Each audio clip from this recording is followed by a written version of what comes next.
Welcome back to BALA Manhua Recaps. Our protagonist today is a stunningly handsome young man, possessing a god-tier look that makes everyone swoon, named Su Chen. However, behind that perfect face lies a soul that has just returned from the burning hell of the apocalypse. In his past life he was just a low-level delivery driver, forced to endure the absolute cruelty of hunger, the freezing cold, and especially the bitter betrayal of his ex-girlfriend and her lover.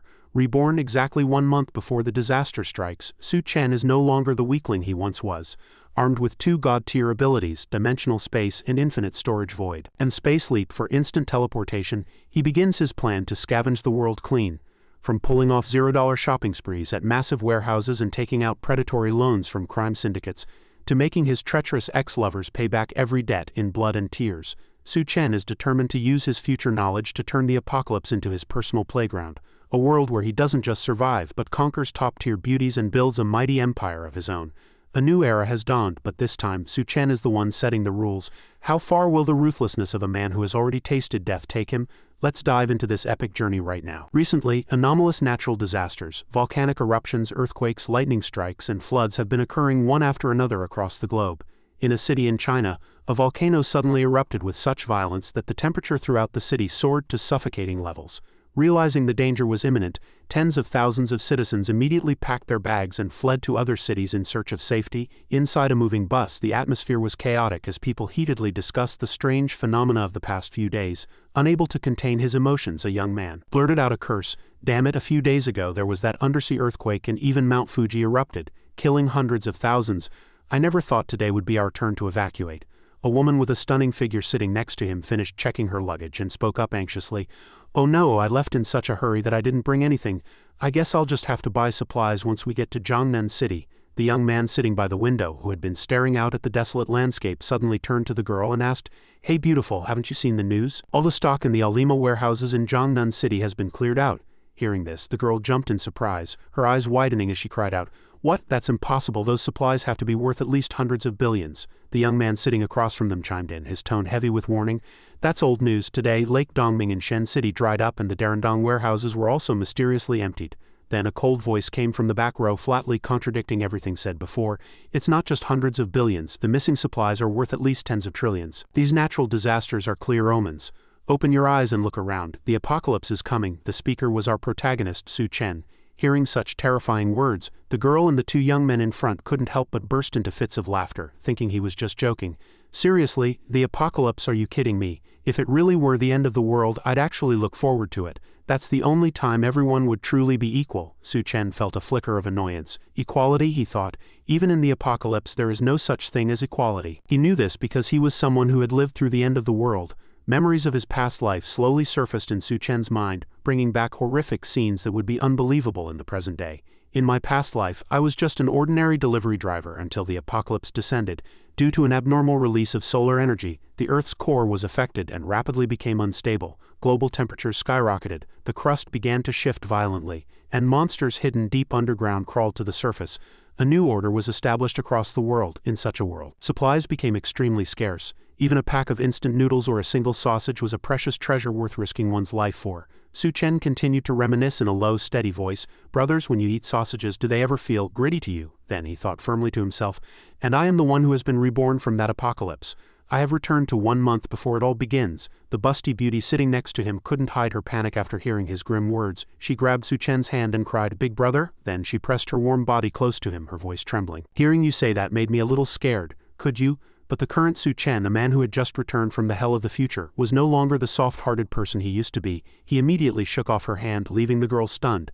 "Sorry, I have more important things to do." Getting off at the next stop, Su Chen rushed to his former workplace, the warehouse of Mr. Hippo. Standing before the massive warehouse, Su Chen looked up with determined eyes and repeated in a low voice, "The apocalypse is coming, so what is the most important thing?" He answered his own question. "Supplies, of course. In my past life I wasted too much time looking for supplies and ended up dying a miserable death. But in this life I won't let that happen again." Su Chen stepped into the warehouse, the place where he used to move goods every day. Just as he reached the entrance, a mean-looking supervisor was already waiting there, barking, "You're 21 seconds late." "That's half a day's pay docked." Su Chen feigned a scratch of his head, gave an awkward apologetic smile, and quickly entered the storage area. As he walked, Su Chen scanned the space filled with supplies, his heart full of memories from his previous life. When the apocalypse hit, the boss was the first to run, and Su Chen's entire year of wages went up in smoke. he would take these supplies as compensation. Su Chen moved quickly through the aisles, counting the stock while preparing to activate the special ability he had gained upon rebirth. He straightened his posture, reached out his hand and commanded slowly, "Space, open." Instantly, a strange spatial portal opened before him. A system prompt sounded, rice, cooking oil and meat detected, commencing automatic absorption. Su Chen's spatial system was indeed incredibly powerful. Once activated, it would automatically pull all surrounding materials into itself, leaving nothing behind. Su Chen entered his private domain, a three-dimensional space measuring 10,000 meters in length, width and height. He looked around, his eyes bright and his expression as excited as if he had been given a new life. "This is my ability, dimensional space. As long as I open it, everything around me will be taken inside," he whispered to himself. With this power he could scavenge every resource in a city on the brink of destruction, using this space. He had once drained 2 entire lakes and emptied supermarkets, wholesale markets and warehouses. In the apocalypse a pack of instant noodles was a luxury, let alone fresh food. Most importantly, time stood completely still within this space, meaning any stored food would remain fresh forever. Su Chen couldn't contain his excitement and wept tears of joy, thinking, "Finally I won't have to eat dirt like I did in my last life." He brushed the dust off his hands and opened the system list to check the collected supplies. A manifest appeared before his eyes. 258 bags of rice, 152 bottles of cooking oil, 155 kilograms of fresh vegetables, 220 bottles of mineral water, 375 cases of instant food, 95 cases of condiments, and 186 bottles of alcohol. Looking at the list, Su Chen sighed to himself, "Great, I can finally breathe a little easier." Just then, the sound of a heavy iron door being pushed open echoed from outside. The supervisor walked in with 2 porters, shouting as he came, "You guys, come with me and move these goods out." But after taking only one step, all 3 of them froze, their eyes widening at the empty space before them. The mountain of goods that had been there moments ago had vanished without a trace. The supervisor's mouth hung open as he stammered, Am I seeing things? Where's the stock?" His confusion quickly turned to rage as he pointed at Su Chen and roared, "Where did everything go? I'm talking to you." Su Chen remained perfectly calm. He slowly raised his hand and another small spatial portal flickered behind him. He smiled and said, "The stuff, I took it all." This nonchalant answer left the 3 men in front of him petrified as if turned to stone. "What?" Realizing the situation was bizarre, the supervisor immediately barked, "He's trying to run, catch him." The 2 burly employees lunged forward to restrain Su Chen. But in that instant, Su Chen opened another spatial portal, leapt backward and vanished into it. Before leaving, he looked back with a smile and waved. "By the way, I won't be late ever again." The employees lunged but hit nothing but air. Before they could even touch Su Chen, the spatial gate had slammed shut. The supervisor and the 2 employees looked at each other in shock, staring blankly at the empty air. Their eyes filled with confusion and panic. Where is he? Did he really just disappear? Outside the warehouse, another portal suddenly manifested. Su Chen tumbled out, landing gracefully and swiftly like a pro in an action movie. He immediately closed the spatial gate, his mind firm. "This is my second ability, Space Leap.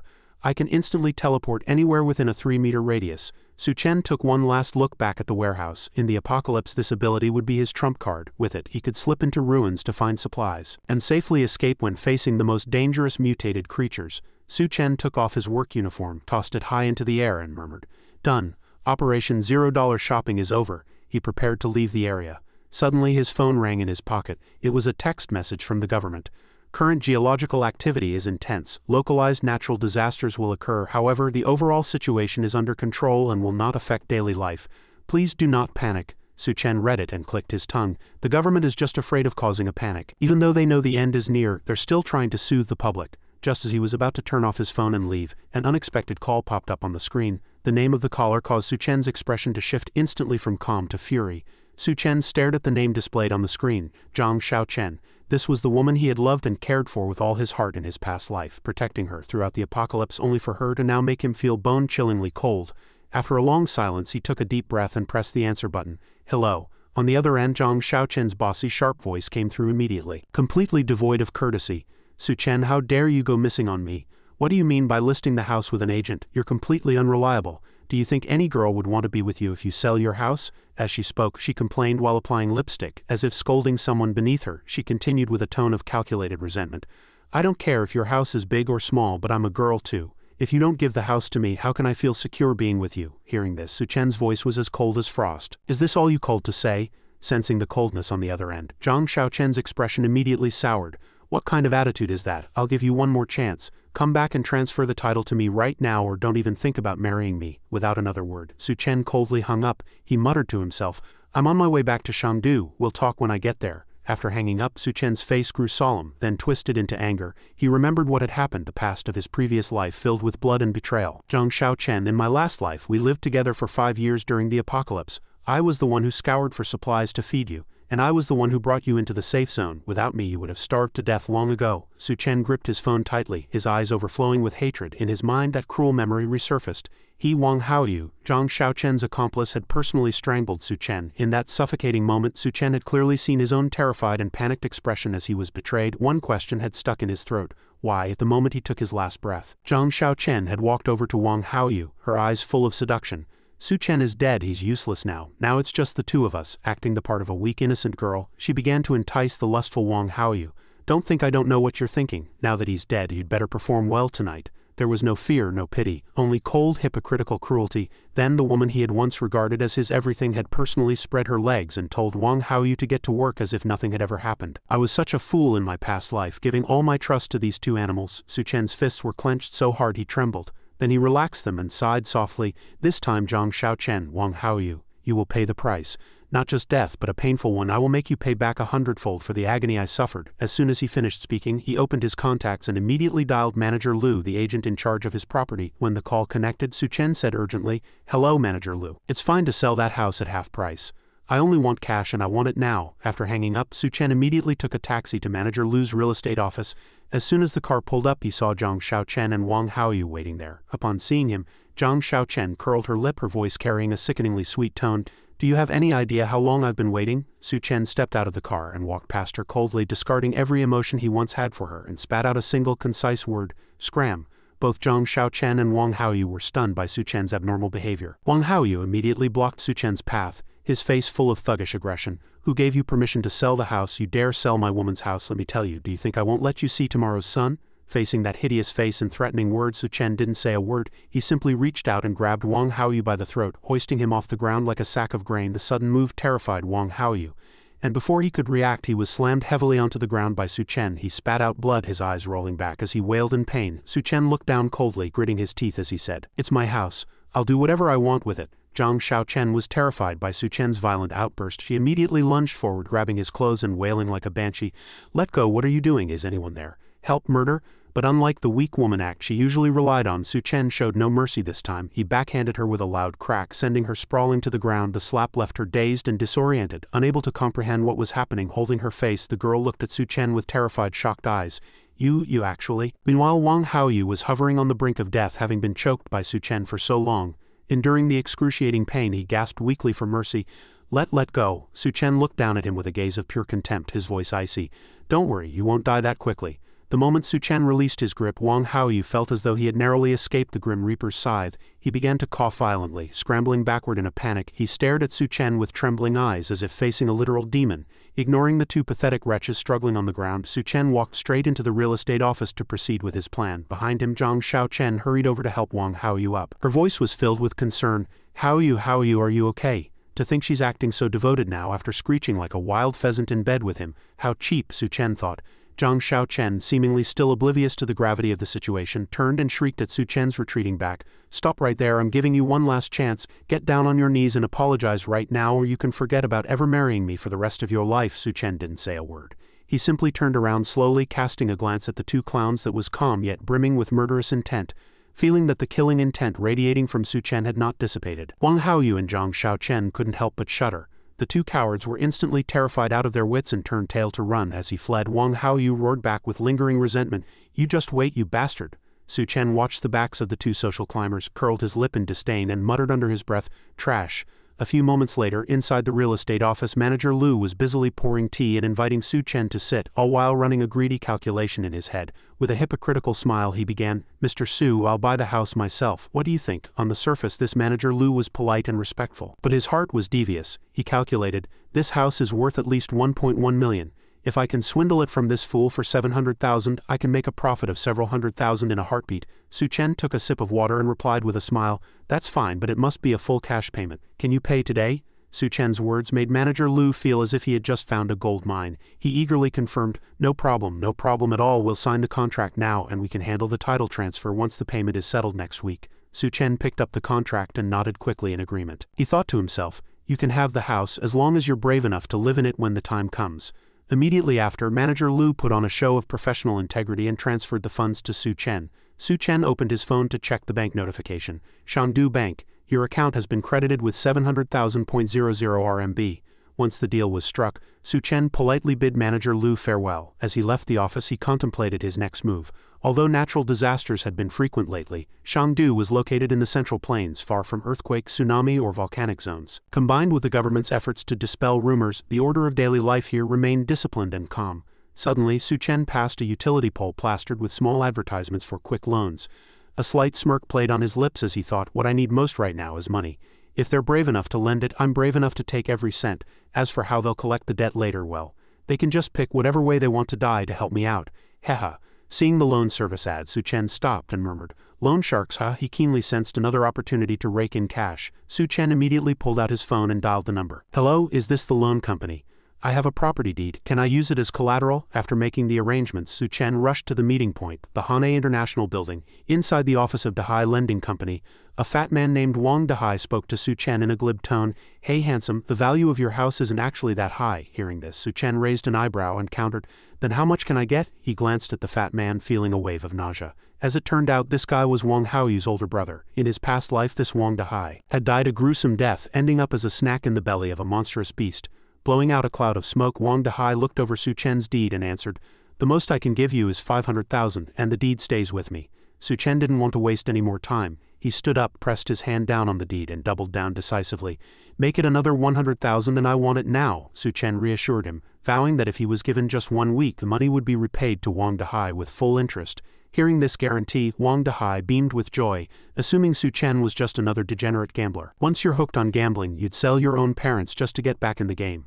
You idiot, watch me play you for everything you're worth today." Wang Dahai blew out a puff of smoke and reminded him that as long as the deed was held by the company, everything else was negotiable. Once the agreement was signed, another 600,000 RMB landed in Su Chen's account. Meanwhile, Zhang Xiaochen and Wang Haoyu were standing on a street corner.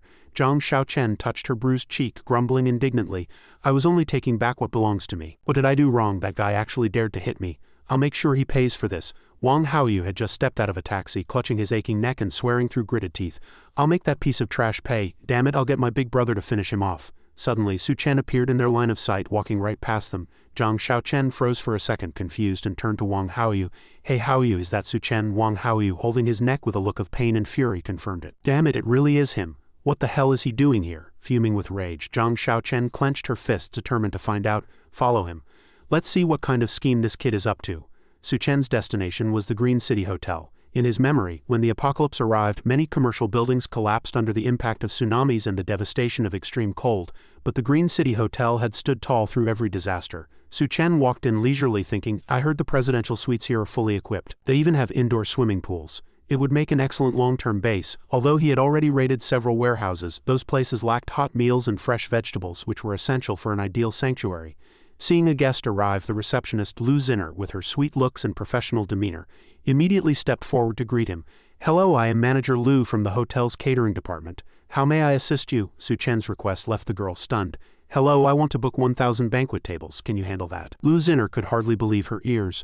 1,000 tables," she stammered. After a brief moment of shock, she quickly regained her professional composure and replied with a smile, "Yes, of course. We have packages at 5,000 per table as well as 10,000, 30,000, and even 50,000 per table." While introducing the options, Lu Zinner secretly sized Su Chen up, thinking to herself, "Goodness, this dignified handsome man is actually a low-profile rich heir." Su Chen smiled faintly and chose calmly, "I'll take the 10,000 per table package. That's 10 million total. I'll pay a 500,000 deposit now and settle the balance in a week." After confirming the details, Su Chen noted privately, "The standards of the Green City Hotel certainly live up to its reputation."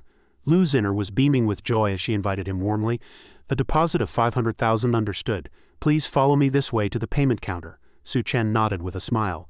Even though the estimated cost of ingredients was only around 500,000, spending this money to make a connection with these wealthy establishments was worth it. In business, it's all about networking and social etiquette. As she led the way, Lu Zinner asked curiously, "By the way, I haven't asked for your name yet?" Su Chen responded coolly, "Su Chen." Lu Zinner couldn't suppress her curiosity and continued, "Mr. Su, are you booking so many banquets for a wedding?" Su Chen played along and nodded, "Yes, a wedding. Also book a presidential suite for me. After completing the payment and deposit procedure, Su Chen walked out of the hotel in high spirits. It felt great ordering a $10 million banquet for only a $500,000 deposit. As for the balance, well, once the extreme heat hits, a single block of ice will be worth hundreds of millions. Meanwhile, Lu Xin'er, seeing a presidential suite for the first time, couldn't hide her excitement. She thought, wow, this must be the presidential suite for the honeymoon. Whoever marries him is going to be so happy. The girl is pretty enough, her mouth is just a bit too busy. Heha, Su Chen thought. Simultaneously, Zhang Xiaochen and Wang Haoyu were hiding outside, spying. After witnessing Su Chen's transaction and his conversation with the staff, Zhang Xiaochen walked up to Lu Xin'er to pry. Hello, I'd like to ask what that man was doing here just now. Lu Xin'er looked her over and asked in return. And you are to that gentleman? Zhang Xiaochen answered immediately. His name is Su Chen, he's my boyfriend. Hearing this, a flash of disappointment crossed Lu Xin'er's face, but she still answered, your boyfriend just booked 1,000 banquet tables at our hotel and paid a 500,000 RMB deposit. You're very lucky to have a boyfriend like him. Lu Xin'er looked at Zhang Xiaochen and thought, this woman is a 7 at best and her class doesn't even match mine. Mr. Su actually likes this type. Hearing the confirmation from the front desk, Zhang Xiaochen and Wang Haoyu were both dumbfounded. They shouted in unison, no, impossible, where would he get the money for 1,000 tables? Lu Xin'er pulled up Su Chen's transaction info on the computer again and explained, wealthy people often like to keep a low profile because they're afraid their girlfriends are only after their assets. They usually don't reveal the truth until the wedding day. After hearing this, Zhang Xiaochen's mind began to wander into grand fantasies. So, what if he suddenly disappears before the wedding or tries some kind of psychological pressure? Wang Haoyu asked stupidly. Lu Xin'er showed them her phone screen and confirmed. So that kid Su Chen really is rich? Of course. Look, this is the 500,000 he just transferred. After gathering information about Su Chen, Zhang Xiaochen and Wang Haoyu left the hotel. Wang Haoyu lit a cigarette and asked, sis, 1,000 tables at a 5-star hotel, who is he planning to invite? With her face glowing with pride, Zhang Xiaochen puffed out her chest and answered, you don't understand, do you? It's obviously to introduce me to high society and announce my status publicly. Wang Haoyu stood up abruptly with a cunning look. Hey, then what should we do? Zhang Xiaochen waved her hand, her gaze resolute. I will take the initiative and give this fawning brat a chance to prove himself. A scene of absolute luxury had already manifested in her mind, and she fell into a state of self-intoxication. A dream I couldn't even have in this lifetime is actually going to come true through that lapdog Su Chen. At the same time, Su Chen was sitting seriously at his desk, carefully calculating his expenses. 700,000 from the house sale, 600,000 from the loan sharks, and 550,000 spent on bookings. But from his previous $0 shopping spree, many daily necessities were still missing, and his remaining 800,000 in savings wasn't exactly a huge cushion. When all else fails, retreat is the best strategy. A flash of inspiration hit Su Chen, his eyes sparkling with hope for the future. He let out a devious laugh. Haha, it would be a crying shame not to exploit online loans right now. Su Chen quickly downloaded over 80 loan apps with limits ranging from 30,000 to 300,000 each. He began taking selfies and followed the app's instructions to complete various loan procedures. After casting his net across all the major lending platforms, Su Chen threw his phone down and exhaled a long sigh of relief. His bank notification pinged. Your checking account has received a total of 9,770,000 RMB today. Su Chen lay back, relaxing his muscles and soaking in the comfort. He had finally secured over 9.7 million in loans. But he quickly sat back up, his eyes turning determined. There was no time to waste, there was still so much to buy. With this money, Su Chen began a frenzy of ordering on major e-commerce platforms. He calculated meticulously as he worked. Fireplaces, ice makers, ice blocks, anthracite coal. These things were hard to find in the city, but luckily they could be bought online with fast shipping. Su Chen recalled the extreme contrast of the earth shifting from extreme heat to extreme cold after the apocalypse. Whether he would survive depended on whether these supplies were sufficient. Finding the number for a coal supplier, Su Chen dialed immediately. Hello, what's the current price for anthracite? 2,500 per ton. I'll take 2,000 tons. Price is no object. I'll transfer a 500,000 deposit first and pay the rest upon delivery. Next, Su Chen contacted an ice factory. Hello, is this the ice factory? I want to order some ice blocks. I'll head over now to discuss the details in person. Just as he stepped out the door, Su Chen unexpectedly ran into Zhang Xiaochen and Li Na walking together. After hearing Zhang Xiaochen's story, Li Na's opinion of Su Chen had undergone a 180-degree turn. Seeing Su Chen approach, Li Na spoke up in a sugary tone. Oh, if it isn't Su Chen, long time no see. Qianqin has been thinking about you constantly these past few days. Su Chen glanced at Li Na. He remembered her, the bestie who was always talking behind his back in his past life, and the one who had egged Zhang Xiaochen on to steal his house. Hearing Li Na's words, Su Chen replied coldly, "Thinking about me? Thinking about what? Thinking about my house?" Sensing Su Chen's unusual coldness, Li Na defended herself awkwardly. "Oh Chen, Xiao Chen was just trying to test you back then. Why are you reacting so strongly? Don't you know how much she's been hurting?" Xiao Chen also put on a tender act, blushing as she stepped closer, trying to grab Su Chen's arm. "Su Chen, can you spend some time with me? I'm not feeling very well. I made you angry yesterday. Please don't hold it against me." But Su Chen, who had already seen through Xiao Chen's true nature during the apocalypse, simply walked away coldly, throwing back a single sentence. "I have things to do today, go shopping by yourself." Xiao Chen and Li Na stood frozen in place, finding Su Chen's attitude completely bizarre. In unison they muttered, "What's going on? This guy is acting way too realistically." Watching the silhouette of Su Chen's car driving away, Li Na reminded Xiao Chen, "Follow him quickly, this is definitely some kind of test he's putting you through." A short while later at the Ranghua Ice Factory, Boss Wu was already waiting at the main gate. The moment he saw Su Chen step out of the car, Boss Wu ran over enthusiastically, shaking his hand and making small talk. "You must be Boss Su, right? Truly young and promising," Su Chen responded with a smile. "Boss Wu, I believe I made everything clear on the phone. How long will it take to produce 2,000 tons of edible ice?" Hearing Su Chen's inquiry, Boss Wu thumped his chest and guaranteed proudly, "I can't speak for other things, but our ice factory's efficiency is definitely #1. 3 days, 2,000 tons of edible ice can be ready in just 3 days. It's 400 per ton, totaling 800,000 RMB. Deal?" Without a moment's hesitation, Su Chen immediately pulled out his phone to transfer the funds. "Alright, I'll pay a 100,000 deposit first. Deliver it to the address I provided in 3 days." Boss Wu laughed heartily as he held up his payment QR code. No problem at all." After the transfer went through, Boss Wu beamed, his eyes practically reflecting the image of money. He leaned in and asked, "Haha, Boss Su, what do you need so much ice for? Is there some massive event? We can have a long-term partnership in the future. The price is negotiable." Stepping into his car, Su Chen smiled and replied, "I'm planning to do some charity for the Ancha Alliance." Su Chen's answer left the excited Boss Wu stunned. After Su Chen drove off, Boss Wu watched the car's receding shadow and sighed to himself.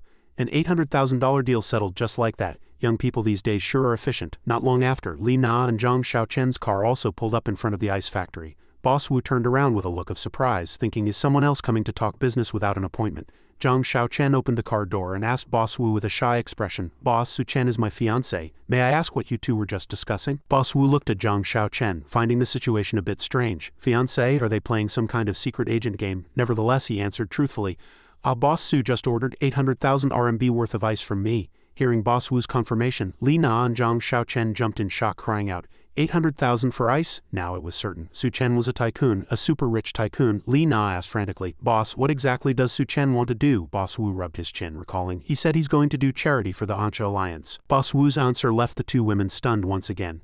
Meanwhile, Su Chen drove to a high-end restaurant in the city and sat down to verify the list of all the supplies he had ordered. Everything was settled. The remaining time before the apocalypse could be spent peacefully enjoying the last bits of sunshine. In his past life he had been too busy struggling to make a living to even step into a coffee shop, let alone a fine dining establishment like this. As Su Chen sat in deep thought, a waiter approached with a warm greeting and handed him the menu. Su Chen flipped it open, thinking to himself, delicious pan-seared foie gras, salt-baked frog, and soy-braised duck tongues. As expected of a high-end restaurant, the average cost per person is in the 4-digit range. Suddenly, Su Chen turned to a page that featured a large question mark with a price tag of 17,000 RMB. He asked curiously, "What is this, a question mark for 17,000? The waiter explained with a smile, "This is a dish personally prepared by our head chef, Miss Yalan. The specific content depends on the chef's creative inspiration at the moment." Su Chen found it interesting and nodded. "That's a unique style. I'll take one." The waiter immediately replied, "Certainly, sir." After the waiter left, Su Chen began observing the restaurant's decor. Noticing the exquisitely arranged bookshelves, he stood up and picked up a copy of the classic of Mountains and Seas to browse through. As he looked at the content, he fell into deep thought. When the apocalypse occurred in his past life, a mysterious force caused many creatures to undergo mutations, and those mutated monsters were identical to the mythical beast described in the classic of Mountains and Seas. If atavism were used to explain these mutations, where ancestral traits reappear after generations, such as growing tails, becoming covered in fur, and developing various bizarre features, it would all make sense. Just as Su Chen was lost in thought, a beautiful chef with long pink hair and a bright, stylish dress walked out carrying a dish. She introduced herself. "Hello, I am the restaurant's head chef, Yalan. This is the dish I prepared for you. The inspiration came from your temperament." Su Chen looked up at Yalan, and a memory suddenly flashed through his mind. He was shocked to realize that the woman before him was none other than the hellish demon chef who had terrified everyone in his past life. In the apocalypse, Yalan was known as the hellish demon chef because she possessed the magical ability to turn rotten monster meat into a world-class delicacy. Though anyone who ate it was doomed to die, Sensing Su Chen's stunned expression, Yellen thought to herself, what kind of look is that? Is he afraid a beauty like me poisoned the food? She offered a smile and made an effort to explain. This dish has 5 layers of flavor, symbolizing the 2 sides of life. One side is fried in hot oil, the other is 1,000 layers of crispiness. 1 steak, 2 textures, it's absolutely irresistible. Su Chen immediately picked up his fork and took a bite, his expression shifting to one of approval. It is indeed excellent, the taste is superb. The 17,000 RMB was well spent. As he ate, he thought to himself, if I could get her to cook for me in the apocalypse, actually forget it, who knows if she'd put poison in it. Meanwhile, Li Na, who was peeking in from outside the restaurant, kept slapping at the mosquitoes on her legs, her face full of misery. She sighed. I heard a single dish in this restaurant costs over 10,000. Your husband is definitely a rich heir. Don't forget your sisters once you become a wealthy socialite. I'm being eaten alive by mosquitoes here. Zhang Xiaochen stared intently inside, nodding in response. Yeah, I definitely have to become a rich socialite. After finishing his meal at Yallen's restaurant, Su Chen headed straight for Century Bar without a moment's rest. Standing before the bar's entrance, he marveled silently. Century Bar, the most expensive place in Chengdu, where rich heirs have been known to blow $1 million in a single night. In my past life, I didn't even know what abalone looked like. Once the apocalypse arrives, these decadent places will cease to exist. His greatest regret from his past life was never having stepped inside. As Su Chen sat with a glass in hand, lost in memory, a group of girls excitedly surrounded him, their voices full of flirtation. Hey handsome, why aren't you drinking? Let us have a toast with you. Su Chen responded with a bit of awkwardness. Sure. While those girls were having a blast, a woman sitting next to Su Chen remained quiet and appeared somewhat shy. Noticing Su Chen looking at her, she leaned in to refill his glass and introduced herself. This is Yunyan, it's her first time here. Her boyfriend cheated on her, so we brought her out to clear her head. Yunyan complained with a look of grievance. That scumbag, I wouldn't let him touch me, so he went and found some old woman. He has absolutely no taste. Do you men only care about whether you can sleep with a woman? Su Chen raised his glass and explained calmly. It's a man's nature, it's something ingrained in our bones. Su Chen's words made Yunyan even more despondent and she drained her glass in one gulp. Seeing this, Su Chen stared blankly and warned, hey, that glass wasn't water. After downing the high-proof liquor, Yunyan slammed the glass onto the table and asked loudly, hey handsome, are you single? Su Chen was startled by her bold move and confirmed, yeah, I'm single. The moment Su Chen admitted he was single, Yunyan pressed close to him and asked with a flushed face, then do you want to see me do something even bolder? The 2 friends next to her immediately began cheering, go for it, that scumbag doesn't deserve you. Go Yunyan. Simultaneously, Li Na and Zhang Xiaochen had chased him into the bar and were searching everywhere for Su Chen. Hearing the screams from Yunyan's table, Zhang Xiaochen turned and recognized Su Chen instantly. She shrieked at him, Su Chen, what are you doing? Li Na chimed in. Is this an affair? Noticing the 2 of them, Su Chen simply wrapped his arm around Yunyan and whispered, come with me, let's go out. Yunyan was drawn to Su Chen's powerful aura. Thinking to herself that this man was truly masculine, Su Chen pulled Yunyan up and ran quickly toward the upper floor. We're going upstairs. Li Na and Zhang Xiaochen chased closely behind, yelling, Su Chen, you stop right there. Su Chen pulled Yunyan into a private room and locked the door behind him. Turning around, he said, sorry. But before Su Chen could explain the situation, Yunyan's face turned bright red as she said shyly, it's actually my first time. Looking at her bashful state, Su Chen thought helplessly, this girl. He gave Yunyan a light flick on the forehead, making her yelp in pain. Ouch, Su Chen urged. Are you drunk? Sober up. Don't go out for the next few days, stockpile plenty of food at home. Rubbing her forehead, Yunyan stammered in response, oh okay. Su Chen opened the door to leave, not forgetting to give a final warning.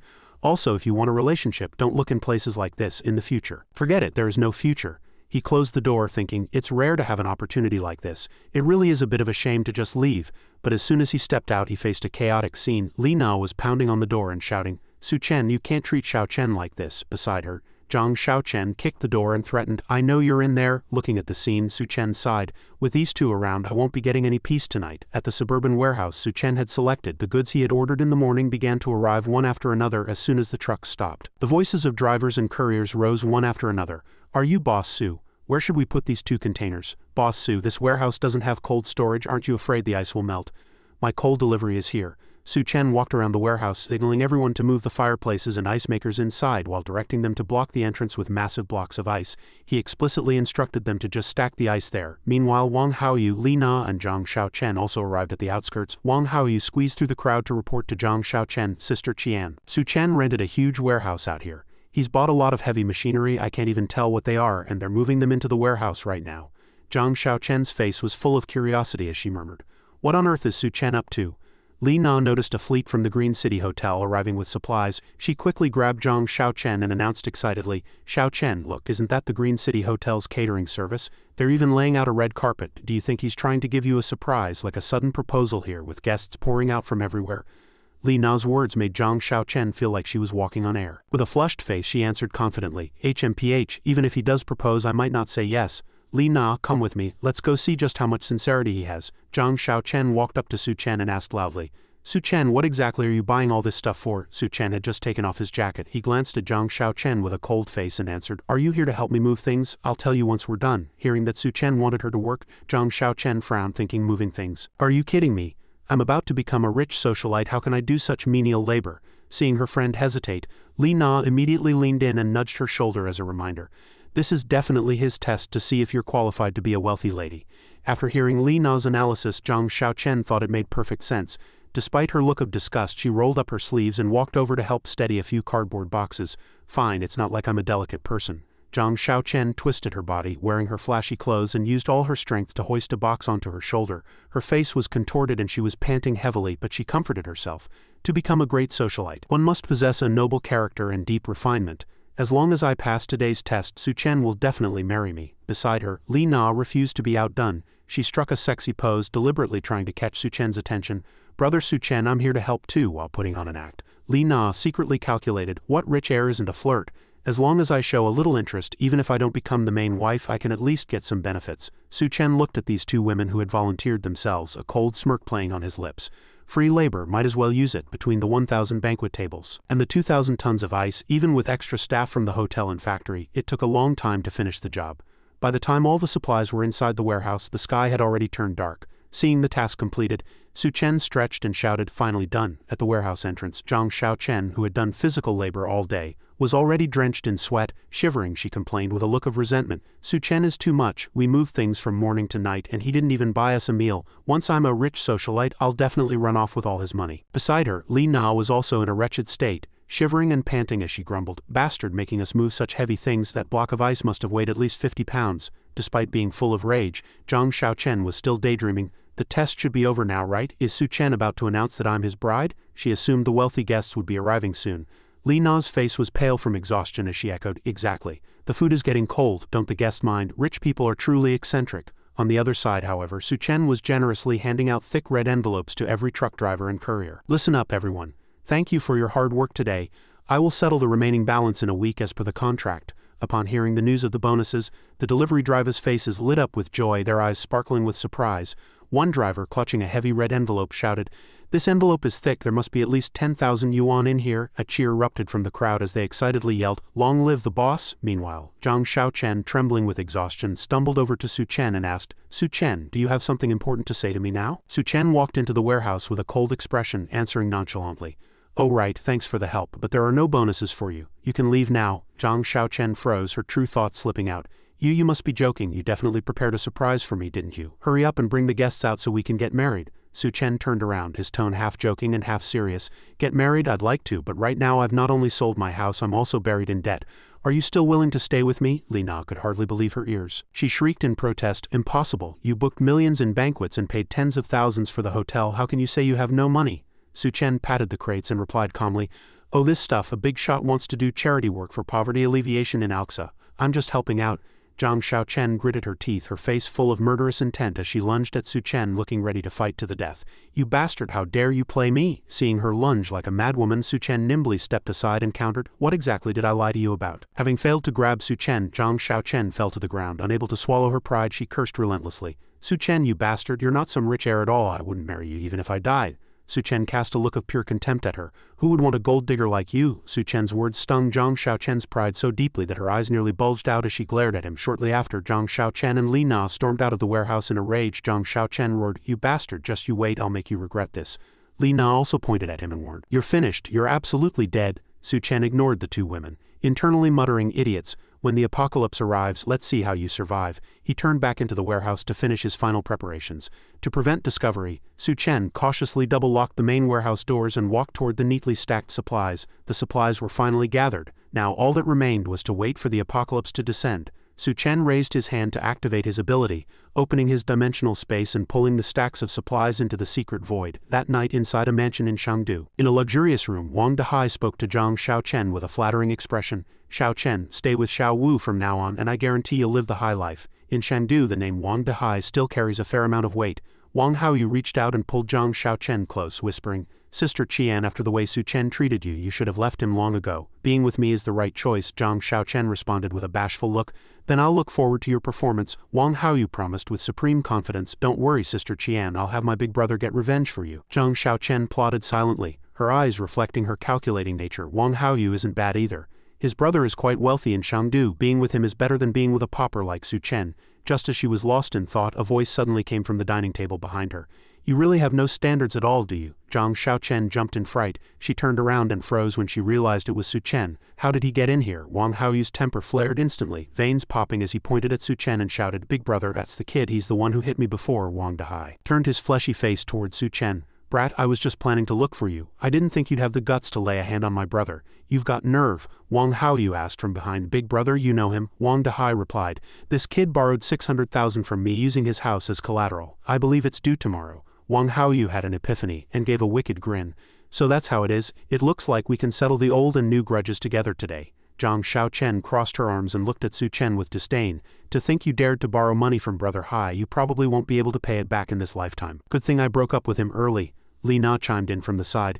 Daring to borrow this kind of money, you really have a death wish. After finishing his dinner, Su Chen wiped his mouth and spoke calmly.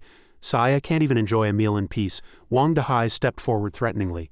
Kid, remember to pay back the money tomorrow. You still have the nerve to drink at a hotel? Are you looking down on me? Don't tell me you can earn 600,000 in a single night. Wang Haoyu and the henchman behind him began to jeer. In his dreams, big brother, don't waste words on him. This loser dared to hit me, finish him. Seeing the situation turn south, Lu Zinner quickly stepped forward to mediate. Everyone, what are you trying to do? Let's talk this out reasonably. Wang Dahai pointed at his brother and sneered. Fine. Have this kid get on his knees and kowtow to me and my brother to apologize. Then we'll call it even. Lu Zinner looked troubled and turned to Su Chen. Mr. Su, what exactly is going on here? Su Chen reassured her. It's nothing, just a few small-time punks. Su Chen's words sent Wang Dahai into a towering rage. He slammed the table and roared. You brat, I see you won't learn until you're in a coffin. You're finished today. Even if Miss Lu begs for mercy, she can't save you. Suddenly, a man walked in from behind and shouted, What the hell are you doing? The man looked furious as he approached with several burly guards, questioning Wang Dahai. Who gave you permission to cause trouble here? Wang Dahai jumped in fright and whipped his head around, his face turning pale. Su Chen looked up and recognized the newcomer, Cao Chang. As soon as he saw Cao Chang approaching, Wang Dahai immediately began to grovel like a lapdog, putting on a forced smile. Haha, brother Chang, what brings you here in person? Cao Chang didn't even give Wang Dahai a glance, only dropping a cold warning. I have serious business to attend to today. Anyone who dares to act out here will not be forgiven. Wang Dahai shrunk back like a turtle, thinking to himself, This Cao Chang is a famous entrepreneur in Shangdu with vast connections and many men. I absolutely cannot offend him. Immediately, Wang Dahai spoke up to make peace. Yes, brother Chang, you go ahead with your business. I'll come over and toast you later. Su Chen recalled his past life.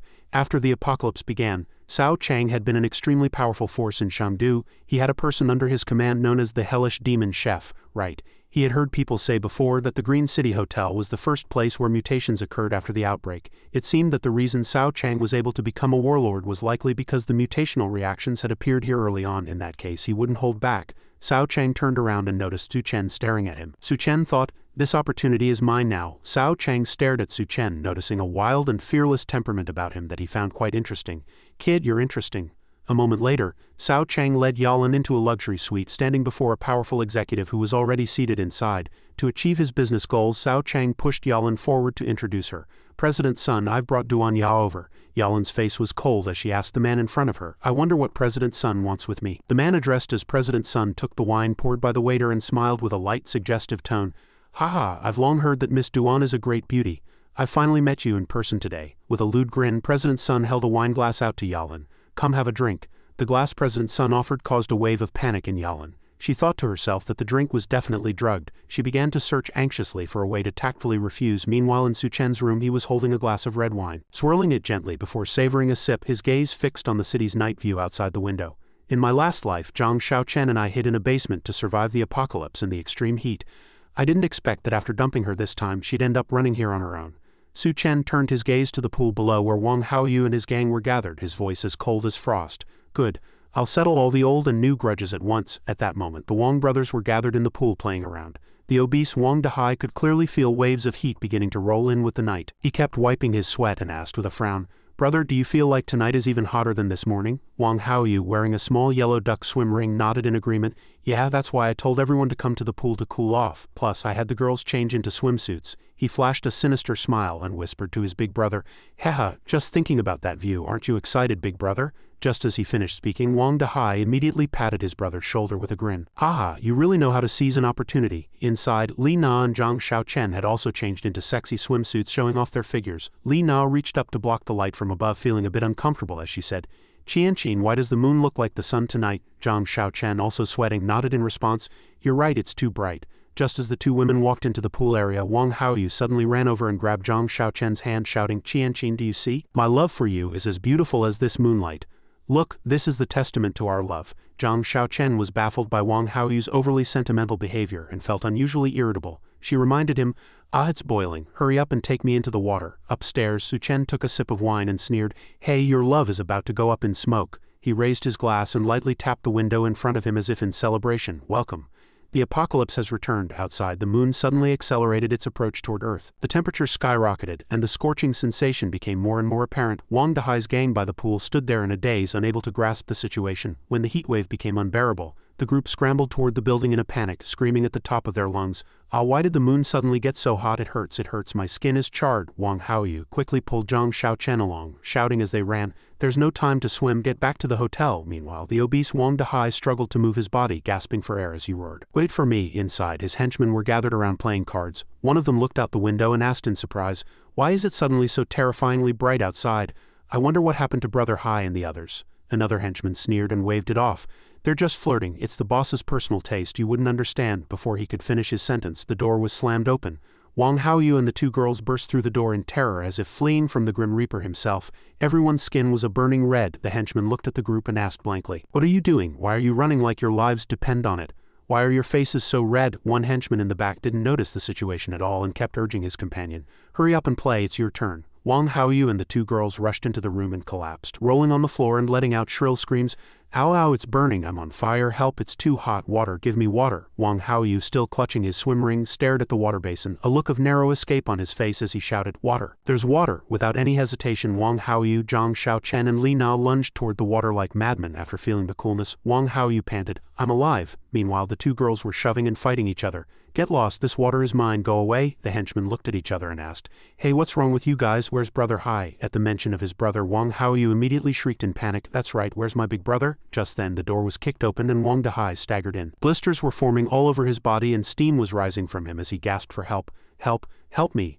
Seeing his brother like this, Wang Haoyu and the henchmen rushed forward. "Big brother, are you okay? Quick, get the burn ointment, where is it? Hurry." "Xiao Wu, you actually left me and ran off on your own?" "Big brother, I was wrong, I'll never leave you again." Upstairs in the room where Cao Chang and Yalan were, President Sun saw Yalan intentionally stalling and asked, "What's the matter, Miss Duan? Are you not going to show me any respect?" Seeing the atmosphere turn awkward, Cao Chang quickly cut in, "President Sun, the banquet is already prepared." "Why don't we?" President Sun turned his head and coldly interrupted him. "In Chengdu, no one has ever dared to refuse a toast from Sun Xiao Sao. This is none of your business." Scolded to his face, Cao Chang could only turn away and pretend not to see. Yalan glanced at Cao Chang and cursed in her heart, "You bastard, to suck up to Sun Debiao, you're actually pushing me to my death." Yalan knew very well that Sun Debiao had immense power in Chengdu and had ruined countless women. His goal today was her. Duan Ya looked at the wineglass in front of her, her brow furrowing slightly. "There is definitely something wrong with this drink. I absolutely cannot drink it, but how do I refuse?" Suddenly an intense light flared outside, so blinding that the human eye could not bear it. Both Cao Chang and President Sun screamed as they were struck by vertigo. "Oh, what's happening? My eyes!" Cao Chang, order someone to close the curtains now. A searing heat began to permeate the room. Cao Chang looked bewildered, his expression tight with tension as he said, "President Sun, something isn't right about this." President Sun's expression also changed drastically. He gestured toward the door and said, "Let's go downstairs and see what's happened." It was this sudden turn of events that allowed Duan Ya to escape her predicament. She breathed a sigh of relief, feeling as if a heavy weight had been lifted. Down in the lobby, Lu Zinner was blocking the exit, signaling for everyone to stop. "Please do not go outside, everyone. Stay calm, we have already contacted rescue teams. Please wait here." However, as soon as the words left her mouth, many people began to curse. "Wait for what? I make millions every minute, how can I waste my time just waiting here?" Exactly. At that moment, Cao Chang walked down from the upper floor. He asked his subordinate Lao Miao, "What's going on?" Standing to the side, Lao Miao hurriedly explained as he stripped off his jacket. Just moments ago, the moon had suddenly emitted a violent, intense light, and the outdoor temperature had skyrocketed. According to preliminary reports, the temperature outside might have already exceeded 70 degrees Celsius, and nearly 100 people were already injured. Beside them, President Sun was frantically making calls. "Minister Zhao, we are currently at the Green City Hotel. Can you send someone to pick us up?" Yes, I understand. Cao Chang turned and asked, "What's the status?" President Sun frowned, answering with deep concern. "The authorities are currently putting all their effort into maintaining the power supply. They can't spare any personnel, and they are severely understaffed. This situation is a massive mess." Meanwhile, in the room occupied by Wang Haoyu's gang, a subordinate was applying ointment to Wang Dahai, who was wailing incessantly. It hurts like hell. Be gentler," one of the henchmen said worriedly. "Dahai Ji, you need to go to the hospital." Wang Haoyu was in a state of panic. "How can we go out when it's this hot? How are we supposed to get to a hospital?" Gritting his teeth, Wang Dahai tried to maintain his composure and said, "Don't worry, I'll call Xiao Zhao to drive over and pick us up." Immediately after, he gestured for his men to contact Xiao Zhao. Down in the underground garage, Xiao Zhao answered the phone. "Dahai Ji, I'm in the garage. Hot, it seems like something's happened." Xiao Zhao quickly drove out. "Wait for me, I'll be there in a second." After driving a short distance, he looked up at the night sky, which was as bright as day, and muttered, "Why is the sky so bright?" Before he could finish his thought, a series of loud pops rang out. All 4 tires blew out simultaneously, unable to withstand the extreme heat. The car screeched to a halt. In a fit of rage, Xiao Zhao stepped out and kicked a tire hard. "Are you kidding me? It's so hot, the tires are blowing. What the hell kind of weather is this?" Xiao Zhao's subordinates didn't hesitate for a second. They immediately turned and ran back toward the hotel. While running, he called Wang Dahai. "Hello, Dahai Ji, all 4 tires blew out. I can't make it. I have to head back. You'll have to find another way." But the moment he stepped into the area under direct moonlight, the soles of Xiao Zhao's shoes melted instantly, sticking him firmly to the ground. Before he could react, he stumbled and fell headlong onto the pavement. Xiao Zhao slammed into the ground. Before he could even curse, he saw countless corpses scattered around him, all charred black in their terror. Paralyzed by extreme fear, Xiao Zhao blurted out, "Holy shish tea." He tried to crawl away, but half of his face was already stuck to the scorching pavement, causing him to let out a blood-curdling scream. His agonizing cries reached the ears of Wang Dahai's gang hiding inside, sending them into a state of panicked confusion. One of them was shaking so violently he dropped his phone. Xiao Zhao's screams grew fainter and fainter, fading until they vanished completely. Finally, only a faint static crackle came from the phone before the signal cut out. Meanwhile, in Su Chen's room, thanks to his thorough preparations, the air conditioning had been maintained at 16 degrees Celsius. The indoor temperature was currently stable at 25.5 degrees Celsius, completely unaffected by the blistering heat outside. The cool, quiet space allowed Su Chen to lie down comfortably and slowly close his eyes to sleep. Everyone, here's a little teaser for the next episode. Since Su Chen's room was the ultimate refuge from the heat, many people came knocking on his door, their faces filled with longing. "Friend, we need," contrary to the help they expected. Su Chen coldly pulled out a gun and pointed it directly at the door, rejecting them. "Replace them? No, you don't want to." Soon after, the government issued an emergency notice regarding the anomaly. The moon had suddenly released a massive amount of heat, causing outdoor temperatures to soar to 75 degrees Celsius, with ground temperatures in some areas even reaching 100 degrees Celsius. This phenomenon had already caused hundreds of casualties. Officials advised everyone absolutely not to go outside and to stay indoors to avoid burns to the skin and respiratory tract. At the city's power center, because the ambient temperature had exceeded safety thresholds, some ultra-high voltage substations began to overheat. Transmission cables, unable to withstand the massive load, short-circuited. Following this, an ultra-high voltage power station exploded, triggering a chain reaction that plunged multiple areas of the city into an immediate widespread blackout. Wang Dahai's phone suddenly rang. It was a notification from the call he had placed to Xiao Zhao. "Beep, beep, beep. The number you have dialed is temporarily unavailable." Looking at the screen with a furrowed brow, Wang Dahai whispered uneasily, "It looks like Xiao Zhao is gone." His confidant went to check the situation outside and returned immediately to report, "Boss, all the remaining rooms in the hotel are full. This is the last one. We all have to squeeze in together now." Hearing this, Zhang Xiaochen and Li Na reacted violently. "Are you kidding me? How can I share a room with all these men? That's right, I want a private room." Suddenly the lights went out and the entire room was plunged into darkness. The stifling air became even more oppressive, causing Wang Dahai to snap and curse. "Damn it, what the hell is wrong with this place? Why is the power out?" The men in the room were also reaching their breaking point, stripping off their clothes in an attempt to alleviate the scorching sensation. "Dahai Ji, it's at least 40 degrees in here right now. If we keep crowding in like this, we're going to die of heat eventually." Wang Dahai turned back, gritting his teeth as he ordered, "We have to find a way." At that moment, Zhang Xiaochen suddenly proposed a bold idea. "I remember Su Chen's presidential suite has a swimming pool. We can go take it. Let's stay in Su Chen's room." Su Chen was leisurely swimming while reflecting on his past life. He knew very well that Chengdu's power system had hidden flaws due to improper maintenance. Even with reinforced personnel, the city's power grid had eventually exploded. All residents relying on the power company's management fell into a blackout, For this reason, Su Chen had specifically chosen a room with a private pool and prepared air conditioning for this life. He also had a high-capacity battery bank to ensure continuous power, and even prepared a large number of ice buckets to keep the room temperature stable. Sipping fine red wine, Su Chen lay on the sofa. He enjoyed the cool, relaxing space. After a few laps he had burned quite a few calories, and his stomach immediately began to growl, making him laugh at himself. "Ah, I'm hungry." Without hesitation, Su Chen opened his dimensional space and took out an endless array of tempting food. Western vegetables, caramel pudding, crab and seafood, pizza, fried chicken, steamed buns, everything was there. Su Chen excitedly snapped his chopsticks apart and laughed with satisfaction. "Done, for the first day of the apocalypse. Let's just have this for a simple breakfast," he chuckled as he ate, wondering if anyone else had ever had such a simple breakfast. Hey, chewing his food, Su Chen calculated when Cao Chang's opportunity would appear. Truly, nothing stops a man from his meal. But before he could enjoy much peace, the door was pounded on heavily again. Su Chen sighed. Second time, familiar shouting came from outside. "Open up, open the door right now, Su Chen. I know you're in there." Su Chen walked over without hesitation. As soon as he opened the door, the cold air from the room surged out, leaving the group outside stunned on the spot. Wang Dahai's eyes widened as he stammered, "My God, it's cold air." Su Chen stood in the doorway and asked in an icy tone, "Do you want something?" Wang Haoyu glanced into the room and saw the high-end food, the cool air conditioning, and the clean pool. He instantly lost control and screamed, "Ice, big brother, it's really ice. This room doesn't just have a pool, it has power, air conditioning, and top-tier food." Outside the door, Li Na, Zhang Xiaochen and Wang Haoyu shrieked in rage. "Su Chen, we're out here practically dying. What right do you have to enjoy yourself in there alone?" "Exactly, you're way too selfish. Get out of this room right now, go outside yourself, or don't blame us for getting physical." Wang Dahai stopped wasting words and tried to barge in, saying sternly, "Kid, it's time to pay back the money you owe me. Since you don't have the cash, you'll sign this room over to me to cover the interest for these few days, otherwise I'll throw you out myself." But the instant he stepped into the room, Su Chen didn't hesitate for a second. With a grim face he drew his gun and fired a shot.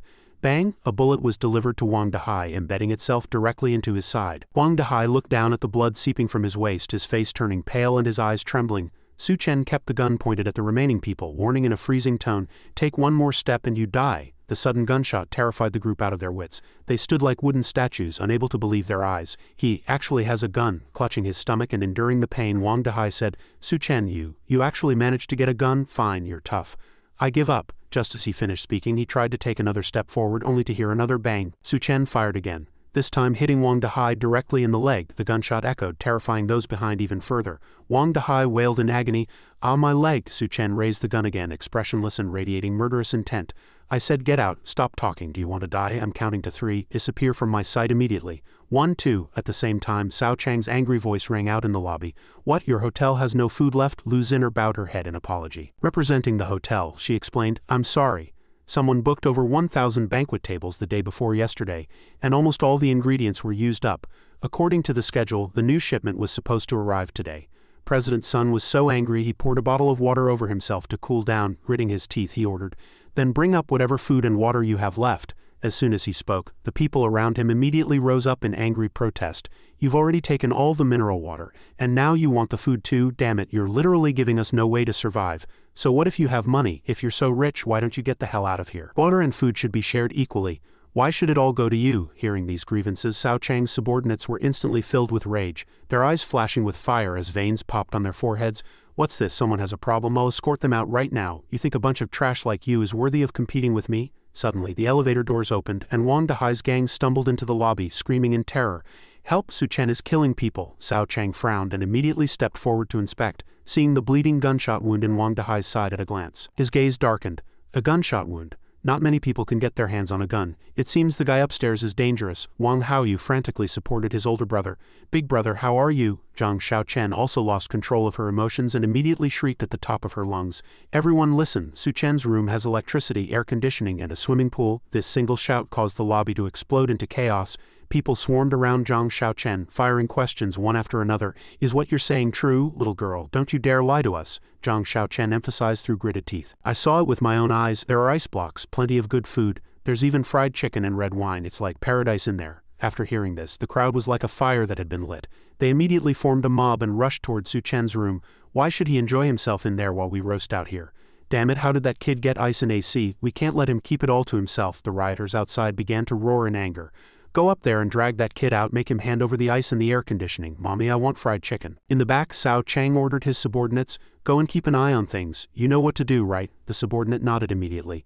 "Don't worry, Chang Ji." Just as the crowd rushed up and pounded on the door, it opened quickly. Su Chen asked coldly, "Is there a problem?" Feeling the burst of cool air coming from the room, the people outside let out one exclamation of wonder after another. "It's so cool, I can feel every pore on my body opening up." The young man looked inside and spoke up. "Su Chen, brother, we're here to negotiate. Don't you see these are hard times? You're the only one in the whole hotel with air conditioning. Can't you let us in to escape the heat? Young people should learn to respect their elders and care for the young. You look like the kind of person who enjoys helping others." Just then, a child poked his head around and asked, "Where's the fried chicken?" Seeing the basket of fried chicken on the table, he screamed with excitement. "Fried chicken?" He grinned like a ghost that had been starving for 8 lifetimes. Like an arrow shot from a bow, he charged into the room. "Mom, fried chicken, I want fried chicken." Sure enough, the moment he stepped into the room, the little boy was instantly sent flying by a massive force, and a large red, swollen lump appeared on his stomach. Seeing her son unconscious, the boy's mother shrieked at the top of her lungs.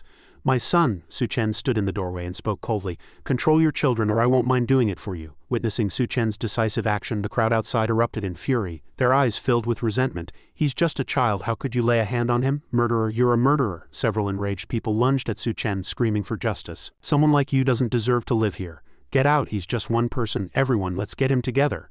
Su Chen didn't waste any more words. He fired his gun directly.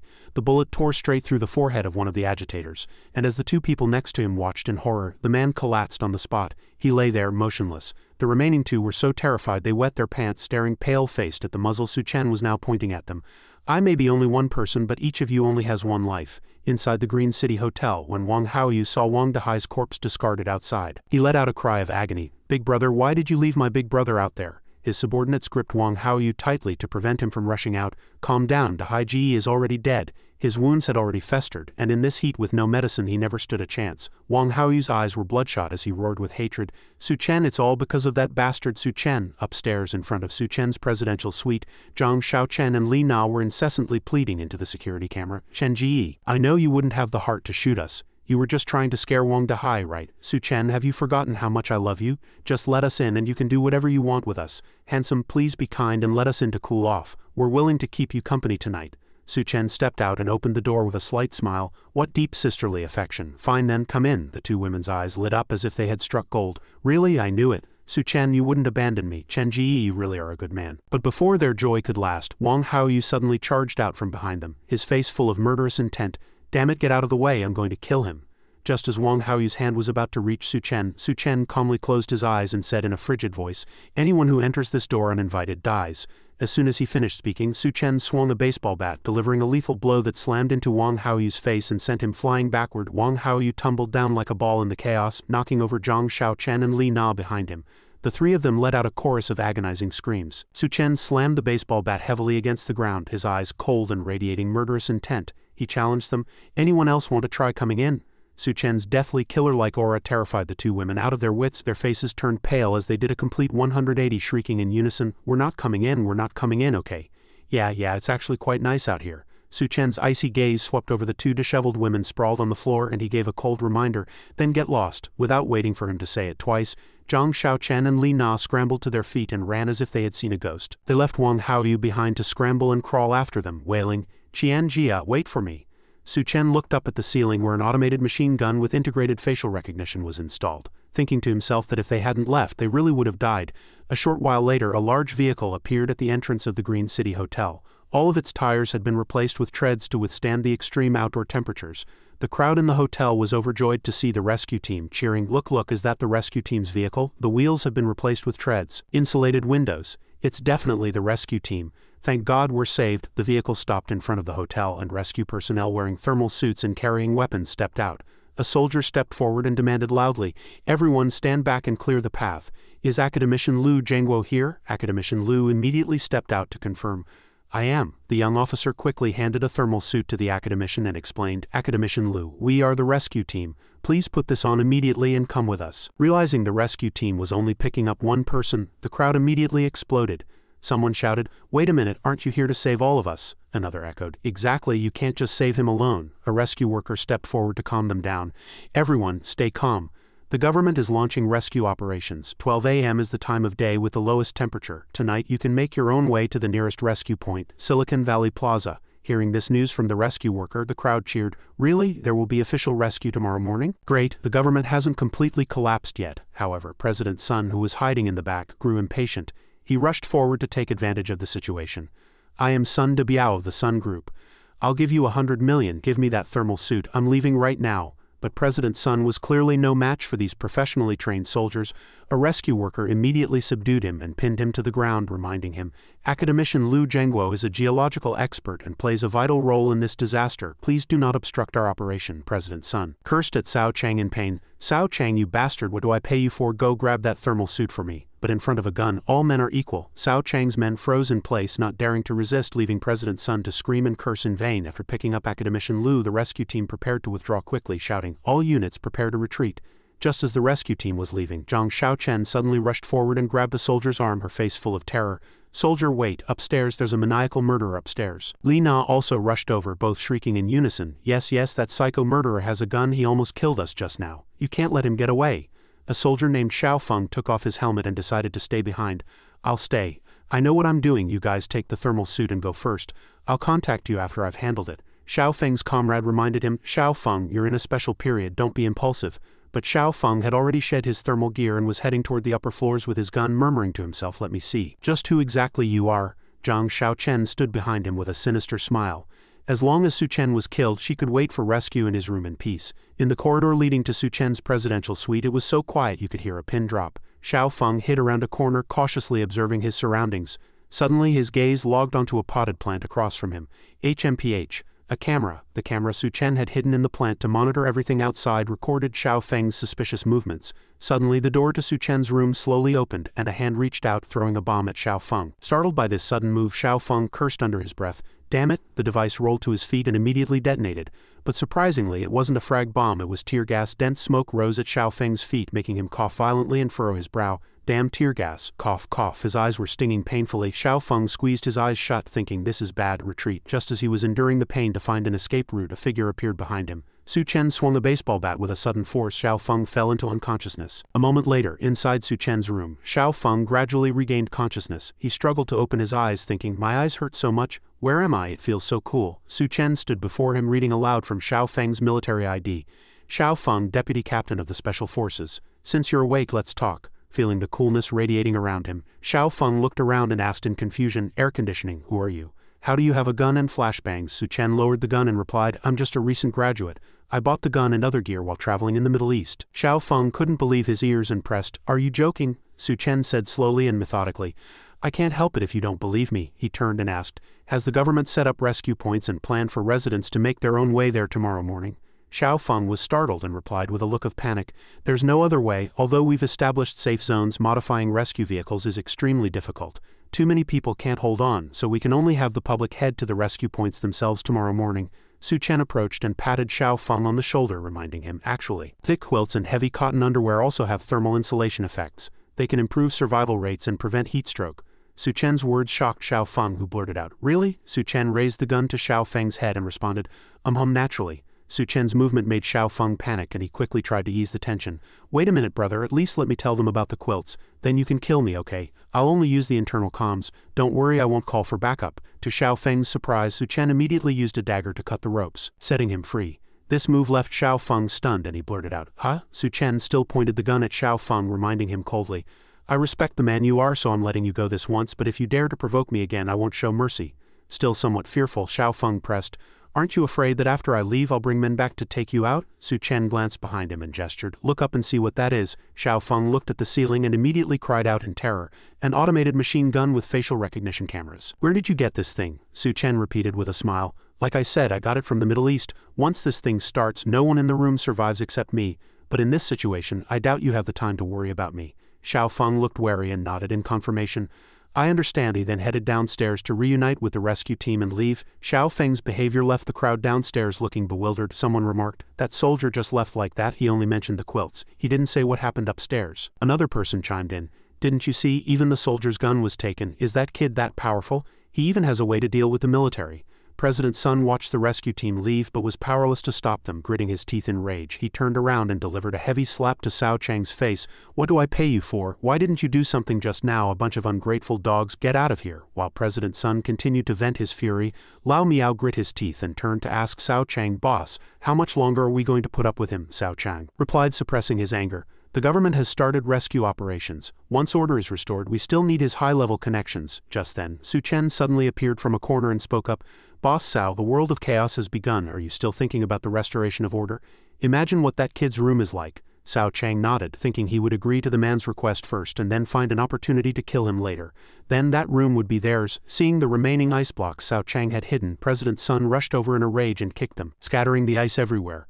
Well, Cao Chang, you're actually hoarding ice for yourself. He then stepped on Cao Chang to threaten him. Next time you have something good and don't offer it up immediately, you're dead. President Sun's behavior pushed Cao Chang's inner rage to the breaking point. While toyed with the ice, President Sun looked toward Yalan. Damn, this feels good. I'm about to throw up from eating instant noodles these past few days. Meanwhile, among the crowd evacuating to the rescue point, Zhang Xiaochen and Li Na were also preparing to leave this godforsaken place. Over the last 2 days, they had only been given a few small snacks. Once I get to the rescue point, I'm definitely going to have meat and a Coke. But unexpectedly, Lao Miao suddenly appeared and violently ripped the quilt off Zhang Xiaochen. She screamed in terror. What are you doing? Lao Miao grinned with a cold sneer. What am I doing? Boss Chang already gave you water. You're not going anywhere now. He brutally grabbed Zhang Xiaochen's clothes, leaving her panicked and helpless. Lao Miao threatened. Didn't you two say you'd do anything? Then you can start by serving me. Outside the Green City Hotel, the crowd began to move. A young man endured the searing heat, cursing through gritted teeth. Bastards, since Cao Chang took control of this place, they haven't given us a single drop of water or a scrap of food. Someone screamed for help, but no one paid them any mind. They just kept moving, leaving a desperate elderly woman behind. One by one, people unable to endure the intense heat collapsed to the ground, rolling and wailing before drawing their final breaths. In this situation, no one even knew if they would survive, let alone care for others, even their own family. When the apocalypse arrives, save yourself first, and worry about the rest later. In front of the Green City Hotel, the corpses of Wang Dehai and Sun Deshao gradually began to mutate under the solar heat. Their entire bodies turned a deep red as if lava were flowing through their veins. Suddenly, both of them snapped their eyes open, their crimson pupils radiating an eerie, terrifying glow. Watching the departing crowd from above, Su Chen whispered to himself, "In my past life I was just like them," desperately rushing toward the rescue point.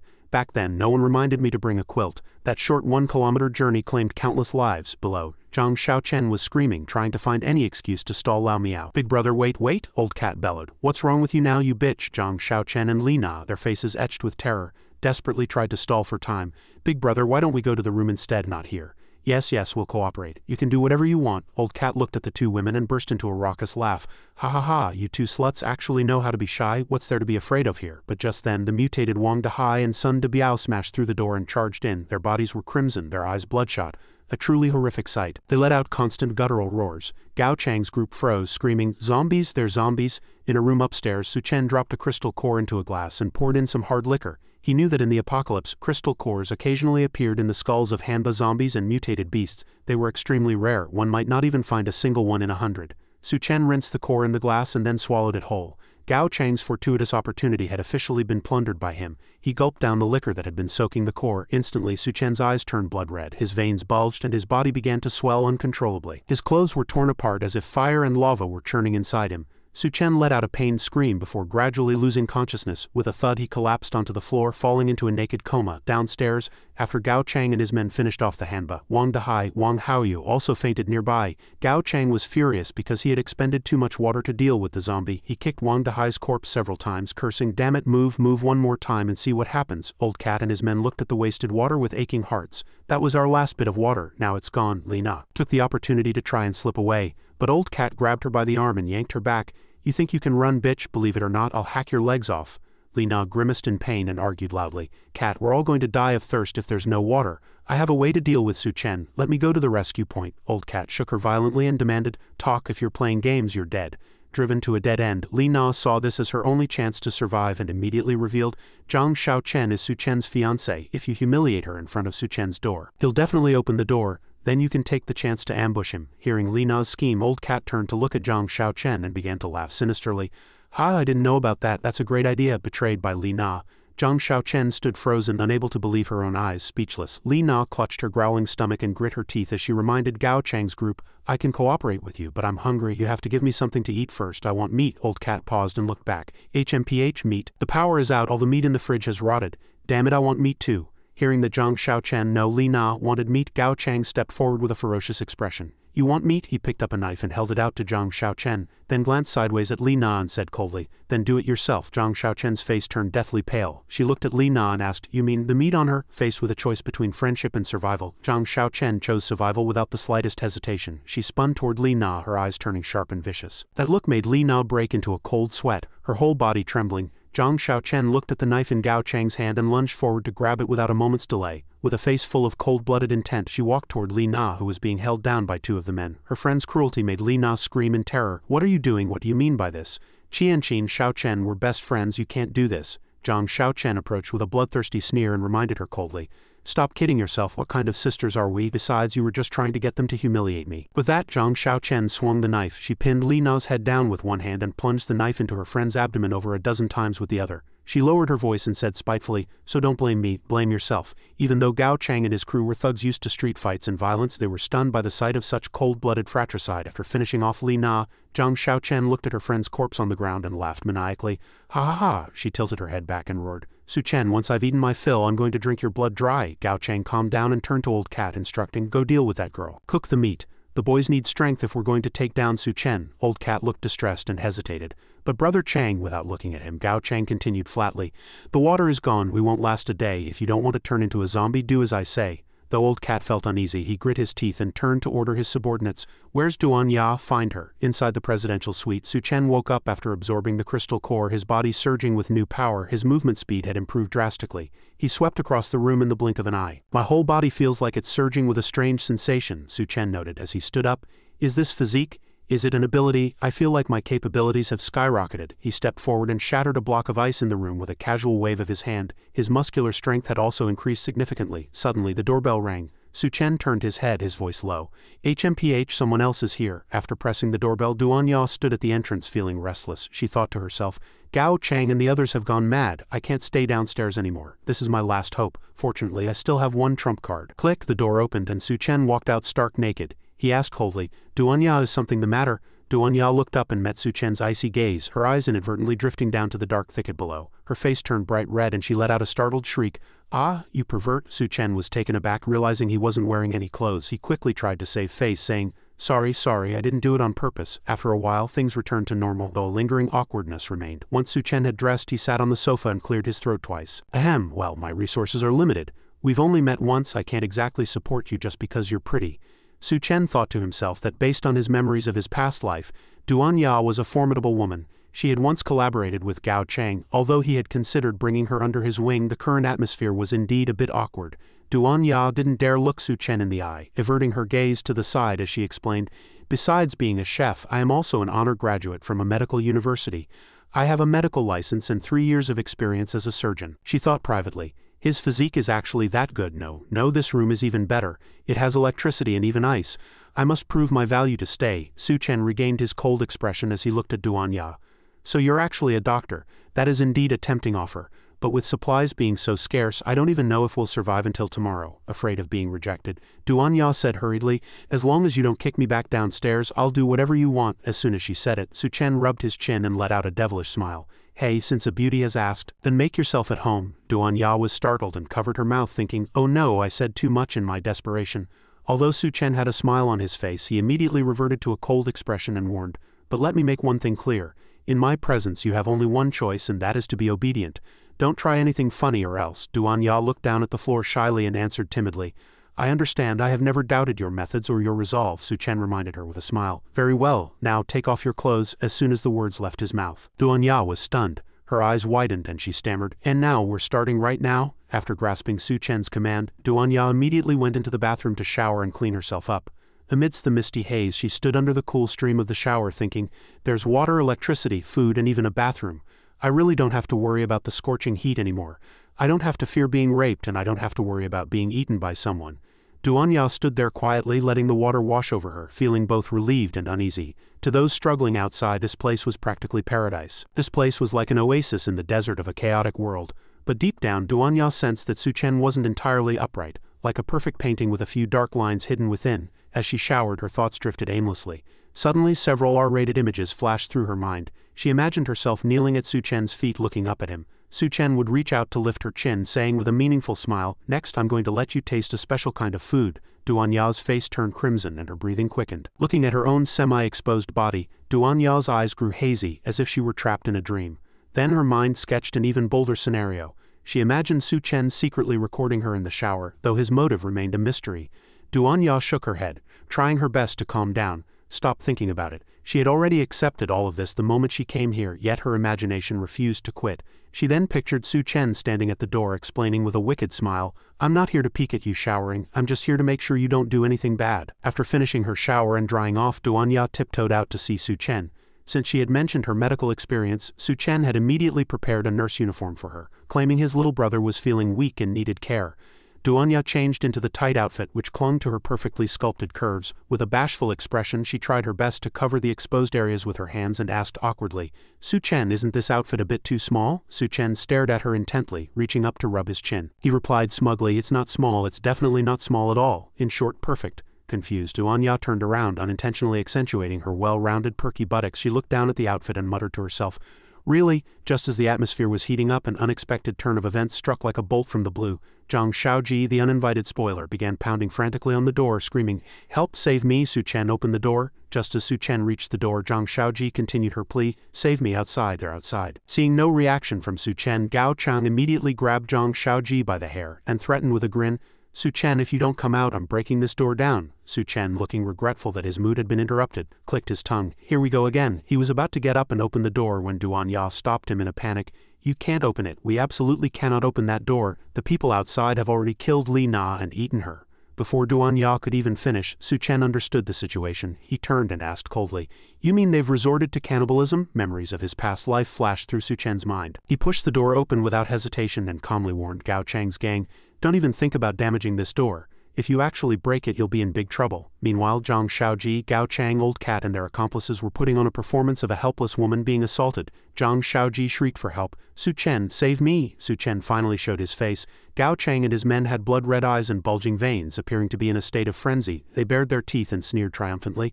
"So you finally decided to show your face? Haha." Su Chen stood by the door, looking out with a gaze as cold as frost. Gao Chang had already stationed a man nearby, armed with a sharp blade and ready to ambush Su Chen. Just as planned, the moment Su Chen spoke, the man swung his knife and shouted, "Die!" What they hadn't expected was that Su Chen had once received guidance from the electric sect master Huang Junji in Vietnam and had mastered the essence of martial arts. He was well prepared, having monitored the situation through surveillance. With lightning-fast reflexes, Su Chen grabbed the man's knife-wielding hand and snapped his wrist with a few simple moves, leaving Gao Chang and his lackeys dumbfounded. Zhang Shaoji continued to play the victim, struggling out of Gao Chang's grasp and shouting, "Let go of me." She rushed toward Su Chen for help. "Su Chen, save me!" But to her surprise, Su Chen did not soften. He coldly grabbed Zhang Shaoji by the throat, pinning her down and making it difficult for her to breathe. Looking at her distorted face, Su Chen remarked, "Once you officially begin eating human flesh, your body starts to mutate. Fangs grow in your mouth. You are no longer human." Behind him, Gao Chang's gang looked hideous, baring their teeth and growling. "The world has turned into an apocalypse. As long as we can survive, what does it matter if we eat human flesh?" Zhang Shaoji's face grew more and more bizarre. Fangs became visible. Her long tongue darted out and her eyes turned blood red. She smiled deviously. "Hey, your meat smells so good. After eating, I feel my whole body surging with vitality. Su Chen, I can't wait to taste your flesh, so just die." Zhang Shaoji swung her hand to attack Su Chen, but reality was cruel. Su Chen delivered a precise heavy kick squarely to her face, sending her flying like a rubber ball. The force of the kick was immense, and Zhang Shaoji was knocked straight out of the window. However, thanks to her mutated body, she was quick enough to grab onto the wall, barely clinging to life. She grit her teeth, veins popping as she roared, "Su Chen, I will never let you get away with this." However, as her suspended body came into contact with the intense solar radiation, she jerked violently and struggled in agony. "Arg, it's so hot." Inside, after dealing with Zhang Shaoji, Gao Chang roared and charged forward to fight Su Chen to the death, shouting, "Brothers, charge. Don't give him a chance to pull his gun." Su Chen, meanwhile, remained perfectly calm. "HMPH, do you think trash like you is worth wasting my bullets on?" One of Gao Chang's men leapt into the air. Using a flashy rock spreads its wings move to put on a show of intimidation. "Kid, don't look down on people," Su Chen only replied coldly. "But didn't I tell you, I happen to like wasting things." As soon as he spoke, Su Chen drew his gun and sent a bullet straight through the eagle's forehead, killing him instantly. Gao Chang, Lao Mao and the others panicked and scattered. Lao Mao jumped onto the ceiling, laughing maniacally. "Ha, it's not just strength, our reflexes and speed have evolved too." He threw a punch and dived down. "Since we came prepared, don't dream of defeating us, die." But before he could land, Su Chen used an incredible spatial leap, appearing abruptly above him. He coldly pressed down on Lao Mao's head. "You think this is over?" He slammed Lao Mao's head violently against the floor with a heavy thud, leaving him bloodied and broken. Su Chen roared, "Go to hell!" Another henchman swung a blade at Su Chen's throat, but Su Chen snatched the knife and with a few clean slashes finished off the other two thugs. Gao Chang, seeing his men fall one after another, flew into a rage. He charged like a wild beast, throwing a punch. But before he could touch Su Chen, he was caught in a chokehold and slammed against the wall, gradually losing consciousness. Right then, the fully mutated Zhang Xiaochen reappeared. Her body was flowing with lava, and she had grown a long tail, charging into the room like a monster. Su Chen looked at her coldly. "Zhang Xiaochen, I didn't expect you to fully mutate so quickly. It seems your inner obsession is truly deep." His gaze turned icy as he effortlessly snapped Gao Chang's neck and tossed the corpse onto the floor. Radiating a murderous aura, he turned toward Zhang Xiaochen. "Then I'll just kill you again." Zhang Xiaochen's hair stood on end, her bloodshot eyes filled with hatred as she hissed, "My dinner!" Duan Yao peeked out from the room, watching Su Chen in shocked admiration. Su Chen was simply too powerful. He had taken down Gao Chang's entire gang alone, but seeing the hideous monster Zhang Xiaochen had become, she couldn't help but worry, thinking, "The beast in front of Su Chen radiates an extremely dangerous aura." Duan Ya, wearing her provocative nurse uniform, hid behind the door. Her eyes were filled with worry and a strange longing. Deep down, she yearned to stay by Su Chen's side forever, like a bird seeking shelter from a storm. At this moment, Su Chen's dinner had become much more self-aware, hadn't she? Duan Ya thought to herself, "I have to find a way. If I want to stay by Su Chen, I can't be a burden." Suddenly, Duan Ya's eyes flickered as she noticed an interesting object in the room, seemingly calling out to her. She picked up the weapon, steeled her heart, and stepped out to call Su Chen. At that moment, Su Chen was taking a stance to fight the monster Zhang Xiaochen. He turned back in surprise at the shout. There stood Duan Ya in her tight nurse outfit, revealing just enough to be teasing. Holding the long whip Su Chen had previously prepared for recreation, she spoke up with a serious warning. "Hey guys, I have to say, anyone who sees this and doesn't take their hands out of their pockets has some serious self-control." Holding the whip while half hiding her figure, Duan Ya said firmly to Su Chen, "Let me help you deal with it." Though Su Chen was struggling to suppress the heat rising within him, he turned his head coldly. "Help me, HMPH, I'll give you credit for not running away. But looking like that will only distract me." Duan Ya froze, looking down at her body and holding the whip blankly. Why would you be distracted? Besides Duan Ya, both Su Chen and every guy watching this scene knew exactly why. It was impossible to look away. On the other side, the monster Zhang Xiaochen seemed to still possess a shred of human memory. Seeing Su Chen and Duan Ya exchanging looks, a fierce wave of jealousy sent her into an immediate rage. Zhang Xiaochen bared her teeth, exhaling a foul breath, and let out a non-human roar from her bloodshot eyes. Then, her face contorting like a nightmare, she lunged at Su Chen. Su Chen was still admiring the scenery, and the sudden roar caught him off guard. Before he could react, the monster's heavy blow slammed into his chest behind the door. Duan Ya screamed out in fear, "Su Chen!" But contrary to her worries, Su Chen's body was completely unharmed, without even a scratch. Having been blindsided, Su Chen's murderous intent exploded as he activated his berserker ability. Seeing Su Chen was fine, the monster Zhang Xiaochen immediately leaped behind him, baring her teeth and drooling as she bit into his shoulder. However, Su Chen's body was as hard as a diamond. The monster's fangs produced a piercing screech against his skin, like biting into a steel plate. She bit down several more times in frustration, but it was all in vain. Su Chen looked at her coldly. His gaze was as sharp as a blade. "Oh, can't bite through. I was wondering if those fangs in your mouth were purely for show." Su Chen felt power surging through him and said deeply, "It's time to end this." As soon as he spoke, he grabbed Zhang Xiaochen's arm so quickly it almost looked like he was embracing an old flame. He flipped onto the monster's back, pinning her arms behind her and completely neutralizing her. Zhang Xiaochen, radiating high heat in the physical sense, was stunned, her eyes widening. Su Chen at this moment was like a god of war. He stepped on the monster's head and asked coldly, "Are you ready?" Without giving her a chance to respond, Su Chen executed a bone-stripping move. Violently tearing off her arms, he followed up with a heavy kick that sent Zhang Xiaochen flying into the ceiling. A lethal blow. Covered in blood and trembling, Zhang Xiaochen let out a shrill cry. Su Chen landed gracefully, still clutching the two severed arms before tossing them back at the monster like trash. He said flatly, "Boring, I wanted to leave you to be tortured by the apocalypse, to rot slowly in agony. But since it's come to this, I'll just kill you now." Just when he thought the monster was dead, Zhang Xiaochen crawled toward the corpses of Gao Chang's gang. She used her tail to pull them in and began devouring them to upgrade her body. She tilted her head back and opened her maw, swallowing the bodies one by one. After digesting them, her severed arms actually grew back. Zhang Xiaochen screamed in excitement as her body evolved into a more hideous form, her face covered in bulging veins. She glared at Su Chen with pure hatred. Su Chen frowned slightly, thinking the severed arms actually grew back. Duan Ya witnessed this horrific scene and stammered in shock, "No, that's impossible." But Su Chen instead curled his lips into an excited smirk. "Excellent, since you have regenerative abilities, it means you won't die that easily." He looked up, his eyes filled with a terrifying, killing intent. This also means I can tear you to pieces 1,000 times. While the monster was still posing, Su Chen charged forward at supersonic speed, pinning her shoulders down. Zhang Xiaochen panicked. Su Chen stood beside her. Holding her hand, he suggested tenderly, "Let's see just how many times you can regenerate." He gripped the monster's shoulder and said ruthlessly, "Let's start with your left hand." With a loud crack, the left arm was torn off, and the monster let out a pathetic scream. Su Chen turned to the right shoulder and said intimately, "Next, the right hand." Without hesitation, he ripped off the right arm and continued the brutal torture. Next, the tail and the legs. With every swing of Su Chen's hands, the monster's limbs flew in all directions. He pinned her head to the floor with his foot. His voice was calm and gentle. "This is only the first time." With each regeneration, the monster grew more exhausted. As her limbs and tail grew back once more, Zhang Xiaochen slumped on the floor, panting heavily. Su Chen smiled. "Good girl, ready for round 2, let's begin." Su Chen continued his joint removal surgery, his murderous smile leaving Duan Ya completely dazed. After the second round, the monster couldn't take it anymore, looking at Su Chen with terrified eyes and trying to flee. But as soon as her limbs grew back, Su Chen would announce, "Round 3. Then came rounds 4, 5, 6, 7, and 8. As Su Chen worked, he noted that it wasn't just limbs, even eyes, nose, and tongue could grow back. Next, the 16th time, it seemed even internal organs could regenerate. "Looks like you can reconstruct everything except your head. 21 times should be enough for you, right?" Su Chen stopped, looking down coldly at Zhang Xiaochen. By now, she had lost all her aggression, weeping and begging. "Chen Ji, I was wrong, please spare me." Su Chen replied coldly, "I was planning to gouge out your eyes, but I suddenly remembered something. I'm not a demon." Zhang Xiaochen cried out.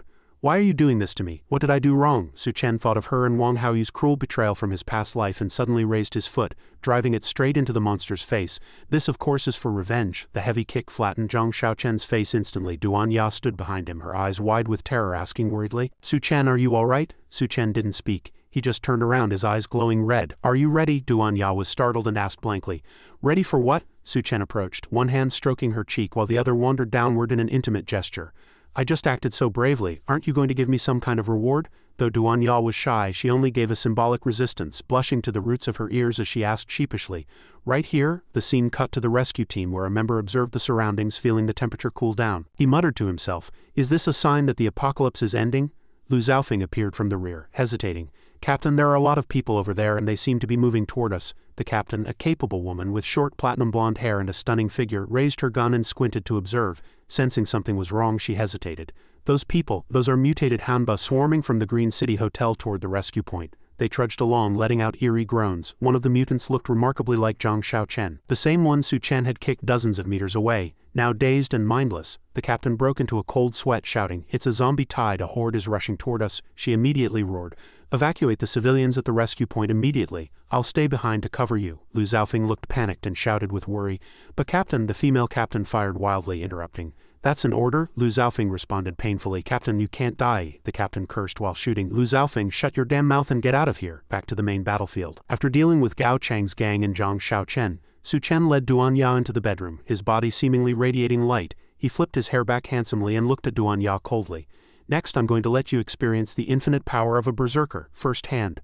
Berserkers, legendary warriors who slaughtered like mad beasts, always struck terror into their enemies. For Su Chen's dinner, Duan Ya, she was destined to endure countless high-difficulty exercises. Duan Ya looked at the lust-filled Su Chen. She clutched the quilt in panic and screamed, "What? Again, how many times has it been?" Su Chen, now like a predatory beast full of primal instinct, pinned Duan Ya down, his eyes filled with longing. Su Chen warned his prey in an icy tone, "Heha, the catastrophe of the heat has passed, and I'll be leaving here sooner or later, but before that, I'm going to leave you with a memory you'll never forget." Duan Ya lay on the bed like a wary wildcat. Although she was in a high defensive posture, resistance was futile against this tiger. Hearing Su Chen's words, she asked hesitantly, "Can't you take me with you?" Su Chen didn't like his dinner repeating questions. He instantly crushed Duan Ya's fantasies like a high-speed sewing machine. A fierce cold light flashed in his eyes like a demon incarnate as he announced coldly, "If you want to stay by my side, you must meet 2 conditions. First, you must have value.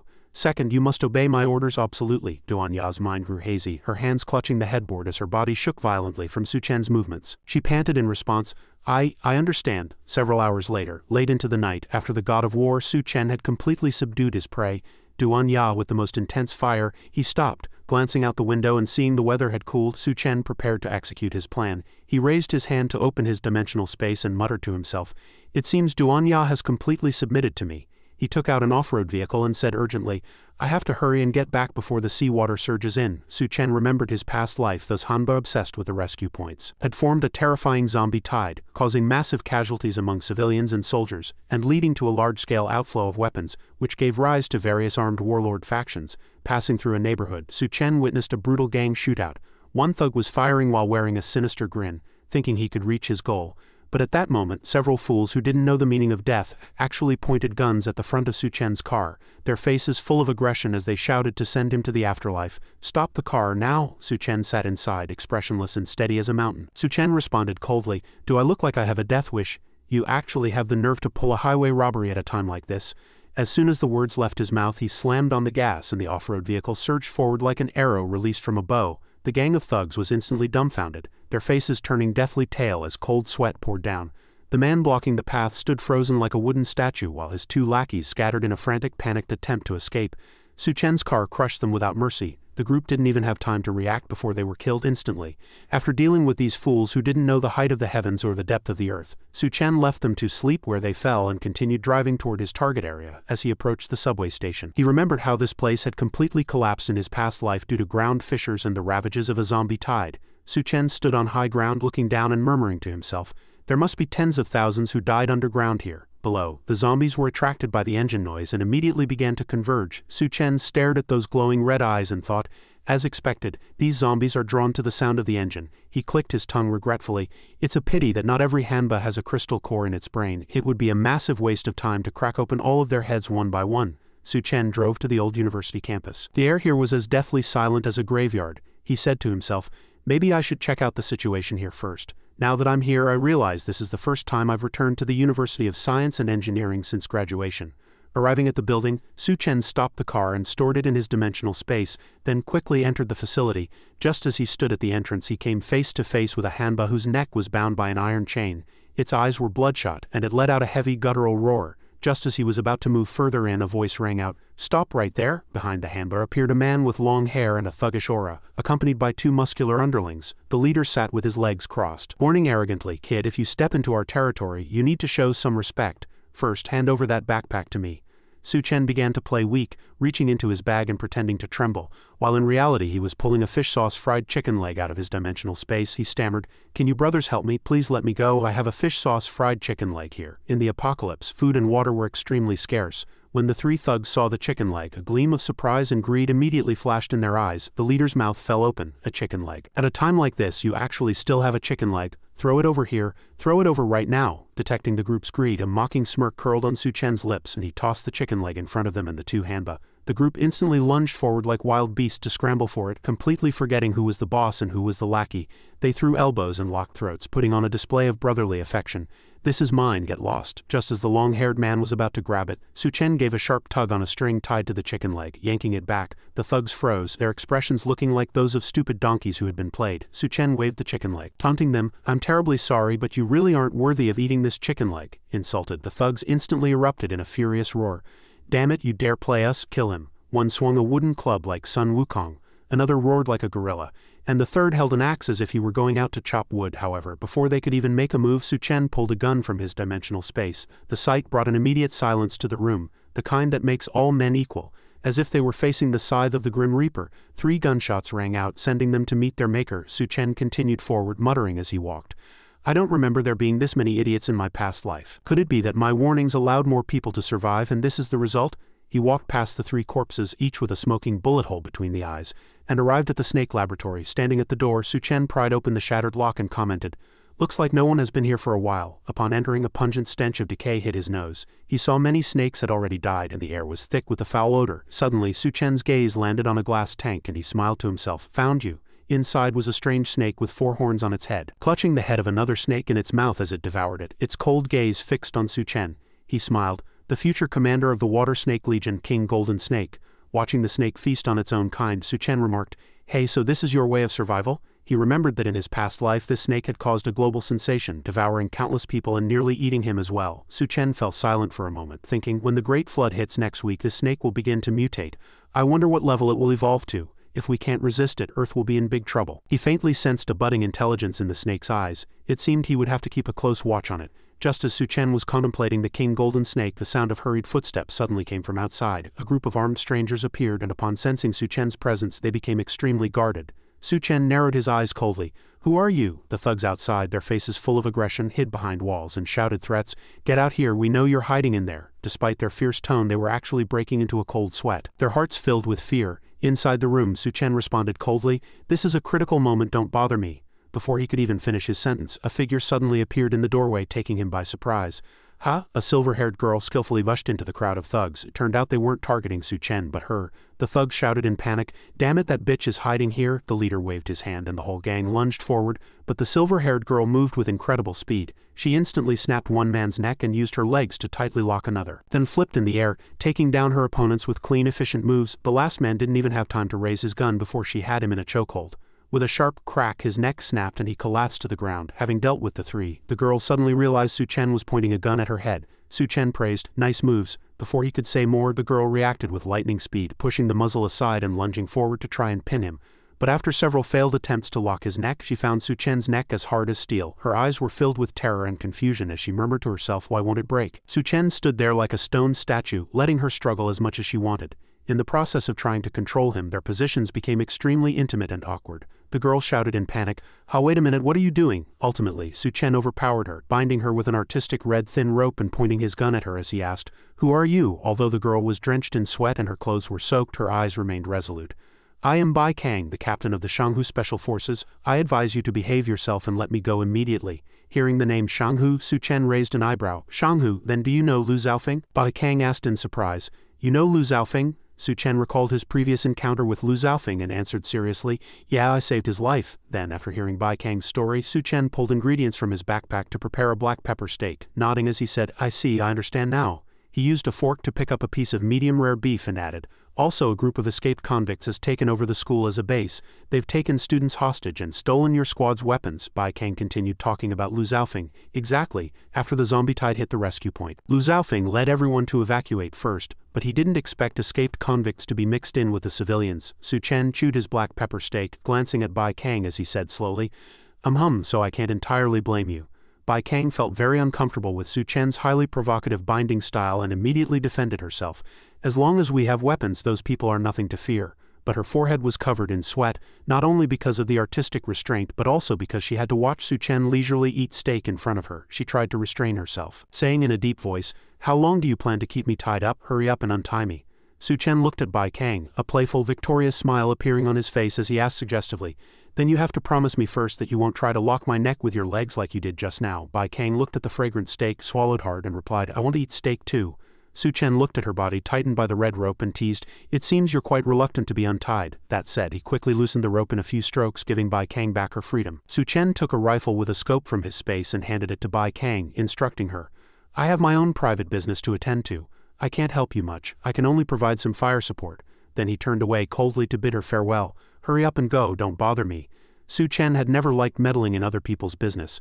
As long as the other party didn't provoke him, he would never take the initiative to attack. His core goal now was to wait for the Great Flood in a week, let the King Golden Snake evolve, and then kill it to harvest its crystal core. Bai Kang took the gun, silently marveling. She realized that Su Chen might not be a bad person, and with his assistance the plan would have a much higher chance of success. She shouted at his back, "I plan to launch a direct raid on their lair. That's the only way to recover the stolen military supplies and help those survivors stay alive." Looking at Su Chen's back, a glimmer of hope remained in Bai Kang's heart. "This might be the last time we meet, so..." Before she could finish, Su Chen suddenly interrupted her. "Military supplies?" As if thinking of something, he turned back toward his backpack. He said as he walked, "Wait a minute." Like a magician, Su Chen pulled a heavy, massive sniper rifle out of that small backpack, leaving Bai Kang dumbfounded. He pulled back the bolt and explained, "Lu Xiaofeng and I have a bit of history. I'll accompany you on this mission." The scene shifted to the University Administration Building, Su Chen's alma mater. The gang of escaped convicts was currently entrenched here. In the back, male students were bound tightly as hostages. The scarred leader sat between two fawning women, questioning a lackey who had just returned from scouting. "What's the situation outside?" The lackey trembled under the boss's authority, reporting hesitantly, "Boss, the brothers are all ready and standing guard outside. We guarantee we can round up all those guys hiding in the dorm buildings." The leader gave a sinister grin. "Good. Make those disobedient ones charge at the front as meat shields. If anyone dares to resist, just finish them off if they want to die so badly." While the convicts were still immersed in their unrealistic fantasies, Su Chen suddenly burst in, kicking the door open. This sudden move left everyone stunned as if they had a bucket of cold water dumped on them. Entering the room, Su Chen spoke coldly. "Sorry, are you all having a meeting here?" The lackeys stood frozen, terrified. The one who had just finished reporting was furious at Su Chen's intrusion and pointed at Su Chen's nose, shrieking, "Who the hell are you? There are over 20 men guarding the outside. How did you get in?" Facing the interrogation of these dogs, Su Chen stood with his hands in his pockets, walking forward unhurriedly as he answered calmly, "Ha, you're asking how I got in?" He raised his hand in the gesture of a gun, his gaze icy. With this, the lackey was about to follow up with another question when his head suddenly exploded, blood spraying everywhere and terrifying everyone out of their wits. The convicts shrieked in horror, their faces filled with the expression of seeing a ghost.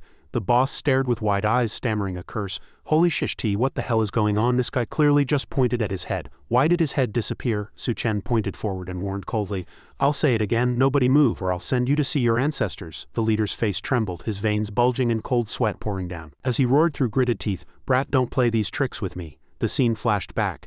At the exact moment the lackey was taken out, Bai Kang, stationed at the sniper position, pulled the trigger and confirmed in her earpiece, "Target cleared." Before this, Su Chen and Bai Kang had devised a meticulous plan. Su Chen was responsible for the frontal assault on the enemy lair, while Bai Kang provided cover with a sniper rifle from the experimental building across the way. She continued to observe through the scope, warning worriedly, "Su Chen, there are many convicts in the room. Your current situation is extremely dangerous." She emphasized that storming the enemy lair alone was far too risky. Bai Kang recalled that when Su Chen proposed the plan, he only requested long-range support. He had said at the time, "You just take this sniper rifle to the top floor of the opposite building to cover me. I'll go directly to draw the enemies out. Whoever I point at, you handle." Thinking of this, Bai Kang felt a bit of regret. "I actually agreed to this." Like a mother leopard protecting her companion, she desperately rushed down the stairs, shouting into her earpiece, "Su Chen, find a way to stall for time first. I'm coming to save you right now." Just as Bai Kang was consumed with anxiety, the enemy leader's command came through the earpiece. "Kill that kid for me." Bai Kang cursed through gritted teeth. "Damn it, I'm too late." She sprinted at full speed, her eyes red as she shrieked, "You bastards!" She thought Su Chen was surely going to see his ancestors and felt immense regret for agreeing to such a ridiculous plan. Just as she stepped into the convict's base, Bai Kang raised her gun toward the room and roared in anger, "Su Chen, I'm here to avenge you." However, the scene before her was completely beyond her expectations. Every convict in the room, from the leader to the lackeys, had been cleanly and efficiently dealt with by Su Chen. They lay scattered all over the floor like withered branches after a storm. Su Chen was even holding the unconscious leader by the throat with one hand, hoisting him into the air as he said flatly, "Ah, you're late. There are no military supplies here at all." After clearing the administration building, Su Chen had not only taken down the thugs but had also collected all the resources into his dimensional space like war trophies. He announced coldly to the group in front of him, "Everything here is temporarily under my management. If you manage to survive and behave yourselves, maybe I'll share some with you when I'm in a good mood, though I doubt it." At this moment, the leader of the death row convicts was in a half-dead state. Su Chen's hand tightened slightly around the man's neck as he hoisted him into the air. The man, hovering on the brink of death, still attempted to use his last gasp to issue a threat. "You brat named Su, you can't kill me, or the people behind me will never let you go." He thought his reputation as a death row convict would allow him to act with impunity, but unfortunately he had encountered the true Grim Reaper, Su Chen. Su Chen exerted a sudden force, and with a sharp crack the leader's neck snapped. The threat became his final words, as if he were preparing in advance for his own funeral rites. Su Chen's face was like frost as he announced coldly, "Don't worry, those people will be joining you soon." Back in reality, Bai Kang, who had just rushed over from the opposite building to save Su Chen, witnessed this unbelievable scene.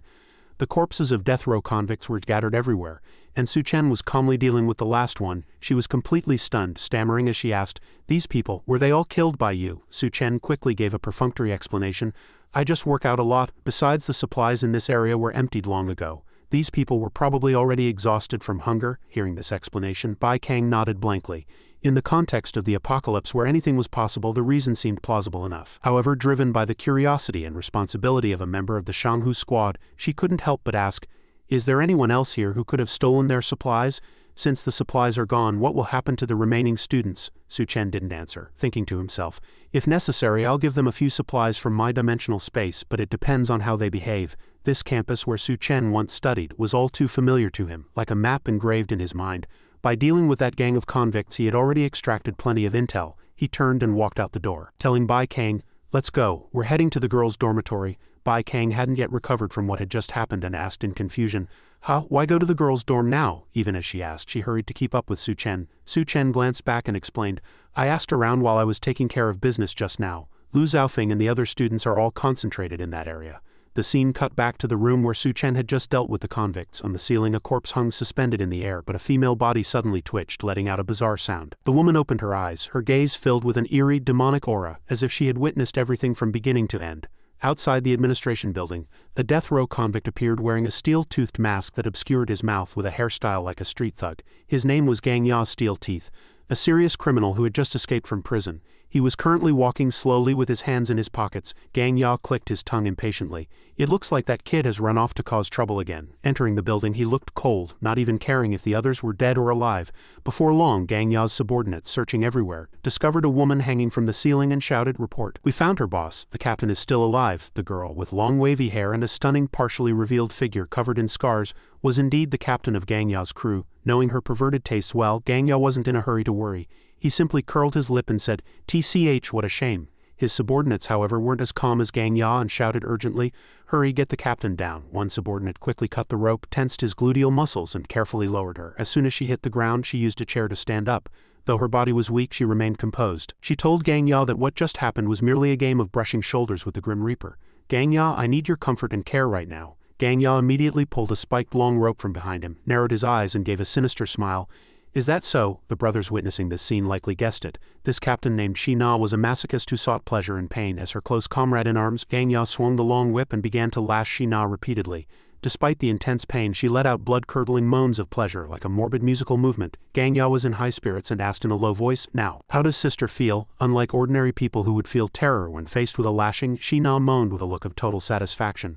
"Ah, I feel much better." Seeing she had regained her energy, Gang Ya pressed further. "Then you must have seen clearly who it was, right?" In her state of hazy intoxication, he had her sit on him. Gang Ya carefully inquired who dared to steal his supplies. Shina stuck out her tongue, her eyes half closed as she answered incoherently, "It was a man like a demon." After clearing her head from the trance, she coldly spat out two words, "Su Chen." The scene shifted to the girls' dormitory. Su Chen and Bai Kang met Lu Zhaofeng and the remaining students. Seeing Lu Zhaofeng was injured, Bai Kang shouted anxiously, "Zhaofeng, how did you get hurt?" Lu Zhaofeng returned a smile and reassured her. "Captain Bai, I'm fine. It's so good to see you return safely." He covered the wound on his abdomen with his hand and looked at Su Chen with suspicion. "Su Chen, why are you here too?" Bai Kang explained. "This gentleman says he is your lifesaver." Su Chen ignored her words and turned directly to Lu Zhaofeng. "Yo, Zhaofeng's wound looks pretty serious. Let me see how bad it is." Lu Zhaofeng unwound the bandages and explained, "It was actually just a scratch, a normal wound."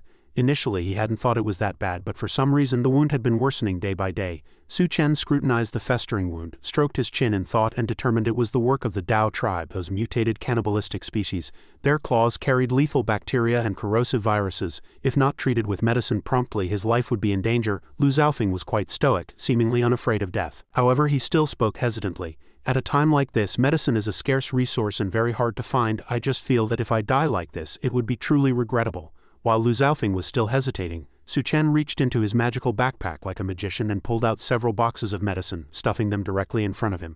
"Take these, they should be enough." Lu Zhaofeng was stunned. Witnessing Su Chen's generosity, Bai Kang also asked in surprise, "So much medicine, where did you get it all?" Su Chen lied nonchalantly. "Didn't I just tell you? I am his lifesaver." Searching his memories of his past life, he recalled a man with invincible power known as the Wind God, whose combat capability was comparable to a nuclear weapon. Su Chen thought that if Lu Zhaofeng was indeed that person, this investment was a guaranteed win. Given Lu Zhaofeng's upright and loyal character, Su Chen believed this was a gamble worth taking. Having received this help as precious as diamonds from Su Chen, Lu Zhaofeng was moved to tears, but his heart was still full of curiosity. He asked, "I owe you a favor now, but I know you wouldn't have come all this way just to deliver medicine to me. Tell me, what are you here for?" Su Chen's face was as cold as a block of ice as he issued a stern warning, "Everyone present, listen up. The Great Flood is coming, evacuate immediately," he explained like a prophet. "The extreme heat has nearly melted the glaciers in the cold regions, which will cause seawater to surge inland. By then, the entire school will surely be submerged by the Great Flood." Su Chen's words left everyone looking at each other in doubt, half believing and half skeptical, as if facing a blurred prophecy. Bai Kang's gaze was suspicious as she asked hesitantly, "The Great Flood?" Just then, a villainous character made an appearance. Su Chen's old classmate, Fang Ting. Recognizing him, she felt Su Chen was up to no good. Clutching her chest, she retorted angrily, "Nonsense, where is this great flood coming from? I think you're just looking for an excuse to kick us out so you can monopolize all the supplies in the school for yourself." Su Chen glanced at the shouting person and immediately recognized her as Fang Ting, a fellow student from the same year. Coming from a wealthy family, she was a famous feminist at the school who loved to incite conflict between men and women, Su Chen thought to himself. His sharp eyes cast a cold glance. Ignoring Su Chen's silence, Fang Ting stared intently at the backpack on his chest. Hunger and curiosity made her extremely irritable. She asked condescendingly, "HMPH, is there food in that bag of yours?" Without waiting for Su Chen to answer, Fang Ting, carrying the bad habits of a rich girl, lunged forward to grab the bag, shrieking, "Let me see what's inside." In his past life, Su Chen might have given her the bag, but things were different now. Facing anyone who dared to snatch his food, Su Chen delivered a resounding slap. Fang Ting was no exception. The slap left half of her face swollen like a bee sting. Holding the front tooth that had just been knocked out, she asked tremblingly, "You dare hit me?" He thought Su Chen's behavior would cause resentment, but Fang Ting was usually a mean person. Seeing her get clobbered, the surrounding students instead cheered excitedly. "Good, nice hit. Who told her to take the lead in causing trouble?" Another person chimed in.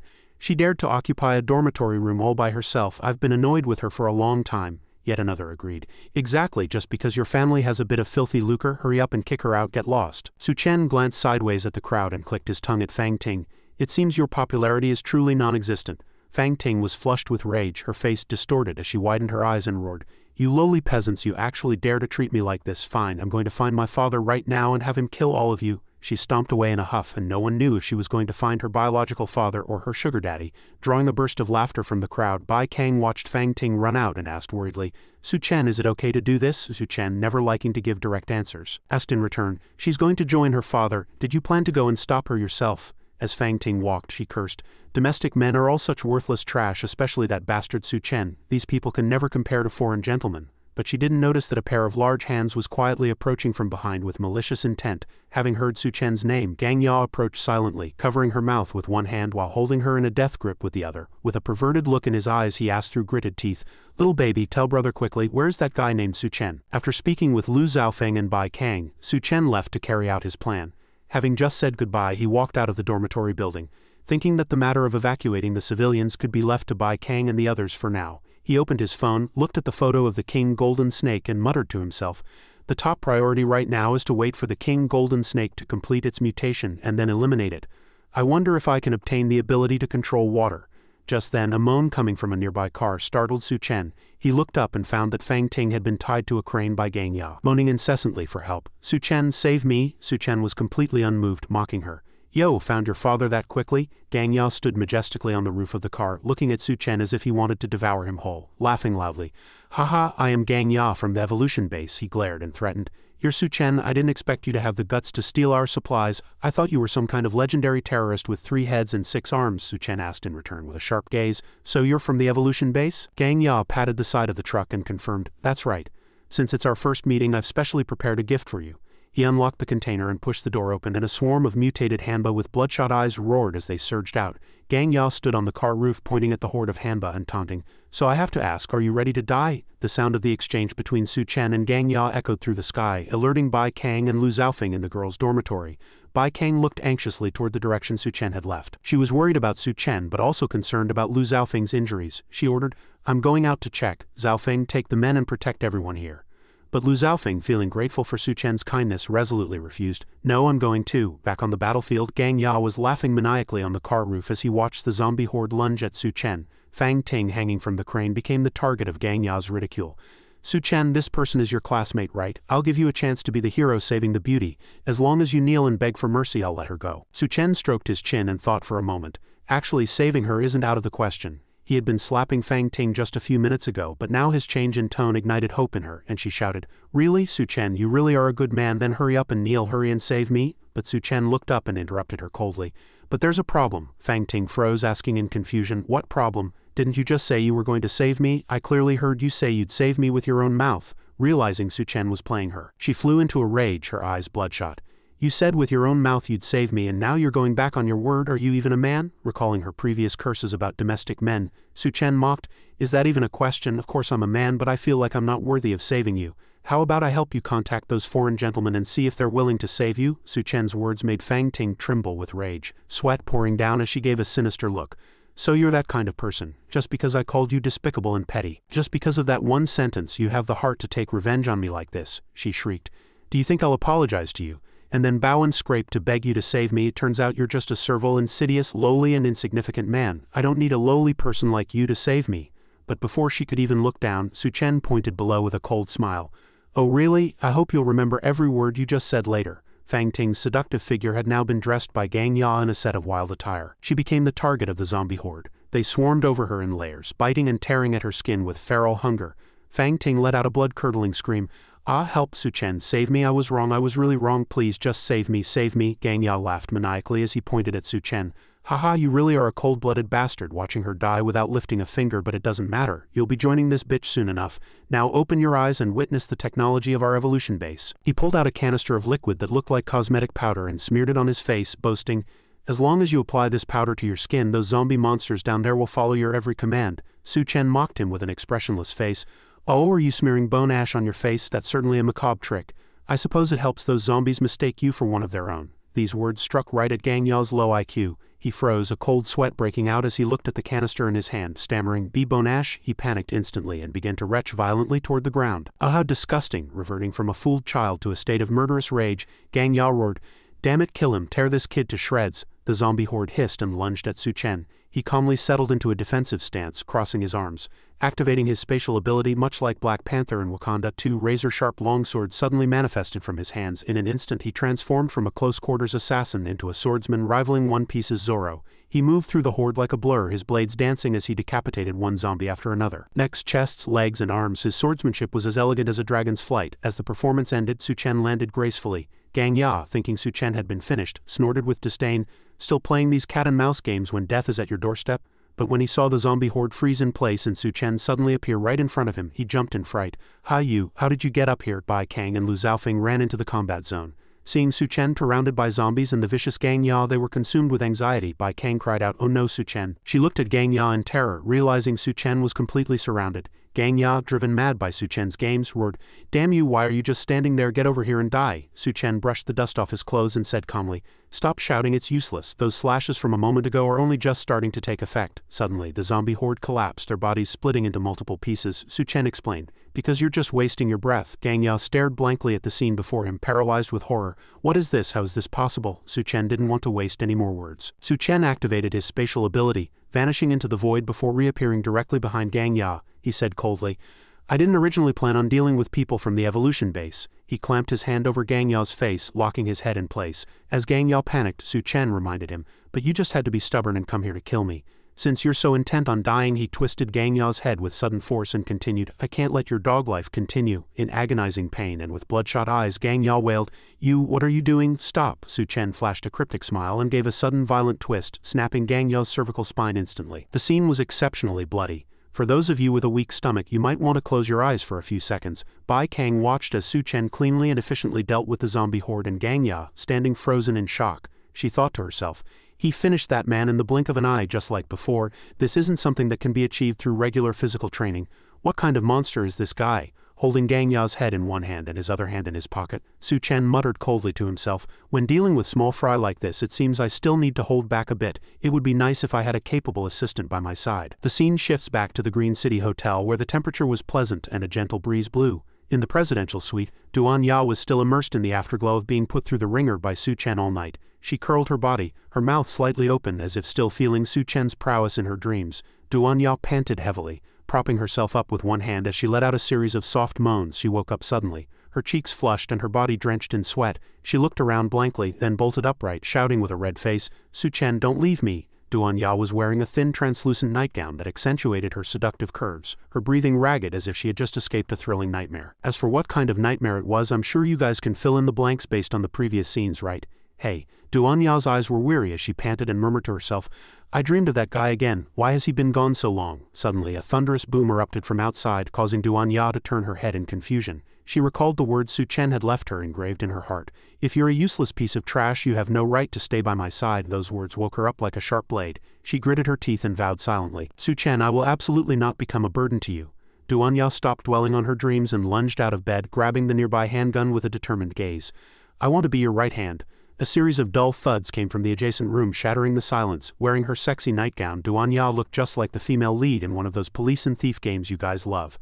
Haha, her face was as cold as ice as she pushed the door open, her gaze as sharp as a leopard's. However, after entering the room, she froze. Everything seemed normal. Duan Ya scanned her surroundings in confusion, muttering to herself, "Strange, I clearly heard the sound coming from over here." Suddenly, another loud bang came from behind her, causing her to whip around in terror.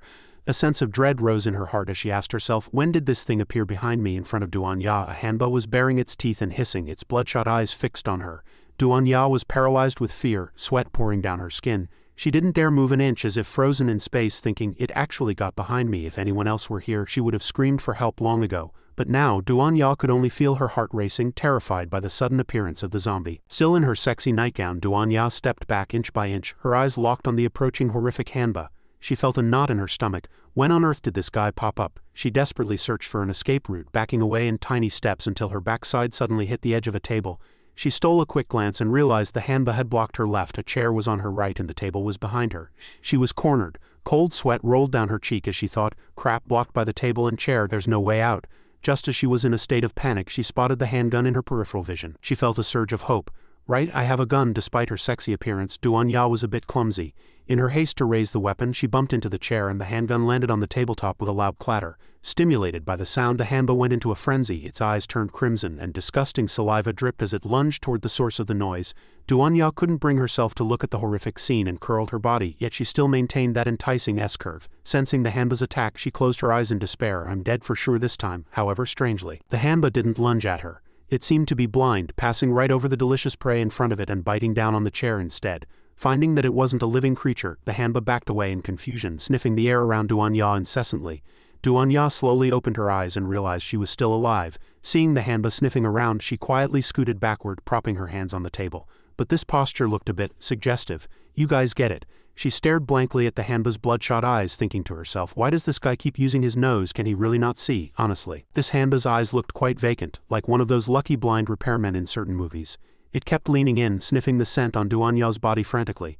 Duanya tried her best to dodge, but her shapely figure made evasion extremely difficult. As if she were trapped in an awkward farce, Duanya's brow furrowed as she thought, I've escaped for now, but it's too close.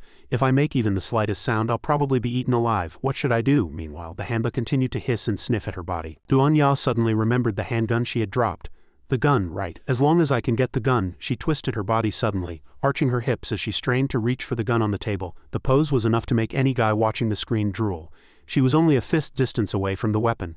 Duanya encouraged herself just a little more, however. Just as she struck this incredibly seductive pose, the Hanba detected the movement. It instantly went berserk, roaring as it turned its ear toward her. Duanya was scared out of her wits. She looked back into the Hanba's bloodshot eyes and sighed inwardly. It's over. The monster was hissing right behind her, its terrifying presence making her skin crawl.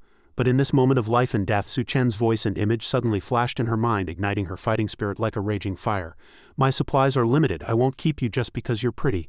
Finding a crystal core in a monster's brain grants powers. I won't raise a useless person. These words stung Duanya's pride deeply. She gritted her teeth, fury burning in her eyes as she roared, I am not useless. She threw a sudden powerful back kick, the stiletto heel of her shoe driving straight into the Hanba's eye. The heel sank deep into the socket, leaving the Hanba stunned. Not that it mattered, since it was blind anyway. Immediately after, she delivered another heavy kick, perfectly hitting the top of its head and piercing the brain with her heel. Duanya kept one foot pressed onto the Hanba's head, sitting proudly on the table with a sharp gaze. She gritted her teeth and said, Let's see if there really is a crystal core in your head. To her surprise, when she tried to pull her foot back, the Hanba suddenly reached out and grabbed her ankle. Duanya let out a cry of surprise but didn't yield. Fueled by a fight-to-the-death mentality, she exerted all her strength, stomping her heel into the Hanba's other eye. The Hanba let out a wail and could no longer hold on. Finally collapsing beneath her toes, Duanya sat up, her hips resting against the edge of the table. Watching the monster slowly fall, she spotted an axe on the table. She walked over and slung it over her shoulder, looking valiant and heroic as she said, Suchen, too bad you're not here to see this. I'm not some weakling you can mess with. She stepped on the Hanba's face and said firmly, Let me see if there's a crystal core in your brain. The scene shifts to the University of Science and Engineering. Bai Kang and Lu Xiaofeng were organizing the student evacuation as Su Chen had requested. Bai Kang was contacting her brother Bai Ming to arrange for military support and protection for the students. Meanwhile, in the snake research lab, the king golden snake that Su Chen had been watching began to mutate. Su Chen walked in, his gaze as cold as ice as he stared directly at the snake. Let me see how far you can evolve. He placed a large bucket of water in front of the king golden snake and said, I've specially prepared a large bucket of water for you. The mutated snake seemed to already have some awareness. It didn't resist, but slowly slid off the table and into the bucket. Su Chen smiled to himself. Hey, so you know you need to be in water to fully mutate? Fine, it saves me the trouble of doing it myself. The moment the king golden snake touched the water, its body began to grow frantically. Its size quickly exceeded its original form, bursting the plastic bucket as its body continued to expand as if it were about to explode. Su Chen was taken aback. He hadn't expected it to reach this scale so quickly. The king golden snake entered its first stage of mutation, proudly rearing its body up. A pair of massive wings sprouted from its back, and its crimson eyes stared fixedly at Su Chen. Su Chen took a guarded stance, saying deeply, "It's already this big at the first stage? Good thing I only brought a small bucket. If a massive flood really came and swept it away, that would be a real problem." Su Chen kept one hand in his pocket while manifesting a sword in the other. He looked at the King Golden Snake and warned, "If you choose to submit to me now, I might consider keeping you as a pet." The mutated snake now possessed intelligence. Sensing Su Chen's terrifying power, it actually chose to smash through the window to escape. Su Chen cried out in surprise, "You're trying to run? It seems this little beast is finally starting to grow a brain." Using its massive weight, the King Golden Snake shattered the window glass and escaped outside. Without hesitation, Su Chen followed close behind, swinging his sword at its back. He gritted his teeth and said, "Is this how snakes run away? Too bad you're not fast enough." However, instead of piercing the snake's skin, the sword snapped upon contact with those scales as hard as iron. Su Chen looked at the broken sword with a look of disgust. These scales can actually be this hard? Seeing that Su Chen couldn't break through its defense, the King Golden Snake launched a counterattack. Su Chen leapt up fearlessly, declaring, "Since the sword is useless, I'll beat you to death with my fists." He delivered a heavy iron punch to the snake's head, a massive force sending the snake's body crashing heavily to the ground. But the King Golden Snake didn't give up. It flexibly twisted its long body, coiling tightly around Su Chen as if venting its affection. Trapped, Su Chen's brow furrowed. Coiled by this little guy, it really has gotten smarter. Su Chen's gaze was as cold as ice as he stared at the King Golden Snake's cruel expression, asking in a low voice, "Was that last attack just a bait? Your real goal was to catch me?" The King Golden Snake couldn't answer him, but it opened its terrifying blood-red maw aimed straight at Su Chen, preparing to swallow the prey in front of it in one gulp. However, at this critical moment, the scene suddenly shifts to Bai Kang's group, leaving the suspense of Su Chen's life and death for later. Bai Ming looked back and asked with a hint of teasing, "What are you still looking back for?" Without waiting for Bai Kang to answer, Bai Ming continued to poke fun at his own sister. "What's with that expression? Can't bear to leave that handsome young fellow Su Chen?" Bai Kang turned her face away and snapped back, "If you don't have anything useful to say, just keep your mouth shut." Bai Ming paused, scrutinizing his sister as he pressed her further. "Do you really like that kid? If he chooses to stay here, isn't he just seeking his own death?" Bai Kang shook her head immediately, answering with a decisive tone, "He definitely won't die." Bai Ming looked at his sister with curiosity, raising an eyebrow. "Are you sure?" A flash of surprise and fear crossed Bai Kang's eyes as she said slowly, "The first time I met him, I felt that he wasn't just powerful. Those deep, cold, and mysterious eyes made him look like a hidden monster. I believe we will definitely see him again." The scene shifted back to Su Chen and the King Golden Snake. In an instant, the monster bared its fangs, preparing to tear into Su Chen. Suddenly, his powerful arms shot out like lightning, locking onto its neck in a death grip. The snake's head thrashed violently, but it could not escape the iron-like shackles of his strength. At that moment, the aura around Su Chen shifted, his eyes becoming as cold as the gaze of the Grim Reaper. He stepped heavily onto the monster's back, his voice low and commanding, "Did you really think you could catch me?" Looking into the fear-filled eyes of the King Golden Snake, Su Chen continued in a ruthless tone, "I've heard that a snake's nerves are extremely developed and they can still bite even after being decapitated, but so what?" Like a berserk god of war, Su Chen slammed the King Golden Snake upside down with one hand, then wound up for a heavy blow, smashing the monster into the ground. The resulting impact echoed like muffled thunder, teaching the newly awakened beast a sudden lesson in who the true master was. Su Chen stepped forward, one hand pinning the neck while his foot pressed down on the monster's maw. With movements that were effortless yet extremely cruel, he tore the King Golden Snake in half with his bare hands. After cleanly and efficiently dealing with the monster, Su Chen searched the area and finally found the crystal core. He picked it up, a flash of excitement in his eyes. "Found it." Su Chen stared at the crystal core in his hand, feeling the immense energy radiating from it, which filled him with curiosity about the power he was about to possess. He murmured to himself, "Let's see what kind of ability you can bring me." Suddenly, the city's landscape underwent a cataclysmic change. Just hours ago, everything had been scorched by the extreme heat. Now, a torrential downpour plummeted from the sky as if to drown the entire world. If the extreme heat had been strangling human will and endurance, then this flood and torrential rain was like a cold blade, directly erasing human civilization. Tsunamis and floods surged through, washing away everything in the city. People fled in panic, their faces written with terror and despair at the natural disasters the earth was unleashing. Even a powerful inland city like Chengdu could not withstand the wrath of nature. The terrain of the University of Science and Engineering was not high. Only a few administration buildings and parts of the high-rise structures had not yet been swallowed by the flood. "Su Chen, you have been chosen by destiny." After absorbing the King Golden Snake's crystal core, Su Chen leapt into the floodwaters. He moved with agility, feeling his body become more flexible than ever before. His breathing, his movements, everything was vastly different from before. Su Chen glided across the water's surface like a silent yet powerful wave. He thought to himself, "As expected, after absorbing the King Golden Snake's core, my body has already begun to change to adapt to this new power." Upon contact with the water, Su Chen's body underwent a mutation. Not only did he grow small, hard scales like those of a snake, but his strength, constitution, and speed also saw a significant boost. His eyes became sharper, easily capturing light even in the murky environment. Specifically, a thin membrane formed over his eyes, serving as protection while diving. Su Chen discovered that his breathing had also become extraordinary. Although bubbles rose around him, he felt no chest tightness or difficulty breathing. It seemed he could absorb oxygen through his skin just like a sea snake. He pondered silently, is this a trait of the water snake? After swimming a distance and leaving the administration building, Su Chen surfaced, continuing to contemplate his newly acquired power. Although he could not directly manipulate water, being able to breathe underwater was already a massive advantage. He suddenly remembered that Duan Ya was still trapped in the Green City Hotel. If the upstream flood surged, that place would likely be submerged. However, the flood was turbulent, and the debris and construction materials caught in the water were like hidden blades. Swimming against the current would be a dangerous challenge. Su Chen looked up at the sky, observing that the volcanic eruptions seemed to have reached their peak. Since Shangdu was far from the volcanoes, the sky remained blue, but when the volcanic ash rose to blot out the sun, the end of winter would no longer be far away. Su Chen's expression suddenly turned serious as he thought, in the face of the apocalypse, human civilization is nothing more than a fragile joke. To avoid becoming nature's prey, one must continuously improve their strength. Su Chen began to recall his past life. After the Great Flood, several powerful factions emerged in Shangdu. The low-lying southern region became the territory of the Water Snake Legion and the Ironclad Queen. The southern part of the city was also home to the Cannibal tribe, a gathering of brutal fanatics. The west was controlled by a massive army of rats under the rule of the Rat King. Meanwhile, the east was the domain of the powerful headhunters. In his past life, Cao Chang and Duan Ya had occupied the Green City Hotel, and Su Chen had nearly died at their hands multiple times, but in this life he whispered, Duan Ya, Cao Chang and that gang, I've already made plans to deal with them in advance. To become stronger, I must gather all the remaining crystal cores as quickly as possible. Sitting atop a building, Su Chen calmly considered his plan. The Cannibal tribe was numerous and their camps were scattered. The traces of the Ironclad Queen were mysterious and unpredictable. Regarding the Rat King, he remembered a clue from his past life.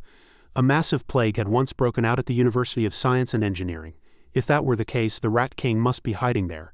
As long as he acted swiftly, Su Chen could take its crystal core without much effort. While Su Chen was deep in thought on the stone platform, ripples suddenly appeared on the water's surface below. He looked down and found a group of water ghosts gathering in increasing numbers. Su Chen frowned slightly, muttering to himself, it seems I really have too much free time. Watching the water ghosts gradually surround the area, Su Chen revealed a provocative smile. It seems I've been encircled by these fellows. The scene shifted to a signal pole in the submerged city. The Great Flood had not yet completely swallowed the pole. Two young men were clinging desperately to the top, their faces filled with terror.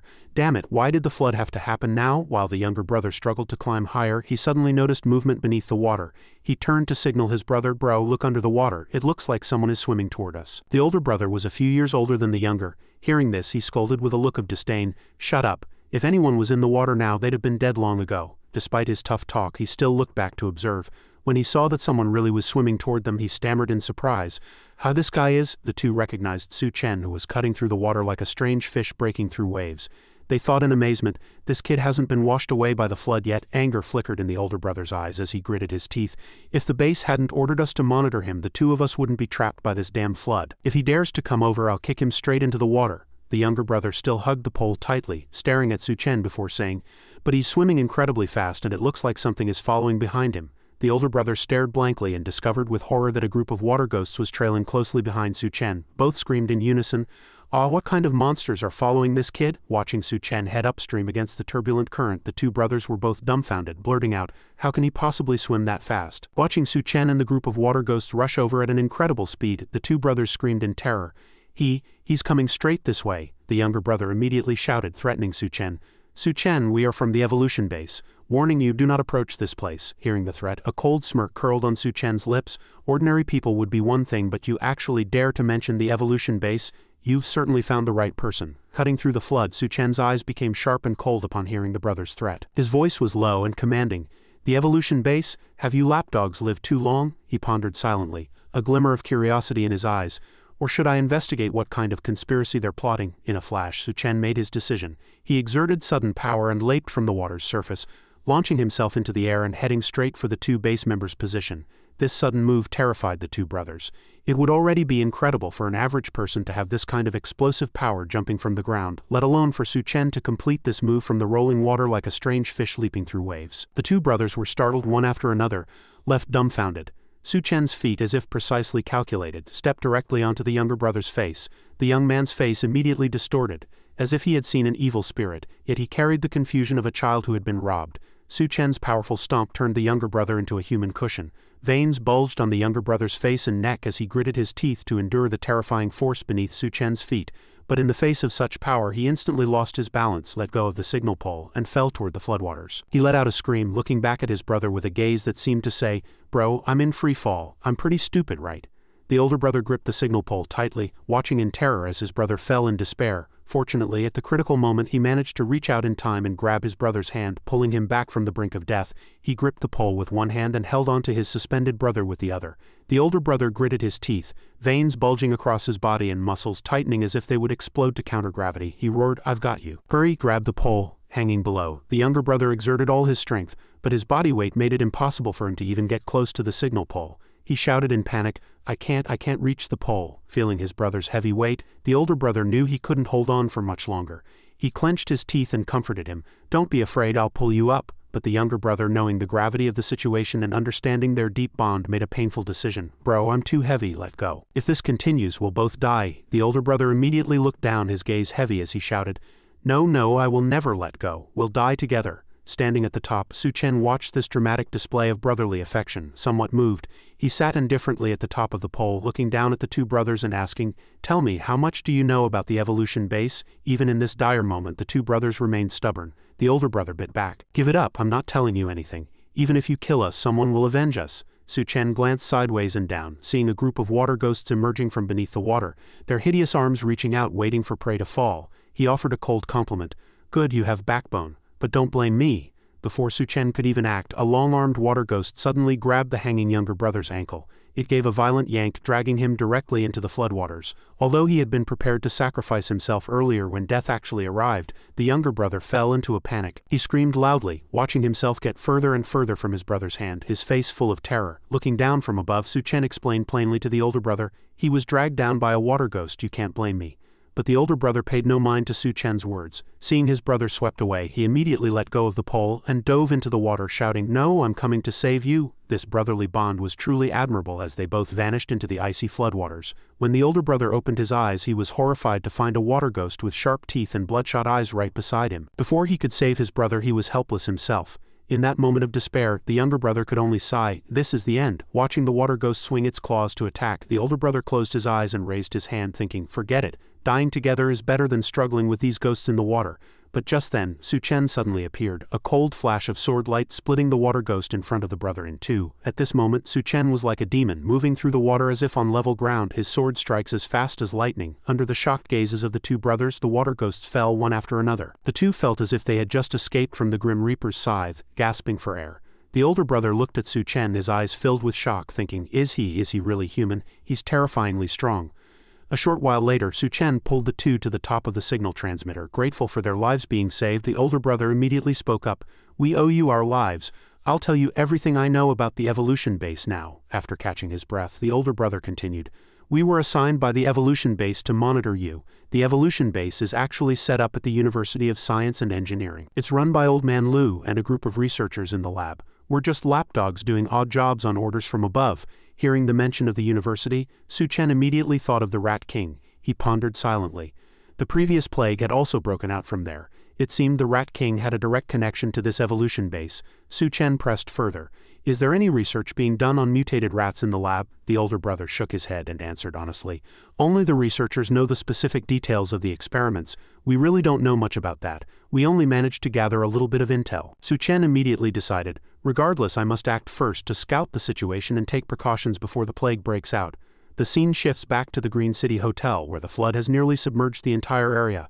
Anxiety glints in Duan Ya's eyes as she stands before the rising waters. She is panting heavily, her features brought to life by the artist's vivid strokes, with every detail pulling at the heartstrings. Having absorbed the crystal core as Su Chen instructed, Duan Ya tries to sense the power within her, but nothing seems to have happened. Drenched and bewildered, she asks herself, "Did I fail?" The floodwaters have already surged past her ankles. Suddenly, writhing tentacles appear beneath her feet, foreshadowing the thrilling scene to come. She struggles to lift her feet, lamenting, "Has the water already risen this high?" The great flood has swallowed almost every building in the city, and the Green City Hotel is no exception.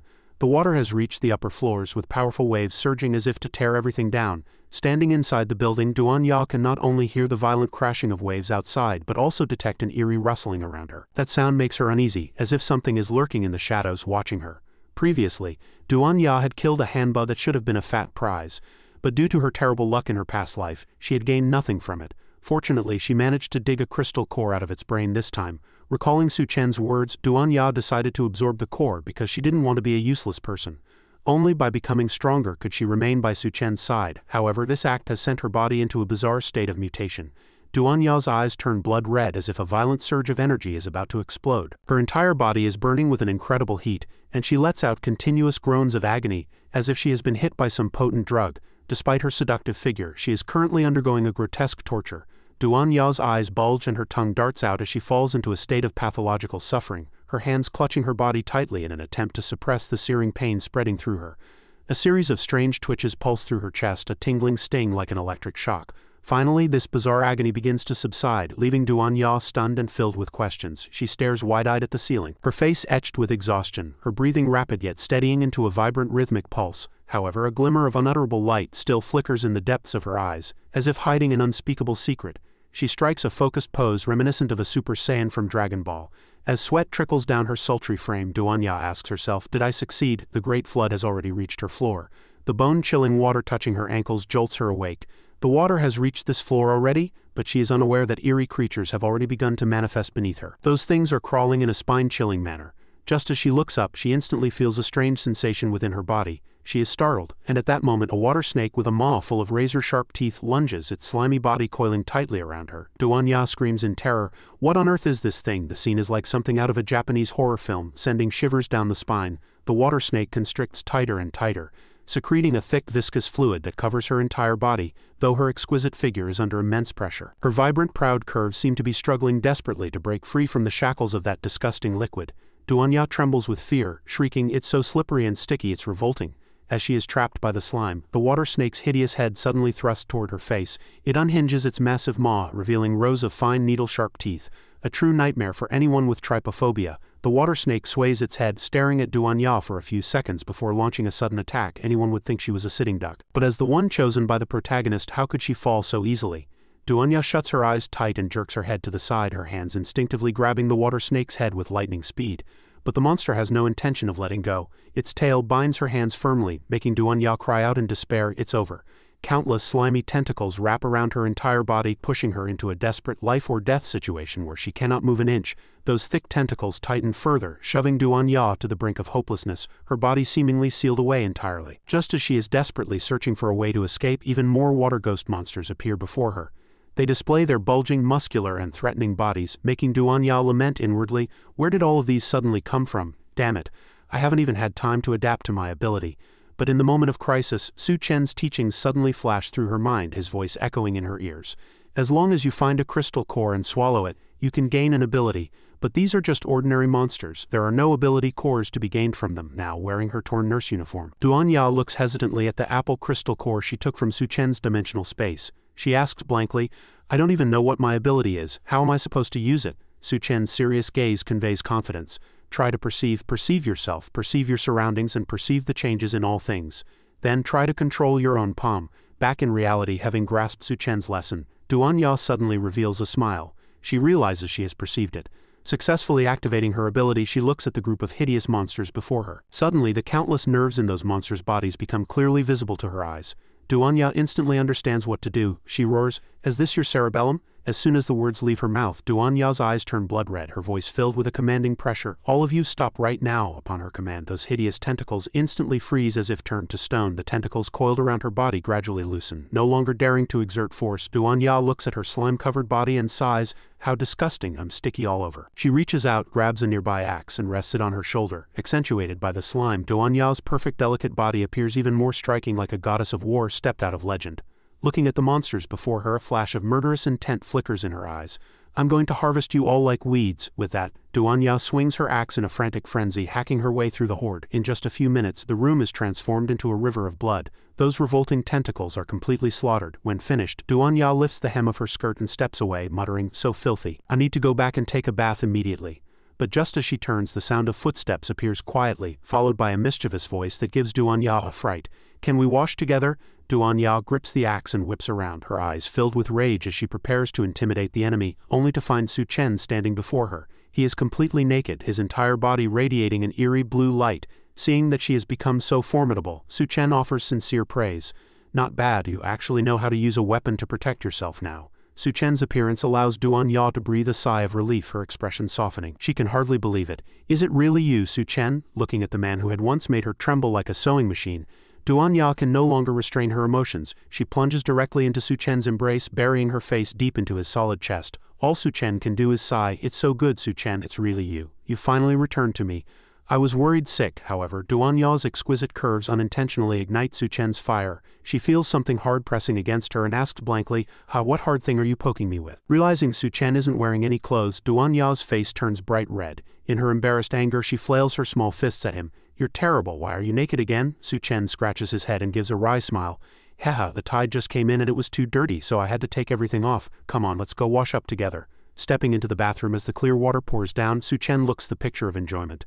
"Ah, this is so comfortable. As expected, there's no place like home." As Su Chen leans back in the tub to relax, Duanya sits opposite him with a flushed face. Reunited, she seems to be feeling amorous again. Su Chen asked, "By the way, what kind of ability did you awaken?" Duanya moves behind Su Chen, her eyes flickering and cheeks crimson as she rests her hands on his shoulders to give him a light, relaxing massage. As she works, she asks in return, "Have you already noticed?" Enjoying the massage, Su Chen jokes with a smile, "Not yet. I only sensed it through the temperature of your lips." This answer makes Duanya's face turn bright red with shame.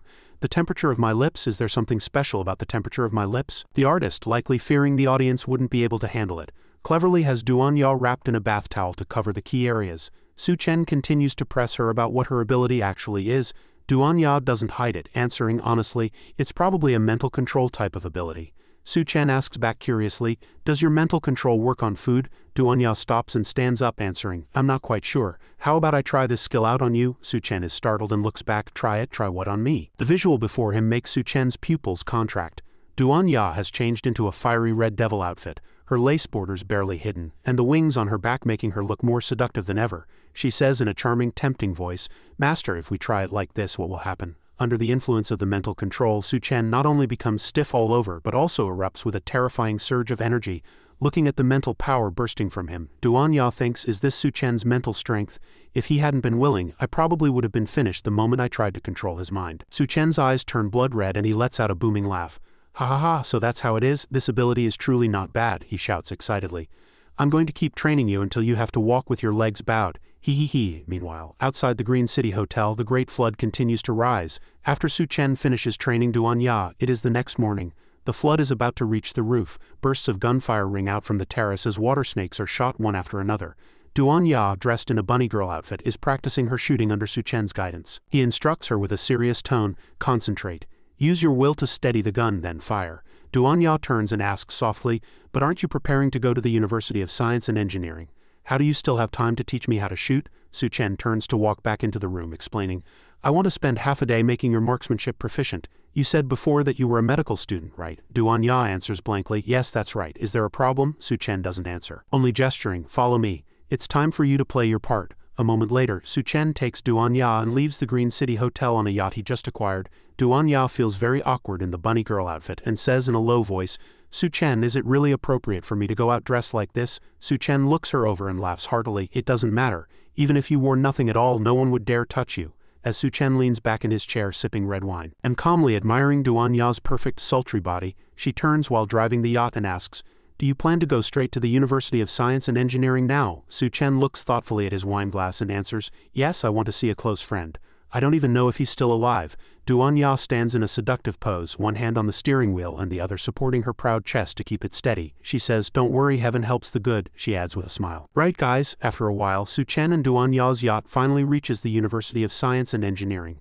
Duanya looks at the scene before them and signals Su Chen, "We're here. This is the University of Science and Engineering." As soon as she speaks, she begins to observe the desolate scenery. Barricaded entrances, eerie watchtowers, an air of death permeates everywhere. Relying on his ability-enhanced intuition, Su Chen senses danger near the main gate. Suddenly his eyes turn blood red. He whips around to the right with a look of extreme caution as a figure on the watchtower opens fire on the yacht. Bang bang bang. Fortunately, Su Chen reacts with lightning speed, lunging over to shield Duan Ya with his body. The shooter doesn't seem to be a professional, or perhaps it's just a warning shot. The bullets only graze the yacht's frame, making a piercing metallic clang. A dirty face peers out from the watchtower, demanding aggressively, "Who are you? What are you doing here?" Su Chen glances toward the source of the voice, thinking to himself, "This is the place where the mutated Rat King rises, the University of Science and Engineering." He walks calmly to the bow and answers composedly, "We're here to join the evolution base. Can you open the gate and let us in?" That dirty face, or rather the grimy fellow, looks at the naked Su Chen with a look of contempt. But when his gaze falls upon Duan Ya in her sexy bunny girl outfit, his expression changes instantly. He licks his lips greedily. "Ooh, bunny girl, this high quality, little lady. Come warm my bed tonight and I'll let you in. As for that brat, get lost back to wherever you came from." Su Chen and Duan Ya exchange a look. Clearly they were prepared for this. Su Chen remained completely unmoved by the provocation. His face was as cold as frost, and without acknowledging the man he signaled Duan Ya to step forward. She was carrying a plate of braised pork that was steaming and incredibly tempting. With a sweet smile, she said softly, "Big brother, for the sake of this plate of braised pork, could you help us open the gate?" After the apocalypse, even a single plate of braised pork was enough to shock the grimy-faced man. He blurted out, "What, braised pork? It really is braised pork." He pointed down and ordered his subordinate, "LV Dao, open the gate, open it right now. I haven't seen a speck of meat in forever." Though LV Dao was bewildered, he didn't hesitate to open the gate. The massive entrance to the University of Science and Engineering slowly groaned open, and Su Chen and Duan Ya's yacht glided inside. As soon as they entered, the grimy-faced man jumped down, shouting arrogantly, "Park the boat over here and then hand over that plate of braised pork." LV Dao stared at the meat in Duan Ya's hand, sensing that something was off. He was about to speak up and warn his boss, but the temptation of the meat was simply too great. The grimy-faced man immediately roared, cutting him off, "Get lost, this is all mine." But what he didn't know was that Duan Ya had already activated her mental control ability. The glistening, fragrant plate of braised pork in the man's eyes was in reality nothing more than the severed arm of a water ghost. Under Duan Ya's manipulation, his brain was hallucinating, making him firmly believe he was holding a world-class delicacy. He shouted excitedly, "My God, this smells incredible. For the sake of this meat, I'll let you guys in for now." He then signaled his subordinate to take them to the experimental zone. LV Dao ignored his superior, who was still drooling over the meat, and led Su Chen and Duan Ya forward, saying, "I'll show you the way. Since we're all in the base now, it's only right we look out for each other. The elderly, children, and those with no status live on the bottom floor. I'll take you upstairs to find a cleaner room."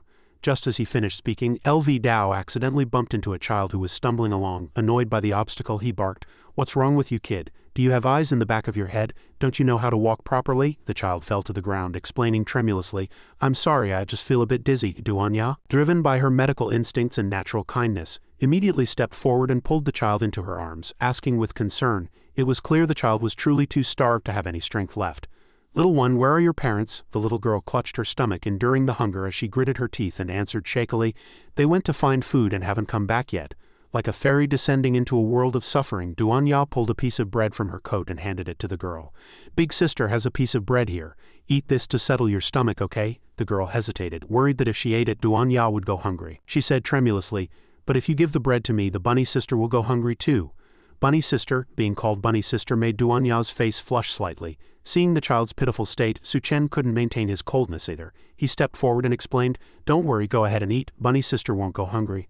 The girl still clutched her stomach, enduring the pain and not quite believing him. "You're lying. Who isn't going hungry these days?" Su Chen gave a wry smile. Seeing that the girl didn't believe him, he began to showcase his wealth. He pulled a massive Thai-style spicy and sour rib hot pot out of his dimensional space. This caused LV Dao, standing behind them, to cry out in terror, "Hot pot, how did it just appear like that?" The starving, shivering little girl's eyes widened at Su Chen's magic trick, and she stammered in awe, "Wow, it really is hot pot, big brother. I want to be your woman too." The innocent words from the child left Duan Ya speechless. Her face darkened as she instantly turned into a demon, quickly stuffing the bread into the girl's mouth. "Little kids shouldn't talk nonsense, just eat your food." As Su Chen and Duan Ya were performing this act of kindness, a flurry of hurried footsteps came from behind them. An arrogant voice rang out, causing Su Chen to look back. "Well, I'll be damned, someone is actually cooking here." Three thugs with fleshy faces and overbearing attitudes stepped forward, cursing as they kicked aside the things around them.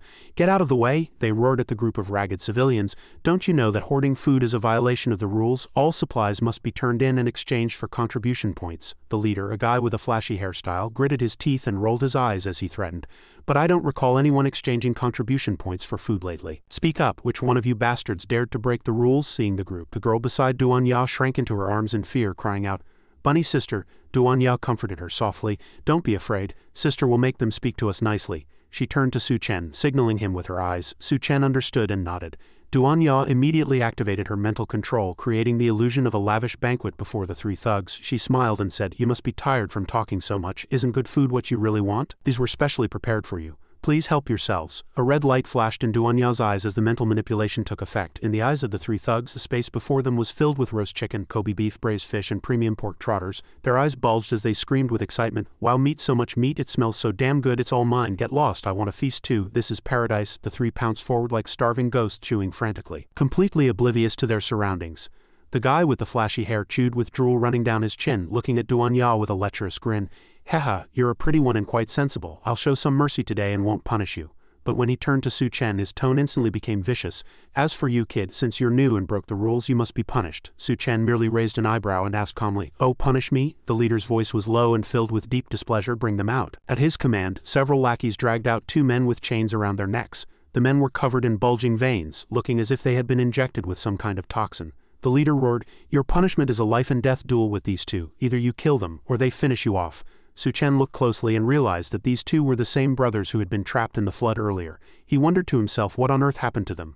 The little girl beside Duanya, still chewing on her bread, stared blankly at the chained men and cried, "Big brother, second brother. Brothers, what happened to you?"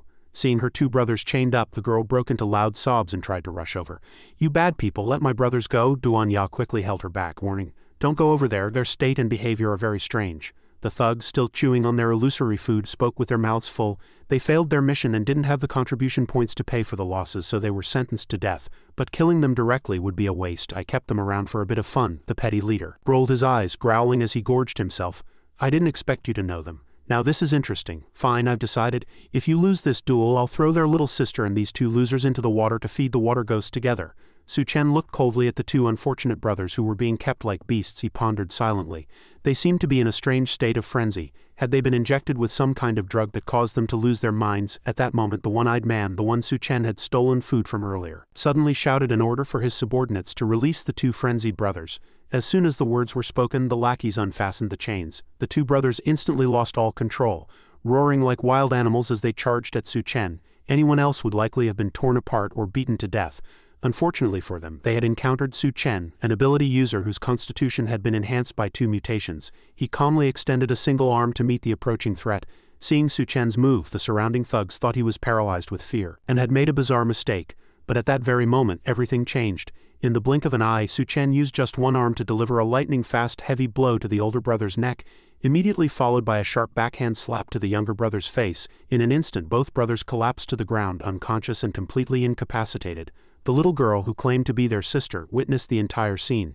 Seeing her brothers struck down, she let out a piercing cry of "brother," and struggled desperately to break free from Duanya's hold. Seeing the girl's desperation, Duanya could only hold her tightly, whispering comforts and telling her that her brothers were fine and had only fainted for a moment. The one-eyed man witnessed this, his initial shock quickly turning to rage. He looked at the two brothers defeated by Su Chen and cursed, "What useless trash." But a moment later he turned his sights on Su Chen. He glared at him sinisterly and spoke coldly, "I'm in a good mood today. If you hand over all your supplies obediently, I'll act as if nothing happened."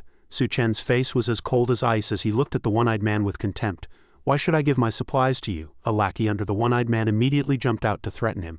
"Damn it, kid, at the University of Science and Engineering, everyone follows Boss Lou's rules. That's the only way to survive in this chaotic world." The one-eyed man chimed in with a smug look. "That's right, we don't keep idle people here. If you want to stay, you have to earn contribution points by finding resources or supplies. That's the only way to trade for survival points." Hearing the term contribution points, Su Chen's interest was piqued.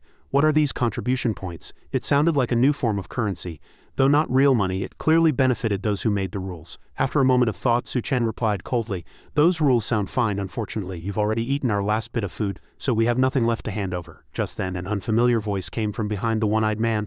"Want contribution points? Then you might as well work for me." A morbidly obese man, dressed in a bizarre outfit resembling an African tribal native, walked out from the crowd. Upon hearing this voice, the one-eyed man and his thugs jumped in fright, greeting him with stammers. It turned out this fat man was Captain Guo, the leader of these local thugs. Su Chen and Duanya also showed surprised expressions when they saw the man. Beside him was another man who had a wooden stick horizontally wedged into his mouth and lashed tight, leaving only 4 upper and 3 lower teeth visible. The mark of brutal violence. The man's behavior was even stranger. He was hunched over, carrying a crude sedan chair. The sedan was cobbled together from various rough materials. The fat man sat grandly upon it, a girl wearing only underwear sitting beside him. Beneath the sedan, several other men in the same condition as the gagged man were bowing their backs under the heavy burden. The scene was reminiscent of slaves forced into humiliating submission in ancient times. Suddenly, one of the porters slipped and fell forward.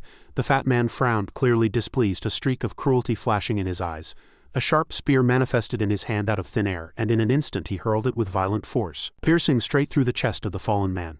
The unfortunate soul screamed in agony, his eyes rolling back and blood spraying from his mouth before he let out a final gasp and died. Su Chen and Duanya couldn't help but feel a chill seeing this. They killed for self-defense, but these people were different. They took lives over the slightest mistake. Having made his point, the fat man rested his chin on his hand and looked at Su Chen's group with disgust, like looking at weak prey. He spoke, "As you can see, I'm short on hands here. That kid can come and replace the one who just died. As for the bunny girl," he said, pointing at Duanya, "I'll give you a box of fresh meat or instant noodles every day if you serve me from now on. You should know that in the apocalypse, production has long since stopped.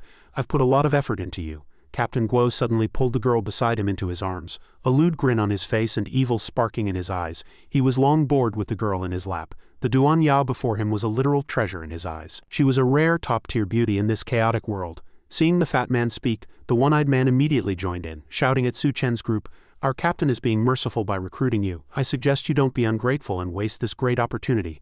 One of the one-eyed man's subordinates also chimed in excitedly, "We've hit the jackpot this time. Now that the captain has a new woman, we can split the old one among ourselves." Before the thugs could celebrate for long, Captain Guo's cold question sent a chill through them. "Wait a minute, what is that smell? What were you guys just eating?" At that question, the thugs felt as if they had been struck by lightning. Their hearts screamed, "We're dead." Just now, because they were so starved for it, they had secretly eaten meat without reporting it to the captain. A capital offense. The entire group immediately threw themselves to the ground, kowtowing frantically while pleading, "I was wrong, Captain. Captain, we'll never do it again. Please, give us a chance. No matter how small the food is from now on, we will always offer it to you first." Hearing these pleas, Captain Guo showed an unreadable expression as if he were weighing his options. He had clearly guessed what his men had just snuck a bite of, but he chose not to pursue the matter for now. Instead, he roared, "Damn it, shut the hell up. I'm no mosey. I don't have the magnanimity to tolerate idiots. You think you can hide what you just ate from me? Get lost and quit being an eyesore." Su Chen and Duanya were internally confused. Had this fat man detected Duanya's mental control? It shouldn't be possible. He shouldn't have been immune to her ability. The one-eyed thugs were also completely bewildered, just as they were about to explain what exactly they had eaten. Suddenly, everyone's expression shifted. Cold sweat poured down their faces as they stared at their own stomachs in terror. In an instant, the entire group clutched their bellies, howling in agony. Some even spat out mouthfuls of blood. It turned out that the chunks of meat from the sea monster's carcass they had consumed were causing a violent reaction in their bodies. The group shrieked and scrambled to find a toilet, panic-stricken and wondering aloud why their stomachs hurt so much. Seeing his subordinates in such a pathetic, stupid state, Captain Guo couldn't hide his fury. Veins pulsed on his forehead as he cursed under his breath. "Damn it. How did I end up with such a bunch of idiots? Sooner or later, I'm going to have to kill every last one of these parasites to vent my rage." Su Chen studied the fat man, a seed of doubt growing in his mind. He didn't sense any specific superpower from the man, yet he could feel an unusual strength radiating from within him that far exceeded that of an ordinary person. However, to Su Chen, who had undergone 2 physical enhancements, this fat man was hardly a worthy opponent. Furthermore, under the man's influence, the one-eyed thugs seemed to have broken free from Duanya's mental control. Su Chen wondered what kind of person Boss Lu, the man behind Captain Guo, actually was. Judging by the fat man's demeanor, he was clearly no mediocre talent. Killing these punks now might complicate his plan, so it was better to locate the mutant rats first. Seeing Su Chen remain silent for so long, Captain Guo spoke up. "Hey kid, what do you think of my proposal?" Su Chen replied coolly, "Not interested." To his surprise, even after being flatly rejected, Captain Guo didn't get angry. Instead, he burst into laughter, his voice laced with hidden meaning. "Fine, one day you'll be on your knees begging me." With that, he ordered Lu Dao and another subordinate to drag the body of the man he had just stabbed back to their hideout. Lu Dao hurriedly complied and rushed off to work. Once Captain Guo's group disappeared from sight, Su Chen fell into a deep, pensive silence. Seeing his expression, Duanya spoke up, sounding a bit dejected. "I'm sorry, Su Chen. My mental strength isn't high enough to affect that Captain Guo, so my ability was useless against him." Seeing her blame herself, Su Chen comforted her. "It's not your fault. These people even managed to survive eating the sea monster's carcass. We must be even more cautious with every step we take from here on out." Suddenly, an unfamiliar voice rang out from behind. "You've offended the personal guard. They won't let this go easily." Su Chen turned around to see a young man roughly his own age. His clothes were no different from the others he had seen. Curiously, this young man knew Su Chen's name. Su Chen frowned and asked suspiciously, "Do I know you? Why are you helping us?" The young man paused, pointed at himself, and replied, "It's me, from the nursery. I'm Tianyu's roommate. We met the last time you came to the school." The scene then shifted to a ruined building not far away. With a ferocious expression, Captain Guo turned to Lu Dao and ordered, "Lu Dao, keep a close eye on that girl. Don't let them slip away." Lu Dao was startled and stammered back, "Captain, you mean?" Before he could finish, Captain Guo's face twisted into a sinister leer. He licked his lips with a wicked smile, as a vision of Duan Ya in a sexy bunny girl outfit flashed through his mind. He thought to himself that in this post-apocalyptic world, a woman as stunning as her was a once-in-a-century find. Meanwhile, in a dilapidated apartment building at the University of Technology, the terrain was much higher than the surrounding buildings that had long since been submerged by the flood. These apartment buildings were connected by makeshift wooden bridges that looked crooked and as if they might collapse at any moment. In a sparse room within one of the buildings, someone was receiving an IV drip. A gentle yet worried voice spoke, "Even though your medical supplies are limited, fortunately, there's enough to stabilize them for now. Their lives aren't in danger." The speaker was Duan Ya. She was meticulously caring for the siblings who had been injected with stimulants and knocked unconscious by Su Chen earlier. Although the two were still unconscious and their faces showed signs of pain, their condition had significantly improved, offering a glimmer of hope. Standing nearby, the younger sister of the two men saw the improvement and couldn't help but say, "Thank you, Sister Bunny, you're amazing." Su Chen was currently talking to his companion with the unique name Miao Pu. He turned and asked, "I just realized, are all the students gathered here now?" Miao Pu nodded and replied, "That's right, any one man or woman who is still alive comes here for protection. Brother Tian Yu helps everyone out quite a bit, so this area is considered the territory of us outsiders." "What do you mean by outsiders?" Su Chen asked, puzzled. Before Miao Pu could answer, a figure appeared from behind and answered for him. "Exactly. Our outsider group is strong. Even when facing those alien races, we wipe them out one by one." "Hey classmate, interested in joining?" Miao Pu looked at the speaker and cheered. Brother Tian Yu, the young man who appeared, was indeed the friend Su Chen had been looking for. Tian Yu wore ragged clothes, but they were patched with many unique accessories, giving him a look that was both weathered and ruggedly handsome. In particular, the swimming goggles perched crookedly on his head and the hunting rifle slung over his shoulder made him look like a wandering warrior of the apocalypse. Miao Pu pulled Su Chen forward, showing him off to Tian Yu. "Brother, look who I brought back." Tian Yu took off his goggles and looked closely, immediately recognizing his best friend. He let out a joyful curse, his voice brimming with excitement. "Suzy, you magnificent bastard, I thought you were dead. I can't believe you're still alive. This is great, brother." The two hugged tightly, and Su Chen responded with equal warmth. "Brother Tian, it's been a long time." Tian Yu continued excitedly. "Let's go. It's not every day brothers reunite. We have to have a drink. Luckily, I just scavenged some supplies so I can host you properly for a few days." Suddenly, Tian Yu's gaze shifted to the side and his expression froze. After a careful look, he recognized the girl in front of him. "I've seen you before. You're the legendary Campus Belle, the cold and elegant goddess Duan Ya recognized while wearing her bunny girl outfit." Duan Ya turned bright red and replied shyly, "That's all in the past. Everything has changed now." Tian Yu was still in a state of excitement and turned to Miao Pu.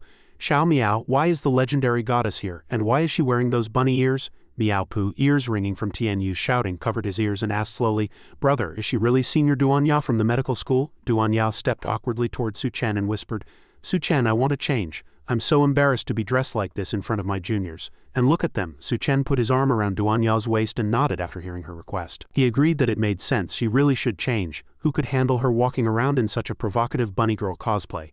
Seeing this scene, Miao Pu and Tian Yu were both green with envy and both involuntarily developed nosebleeds. Miao Pu said jealously, "How does he get to hold the goddess like that?" Tian Yu echoed with deep conviction, "It's truly outrageous." Seeing that Duan Ya wanted to change, Tian Yu quickly introduced the space.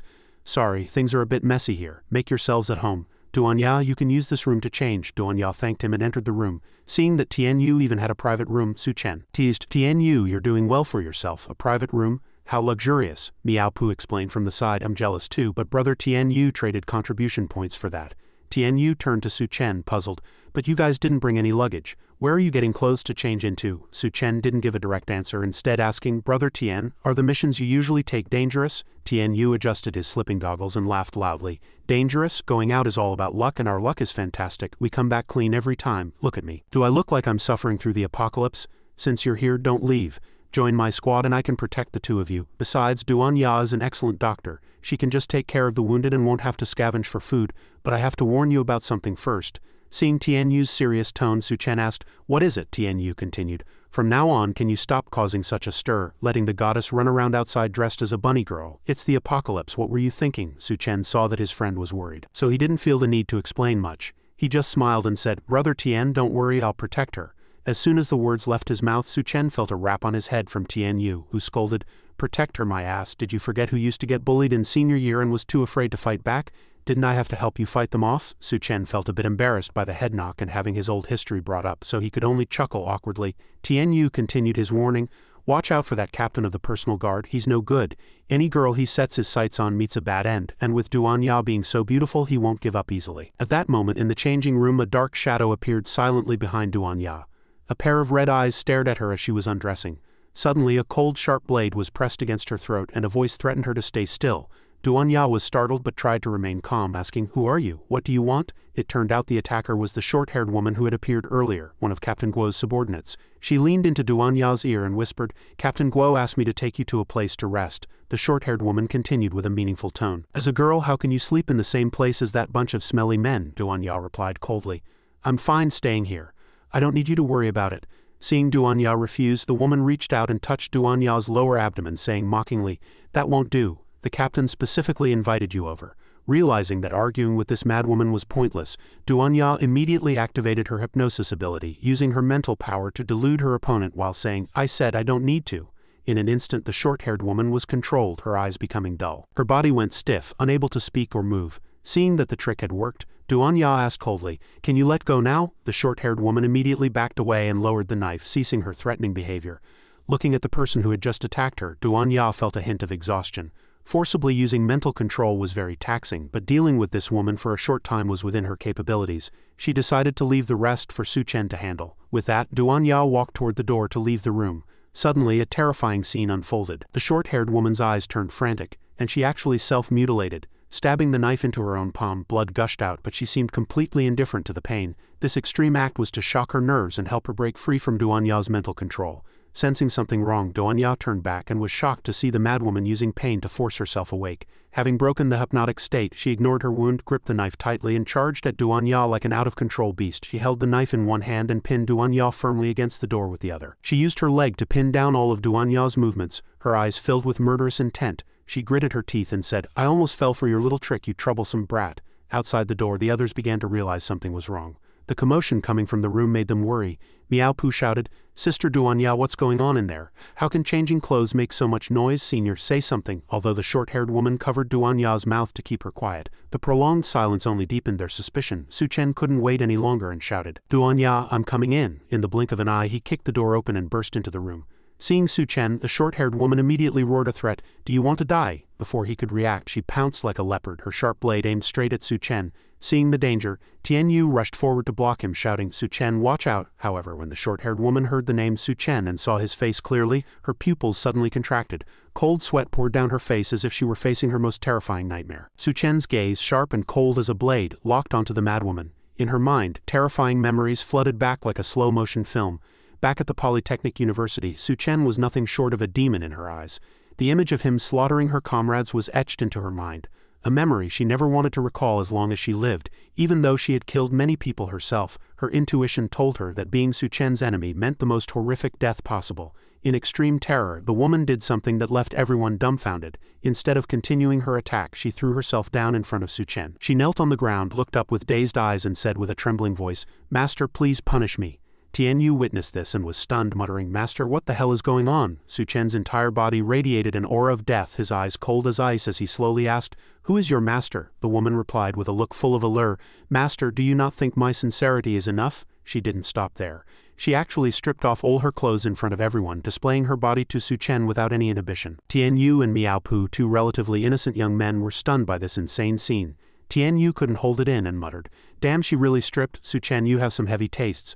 But as soon as the words left his mouth, the woman's expression changed. She pulled a smoke bomb from out of nowhere and hurled it into the center of the room.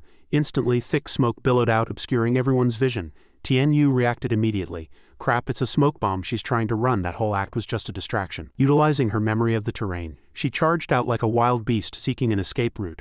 But she hadn't gone far before a powerful hand clamped onto her jaw. Without warning, Su Chen appeared, hoisting her into the air like a kitten. His eyes were icy, his voice low and stern. "Did you really think you could get away so easily?" Trembling in absolute terror as she recalled the horrific sight of Su Chen slaughtering her comrades, she wailed for mercy. "Wait, you can't kill me. Do you remember the little girl you saved? She and her two brothers have been sent to the Colosseum. If you kill me..." But Su Chen interrupted her with a look of pure disdain. So what? Get lost. With that he tossed her straight from the top floor into the churning floodwaters below. Although there was water beneath, only a handful of lucky souls would ever survive such a fall. Hearing her threat, Tianyu turned to Miaopu confused. Who is this little girl she's talking about? Miaopu recalled. It's Xiao Mei and her brothers. The personal guard must have taken them while we were gone. Tianji. What do we do? If we don't save them, they'll be torn apart by the Rat King. Hearing Rat King, Su Chen couldn't help but press for more. What's the Rat King? His goal for coming here was precisely to find mutated rats. Before Tianyu or Miaopu could respond, Su Chen led the way, heading straight for the Colosseum mentioned by the woman. Seeing Su Chen so calm as if nothing had happened, Tianyu asked urgently, Su Chen, how are you so chill? Aren't you even a little impulsive? Meanwhile, in a domed building nearby, Captain Guo was with Xiao Mei's brothers. He looked at Xiao Mei and announced with a malicious tone, Your 2 brothers failed their mission. That's a death sentence, but if you're willing to step into the Colosseum, I might consider giving them another chance. He wore a sickening smile, showing no pity even for a child. The second brother roared, Xiao Mei, run, don't listen to him. But Guo only sneered, it's too late to run now. Xiao Mei, clutching a sliver of innocent hope, asked, I won't leave, will you really let my brothers go? Captain Guo burst into a raucous laugh. He replied, of course, as long as you survive. He pointed behind her as an iron gate slowly rose and a mutated rat scurried out. It was 3 times larger than Xiao Mei, with protruding incisors and blood-red eyes that looked ready to swallow her whole. Sensing the danger, Xiao Mei turned pale, her body trembling with fear. As she looked back, she saw the rat's maw filled with razor-sharp teeth lunging at her. It instantly clamped down on her arm, and Xiao Mei let out a piercing scream of agony. Her small, frail body was powerless to resist. As she was dragged along by the mutated rat, memories of happy times with her brothers flooded Xiao Mei's mind. She remembered the second brother excitedly showing off a bag of mushrooms. Look, Xiao Mei, I found so many. Xiao Mei had asked suspiciously. Brother, are those poisonous? Standing aside, the oldest brother had barked back. How can we give Xiao Mei something unsafe? Before they could react, the oldest brother snatched the bag and began chewing them haphazardly, muttering, I'll try them first. If I don't die, Xiao Mei can have some. The 2 younger siblings were terrified when they saw their brother foaming at the mouth and babbling about red squares in the sky. Panicking, they thought the mushrooms were poisonous and tried to make him spit them out. Then a memory of the 2 brothers leaving for a mission appeared. Xiao Mei was waiting for them to earn contribution points. The second brother added, That's right, you won't go hungry anymore, be good and stay put.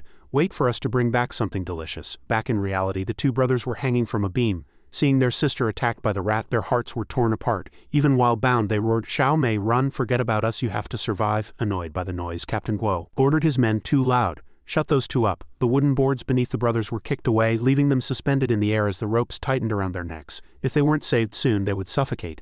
Seeing her brothers in mortal danger, Xiao Mei ignored the wound on her arm and shrieked, Big brother, second brother. Realizing the only way to save them was to defeat the rat, she gritted her teeth, picked up a wooden stick and thrust it with all her might into the rat's glowing red eye. The rat shrieked in pain and released her. The little girl rushed to her brothers, sobbing, Big brother, second brother, I'm here to save you. Tears streamed down her face. They were her only family and she couldn't lose them.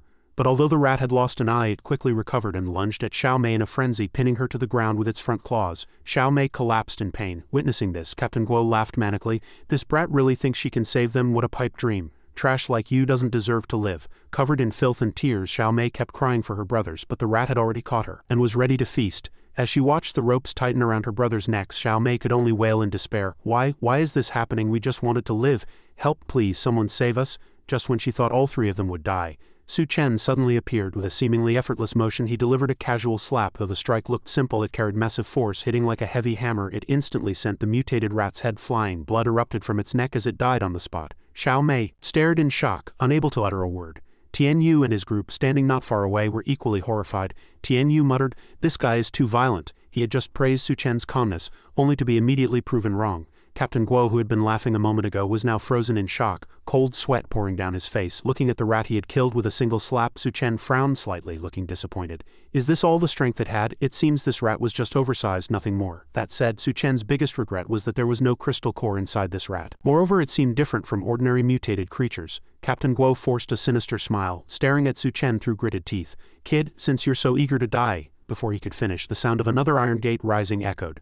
Another swarm of mutated rats was released, each one larger than the last, their blood-red eyes gleaming with bloodlust. Faced with the swarm, Su Chen remained expressionless and unmoved, while a confident Captain Guo added, Then I'll fulfill your wish. By now, Xiao Mei's brothers had been rescued by Su Chen's team and friends. Tianyu and Miaopu supported the 2 dying men, bringing them to a safe area. Tianyu reminded them, Rest for a bit. You can do whatever you want later. Although exhausted, the oldest brother looked at Xiao Mei with a smile. Xiao Mei asked with concern. Are you two okay? The second brother answered in a weak but loving voice. Thanks to you, Xiao Mei, you saved us. Xiao Mei hugged Duan Ya tightly, shaking her head. It was brother Su Chen who saved everyone, not me. Despite her young age, she was very sensible, and knew exactly who had saved them. Just then the sound of wet footsteps approached, leaving a long trail of water on the floor. It was the woman Su Chen had thrown into the flood. Surprisingly, other than being soaked, she appeared completely unharmed. Beside her was a refined-looking young man with glasses. Holding a wine glass, his sharp gaze looked down at Su Chen's group.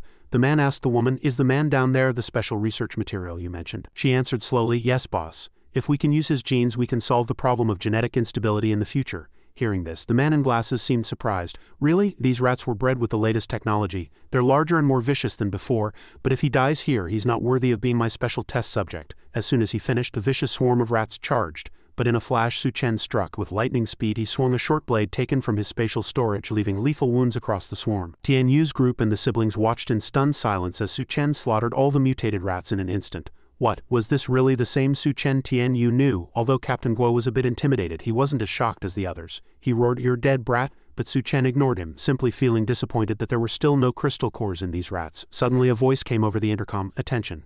This man is the research material I need. Old Guo Tian Yu, capture him." Hearing this, Captain Guo laughed triumphantly. "Haha, the boss has spoken. You're dead meat this time." Tian Yu, on the other hand, cursed under his breath. Damn it. He looked at Su Chen with a complex gaze. The man in glasses continued his order, "Capture Su Chen, dead or alive," implying that the test subject didn't necessarily have to be breathing. Hearing this, Su Chen remained composed, not showing the slightest irritation. Miao Pu urgently urged Duan Ya, "Senior, run, this is bad." But Duan Ya was resolute. "I'm not going anywhere. As long as Su Chen is here, I'm staying." Her unconditional trust in Su Chen moved everyone. Captain Guo looked excited as he mocked Tian Yu. "Tian Yu, I heard you two are like brothers, right? But our survival depends entirely on the boss. Which side are you choosing?" Su Chen looked at Tian Yu with confusion. "Tian Ji, what exactly is going on?" Tian Yu sighed and explained. "The man upstairs is named Lu Xian. Since the apocalypse began, he developed a strengthening drug to control the entire school. But this drug consumes life force and creates dependency. If we don't take it, we become weaker than anyone else." Hearing this, Su Chen nodded and looked at Tian Yu. "If I said I have a way, would you come with me?" Tian Yu's expression dimmed. "Sorry, Su Chen, I don't have a choice." Captain Guo laughed like a madman. "Haha, this is interesting. Brothers killing each other." He swung a pair of meteor hammers toward Su Chen. The force of his aura kicked up a gust of wind that ruffled Su Chen's hair, but at that moment Tian Yu suddenly roared. "Today I'm choosing neither side." He lunged forward and delivered a heavy kick squarely to Captain Guo's face. The fat man was caught off guard, sliding across the floor as he stared at Tian Yu in shock. Tian Yu, a few seconds later. He roared, "You dare betray the boss?" Tian Yu replied with pure disdain. "To hell with your boss, he just wants to use drugs to control me. At most it's just death, what's there to be afraid of? But if anyone tries to touch my brother, I'll fight them to the death." Hearing this, Su Chen broke into a smile, thinking, "Tian Ji, you haven't changed a bit." As soon as he finished speaking, Tian Yu charged like a whirlwind toward the obese Captain Guo. Guo was unafraid and let out a cold sneer. He had only been hit before because it was a sneak attack. Now that he was prepared, he wouldn't let Tian Yu do it again. He roared in a fury, "You're really asking for death. Today I'm going to flatten all of you." He mocked Tian Yu. "With just you, dream on." Tian Yu leapt into the air, his hands clenched tight as he focused all his power into his fists. In an instant, he unleashed a flurry of rapid-fire punches, striking Captain Guo like lightning. But that thick layer of fat was like an iron wall, causing Tian Yu's powerful strikes to sink in as if hitting deep mud. Even as he took the hits, Captain Guo laughed arrogantly. "Haha, the boss expected your betrayal, so he only gave you level 1 drugs, while I'm using level 2. Hearing level 2, Tian Yu's expression shifted drastically. He knew all too well the terrifying gap in power between the two drug tiers. Captain Guo gloated, continuing his psychological assault. "This fat is my strongest armor, no one can hurt me." With that, he swung his meteor hammers with incredible speed toward Tian Yu. Realizing he had been distracted by the psychological warfare, Tian Yu scrambled to block, but the force was far beyond his limit. He spat out a mouthful of blood and staggered back, his body on the verge of collapse. Seeing Tian Yu's defeat, Captain Guo laughed manically, his gaze turning cold like looking at a dead man. He spat through gritted teeth. "Die." With that, he pressed a button on the handle of the meteor hammer, and a crackling electric current lit up near Tian Yu's ear. Tian Yu's face turned pale as he realized the danger, but it was too late to escape. Just then, Su Chen appeared like a ghost beside them. He leapt into the air and delivered a heavy kick to Captain Guo's meteor hammer. Even as the electricity surged, Su Chen's expression didn't flicker. The sheer force of the kick forced Captain Guo to lose his grip. The meteor hammer flew out from the momentum. Su Chen spoke with a mocking tone, repeating Captain Guo's words. "I heard no one can hurt you." Tian Yu, Duan Ya, and Miao Pu witnessed this and were stunned into silence. Even Duan Ya, who was familiar with Su Chen, couldn't help but freeze. Miao Pu's reaction was even more extreme, his mouth hanging wide open. On the rooftop, Lu Xian watched everything. Though he tried to stay calm, anxiety flickered in his eyes. He had clearly underestimated Su Chen's strength. At that moment the two meteor hammers bounced back, slamming straight into Captain Guo. One hammer pierced his left eye while the other skewered his chest. The electric current radiating from the meteor hammers surged through his entire body, and Guo collapsed with a heavy thud, completely losing his fighting strength. Upstairs, seeing this, Sha Yun felt no fear. Instead he let out a cold, sinister laugh, as if everything before him only fueled his excitement. In his eyes Su Chen was a perfect experimental specimen, a key step in realizing his ambition to create a perfect human being. He spoke arrogantly. Su Chen, I'll give you a chance. Join my experiment and I will help you evolve into the most perfect human. Su Chen's eyes were filled with disdain as he retorted, is your so-called perfect human just some rat hiding in the shadows? Sha Yun pushed up his glasses, appearing somewhat surprised. Oh, it seems you've already guessed the direction of my research. Exactly.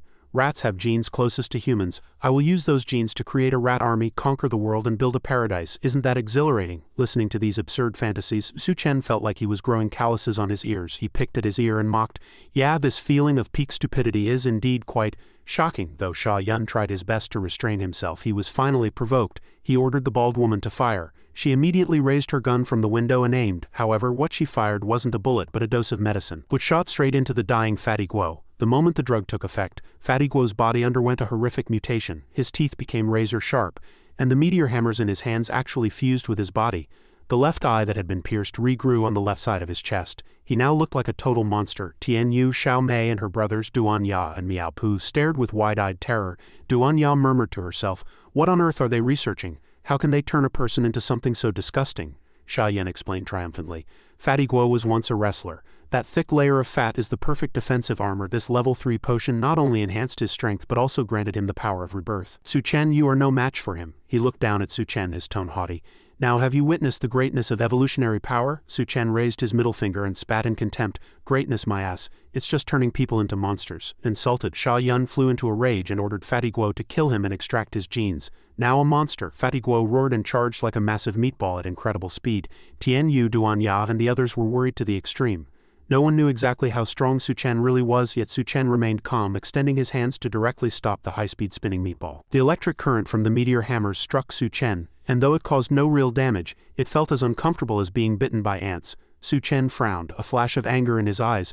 Since I've been bitten by an ant, I'll just have to crush it, won't I? He muttered under his breath, preparing to counterattack. Su Chen looked at Guo with a mocking tone. Did you think putting 2 batteries in your weapons would actually electrocute someone? With that, he forcibly stopped the frantically spinning meatball. His hands were as fast as lightning, plunging into the meteor hammer to crush it and pulling out a battery.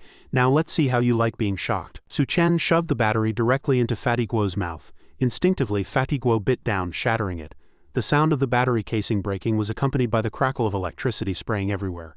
Boom! Just seconds later an explosion erupted in his mouth, sparks flying like fireworks. Su Chen turned around coolly, his silhouette incredibly dashing. In the distance, Tian Yu and Duan Ya watched, their mouths hanging open in shock. Had the mutated Guo been dealt with just like that? From his high vantage point, Sha Yun was also taken aback. Su Chen had actually used a battery explosion to cause damage. It was completely unexpected. But Sha Yun quickly returned to his sinister laughter. Was that all? Level 3 potions possessed incredible recovery abilities. Sure enough, Guo quickly began to regenerate. His mouth, eyes and nose grew back, though his appearance was no longer the same. Sha Yun mocked them triumphantly. Now do you feel powerless before the strength of evolution? Seeing Guo recover so quickly, Su Chen didn't shrink back. Instead he grew interested. He pivoted and charged like a bolt of lightning. Before Guo could react, his face took a heavy blow, followed immediately by hundreds of fierce, rapid-fire punches that rained down across his entire body. The sound of fists hitting thick fat was as dull as a war drum, sending chills through the onlookers. To hide his spatial ability, Su Chen's movements were so fast they kicked up a massive cloud of dust obscuring everyone's vision.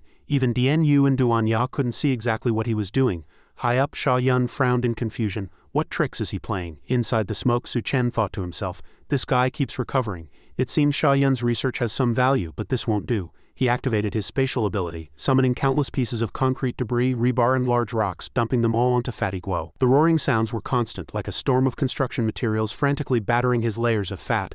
The people outside were bewildered. What on earth is that sound? Sweat broke out on Sha Yun's forehead. Even he couldn't figure out what Su Chen was doing. When the dust finally settled, a figure emerged. Tian Yu and Duan Ya stared wide-eyed at Su Chen, who was sitting atop a small mountain made of cement, rebar and building fragments. Below, Fatty Guo was completely buried alive, unable to move. Sha Yun couldn't help but roar, "Damn it, I don't care who you are or how you got all that trash. You dare slap me in the face, I'll make sure there's no place left for your burial. Look around you, you're all going to die." Su Chen glanced around and saw countless blood-red eyes of mutated rats staring fixedly at them. He let out a cold laugh. "Fine by me, I didn't plan on letting any of you go either." He made a fist-clenching gesture and taunted, "Show me whatever you've got, I'll settle it all at once." Duan Ya and the others were shocked. They were not only surrounded by the rat swarm but also by those who had been taken into the lab and turned into humanoid monsters. Su Chen looked at Tian Yu and Duan Ya, clarifying the objective.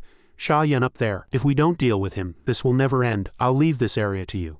Duan Ya remembered what Su Chen had once told her. "If you can't prove your value, you have no right to stay by my side." She immediately accepted the mission. "Don't worry, I'll help everyone hold this place." Su Chen turned and walked away, his back looking coolly composed as he reminded them to shout if they couldn't hold on, he would come back. Watching his figure disappear, Duan Ya turned to Tian Yu's team with a serious expression. "Did everyone hear that? We're going to take these guys down." Despite the massive number of rats, she activated her ability, her eyes flashing with light. "Focus on the killing, leave the control to me." In the observation room, Sha Yun was full of disdain. "HMPH, mere clowns. I'll turn you all into fodder for the ratmen." A surveillance officer reported that Su Chen had already dealt with all the security and was about to break into the area where Miss Yun Yun was located. Sha Yun's face changed drastically, and he roared, "What, he dares to go in there?" He ordered the Apocalypse gene to be injected into potion number 5. A researcher warned worriedly that the gene was still unstable and the risk was too high, but Sha Yun remained firm. "Executed immediately." The researchers had no choice but to start checking vital signs, preparing to inject him with the latest gene potion. Sha Yun's eyes were cruel as he prepared to receive the inoculation himself. Meanwhile, Su Chen, oblivious to Sha Yun's plan, entered a room filled with experimental specimens. They were kept in glass cylinders filled with nutrient solution, appearing grotesque, some with multiple eyes, others like water monsters. Su Chen stopped in front of a particular glass tank. Inside was his old acquaintance, Yun Yun. She was confined there with only a few scraps of cloth for cover, connected to a breathing tube. Su Chen froze, remembering the last time he had seen her at the bar. Fate truly works in mysterious ways. He pondered for a moment, then punched the glass tank, carefully picking her up like a princess. Yun Yun woke up and, seeing Su Chen, asked in a trembling voice, "Is that you, Su Chen?" He replied, "It's me, don't worry, I'll get you out of here." She continued to murmur dizzily, "I'm so hungry." Before he could speak, a voice came from behind, "Let her go." Su Chen looked back and saw 2 blue streaks of light charging at him like lightning. Holding Yun Yun steadily with one arm, he used his free hand to directly neutralize the attack in his palm. Sha Yun pointed at Su Chen, saying through gritted teeth, "Get your filthy hands off Yun Yun. She is the woman I chose." Su Chen realized the attack was an ice-type ability. He mocked, "The woman you chose? Do you think this is a supermarket?" Sha Yun let out a cold snort. "After the apocalypse, ordinary people are nothing but ants. I hold the power of evolution and will become the master of the world. Being my woman is her honor." Su Chen shook his head. "You really are as crazy as the rumors say." Dazed, Yun Yun hugged Su Chen tightly, whispering, "Don't go, don't leave me. I'm so afraid." Su Chen comforted her. "It's okay, I won't leave you." Seeing this, Sha Yun went mad with jealousy and roared, "Let go of her, she's mine." He charged forward at full speed. Su Chen didn't hesitate, picking up a heavy object and hurling it at Sha Yun. Sha Yun blocked it easily, but when he looked again he saw Yun Yun passionately kissing Su Chen. He gritted his teeth, his gaze turning monstrous. At that moment, Su Chen and Yun Yun were immersed in a deep hot kiss. As the kiss ended and their lips parted, Yun Yun lowered her head slightly, a hint of shyness in her eyes. Her voice trembled with emotion. She looked at Su Chen and whispered, "Who told you to leave me behind last time? This is what you owe me." After saying this, Yun Yun gave a weak smile, as if she had exhausted her very last bit of strength. She fell into a deep sleep, and no matter how Su Chen called her, there was no response. Witnessing this dramatic display of affection as a bystander, Sha Yun's fury reached a boiling point, wanting nothing more than to tear them to pieces. He gritted his teeth, his eyes icy, venting his hatred word by word. "You actually dare to do this right in front of me? Since that's the case, you can both die together." As soon as he finished speaking, Sha Yun violently tore open his shirt, revealing lean but explosive muscles that looked as if they were carved from rock. Immediately after, his form began to undergo a bizarre mutation. His teeth grew long and sharp like blades, and his body rapidly withered, exposing his gaunt ribs. His fingers, elongated as razor-sharp claws, glinted with a cold light. In an instant, Sha Yun had completely transformed into a horrific ratman, his terrifying appearance enough to make anyone's skin crawl. He growled at Su Chen, his eyes filled with malice, as if to declare, "Now, I will show you the power of a god." Facing such a fierce threat, Su Chen showed no hint of fear.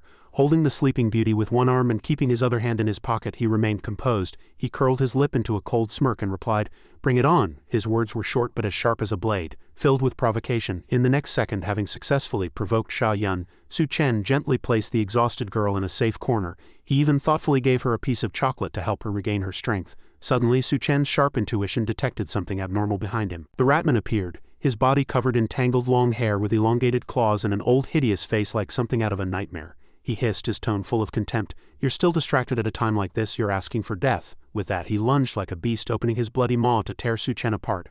However, Su Chen maintained a bizarre level of calm. With a casual wave of his hand, he sliced the ferocious Ratman in half. Blood sprayed everywhere, staining the room red. Su Chen frowned slightly, muttering to himself in surprise, "What on earth was that thing?" Meanwhile, Sha Yun, referring here to the girl who was saved, sat in the corner, slowly munching on the chocolate, her face written with exhaustion and helplessness. As she ate, she asked Su Chen, "Are the people downstairs your friends?" Su Chen looked back, his gaze cold as ice, and answered briefly, "Yes." Hearing this, she suddenly stood up and grabbed a nearby chair. She said firmly, "I won't eat your food for nothing." Clearly, she wanted to do something to repay the life-saving favor and the chocolate. Without hesitation, she swung the chair and hurled it at the window, shattering the glass. Sha Yun announced with confidence, "Leave those guys below to me." Before jumping out to face the danger, she leaned against the window frame, clad only in a few simple bandages. She looked both alluring and resilient. She glanced back and coldly warned Su Chen, "I, Sha Yun, won't die that easily. Take care of yourself." Without hesitation, she leaped from the building, spreading her arms as her body fell freely like an eagle. As she got closer to the ground, Sha Yun's body suddenly expanded, becoming gargantuan as her physical stats skyrocketed instantly. Finally, she landed in a spectacular fashion, her massive weight creating an incredible shockwave that shook the earth, instantly crushing the wooden fences and everything around her. A hot girl wrapped in just a few bandages suddenly falling from the sky and turning into a giant.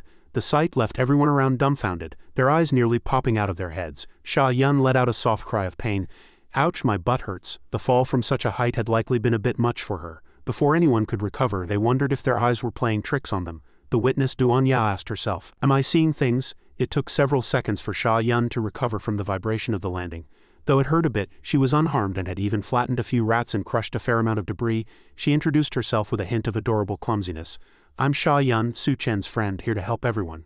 Duan Ya still couldn't believe her eyes, asking, "Reinforcements?" Suddenly, Tian Yu shrieked, "I can see everything." This startled Sha Yun. She realized what was happening and screamed, covering her lower body with her hands as she cursed, "You pervert." The story wasn't over yet. The bloodthirsty rat swarm launched another frantic attack. Sha Yun stood up, stepping over Tian Yu's head as she announced righteously, "Leave this to me." Her appearance was to repay Su Chen in her eyes. These rats were no different from ants, easily crushed with a flick of her finger. Below her, Tian Yu roared in a fury, "Don't step over my head, it's bad luck." Sha Yun's giant foot came down and a rat was crushed into a meat pie before it could even squeak.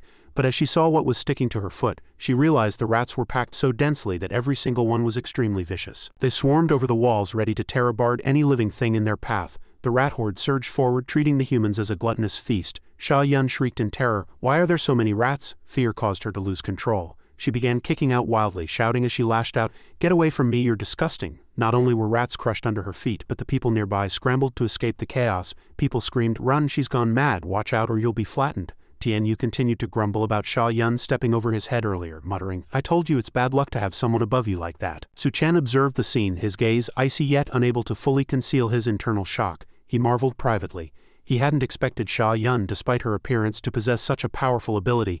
While he was occupied with his observations, he failed to notice when the rat horde had crawled over to him. Thousands of filthy, revolting rats scrambled over one another to climb onto Su Chen's body, covering him from head to toe until he was nearly buried beneath them. Yet Su Chen remained calm, saying coldly, "As I thought, being cut in half wasn't enough to kill you." Su Chen was completely submerged in the swarm, not even the top of his head visible. Amidst the chaos, a hairy, monstrous hand with claws as sharp as blades suddenly thrust upward. A rat king emerged, its size far exceeding that of an ordinary rat, radiating an aura of ferocity and cold-bloodedness. It wore a contemptuous smirk as if mocking the entire world. Simply because its body was functionally immortal, it would not die easily. It appeared the lesser rats were miraculously assisting the ratman's regeneration through physical contact. The situation below was equally grim. Suddenly, the entire swarm ceased its movement, standing in unison on their hind legs as if controlled by some invisible force. Duan Ya and the others were paralyzed with shock by the eerie sight. "Why have the rats suddenly stopped?" Duan Ya cried out, her voice laced with bewilderment. The entire horde tilted their heads back in perfect synchronization, their sharp gazes fixed on the top of the building where the Rat King stood arrogantly. Now only his massive silhouette remained. Su Chen appeared to have been swallowed into the body of the Rat King. Lu Xian wore a look of triumph, looking down at the crowd below like a monarch standing at the pinnacle of power. He was now the Rat King, the sovereign ruler to whom all mutated rats must bow and worship. This was a monster that would make any witness tremble and flee for their life. Even an administrator seeing this scene would likely cover their nose and run away in terror. Tianyu's group hadn't yet realized that the Rat King was actually the mutated and maddened Lu Xian. They only vaguely guessed that this monster controlled the entire mutated horde. Thousands upon thousands of rats were packed densely like a powerful army, kneeling orderly at the Rat King's feet, a sight that sent chills down everyone's spine. Suddenly, a massive hand gripped the wooden fence with a death grip. It was Sha Yun, also known as Yun Yun. By now she had completely lost control. Her face was grim and her eyes glowed red like a raging fire. She swung the fence like a club, smashing it violently into the revolting rat swarm, roaring, "Get lost, all of you." Towering so high she nearly rivaled the building where the Rat King stood, Yun Yun was filled with murderous intent. She turned to face the Rat King and barked, "Hey you dead rat, where is Su Chen?" Lu Xian in his Rat King form replied flatly, "Su Chen no longer exists." Next he announced his intention to deal with Yun Yun for her insolence, claiming she was simply seeking her own death. Yun Yun completely ignored his threat. The murderous aura within her grew even more violent as she stared coldly at the rats crawling up her arms, biting her frantically. "Damn it!" she roared. Simultaneously, the rat horde continued its frenzied assault on Tianyu and Duan Ya. After witnessing the Rat King, they had become even more vicious, biting with renewed ferocity. There were simply too many rats. Even in her giant form, Yun Yun was beginning to falter. She collapsed to the ground, feebly resisting. The Rat King, Lu Xian, burst into a raucous laugh, triumphantly declaring that with this rat army he would devour humanity and turn the world into his private kingdom of rats. Suddenly a hand violently pierced through Lu Xian's chest, accompanied by a steady voice, "Sorry, it took a bit of time to find the core." Another hand appeared, brutally tearing open the Rat King's chest as a figure leapt out. This sight sent Lu Xian into a panic, his eyes wide with horror. He asked himself, "How is this possible? Didn't I already completely devour the protagonist?" It turned out the image of Su Chen being swallowed was merely a hallucination of Lu Xian's own making. In just seconds, Su Chen stepped calmly out from within the Rat King, splitting him in two in that moment. He looked like a reborn god of war, his presence awe-inspiring and unstoppable. Lu Xian, in his Ratman form, trembled, unable to believe his eyes. Su Chen stared coldly at the glowing purple crystal core in his hand and announced, "Your core belongs to me now." His gaze was as sharp as a sword, prepared to eliminate anyone in his way. Provoked, the rat horde began a frantic offensive. They tried every means to bite, even thrusting their heads through the gaps in the iron fence, their teeth as sharp as tiger claws and their expressions terrifyingly hideous. They didn't just squeeze through gaps, they surged continuously from the sewers. In the narrow alleys, every crack and crevice became a thoroughfare for them. Judging by the behavior of these mutated rats, they seemed to be searching for something. After a moment they converged on the nearest prey, Tianyu's squad. Some rats were actually carrying human skulls in their mouths, while others dangled severed hands. The gruesome and horrifying sight turned Tianyu's face deathly pale. His previous confidence vanished, replaced by a look of sheer panic. He sprinted for his life, shouting a warning to his teammates, "These rats are squeezing through the gaps, watch the floor drains." They could emerge from anywhere. No sooner had Tianyu spoken than a rat thrust its head up from a manhole cover near where Xiao Mei's older brother was standing. The scruffy bearded man sensed the danger and prepared to run, but a hairy claw clamped onto his ankle with a death grip. In an instant he was yanked into the sewer. He only had time to shout a curse before he was swarmed by rats and bitten frantically. In his desperation he used all his strength to claw at the pavement, but all his efforts were in vain. His 10 fingers left long bloody streaks on the ground, yet he could find no grip on hope for survival. The second brother and Xiao Mei could only stand paralyzed, wailing as they watched their older brother being dragged away by the rats. Xiao Mei's face was pale, tears streaming down her cheeks. The two of them were also tightly surrounded by another swarm, making it impossible to go to his rescue. Even in that life-or-death moment, the older brother struggled to tell them to look after each other and not to worry about him. But before he could finish his final words, he was completely yanked into the manhole by the mutated rats and vanished without a trace. The ground returned to a deathly silence as if nothing had ever happened. The second brother pulled Xiao Mei onto his back, hugging her tightly and crying out, "Big brother?" Xiao Mei wept uncontrollably, powerless against the monsters. Tianyu was now drenched in sweat, his face etched with exhaustion and helplessness. He thought to himself that there were too many rats, a few people couldn't hold out much longer. Despite this, he fought back with everything he had, letting out a final defiant roar. "Bring it on!" Rats shot toward him from all directions like arrows. Tianyu was exhausted, his breathing ragged, his body covered in scratches and his hands nearly immobile. Things weren't looking any better for Yun Yun. The rats were stuck to her like glue, devouring her body with a frenzy. At this critical moment an intense wave of hunger hit her, causing her giant body to gradually shrink. Duan Ya witnessed this, and thought to herself that stopping these monsters was impossible. Tianyu had nearly exhausted his strength, panting in despair. He thought, "The few of us are going to be eaten by these beasts eventually, unless the god of wealth himself descends to save us." Suddenly a massive figure stood proudly upon the roof.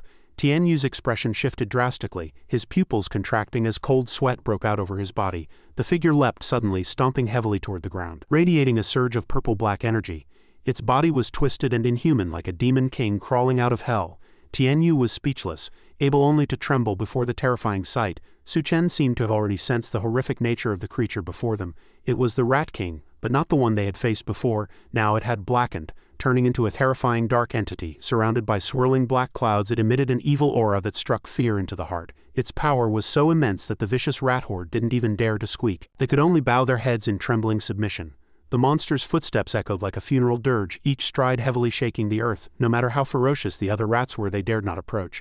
They could only stand at a distance, staring at it with eyes full of terror. Duan Ya witnessed the scene, her eyes wide with disbelief at what was unfolding. She thought to herself, has Su Chen been eaten by this monster? It wasn't just fear, but the grief of loss that welled up at the thought of Su Chen being killed, a monster, an evolved monster. Or rather, it was Su Chen himself, raising his massive hands to examine them.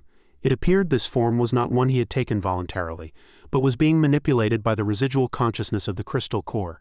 The blackened layer covering his face gradually dissipated, revealing a portion of his normal features. Su Chen hadn't expected the core's consciousness to still be this strong, attempting to consume him. Gradually, the black mist on Su Chen's face continued to fade, spreading down to his neck and shoulders. Half of his body returned to normal, like light dispelling darkness. He was filled with internal confidence. Even if the core wanted to devour him, it could not overcome his iron will. Su Chen, it really is Su Chen, Tian Yu shouted, his face full of disbelief as he cried out, his eyes shining with incredible brightness. By now Su Chen's face had completely returned to its original state. He turned his head, his gaze cold as ice, and said to Tian Yu, Tian Ge, you've worked hard. As soon as he spoke, the rat horde, seemingly waiting for their chance, stood up in unison and shot toward Su Chen like arrows. Tian Yu panicked, shouting with all his might, watch out, yet Su Chen remained calm, his eyes glowing red like fire. He uttered only one word, begone. The rats acted as if they were possessed, eyes wide and mouths agame in sheer terror. They immediately turned and scattered, fleeing as if they would turn to ash if they were too slow. Swarms of rats trampled over one another, squeezing through iron gaps, sliding into sewers and crowding into vents. The rat horde fell into apocalyptic chaos. The surrounding people watched in a daze, not understanding why the rats were so frightened. Tian Yu muttered blankly, did Su Chen just say begone and scare them all off like that? The open ground that had been swarming with mutated rats just moments ago became empty in the blink of an eye. Not a single rat, large or small, remained. Looking at the horde he had dispersed, Su Chen thought to himself that while he wasn't the Rat King, the deterrent power of the crystal core was enough to frighten them out of their wits. Suddenly, Tian Yu began to cough violently, as if he were going to hack up a lung. Su Chen rushed over to check on him, but Tian Yu was so exhausted he didn't even have the strength to speak. A voice came from behind. Tian Yu was injected with a type of poison. It was Yun Yun. She explained that this drug initially grants a person infinite power, but the more the ability is used, the more the toxin seeps in and corrodes the body. Then how do I save Tian Yu? Su Chen looked up at Yun Yun, his voice low. Yun Yun replied without hesitation, there is a corpse in Lu Xian's lab. If you use its blood to create a serum, Tian Yu can be saved. Based on Yun Yun's words, Su Chen immediately set off to find the lab. Standing before the room, he frowned slightly, sensing a powerful pressure as if an invisible storm were brewing. He wondered if this was indeed the place Yun Yun had mentioned. He pushed the door open without hesitation. The room was dark and chilly, like a bottomless, mysterious cavern. As he stepped forward, a transparent white light barrier manifested. Su Chen strode through it, a strange sensation welling up in his mind. He checked his body and found nothing unusual. Concluding that the barrier was made of mental energy, Su Chen looked ahead and thought in shock, weren't there supposed to be only a corpse in the lab? But before him, the slender silhouette of a young girl sat at a computer, though she didn't turn around. She seemed to sense his arrival. A steady voice rang out, are you here? The girl turned her head slowly, her delicate features appearing remarkably clear in the dim light. Before Su Chen could react, she asked, is that you, Student Lu? The question left Su Chen stunned, thinking which Student Lu, but when he caught a glimpse of the glass cabinet nearby, he froze. In the reflection of the glass, Lu Xian's face appeared, but it was his own reflection. Su Chen suddenly realized that at some point he had turned into Lu Xian. The truth was gradually coming to light. It wasn't that the girl had mistaken him, it was that he had become the person she recognized. He wondered if he was hallucinating. Su Chen didn't want to get trapped in this situation, telling himself he had to wake up quickly and find the corpse. But just then, the girl, addressed as Teacher Xiao, gently asked him to come closer. Before Su Chen could answer, his body moved automatically toward her. He realized he was trapped in a vision, reliving Lu Xian's memories, and he was merely a character in the story, unable to act as he pleased. Suddenly, Teacher Xiao took off her coat, revealing form-fitting, sexy sleepwear. Her lush curves left the Su Chen turned Lu Xian standing frozen in a daze, asking blankly, Teacher, what do you mean by this? Teacher Xiao smiled and replied that she simply felt hot and wanted to be more comfortable. Su Chen nodded. Oh, so that was it. He changed the subject, looking at the crab lying on its back on a tray. Then this crab is... Teacher Xiao looked at him and asked, do you know about its slave? Lu Xian thought for a moment and replied, is it a common organism that parasites on crabs? Teacher Xiao let out a soft chuckle and nodded. Exactly. It is a truly fascinating creature that knows precisely how to use its host for protection and survival. Her tone carried a hint of suggestion, making the air between them thick with tension. Suddenly she moved behind Lu Xian, her soft arms wrapping around his neck while her chest pressed gently against his back, her cheeks flushed a light pink, and a glimmer of desire sparkled in her eyes as she whispered, "Isn't that rather interesting?" Her voice was gentle, yet it carried an irresistible allure.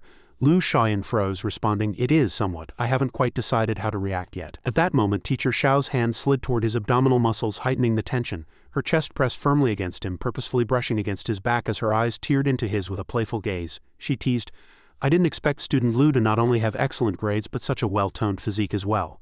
A self-satisfied smirk curled on Lu Xian's lips as he turned around. "Really?" he asked. He pulled Teacher Xiao into a close embrace, bantering, "If you keep this up, the experiment won't be nearly as interesting." Teacher Xiao didn't back down, responding boldly, "I've always preferred practice over theoretical experiments." They gazed into each other's eyes with deep affection. Lu Xian smiled and said, "Then it seems I'll have to study hard today." In that moment of intoxicating passion, Teacher Xiao pressed herself against the glass window, her breathing growing ragged. She glanced outside and noticed the moon tonight was exceptionally eerie, much larger than usual and radiating a blood-red glow like a searing fire. Despite this, the two remained lost in each other before the window. Suddenly, Teacher Xiao shrieked, "It's too hot, close the curtains quickly." It was the beginning of the Earth's climatic mutation. The night had become unnaturally stifling. Time passed, and Teacher Xiao and Lu Xian eventually sat slumped in separate corners of the room. Both were utterly exhausted, no longer having the energy to continue. The heat wave from outside seeped into the room, making the air within the four walls oppressive and heavy, like a precursor to some terrible silence. Lu Xian spoke, his cold gaze piercing Teacher Xiao. "Teacher, our food is running low. I'll be managing what's left from now on." His tone was soft, and it carried an obvious sense of possessiveness. He clearly intended to monopolize their pitifully small rations. Teacher Xiao wanted to argue, but the words died in her throat as she realized Lu Xian was plotting to take all the food for himself. As time went on, the scorched earth disaster continued to rage as if intent on burning away all life. One day, Lu Xian could no longer suppress his internal fury. The outburst was triggered when Teacher Xiao ate the very last portion of food, a treasure more precious than gold in their desperate situation. He roared hysterically, kicking and punching her without mercy, as if that scrap of food were worth more than her life. Teacher Xiao lay on the floor, covering her face and trembling as she apologized. "Hunger made me lose my mind," but such weak pleas failed to move Lu Xian. He reached for a cold, sharp blade. Lu Xian's eyes were like ice as he hissed through gritted teeth, "Since you ate it so fast, there's surely still time. Maybe what you just swallowed hasn't been digested yet." Hearing this, Teacher Xiao fell into an extreme panic, like a lamb trembling under a butcher's knife. Piercing screams rang out, followed by the spray of blood and the bone-chilling sound of a blade slicing through flesh. Ultimately, her stomach was ripped open, and she collapsed to the floor, her eyes rolling back as she breathed her last. Lu Xian burst into a fit of triumphal, crazed laughter. "I knew it was still in there. Now I have food again." In his hand, he clutched a mass of viscous black liquid. After murdering Teacher Xiao and cutting her open, Lu Xian discovered something bizarre. The rats that had devoured her flesh and blood suddenly underwent a mutation, beginning a violent and frantic evolution. Though it was far from perfect, he extracted her blood for experiments and, after a period of research, discovered that a serum made from her blood could act as an antidote. Even more shocking was that despite her body's constant mutation, Teacher Xiao was actually still alive. Transformed from a once beautiful woman, she was now a half-human, half-ghost monster with spikes growing from her head and a hollowed-out abdomen, leaving only a spinal column connecting her upper and lower body. She was covered in blood and slime, bound by chains and suspended in midair. Looking at the research results derived from her body, Lu Xian couldn't help but marvel, calling her a perfect experimental specimen. Reviewing the data, he called it the Doomsday gene without exaggeration. Thanks to her, he had discovered a set of perfect gene chains with the ability to evolve in a chaotic world. But Lu Xian's ambition went far beyond this.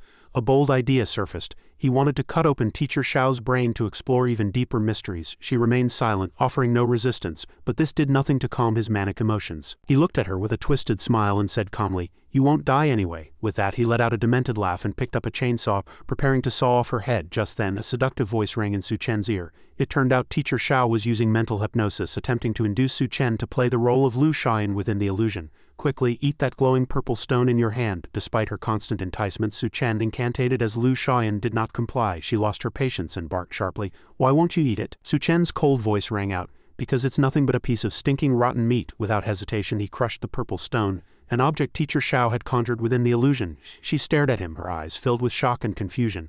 "Oh, how did you see through it?" Su Chen's bone-chilling voice replied, "It's simple. If your core were truly in my hand, you would have been dead long ago." In an instant, the illusion collapsed.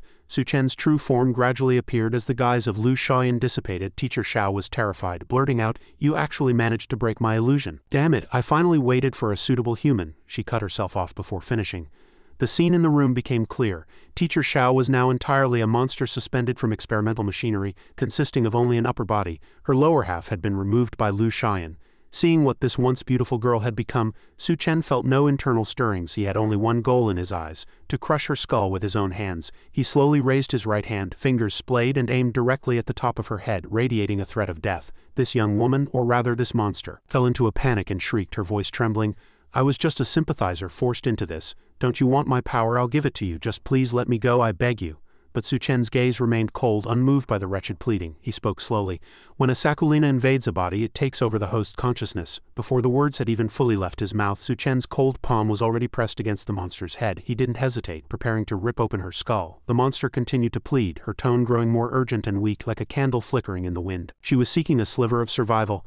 "I'm just a pitiful person forced into this. Don't you want my power? I'll give it to you. Just please let me go, I beg you." But Su Chen turned a deaf ear, continuing his unfinished sentence.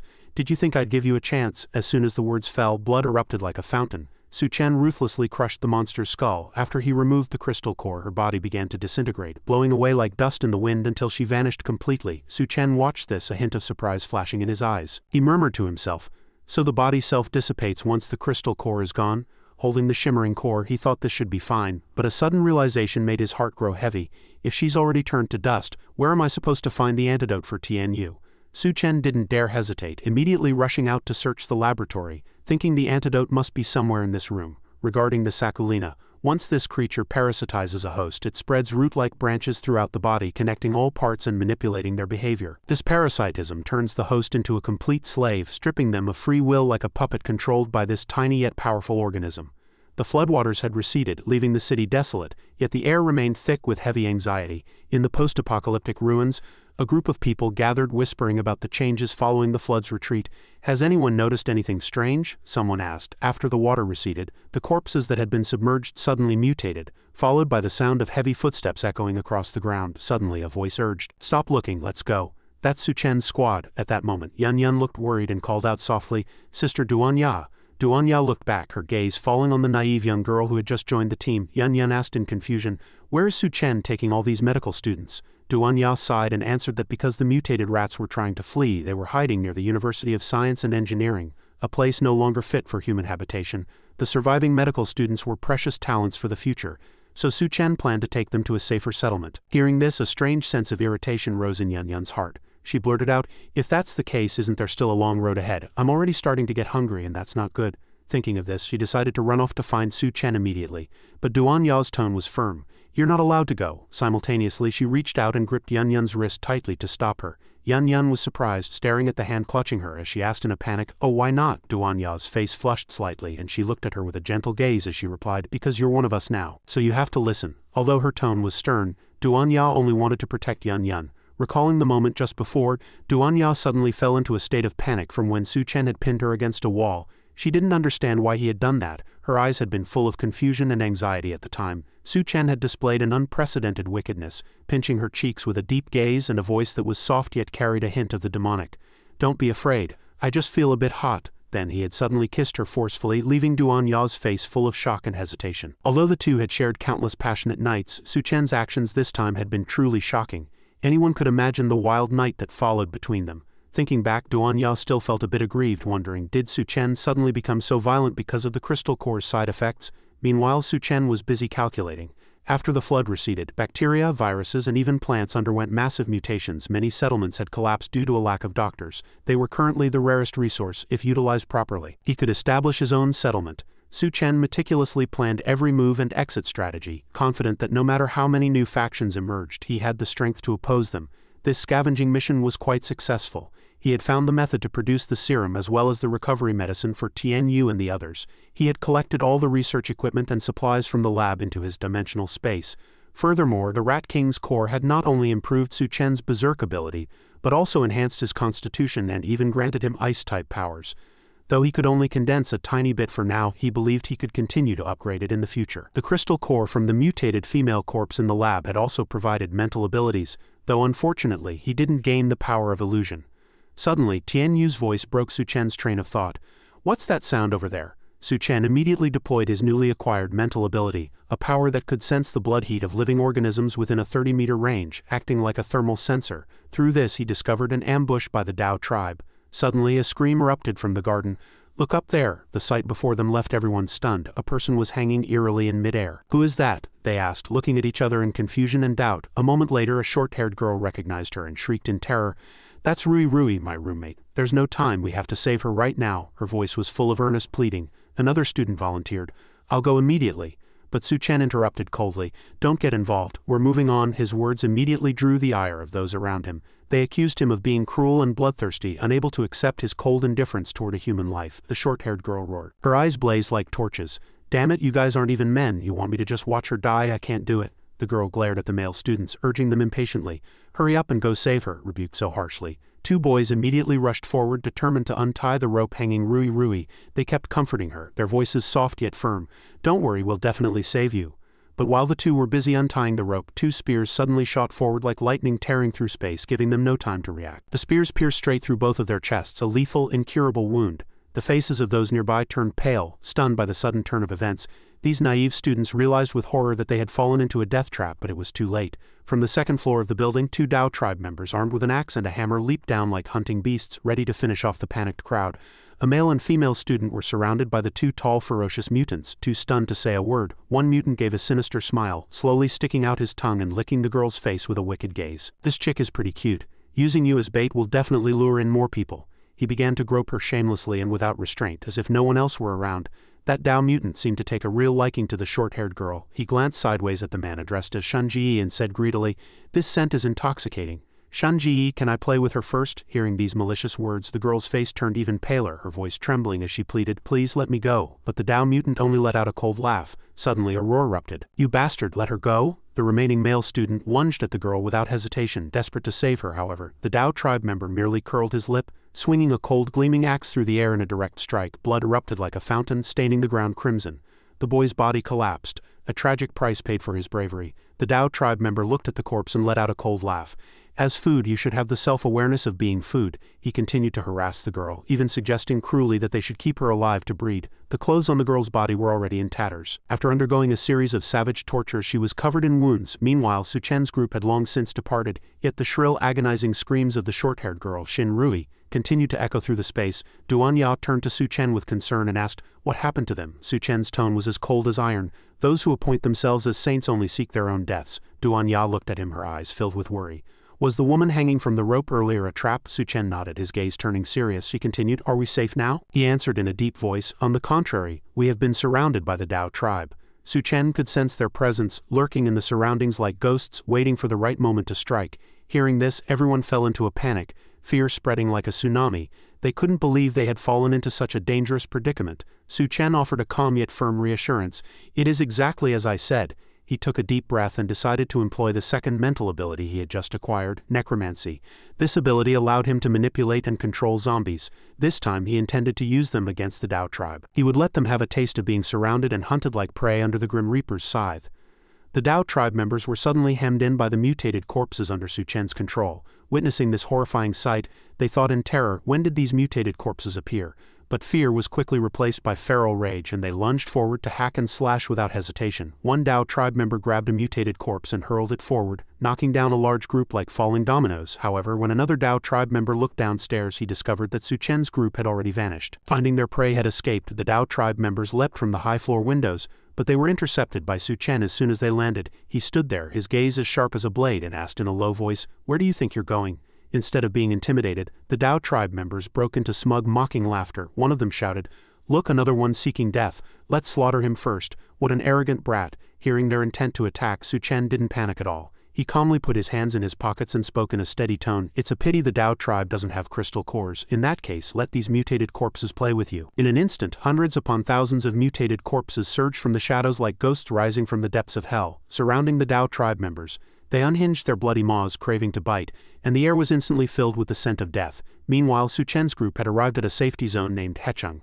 As soon as they stepped inside, a threatening roar echoed through the area. "Who dares to trespass into Hechung?" Duan Ya looked toward the source of the voice and replied, "We are from the University of Science and Engineering, here to seek asylum." No sooner had she spoken than a black shadow leaped down from a high building, causing Duanya, Yun Yun and the others to jump in fright. The shadow revealed itself to be a burly man with bulging muscles. He gripped a massive gleaming axe, his presence as steady as a mountain. He roared with a ferocious look on his face, "We don't take in trash, get the hell away from here." Facing the threat, Duanya showed no fear. She activated her hypnosis ability, her eyes flashing with a mysterious pink light as her voice became as seductive as a siren's. "Isn't this place a sanctuary?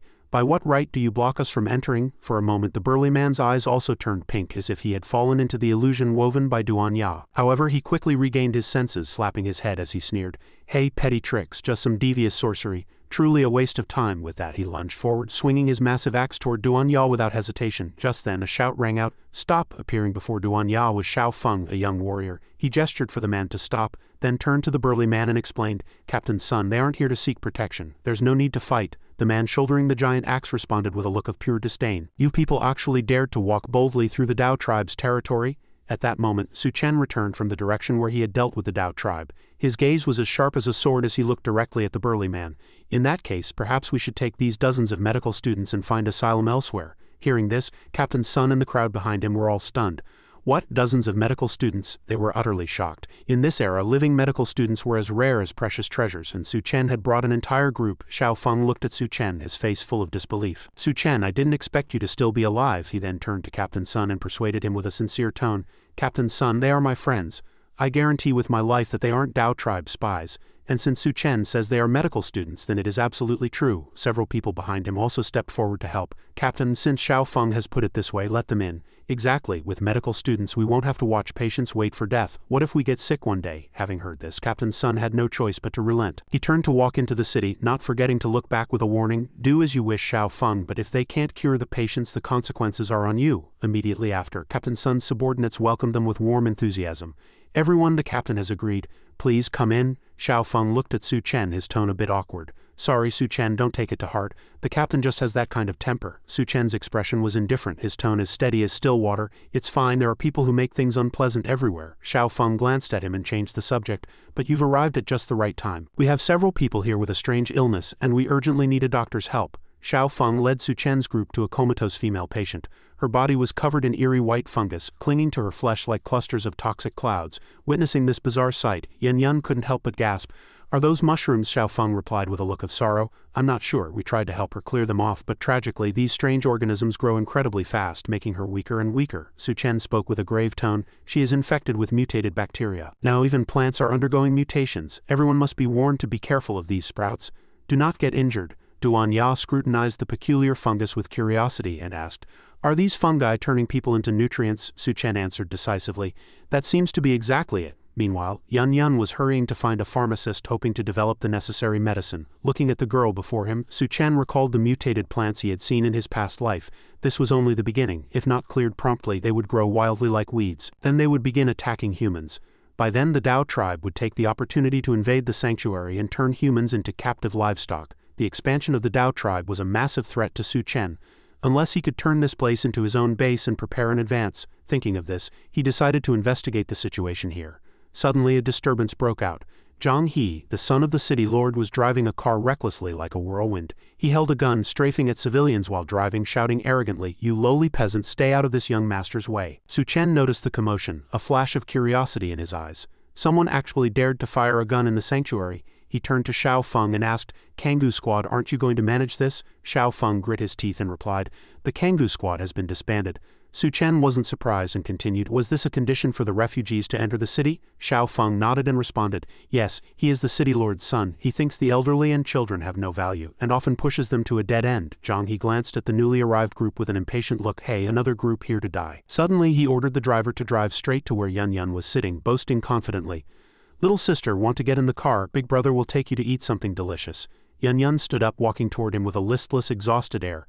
"I'm so hungry I don't have any strength left. Can you give me a hug?" Hearing the beauty say this, Zhang He beamed with joy, his mouth hanging open in excitement.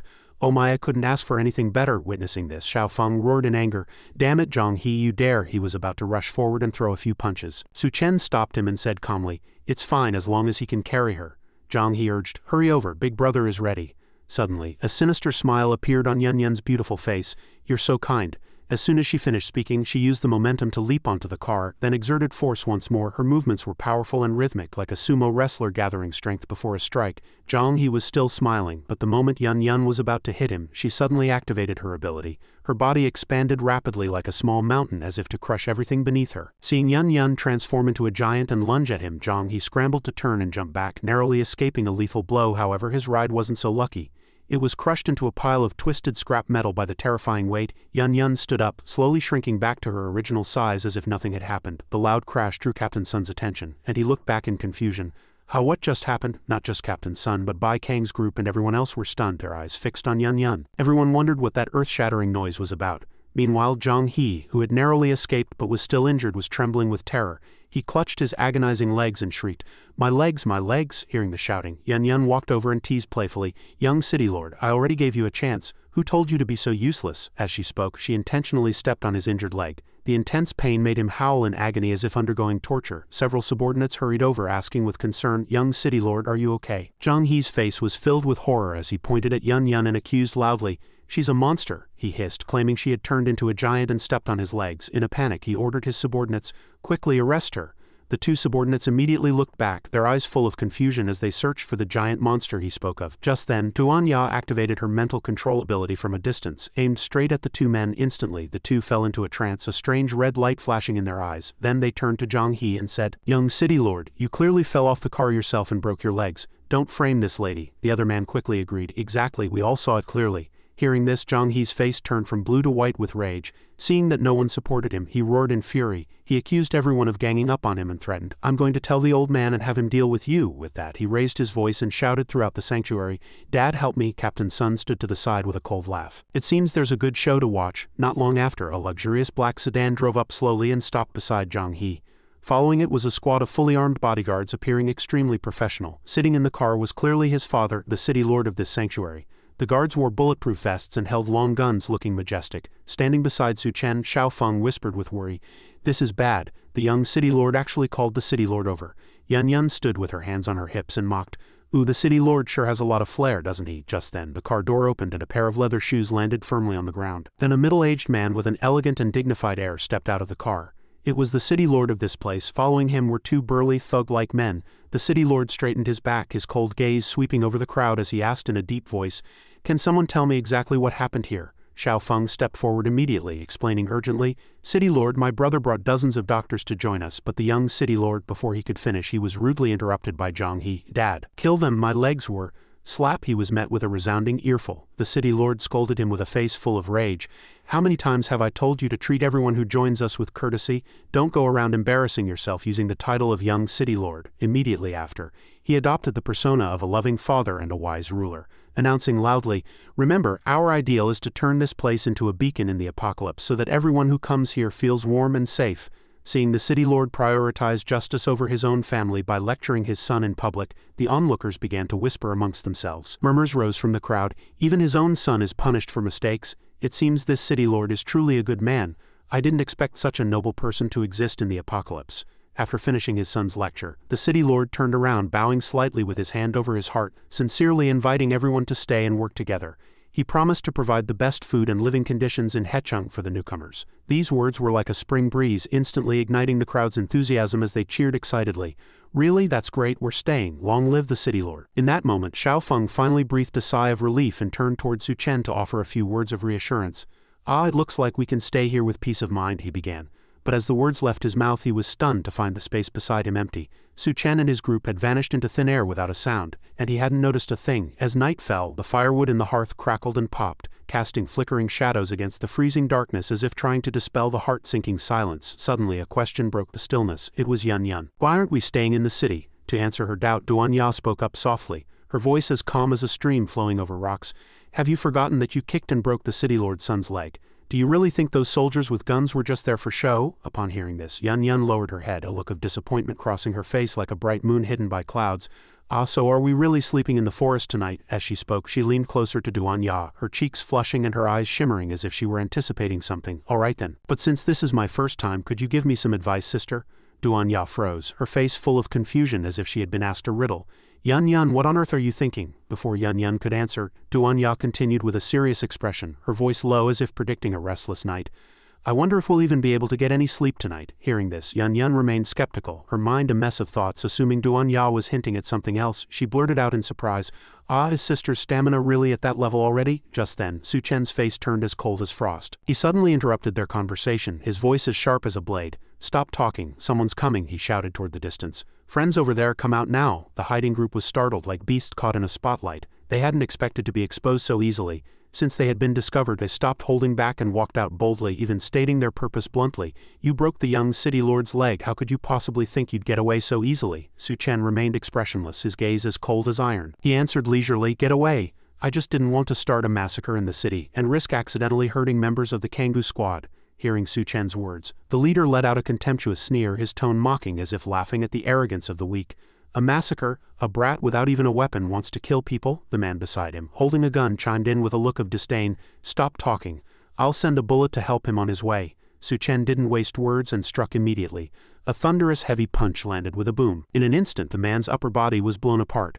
The leader froze in place, sweat pouring down his face, his eyes wide with horror as he failed to believe what he was seeing. With just one punch, his subordinate had vanished as if he had never existed. Falling into a panic, he hurriedly ordered his men, "Open fire." Though scared out of their wits, the subordinates managed to pull their triggers, spraying bullets frantically at Su Chen. Su Chen's form was like a bolt of lightning, charging into the crowd with two short swords. Every strike not only cut through the air but harvested the lives of his enemies. The blades were as sharp as the Grim Reaper's scythe. When it was the leader's turn, Su Chen suddenly stopped, the tip of his sword resting against the man's throat. Drenched in sweat, the man wailed in despair, "If you spare my life, I'll tell you a major secret of the city lord."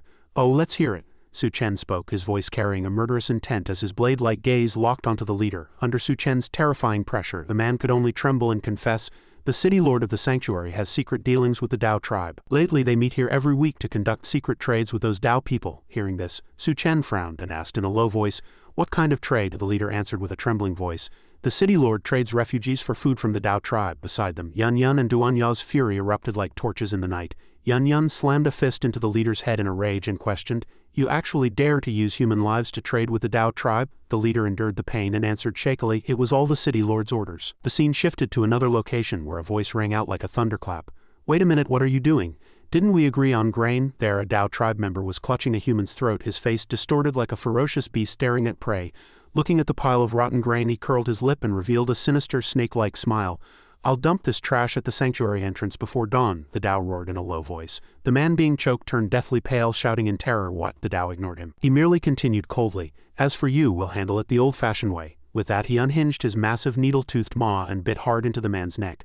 With a crisp crack, the Dao snapped the victim's neck in an instant, even tearing out the poor soul's spine like a piece of rotted wood. For those responsible for defense who also served as temporary refugees, the city lord never gave them a chance to survive. Yun Yun and Duan Ya witnessed this bloody, brutal scene, their faces turning pale. Even having seen much of life and death, such savage atrocities made their hearts tremble like leaves in the wind. After confessing the secret, the bald man's voice turned hoarse with fear as he shakily inquired, "Su Chen, can you let me go now?" Hearing this, a smile as cold as ice curled on Su Chen's lips. "Don't be in such a hurry, I still need your help with something." After revealing all of the city lord's secrets, the bald man was tied up tightly by Su Chen and hung from a rope in a dark alley like a puppet caught in a web. He struggled desperately to escape, but all his efforts were in vain. Just then, several Dao tribe members happened upon the scene. One fellow asked in a gruff, confused voice, "Why is there a person hanging up there?" But his companion didn't care at all, coldly tossing back, "Who cares? Kill him and take him back as rations." The leading Dao clenched his fist, his eyes burning with a hellish, murderous intent as he charged at the hanging man. He growled like a trapped beast, his voice brutal. "You are my next meal." The man's face turned as white as a corpse and he stammered in a panic, "Wait, I'm—" Before he could explain his identity, he was struck by a heavy Dao punch to the gut. Blood sprayed from his mouth as agonizing pain swept through him like a tsunami, causing him to lose consciousness instantly. Suddenly, a massive silhouette appeared behind them, accompanied by a voice like muffled thunder. "How was it you who broke my new toy?" The Dao was startled, looking in terror at the enormous shadow. It was Yun Yun. Currently in her giant form, she held the rope the bald man was hanging from as if she were holding a toy. The group of Dao realized they were facing an ability user, and the leader hurriedly warned his companions, "Careful, it's an ability user." Yun Yun lightly extended her giant hand, pointing straight at the Dao who had knocked out the bald man, her tone as playful as if she were teasing a pet. "Will you be my most interesting toy?" Suddenly, one of the Dao noticed someone hiding in the floors of a nearby building, holding a gun and preparing for an ambush. It was Duan Ya. She held a sniper rifle, her gaze cold, Su Chen's warning echoing in her mind. "These Dao have mutated. Their skulls are so hard that bullets might not even pierce them." Duan Ya looked down at the Dao through her scope and murmured to herself, "Then let me try." As soon as the words left her mouth, she pulled the trigger and 3 gunshots pierced the night sky in succession. Each bullet was precisely delivered into the heads of 3 Dao tribe members like fated arrows, giving them no chance to resist. The Dao trapped by Yun Yun witnessed this, his expression as terrified as if he had seen the Grim Reaper. 3 shots, all headshots. While he was still dazed, another bullet hissed toward him. He reacted extremely quickly, narrowly avoiding it, a boastful look appearing on his face as he roared while trying to break free from Yun Yun's hand. "You think you can catch me?" But in that moment, Su Chen had already appeared silently behind him. He reached out and pinned the Dao's head down firmly. The fellow glanced back with a suspicious and fearful look, and before he could see who his opponent was, he took a horrific blow from Su Chen. His head burst like a smashed watermelon, blood spraying everywhere. The scene shifted to a cozy house. Dim light enveloped the space as a conversation could be clearly heard. "Su Chen, how did you discover the secret trade between the city lord and the Dao tribe?" Su Chen answered calmly, saying he had long heard that many sanctuaries engaged in such dealings. He had only gone today for a simple investigation and hadn't expected to actually find something. Now, the scene inside the room gradually became clear. Su Chen pulled a wide, comfortable bed out of his space. In this apocalypse it was like an oasis in the desert. A table of lavish, tempting food was also brought out, looking like a gourmet painting under the dim light. Duan Ya lay on the bed wearing a sexy long dress, her cheeks slightly flushed and her expression alluring. Anyone seeing her would understand the scene to follow. Duan Ya spoke softly, her voice like a clear spring. "Actually, if we want to establish a sanctuary, we could easily find another place. There's no need to get involved in these troubles." Hearing this, Su Chen responded plainly, his tone like a passing breeze. "Building a base is time-consuming and labor-intensive, and I'm not good at it. It's better to find someone reliable and experienced to cooperate with. That person is in Hecheng." After hearing this, Duan Ya stopped asking, because at this moment the two were occupied by another matter and had no time for conversation. Suddenly, Yun Yun pushed the door open wearing an eye-catching gown. The fire flickering in her eyes made it impossible to look away in the night. She complained with a bit of a grievance, "Sister Duan Ya, why are you two secretly starting without me?" Duan Ya laughed immediately and replied quickly, all right, you come along too." Listening to the two women's conversation, Su Chen was stunned for a moment, his eyes filled with disbelief. Were these two really planning for all 3 to be together right now?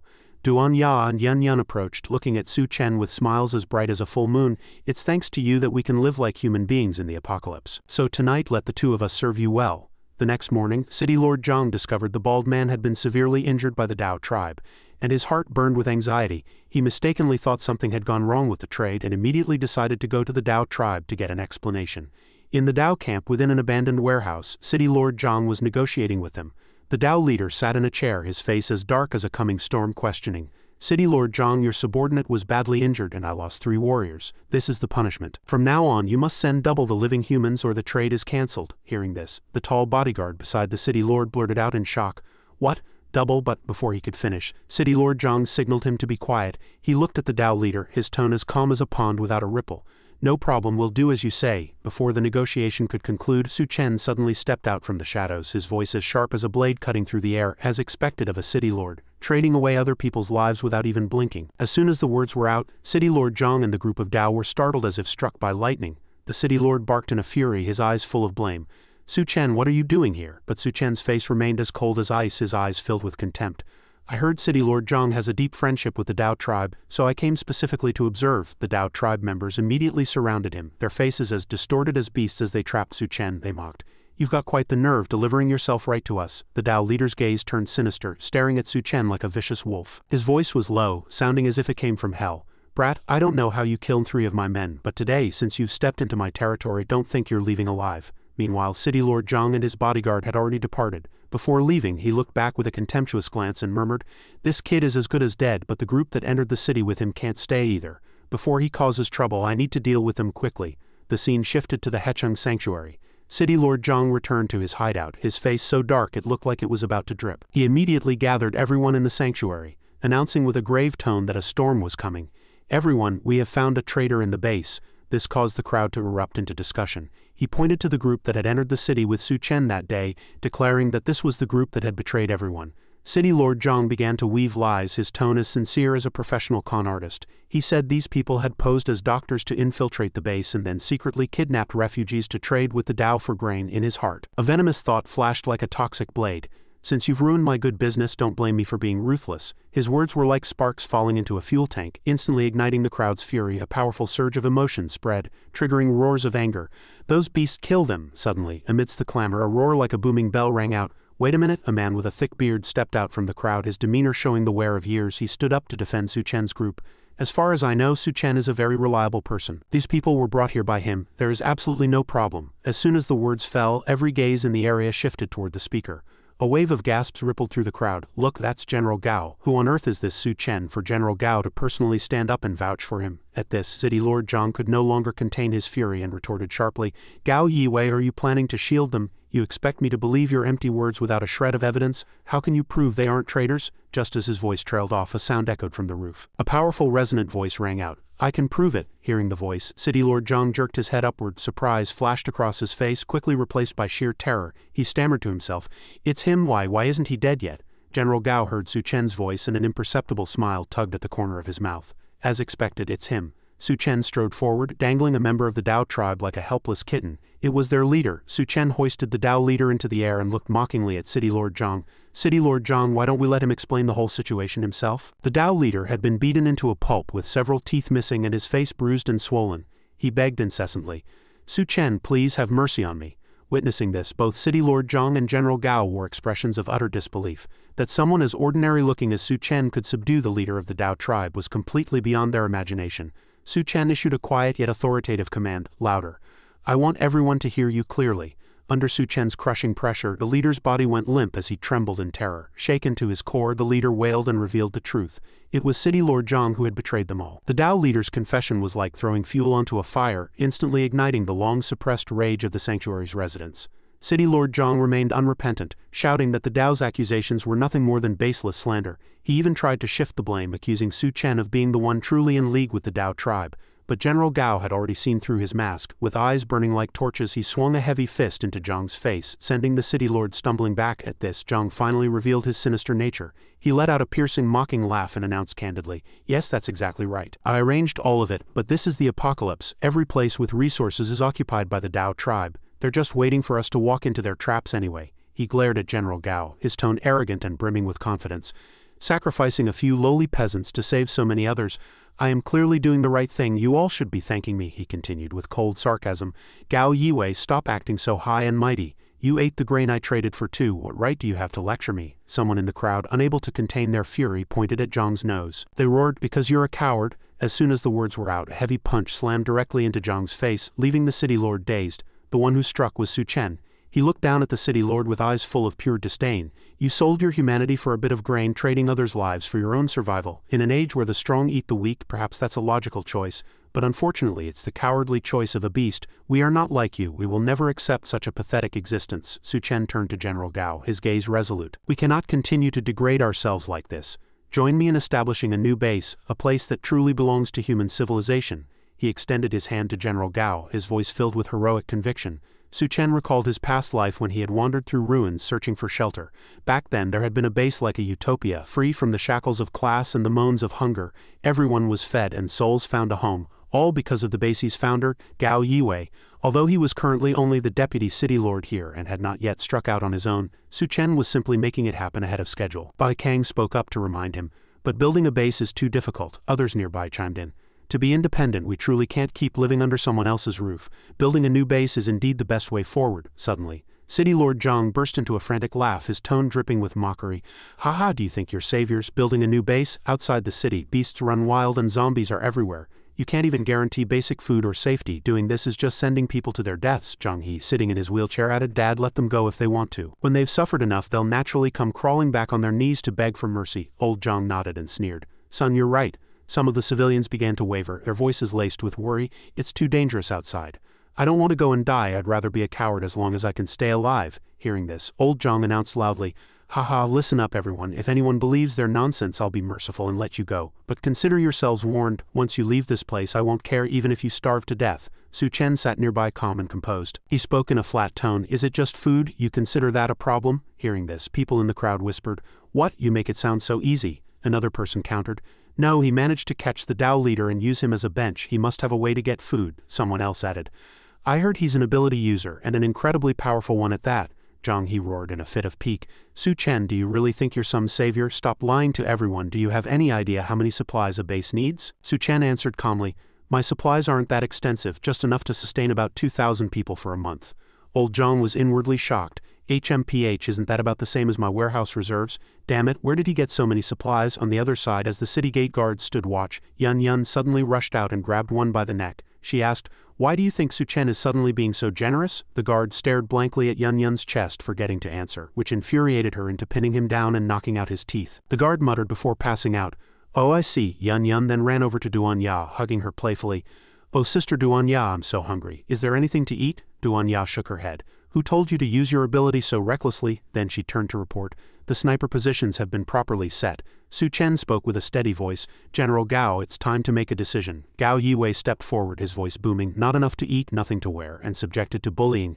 I thought these civilians had given up enough just to survive. But in the end they were still treated like livestock and sold to the Dao by this gang. I don't want to stay here for another second." He looked seriously at Su-Chen. "I've decided to build the new base with you." He raised his arms and shouted, "Brothers of the Kangoo and Baihu squads, any of you willing to follow Gao Yiwei out of here, step forward. We are going to build a place where everyone can live with dignity, not survive like dogs in this place." The two captains responded immediately. At the command, the men who were originally City Lord Zhang's subordinates began running toward General Gao. Old Zhang stomped his feet in a rage. "Bastards, what are you doing? You are the City Lord's army. I am the City Lord, you must be loyal to me." A voice rang out, "Report to the general, everyone is assembled." Old Zhang roared, "Old Gao, who do you think you are? Without my permission, no one leaves." At this moment, both factions stood in a standoff with guns drawn, the atmosphere as tense as a fully drawn bowstring. A single gunshot would trigger a civil war. Suddenly, the worthless Zhang, he fired his gun from his wheelchair. He roared hysterically, "Screw you, Su-Chen, you piece of trash. If you hadn't brought these people, my legs wouldn't be ruined. Today I'm going to see you dead." The bullet grazed Su-Chen, and he was instantly incensed. "You want to die?" Su-Chen used his blink ability. Locking one hand onto Zhang He's neck and hoisting him into the air, his voice was icy. "Zhang Jianshu, tell the City Lord's army to lower their weapons or I'll snap your son's neck." Old Zhang gritted his teeth in fury, roaring, "You bastards, all of you drop your weapons." Su-Chen turned to General Gao. "General Gao, have your subordinates lead the refugees out now. Leave this place to me," he replied. "All right, Su-Chen, we'll wait for you at Shanyun University." The old fox Zhang Jianshu immediately signaled with his eyes, faking an opening. "Su-Chen, they've already retreated. Now you can let my son go, right? I'll let you leave. Let's both take a step back, how about it?" In the distance a sniper was lying in ambush preparing to shoot Su-Chen, but Su-Chen signaled coldly toward the roof. "Honey, 12 o'clock. Duanya understood immediately. "Understood, Yun, stand steady. Don't hold on to me." She pulled the trigger, sending the sniper to meet his ancestors with a single shot. Old Zhang turned pale with shock. You deployed a sniper too," Su-Chen answered calmly. "Tit for tat, City Lord Zhang. I agree to the earlier proposal. Here's your son back." With that he tossed Zhang He back to Old Zhang with a look of mercy. "But I have one more question. Does the meat of your own kind taste good?" Old Zhang froze. "What do you mean? Why ask that?" Only then did he notice a durian stuffed into Zhang He's mouth. Zhang He let out whimpering sounds like a dog. A massive explosion erupted amidst the smoke as City Lord Zhang suddenly mutated. But his son had already been blown to bits. He roared frantically, "Su-Chen, I'm going to kill you, you beast." Su-Chen stood majestically with his group. Duanya said, "Su-Chen, we've arrived." Su-Chen's gaze was sharp as he thought to himself, "It seems the rumors from my past life were true.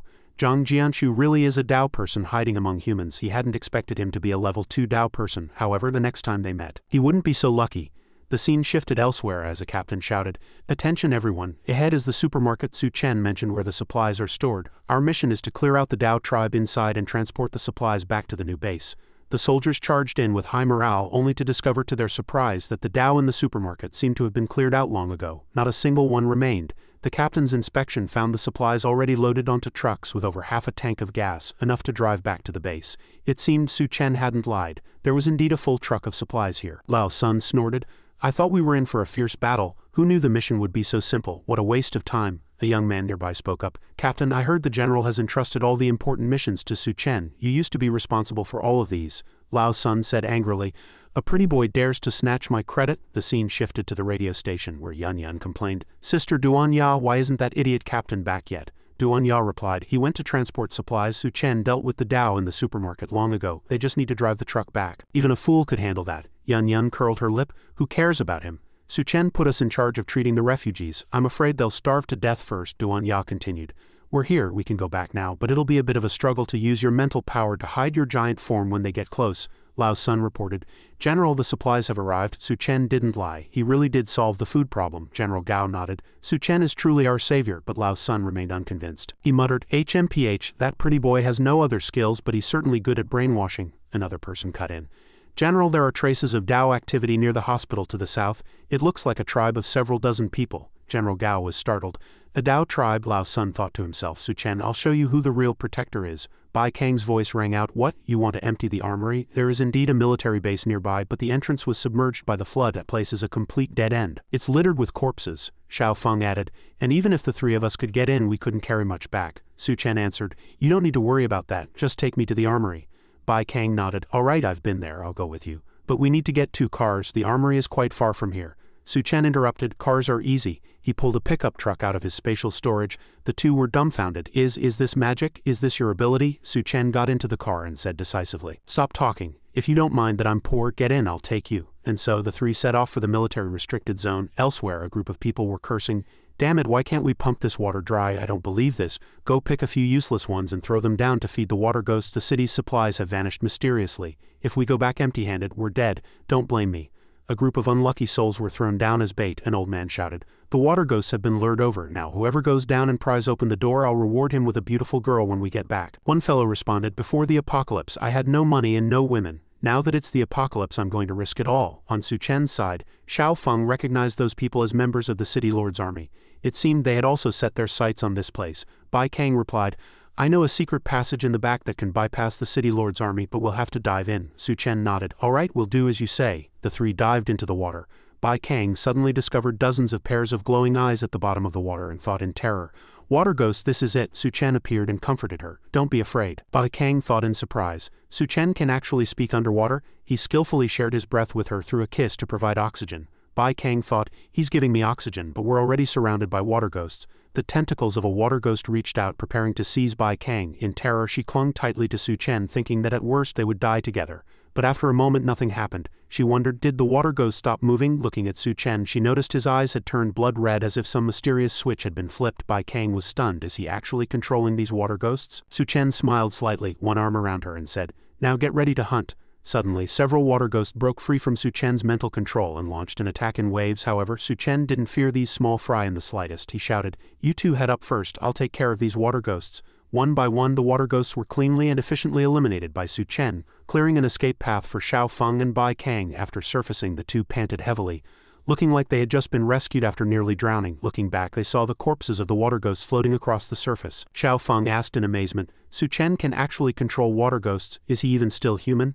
Bai Kang added, just how many more hidden talents does he have that we don't know about? Just then, Su Chen also surfaced, holding a crystal core in his hand with a slightly disappointed tone.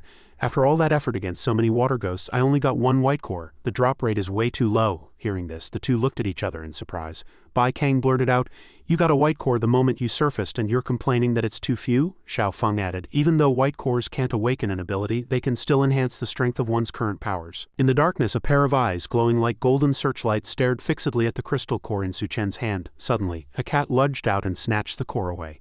Su Chen froze, unable to react in time. Xiao Feng was completely bewildered.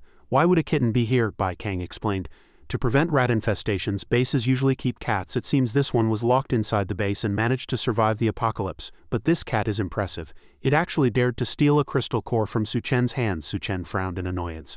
I've never been afraid of anyone in a fight, and today I actually got robbed by a cat. He pulled out a bag of food to lure it. Little fellow, you can't eat that thing. How about I trade you this for it? But the kitten charged forward like a bolt of lightning, snatched the food from Su Chen's hand as well and fled. Su Chen clenched his fists in rage, his tone carrying a hint of agitation. I've actually been robbed by a cat twice in a row. Sure enough, anything that can survive the apocalypse is not to be underestimated. A moment later, Su Chen's squad restarted the base's circuit breaker and the power system was restored. Bai Kang breathed a sigh of relief. What luck, the power system still works, let's go. The armory is just ahead, Bai Kang said as she led the way. Before the flood hit, the survivors retreated in a hurry, so the supplies here definitely haven't been taken yet.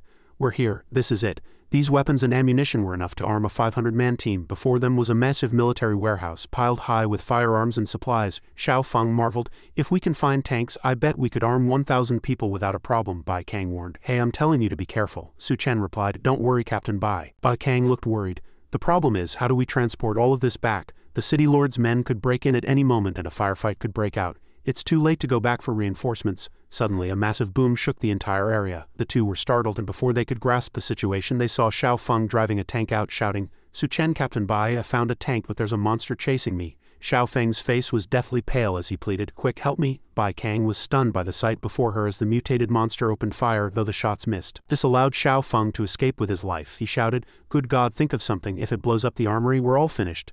Su Chen gave the order, opening his dimensional space to pull all the supplies inside. Bai Kang was shocked. Can all of this really be put into a space? Even the cat watched with wide-eyed amazement. Xiao Feng yelled, "Su Chen, your ability is incredibly cool, but can you pull that monster behind me into the space too?" Su Chen replied. "Living mutated creatures can't be put inside," Bai Kang said urgently. "This is no time for small talk. I'll go lure the monster away." Su Chen retreated first. Xiao Feng looked for an opportunity, but before he could run, Bai Kang was scooped up by Su Chen. She asked stutteringly, What are you doing?" Su Chen replied, "The supplies are all in my space. I have to make sure you return to the base safely." Xiao Feng shrieked, "Look out!" The mutated behemoth took the opportunity to open fire, sending the tank flying. Su Chen ordered, "Don't dawdle. I'll deal with the mutated beast. You go see if Xiao Feng is alright." Bai Kang ran to check on him, not forgetting to call back, "Don't you dare die." Su Chen stood tall and proud before the giant beast. His entire body radiated a powerful aura as he spoke. "Strange. I never heard of a mutated beast like you being nearby in my past life, but it doesn't matter. Your crystal core is destined to be mine." At that moment, the entrance to the military base shook violently. The city lord's men looked on in alarm, not knowing what was happening. A young man said, "The sound of explosions seems to be coming from inside the base. Boss, the water level seems to be dropping rapidly. Maybe the explosion cracked the rock layers below." A fat-faced man roared in fury, "Damn it, it looks like someone beat us to it. Who dares to play tricks right under my nose? My nose is sharp. I'll kill them all later." Seeing his subordinates didn't react, he barked, "Hey, did you not hear me? Do you not respect me?" But his subordinates were staring at something, whispering, "Boss, there's a rabbit. I haven't had meat in forever. I'm starving. How about we eat some rabbit meat before we go?" "But why does that rabbit look so weird?" Looking at the rabbit's eerie eyes and smile, the city lord's men fell into a panic, their legs turning to jelly as they stood frozen. Fatty Mew asked blankly, "Why does this rabbit look so strange when it smiles? It's not cute at all." Feeling insulted, the rabbit flew into a rage, letting out a terrifying shriek as countless tentacles sprouted from its back. The city lord's men stared at its wicked face, paralyzed with fear, their eyes wide.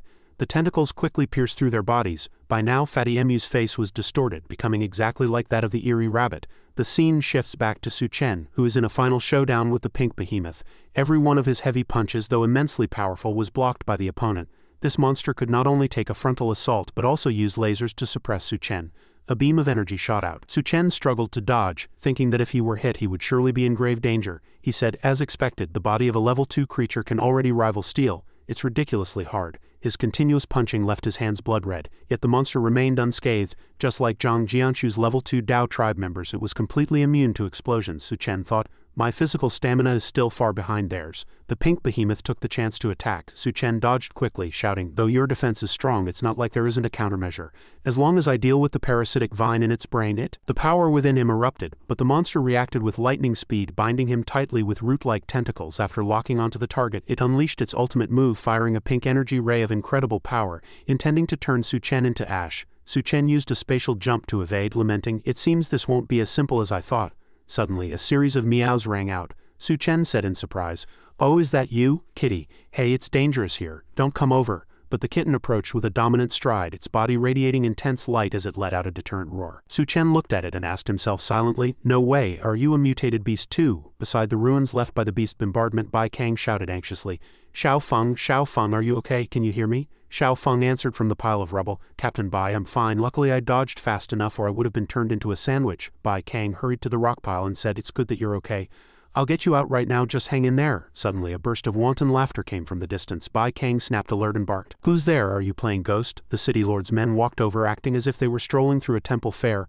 Bai Kang was surprised. "It's you actually opened the main gate, but what's wrong with these guys?" Their usual attitude was annoying enough, but now they look even more sinister, she shouted. "Something's wrong, damn it, something has happened to these people." They had eerie smiles on their faces, especially the pig-faced man who stared at Bai Kang as if he were about to pounce back to Su Chen's side. Xiao Miao let out a shriek and instantly transformed, claws fully extended, a single strike shaking the earth. A powerful aura erupted from its eyes. "That little brat who just called me Xiao Miao, get out here and meet your death." Su Chen was a bit intimidated and asked, "Oh." Xiao Miao got big, but its target wasn't Su Chen, it was the pink behemoth. Su Chen thought to himself that cats and dogs don't get along, they really were natural enemies. He walked forward and asked, "You used the crystal core to lure us here, didn't you, you stinking cat?" he said seriously. "If you've seen my strength, are you willing to team up with me?" Hearing that voice full of internal power, the kitten broke into a bit of a cold sweat and recoiled slightly. While it was dazed, Su Chen jumped onto its back and said, "Then have it your way, we'll team up, it just so happens I've gained a mount." Xiao Miao was furious but helpless. Su Chen and Xiao Miao coordinated perfectly. The atmosphere is tense as the eve of a great battle. He shouted, "Then let's go together, you fat black cat," but Su Chen's teasing went too far, causing Xiao Hei's fur to stand on end, its face full of annoyance. The pink behemoth charged to attack and Xiao Hei struck back with sharp claws and teeth. Su Chen observed and found that the claw marks were only minor scratches, muttering to himself, "At this rate we won't be able to cause any real damage. We need to coordinate." He patted Xiao Hei's head. He would use his speed to flank and attract the vines and leave the rest to the cat. Though disgruntled, Xiao Hei complied. When the pink behemoth launched its attack, the two leaped into the air to evade the shockwave. The energy crashed through the wall and seawater poured in. Xiao Hei used its agility to easily neutralize the vines. Su Chen leaped from the cat's back with satisfaction, putting all his strength into a punch that slammed into the monster's mouth. The blow sent the monster flying, and he shouted, "That's it. Keep up the coordination and press the attack." Beat it into a pulp. The pink behemoth fell into a frenzy, firing blindly. But Xiao Hei was too fast. Within seconds the monster's body was covered in wounds ranging from minor scratches to massive holes. Before long it was torn to shreds and a crystal core fell out. Xiao Hei saw the core and lunged for it with excitement, only for Su Chen to snatch it first. "This crystal core is mine. Don't even think about it." Su Chen swallowed the core directly. Xiao Hei was very dissatisfied, meowing and trying to scratch Su Chen, but he couldn't understand cat language at all. Outside, more and more water was gushing in. Su Chen spoke, "It looks like the armory is going to be submerged too." The walls had already collapsed and this area would soon be flooded. He found Xiao Hei struggling desperately in the water, crying for help. The creature that had been so majestic a moment ago was now in a pathetic state. Su Chen picked it up and teased, "Haha, so you're afraid of water? How about you follow me? I'll take you out." Xiao Hei struggled frantically to refuse. Su Chen grabbed it by the scruff of the neck and tossed it back toward where it was. "Then I don't care about you. You can stay here and fend for yourself." Xiao Hei was terrified and quickly hugged Su Chen, meowing. He laughed, "Oh, you sure changed your mind fast, didn't you?" The kitten nodded repeatedly. Su Chen said, "This was your own choice, I didn't force you." Back with Bai Kang, she cursed in terror. "Damn it, these guys are clearly dead, so why are they still here?" She continued to back away, surrounded by the wicked city lord's army. Xiao Feng inside the rock pile shouted, "Captain Bai, the tank won't start. Don't worry about me, just run." She replied, "Run? Run where? I'll deal with these guys first." Suddenly she was shocked. "Oh, is that a rabbit? But this kind of rabbit actually bites people." The rabbit transformed, using its roots to control and drain the essence of the city lord's men. Bai Kang wondered, is it absorbing energy from the corpses? Before she could escape, she was bound tightly by roots from behind, her clothes torn to shreds, leaving only a few scraps to cover her modesty. The rabbit revealed a hideous face and opened its mouth to bite. Bai Kang struggled and cursed. "Damn it, I was careless." Just when she thought she was finished, Xiao Feng's tank suddenly started up, ramming the rabbit aside. Xiao Feng roared, "You beast, get the hell away from her. How dare you touch Captain Bai?" The tank's cannon fired like a firework display toward the rabbit's throat, shells falling like raindrops. In an instant, the mutated rabbit was blown to bits. Bai Kang couldn't believe her eyes. Xiao Feng panted heavily, finally dealt with it. But he didn't notice the crystal core falling into his mouth. The core slid straight down his throat. Xiao Feng was stunned. Is this the crystal core everyone is looking for? The moment he received the core's power, his eyes lit up. Bai Kang asked worriedly, "Xiao Feng, are you okay?" Xiao Feng clutched his stomach and answered, "I'm fine. I just accidentally swallowed the crystal core and my body feels very uncomfortable." A meow came from the distance. Su Chen approached and spoke. "Did you eat the crystal core?" Bai Kang was shocked. Xiao Feng asked, "Why can't I feel an ability? Is there a trick to it?" Su Chen replied, "If you want to master an ability quickly, the best way is to experience a battle firsthand, but before that I'll take you out of here." He looked Bai Kang over from head to toe and chuckled. "Bai Kang, your clothes," Bai Kang interrupted. "I was just caught by that mutated beast. It doesn't matter if they're torn, it's fine, but I have to ask, raising a cat in the apocalypse? You're quite something." Su Chen chuckled. "That's right, from now on it's coming with me." The scene shifted outside where crows filled the sky. A filthy girl was hung upside down from a lamppost looking wretched. Nearby, a member of the Dao tribe was preparing to assault another young girl. The girl pleaded, "Please just let me go." He let out a lewd laugh. "Haha, the more you beg, the more excited I get." As soon as the words left his mouth, several others gathered around. They mocked her. "That sound is music to my ears. Don't worry, we'll make her scream even louder and more piteously in a bit." The group dragged the girl into a dark corner. She wept and begged, "Please don't kill me, let me go." The leader leaned in with a grin. "Haha, as long as you serve me well, I'll keep you as a slave. If you disappoint me, I'll hang you up there to keep that woman company until you're dried out like cured meat." Terrified, the girl had no choice but to submit despite her revulsion. She gritted her teeth and knelt down thinking, "I don't want to be turned into cured meat. I'll do my best to serve you all." The Dao tribe members looked ecstatic. "Haha, good, very good." Piercing screams echoed through the city. Just then, Su Chen's car drove into the area, interrupting the Dao tribe's fun. "Oh, someone's here, business first, we'll play later." Xiao Feng stepped out of the car and walked forward. The Dao tribe members roared in fury. "Damn it, where did this brat crawl out from? You ruined our mood, we might as well turn you into dinner." Bai Kang looked worried. Su Chen sent Xiao Feng forward to handle the three Dao tribe members. "Can he do it?" Su Chen was calmly teasing the fat cat as he offered reassurance. Don't worry, I'm here to back him up. If he's truly the peak human nuclear bomb god from my past life, there's no reason he can't handle this. Besides, if he wants to master practical abilities, combat is the best teacher. Seeing Xiao Feng standing motionless, the Dao tribe members felt insulted and roared as they charged. You dare put on airs in front of us, you're asking for death. Today is the day you die, take this. They unleashed a barrage of heavy strikes on Xiao Feng. The blows landed everywhere from head to toe. Bai Kang panicked. I knew it wouldn't work. Xiao Feng is going to be beaten to death at this rate. Su Chen replied, no, he's already found the way to use his ability. The Dao tribe members were furious. The strength of the Dao tribe far exceeds that of humans. How is this kid not injured at all? Xiao Feng began to radiate a soft light as he spoke. Because most of the energy in your fists has been absorbed by me. Refusing to believe him, they continued their frantic assault. What kind of joke is this? Kill him. Su Chen narrowed his eyes. Calling it plundering would be more accurate. Xiao Feng let out a roar, triggering his ability. Radiant green energy erupted from his body as he began to strip the energy from his surroundings. The Dao tribe members were terrified. Let me go. Why does it feel like the strength in my body is being sucked dry? Su Chen marveled.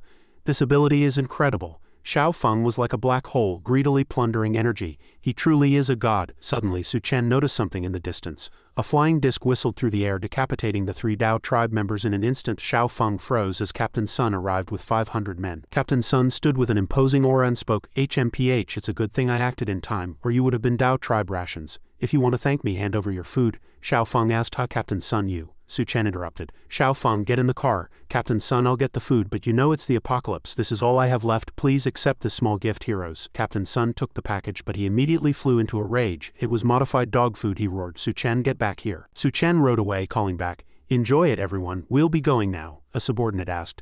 Captain Sun, why didn't you take the chance to kill Xiao Feng instead of helping him out? Captain Sun replied, you think I didn't want to? If my disc hadn't accidentally flown off course just now, that guy would be meeting the king of hell. The subordinate added sinisterly, the general would rather trust an outsider like him than us brothers who have bled for him. Now that Xiao Feng has awakened an ability, we'll definitely be pushed out of the inner circle. Captain Sun snorted coldly. If Gao Yiwei stops trusting me, he'll regret it. It's time to replace the leader of this base. In the car, Su Chen asked, does that guy named Sun have a grudge against you? Xiao Feng replied, no grudge. Well, wait, he's always been like that, so don't take it to heart. Su Chen thought to himself, Xiao Feng is completely unguarded around his own people. If I hadn't acted just now, he'd probably be dead. Since it wasn't a personal grudge, that man must have other motives. If he had motives, he must have built up a faction in the base. In that case, I'll deal with them all at once. The scene shifted to the base wall construction site, where Yun Yun was being praised by the workers. Yun Yun, you're amazing with you here. Building this wall is like playing with blocks. The efficiency has increased several times over, Yun Yun replied. But I have to eat a lot every time. Can you guys handle that? One man didn't know whether to laugh or cry. As long as the wall can protect everyone's lives, it's worth it. Yun Yun suddenly froze, seeing Su Chen's car rushing back in the distance. Su Chen's car entered the base, driving through the streets being renovated. Once the car stopped, the little black cat jumped down with agile movements. Su Chen called out from behind, hey, no running around, don't go scaring people. Xiao Hei gave a soft meow, as if it understood him. Bai Kang marveled, it looks quite happy. It probably hasn't been out in a long time. Xiao Feng asked Su Chen, aren't you afraid it'll run away? Su Chen was putting the car into his dimensional space and replied casually, consider how much food and bandages I wasted on the way back. Where else is it going to find treatment like this? Why would it run away from a life where it served like an emperor? A while later, in a massive storage warehouse, Gao Yiwei spoke, brother, this is the empty warehouse you asked me to prepare. Is it large enough? Su Chen nodded, yes, it's plenty. A light flashed and old Gao cried out in shock. You actually have a spatial ability, and you brought back all the supplies from the military base? Looking at the mountain of supplies, Su Chen continued, with these weapons the security of the new base is basically solved. Old Gao turned and asked, brother, since you have a spatial ability, why didn't you plan on hiding it from us? Su Chen smiled, we're all in the same boat now. If I don't trust you, who can I trust? Old Gao nodded, true, without you there would be no new base. We will absolutely keep your secret, Bai Kang suggested to the general. The new base hasn't been named yet. To commemorate Su Chen's contribution, why not call it Seguang Base? Old Gao pondered. Seguang means the first light of dawn, symbolizing hope and rebirth. That's a great name. Then it's settled. Su Chen was taken aback. Settled just like that? He recalled the base Gao Yiwei had built in his past life, which had been the last pure land in the apocalypse. Being able to name it after himself was a great honor. Elsewhere, Xiao Hei wandered into the operating room. A voice came from inside. Sister Duan, you're a miracle worker. You removed such a complex mutated plant so easily. Without you, this surgery would have been impossible, Duan Ya replied. It's a pity the environment here is too poor. Many serious illnesses can't be treated. If we can drive out the Dao tribe occupying the hospital, the base will definitely get more medical supplies. Seeing Duan Ya holding a scalpel, Xiao Hei's mind flashed with a terrifying memory of a companion being neutered. It trembled all over, letting out meow sounds as it shook like a leaf. Duanya turned around and saw the kitten, asking softly, "Where did this little cat come from?" She stroked it and prepared to find some food. "You must be starving, come with me." She led Xiaohei back to the room, saying as they walked, "Xiaohei, I'll ask Su Chen if we can keep a cat when he gets back." In these times it was hard enough to feed oneself. She didn't yet know this was Su Chen's cat. Just as Duanya was about to enter the room, a dark shadow suddenly rushed over and hugged her tightly, shouting, "Beauty, come have some fun with me." She was startled and barked, "Who is it?" The person pinned her to the bed, the aura so intimidating that Xiaohei was too scared to move. Duanya opened her eyes and realized it was Su Chen. She asked, "Oh Su Chen, when did you get back?" Su Chen had wanted to tease her but was surprised to be recognized. He laughed. "Wait, how did you know it was me?" she replied. "Other than you, who else is immune to my mental ability?" After some intimacy, Duanya took Xiaohei for a bath. "So you were brought back by Su Chen. You don't have a name yet, do you? Your markings are so golden. How about we call you Golden?" Golden was washed comfortably, meowing in delight. Su Chen entered the room and asked, "Golden, that's a good name. But shouldn't you be here to help me bathe?" Duanya replied. "Right, what did you gain from this trip to the armory?" Su Chen pulled out a crystal core. "Of course I got something. With this I can evolve into a level 2 human." Golden was stunned to see the core. "Didn't Su Chen swallow it back then?" Su Chen laughed. "Sorry, things were chaotic then. I actually put it in my dimensional space." This crystal core brought with it an intense surge of desire, which was why he had specifically brought it back. He tossed the core into his mouth. Duanya said in shock, "You're planning to eat it now?" Before she could finish, Su Chen began to transform. His skin turned dark, glowing with crimson patterns, and his aura became exceptionally powerful. Su Chen pulled Duanya into his arms. She gasped, Is this a level 2 human?" Heavy sounds of impact echoed as she could only endure, shouting, Su Chen, you don't do this, I can't take it." But Su Chen had no intention of stopping. Outside, Yun Yun heard the noise and frowned while Golden stood guard nearby. The cat stayed by her side. Seeing her sister being sent to the peak of pleasure, Yun Yun grumbled with some dissatisfaction. "Su Chen, you're back and you didn't look for me. That's really annoying." She composed herself and walked in. Seeing her savior, Duanya cried out, "Yun Yun, help me, Su Chen is—" Yun Yun's heart skipped a beat as she blushed, radiating the pressure of a level 2. Su Chen interjected, "Yun Yun, you've arrived just in time." Both Duanya and Yun Yun were swept up in Su Chen's intensity. Both kept calling out Su Chen's name. A level 2 human was truly extraordinary. It was simply too powerful. "I can't, I'm about to." After their passion, the two lay exhausted on the bed, almost unable to move. Duanya panted, "I feel like I'm about to fall apart," Yun Yun added. "The side effects are too incredible." The culprit, Su Chen, laughed. "Sorry, I might have absorbed too many crystal cores." Yun Yun was somewhat unwilling, thinking she and sister Duanya needed to improve their strength quickly, or they would only be bullied by him in the future. Duanya asked Su Chen, "Now that you're a level 2 human, have your abilities changed much?" Su Chen was also curious. "I'll try them out." First was the physical abilities, Steel Body. Berserk and the Snake ability had merged into one. After turning black, his body was harder than steel, with energy flowing across the surface. He wondered if it could be projected outwardly. He made a feint toward the two women. The blankets instantly flew into the air and both fell off the bed. Su Chen laughed. "Haha, it seems my attack power has increased too." Next is the spatial ability. Before I had to touch things. Now I can open multiple miniature spatial portals within a 20-meter range. Yun Yun said crossly, "Su Chen, you jerk, you actually ambushed us." Su Chen smiled. His ice ability had also improved. In addition to ice orbs, he could condense a layer of ice on his body's surface. Although a bit niche, it was progress. Suddenly, looking at the two women, he had an idea. If he concentrated energy on the ice surface and combined it with spatial portals, he could attack from multiple directions. He created a new move, firing ice orbs like bullets through spatial portals for multi-angled ambushes. It was a pretty good way to catch people off guard. The two sisters watched in awe. Yun Yun marveled. "An ability can be used like that," Duanya said. "If you evolve a few more times, won't you be able to create missiles?" Su Chen continued. "Finally, there's mental perception." He activated his red eye mode. "The sensing distance hasn't changed much, but I can sense every cell in my body, like inner vision in cultivation novels." Suddenly, Su Chen sensed something wrong and was shocked. "Wait," he felt himself being pulled into an unfamiliar space, asking blankly, "Where is this?" A young girl's voice rang out. "This is the consciousness space in your brain." "Su Chen, long time no see, we meet again." Su Chen was surprised to find that the filthy girl was the woman from the mutated rat lab. He asked, "It's you? Didn't you turn to dust? Why are you here?" The girl's long hair instantly entangled him. She replied, "Because you devoured my crystal core, allowing me to parasitize your body. Now my true self has merged with you." Su Chen muttered, "I was careless and fell for your trap." He found that his steel body and spatial abilities were both useless here. The girl took the opportunity to lean in for a kiss, but Su Chen wasn't that easy to deal with. He summoned mental chains. He tightened them around her neck and barked, "Don't think you can trap me." He locked her up like a pet on a leash. She shrieked, and Su Chen said coldly, You're just trying to seize my body, aren't you? The girl replied. You're too strong, I can't take over, Su Chen shot back coldly. Sorry, I don't believe you. He locked her up tightly from head to toe, leaving no gaps. The girl frowned. Su Chen, although my strength isn't as great as yours, I won't lose in the consciousness space. Her long hair suddenly burst from the ground, wrapping Su Chen up like an Egyptian mummy. She wore a triumphant expression. No one's leaving now. Why don't we stay here forever and have a heart-to-heart outside? Seeing Su Chen standing still like a statue, Yun Yun and Duan Ya shouted anxiously. Su Chen, what's wrong with you? In the consciousness space, Su Chen and the girl stood facing each other, both locked in place by the other's techniques. With the stalemate established, the girl said, Su Chen, we're both immobile now. He frowned, thinking she was right. This cocoon was unbreakable and wasting time was unwise. He asked, Oh, so what do you want to talk about? She replied, Actually, I only need to absorb a tiny bit of your ability to survive. It won't affect you much and I don't have the strength to seize your body anyway. Su Chen looked skeptical. Why should I believe you, and how do you plan on leaving my body? The girl explained. I need power to sustain my existence. If I leave now, I'll die, unless you find me a female host with an ability, a strong build, good proportions, and decent looks. Su Chen let out a laugh. Haha, you're quite picky. But how will I know who's suitable? The girl answered. I'll tell you when we find her. Don't worry, I won't make you help for nothing. I might even give you something good. Su Chen threatened. I don't need goodies, but if you dare move against me, I'll find a way to get rid of you. The girl replied coyly.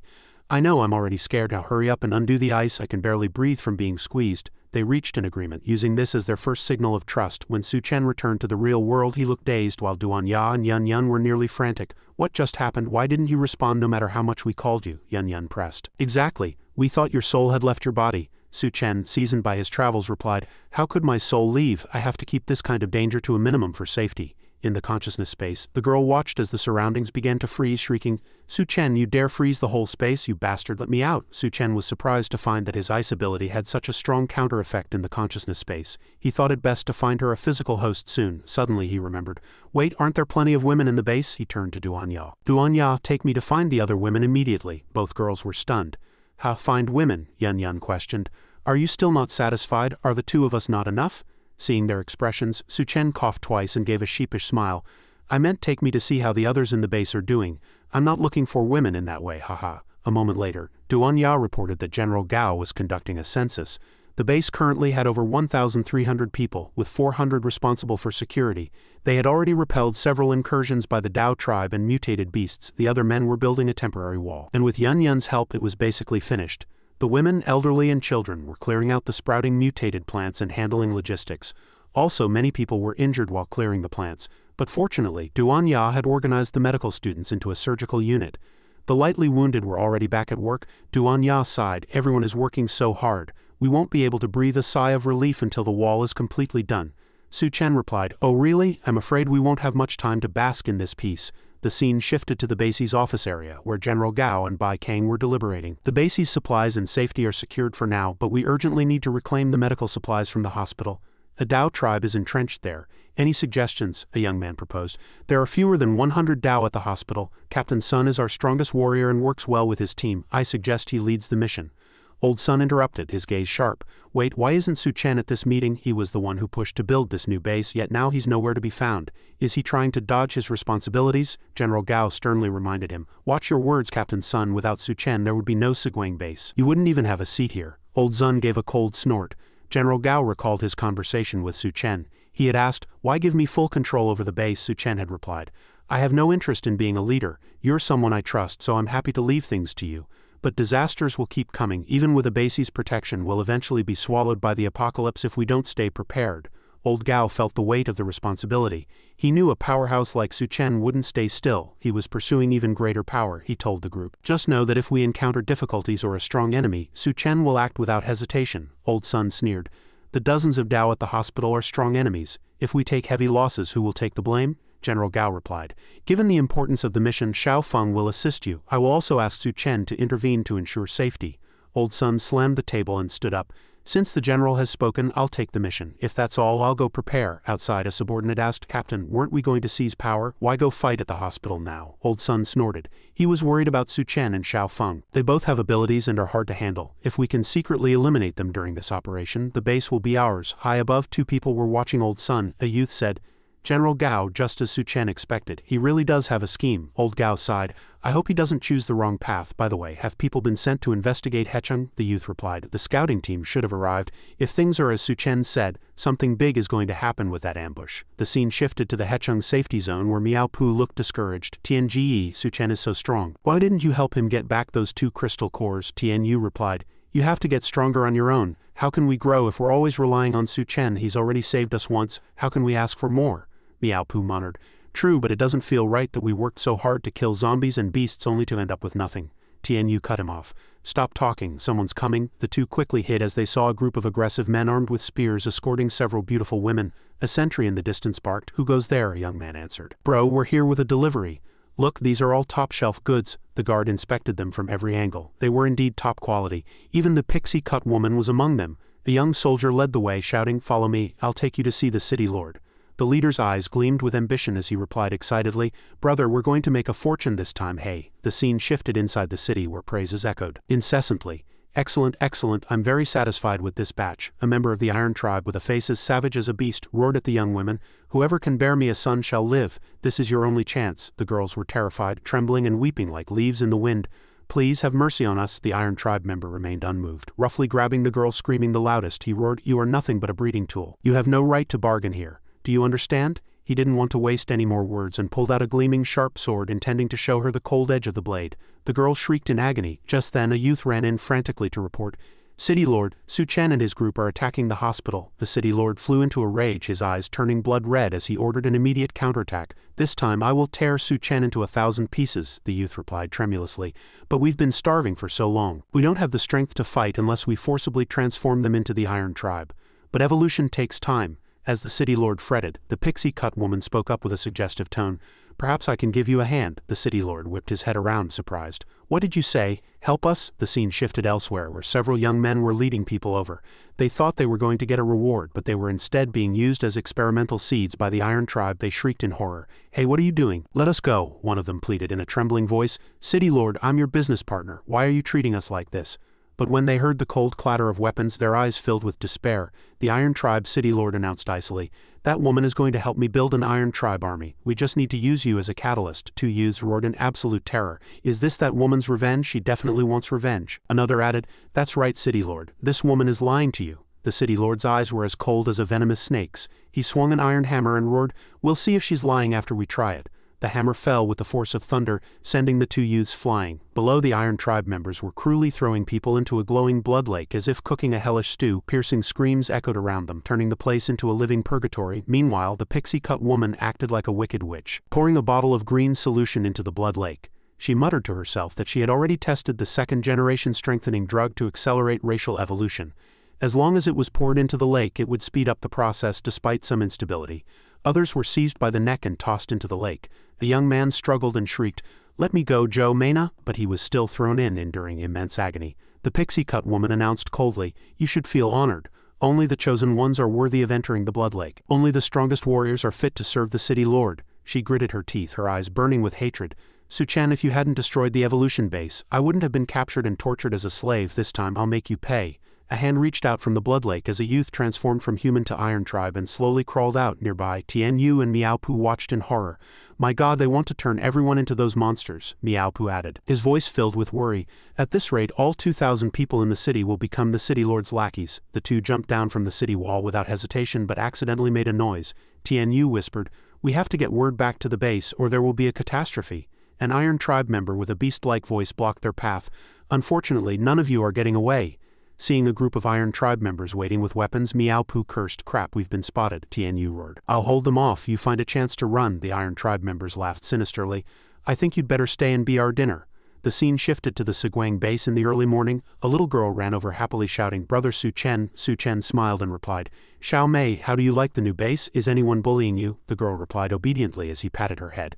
Who would dare bully me? I'm Brother Su Chen's woman. In the distance, old Gao shouted, Brother Su Chen. Captain Sun has gathered the team, but everyone is still hesitant about facing those dozens of Iron Tribe members at the hospital. I'd like to ask you for a hand. Su Chen agreed without hesitation. No problem. Just then, Yun Yun and Duan Ya walked over. Old Gao added with a serious expression, Also Su Chen, I have one more request. The hospital is too close to the base, it'll be a threat sooner or later. Plus, the medical supplies inside are precious for our future. So I hope you can secure those supplies for the people of Subduing base. Su Chen nodded, his tone resolute. Don't worry, I'll only take what I need and leave the rest for everyone. Old Gao turned to introduce the team behind him. By the way, I've brought all the ability users in the base this time. A silver-haired youth said with determination. We will absolutely follow your command for this mission. Su Chen looked over the spirited team, tall burly men and a petite girl with a sharp gaze. He spoke up. Since you're under my command, then give it 100 and get ready to raid the hospital. He added in a low, cautious tone, the rest of you stay at the base and maintain a strict defense. Especially keep an eye on any movement from Hecheng. Hearing this, everyone's eyes widened and they cried out in surprise. What? They were stunned to learn that Su Chen intended to raid the hospital alone, without the help of the ability user squad. He sat in contemplation, thinking that his actions might cause unpredictable changes in Hecheng. Back at the Dao tribe's territory, Tianyu and Miaopu were surrounded. Miaopu cursed, "Are these Iron Tribe monsters toying with us? They're not giving us a moment's rest." Tianyu replied, his voice tense, "We can't keep this up. We'll run out of energy soon. We have to end this quickly." He turned to Miaopu, his gaze sharp. "Miaopu, do you remember our days in the frontline squad facing life and death together?" Miaopu answered confidently, "Of course I do. I'm the most experienced member after all." One of the Dao tribe let out a raucous laugh that sounded like thunder. "Haha, how long are you two planning to talk? No matter what tricks you try, you're dead today." The Dao raised its weapon ready to charge and tear Tianyu to pieces. Despite being empty-handed, Tianyu resorted to his trash-talking skills to drum up momentum, shouting defiantly in an attempt to dispel his fear. "Go to hell, you damn monsters." He didn't blindly rush into a physical brawl. Instead, in a moment of quick wit, he grabbed a handful of lime powder and threw it directly into their eyes. The Dao tribe members were instantly thrown into chaos, clutching their faces and wailing. One of them roared in fury, "Damn it, you two little brats, I'm going to slaughter you." Miaopu seized the opportunity, roaring like a resolute warrior. "Now run, you idiots. Come and get me if you have the guts, you morons." However, the moment he turned his head, his face suddenly went deathly pale. Extreme terror enveloped him. Without warning, a sharp short spear pierced through Miaopu's body, causing him to let out a muffled groan and freeze instantly. Tianyu witnessed this scene, his heart tearing as he shrieked. Miao, a Dao commander, his eyes flashing with the arrogance of a successful hunt, held the short spear high as if displaying a trophy. "Oh, looks like some snacks have delivered themselves to our door, but this kid is a bit scrawny. Is he some kind of junkie?" He was shouting so happily just now, "But he's not even enough to get stuck between my teeth." He tossed the spear back and ordered his subordinates, "I'll let you lot split him up and eat him." Miaopu was now like a trapped beast surrounded by a pack of wolves. He was completely surrounded by the Dao tribe. He murmured in a weak voice, "Tianji, Tianyu." Tianyu's eyes were bloodshot with rage. He actually intended to take on 100 enemies alone, screaming frantically, "Miaopu, hang in there, I'm coming to save you." But before he could act, a Dao member insidiously swung a sword and slashed him across the back. Tianyu cried out in agony.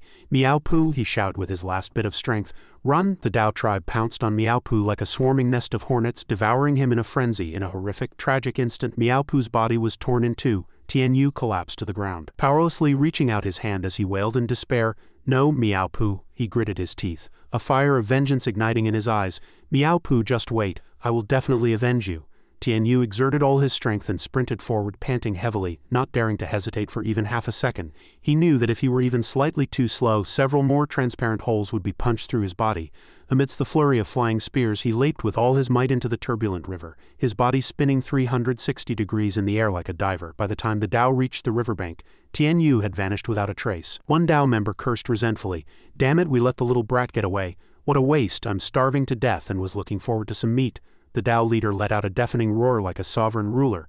"You want meat? Then go and slaughter everyone at Subduing base. There you can have as much as you want to eat." The Dao people seemed ignited by a bloodthirsty fever, shouting in unison, "Fine, haha, I don't care about anything else, let's go kill them now. I'm going to. As long as there's meat to eat, I'll do whatever it takes." One man added with a drooling expression, "I also want to taste what human women are like." The leader's eyes flashed with a fire of hatred as he roared, "Su Chen, I am Zhang Jianshu, the father of Zhang He, whom you murdered. Just you wait. I will have my vengeance for my son's death." Carrying a suffocating pressure, he led 3 heirs and 500 subordinates straight toward Subduing base, vowing to raze everything in their path. The scene shifted to the hospital, where a young girl let out a piteous cry, tears and mucus mixing to soak her entire body. The cry of an infant followed shortly after. After giving birth to a Dao creature, the girl was exhausted to the extreme.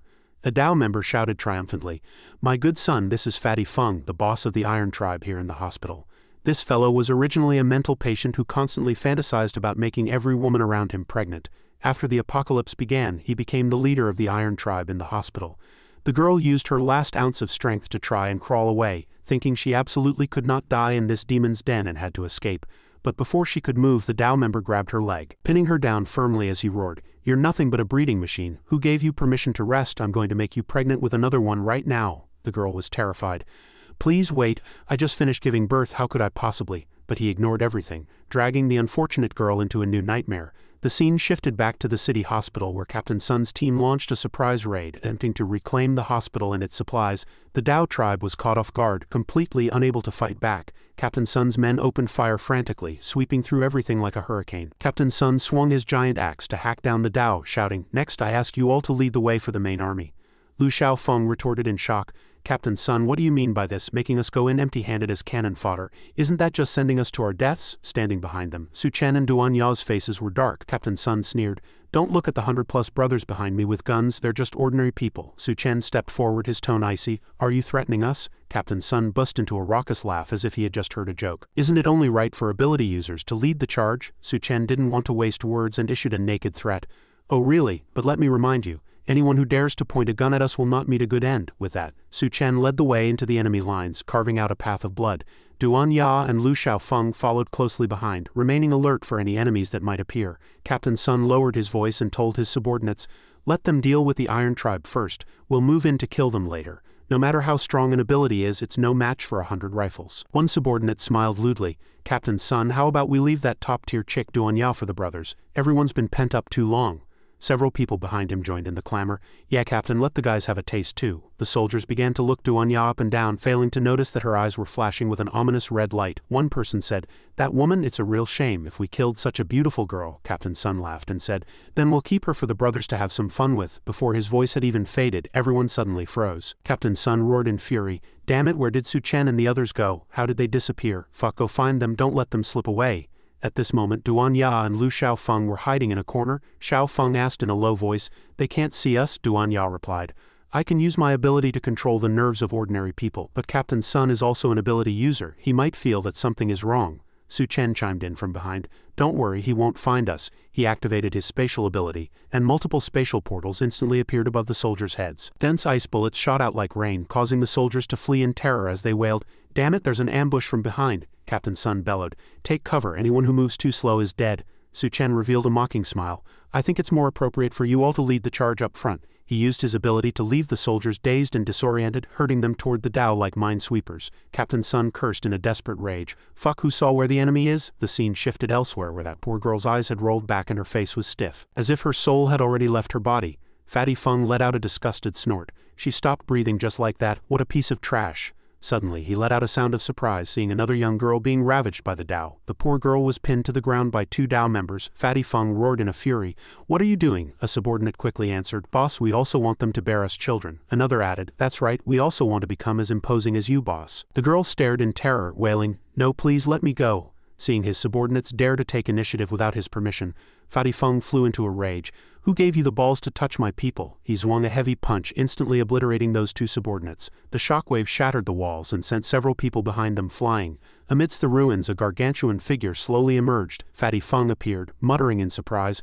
A few cowardly rats actually managed to slip in. Su Chen was also taken aback by the Iron Tribe leader's size. Muttering under his breath, a soldier shouted in terror, "Captain Sun, look up there, didn't they say there were only dozens of Iron Tribe members? There are way too many." The Iron Tribe members lunged down from the fourth floor like a pack of savage beasts surrounding Captain Sun's team.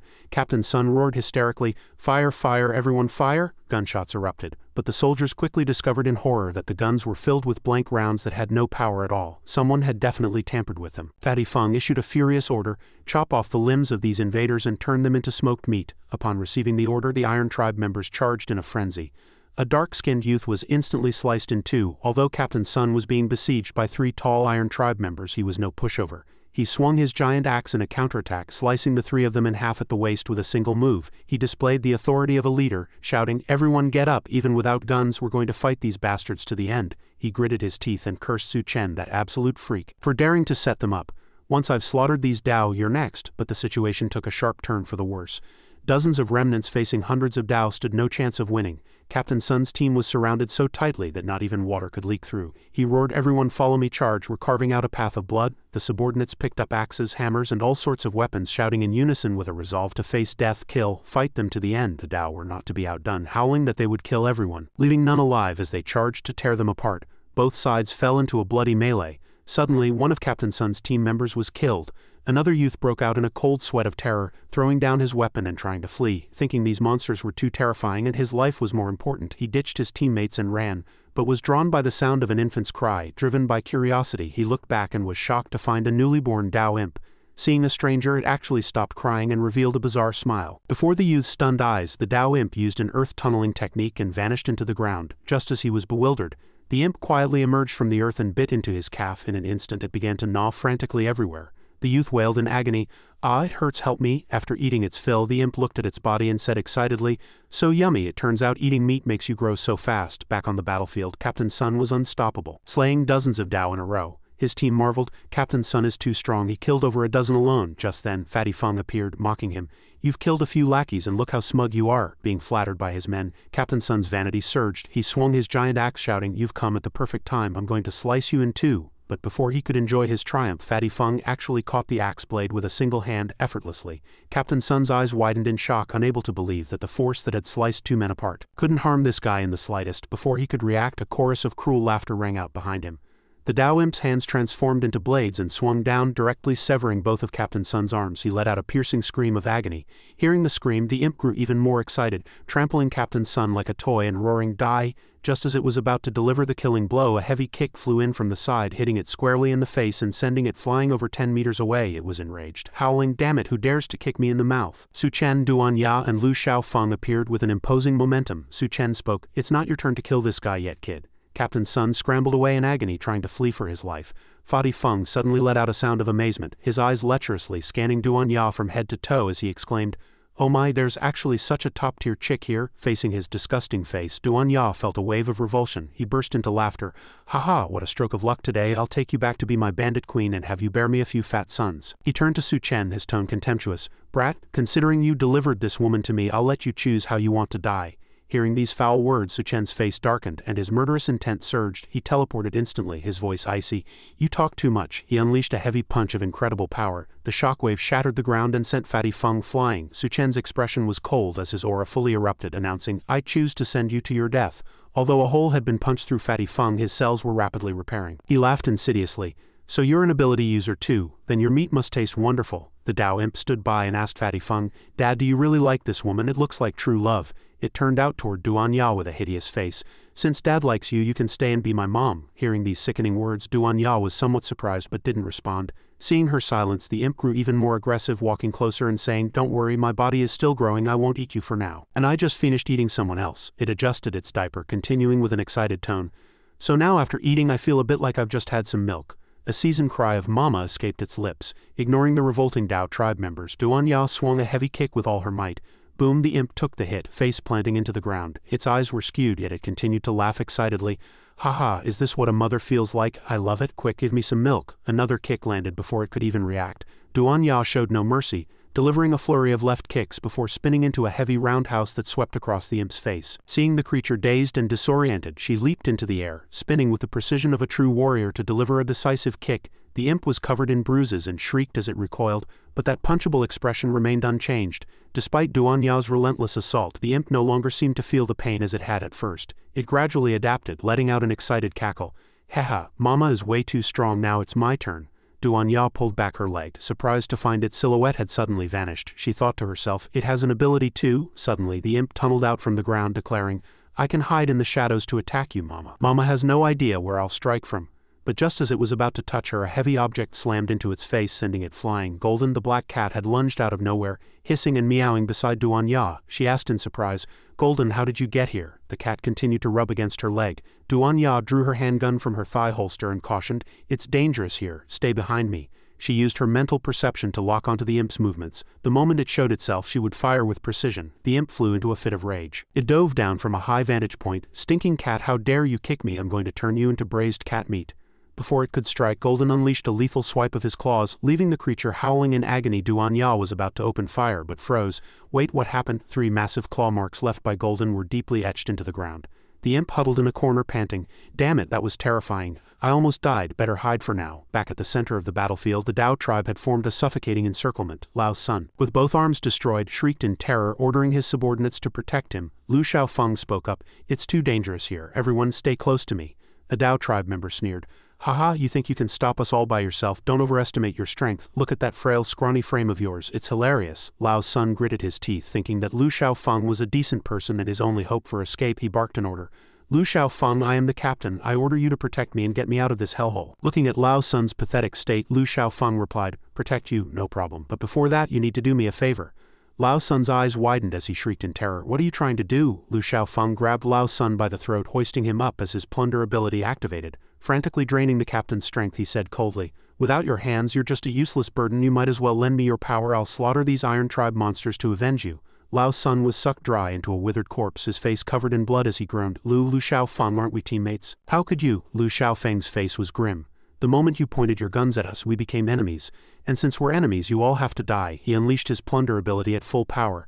Lao's son's subordinates let out piteous screams, and in an instant they were all turned into lifeless, desiccated husks. Back at the Subduing base, thanks to Su Chen's warning, everyone had spotted the approaching Iron Tribe army. Atop the wall, Bai Kang spoke, proceed with the plan. She turned to Ma Yunyan and asked, Yunyan, why are you still here? Yunyan replied with a frustrated look. Su Chen told me to build an isolation wall before he left. I really don't want to see this place destroyed by the Iron Tribe. Bai Kang's cheeks flushed as she stammered. By the way, I've been meaning to ask, when you and Duanya are with Su Chen, don't you find it strange? Yunyan answered calmly, it was a bit awkward at first, but this is the apocalypse. Who cares about social norms? Besides, with Su Chen's physique, how could I handle him all by myself? She teased with a smile. Speaking of which, Captain Bai, do you like Su Chen too? You get all weird whenever he's mentioned. Bai Kang shyly turned her face away. Don't talk nonsense, how could I? Yunyan continued to tease. It's perfectly normal to be attracted to a man as strong and handsome as Su Chen. Bai Kang covered her face and murmured. So it's normal? Suddenly, a youth shouted, Captain Bai, look over there, the Dao army is charging. Despite being prepared, the two couldn't help but be shocked by the sight. Bai Kang ordered, report to the general immediately and evacuate the residence. Yunyan pulled some food from her pocket and began devouring it. Bai Kang looked at her in surprise. Yunyan, are we abandoning the base? Yunyan took a massive bite of a drumstick and replied, of course not, but we have to ensure everyone's safety. The isolation wall we built will definitely be torn down, and if Su Chen comes back to find the base in ruins, he won't be happy. Just thinking about how he'd take it out on me at night, I can't handle that madman's temper. Having made up her mind, she pulled a strengthening potion from her bag, injected the serum without hesitation and announced, I'm heading out first, you get the defense organized. We cannot lose this base. With that, Yunyan leaped from the wall. Bai Kang watched the heroic scene, marveling, she's completely disregarding her own safety. The moment she landed, Yunyan's body expanded violently, the impact shattering the earth. She glanced at a nearby tree, uprooted the entire thing to use as a weapon, and roared, come on, no one's getting past me. Looking at her own body, Yunyan was surprised by the drug's effects as her size continued to grow. She braced herself for battle. She knew she had to take this chance to deal with these dregs. Seeing only Yunyan standing against them, Zhang Jianchu roared in a fury, you think a mere slip of a girl can stop us? You underestimate the Dao army. Charge, tear them all to pieces. The Iron Tribe members surged toward the base like a tide as dense as a swarm of ants. Yunyan was momentarily startled by the enemy numbers but quickly calmed down, raising the massive tree and shouting, no one gets through. She slammed it down heavily, the ground splitting instantly. The Dao Tribe members were sent flying in swaths. Another group tried to launch an aerial assault, clutching desperately at her arms, but Yunyan simply swatted them away like flies, crushing them instantly. Watching from the side, Bai Kang was inwardly shocked. Damn, how is everyone around Su Chen so powerful? But there were simply too many enemies. She feared Yunyan wouldn't hold out for long. The defensive line is already in chaos. I have to do something to stabilize the situation. She immediately left the wall to join the action. Meanwhile, Yunyan was displaying her prowess. Wielding the massive tree like an indomitable goddess of war, she roared, come on you flies, taste my power. Seeing their comrades being slaughtered, the Dao Tribe members shrieked in terror. My god, this woman is terrifying, she's a monster. Just then, that three-hairs woman sharply goaded them. Who dares to kill that woman? Are you all just cowards afraid to die? The Dao Tribe members' eyes bloodshot turned back to look at her, muttering, oh, isn't this that woman? She looks quite tender, plenty of meat on her. Hey, let's eat her first. A group of men lunged at three hairs. She slapped several of them, cursing, if you have that kind of guts, go deal with that giantess. However, three of the Dao Tribe members suddenly froze, realizing their heads were covered in strange plants looking like long parasitic fungi. One of them shrieked in panic, what is this? It's blooming, let me think. When I was back in Hechung, I accidentally discovered a mutated plant. Once it touches blood, it can make a person instantly stronger, but the price is their life. She had performed experiments on humans and the results had been bone-chilling. At that moment, one of the Dao Tribe was mutating, his body twisting grotesquely as he let out a piteous shriek. The other three followed suit, their sizes exploding as they growled like beasts, losing all control. Yunyan watched this with growing unease. Zhang Jianchu, however, laughed maniacally. Haha, brilliant, I love this kind of mutation. He pointed forward and ordered, the rest of you, move out. Feast on the people of Subduing base as you please. The Dao Tribe members excitedly charged, kill the men and eat them, save the women. But suddenly a shell blew one of them to pieces. What happened? A line of tanks appeared on the battlefield, opening fire frantically on the Iron Tribe. The Dao Tribe scattered in terror, screaming, "Damn it, where did they get so many tanks? Run!"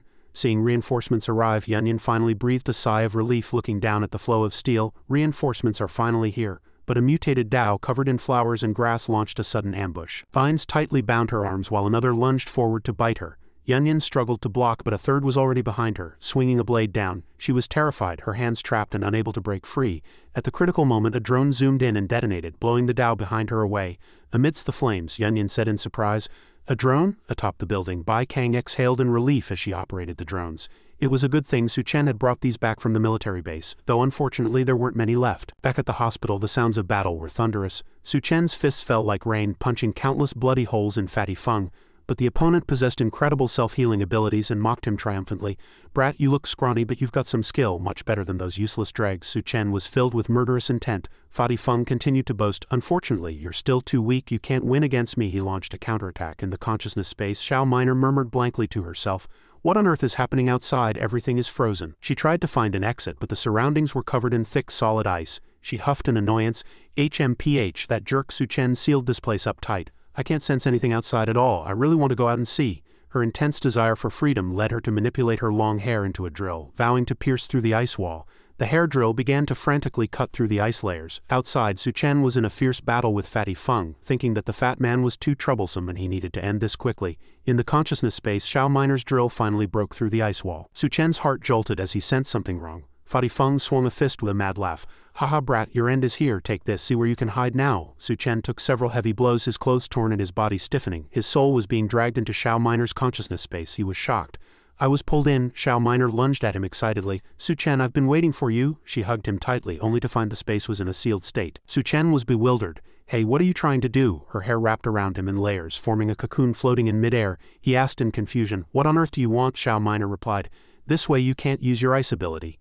Use it if you can, we'll both be frozen into popsicles. Who told you to lock me in that ice cave? This is your punishment." But she suddenly sensed something was off and lowered her head shyly. She felt her whole body growing hot and her heart racing. Staring at Su Chen's Sword of the King, she questioned, "Are you some kind of pervert? Why aren't you wearing clothes?" Su Chen replied with a straight face, "Can you blame me? You're the one who suddenly pulled me in." Xiao Minor blushed in embarrassment. I didn't mean to, I was just a little curious." Looking at his sharp sword, she panicked. "Wait, what is that?" "No, this is my first time." Su Chen was shocked to hear this. "What? Didn't you used to be with Lu Sha?" Xiao Minor quickly interrupted. "Those illusions were all fake. I just wanted to lure him in." She looked at him anxiously and shouted, "Hey, control your instincts." Su Chen was also panicking. "Can you stop moving around with you bobbing up and down like that? I can't stay calm at all. I need to get out of here right now." Outside, Fatty Feng roared, "Brat, trying to play dead? No way." He threw punches frantically, the ground shattering under the impact. Inside the consciousness space, the cocoon shook violently. Xiao Minor shrieked, "Ah, what happened now? I can't move. Is it the outside?" Her expression became distorted as if she were enduring a violent impact, moaning. "Ah!" The force was too great, and the cocoon was slammed into the ground and bounced back up, she wailed. "Think of something, I can't take it." Her screams became increasingly piteous. Outside, Su Chen's physical body was being ravaged like a fish on a chopping block. Inside the cocoon, Xiao Minor continued to cry out, "Why isn't it over yet? Ah, the ups and downs are never ending." Her gaze gradually glazed over, completely unable to understand how the situation had become such a mess. Fatty Feng, exhausted from the fight, grabbed Su Chen as if he wanted to devour him whole. He laughed maniacally. "Haha, in the end you're just a meal on my plate." Just then a volley of gunfire erupted from behind him. He turned his head in a rage and roared, "Damn it, which bitch dares to ruin my fun?" Duan Ya raised her gun and shouted, "Bastard, let him go." Fatty Feng questioned her with a look of displeasure. "So you're the woman I took a fancy to? You actually dare to point a gun at me?" Duan Ya replied coldly, "Cut the crap, let my man go. Otherwise don't blame me for being ruthless." Fatty Feng said in a freezing voice, "So you've been tainted too." He recalled that before his mutation he had been a true romantic. He had once promised that after he delivered 100 gifts she would marry him. But when he brought the 100th gift, the girl responded with cold indifference, "That's enough. Let's not see each other anymore." He was in excruciating pain. "But you promised, and you even took my final gift," she screamed. "HMPH, do you really think a toad like you deserves a swan? Why don't you look in the mirror and see how hideous you are? I only took your things because I felt sorry for you." His expression turned dark, filled with disbelief. "Didn't you say that looks weren't everything? Marry me, I'm the only one who truly loves you." She spat back.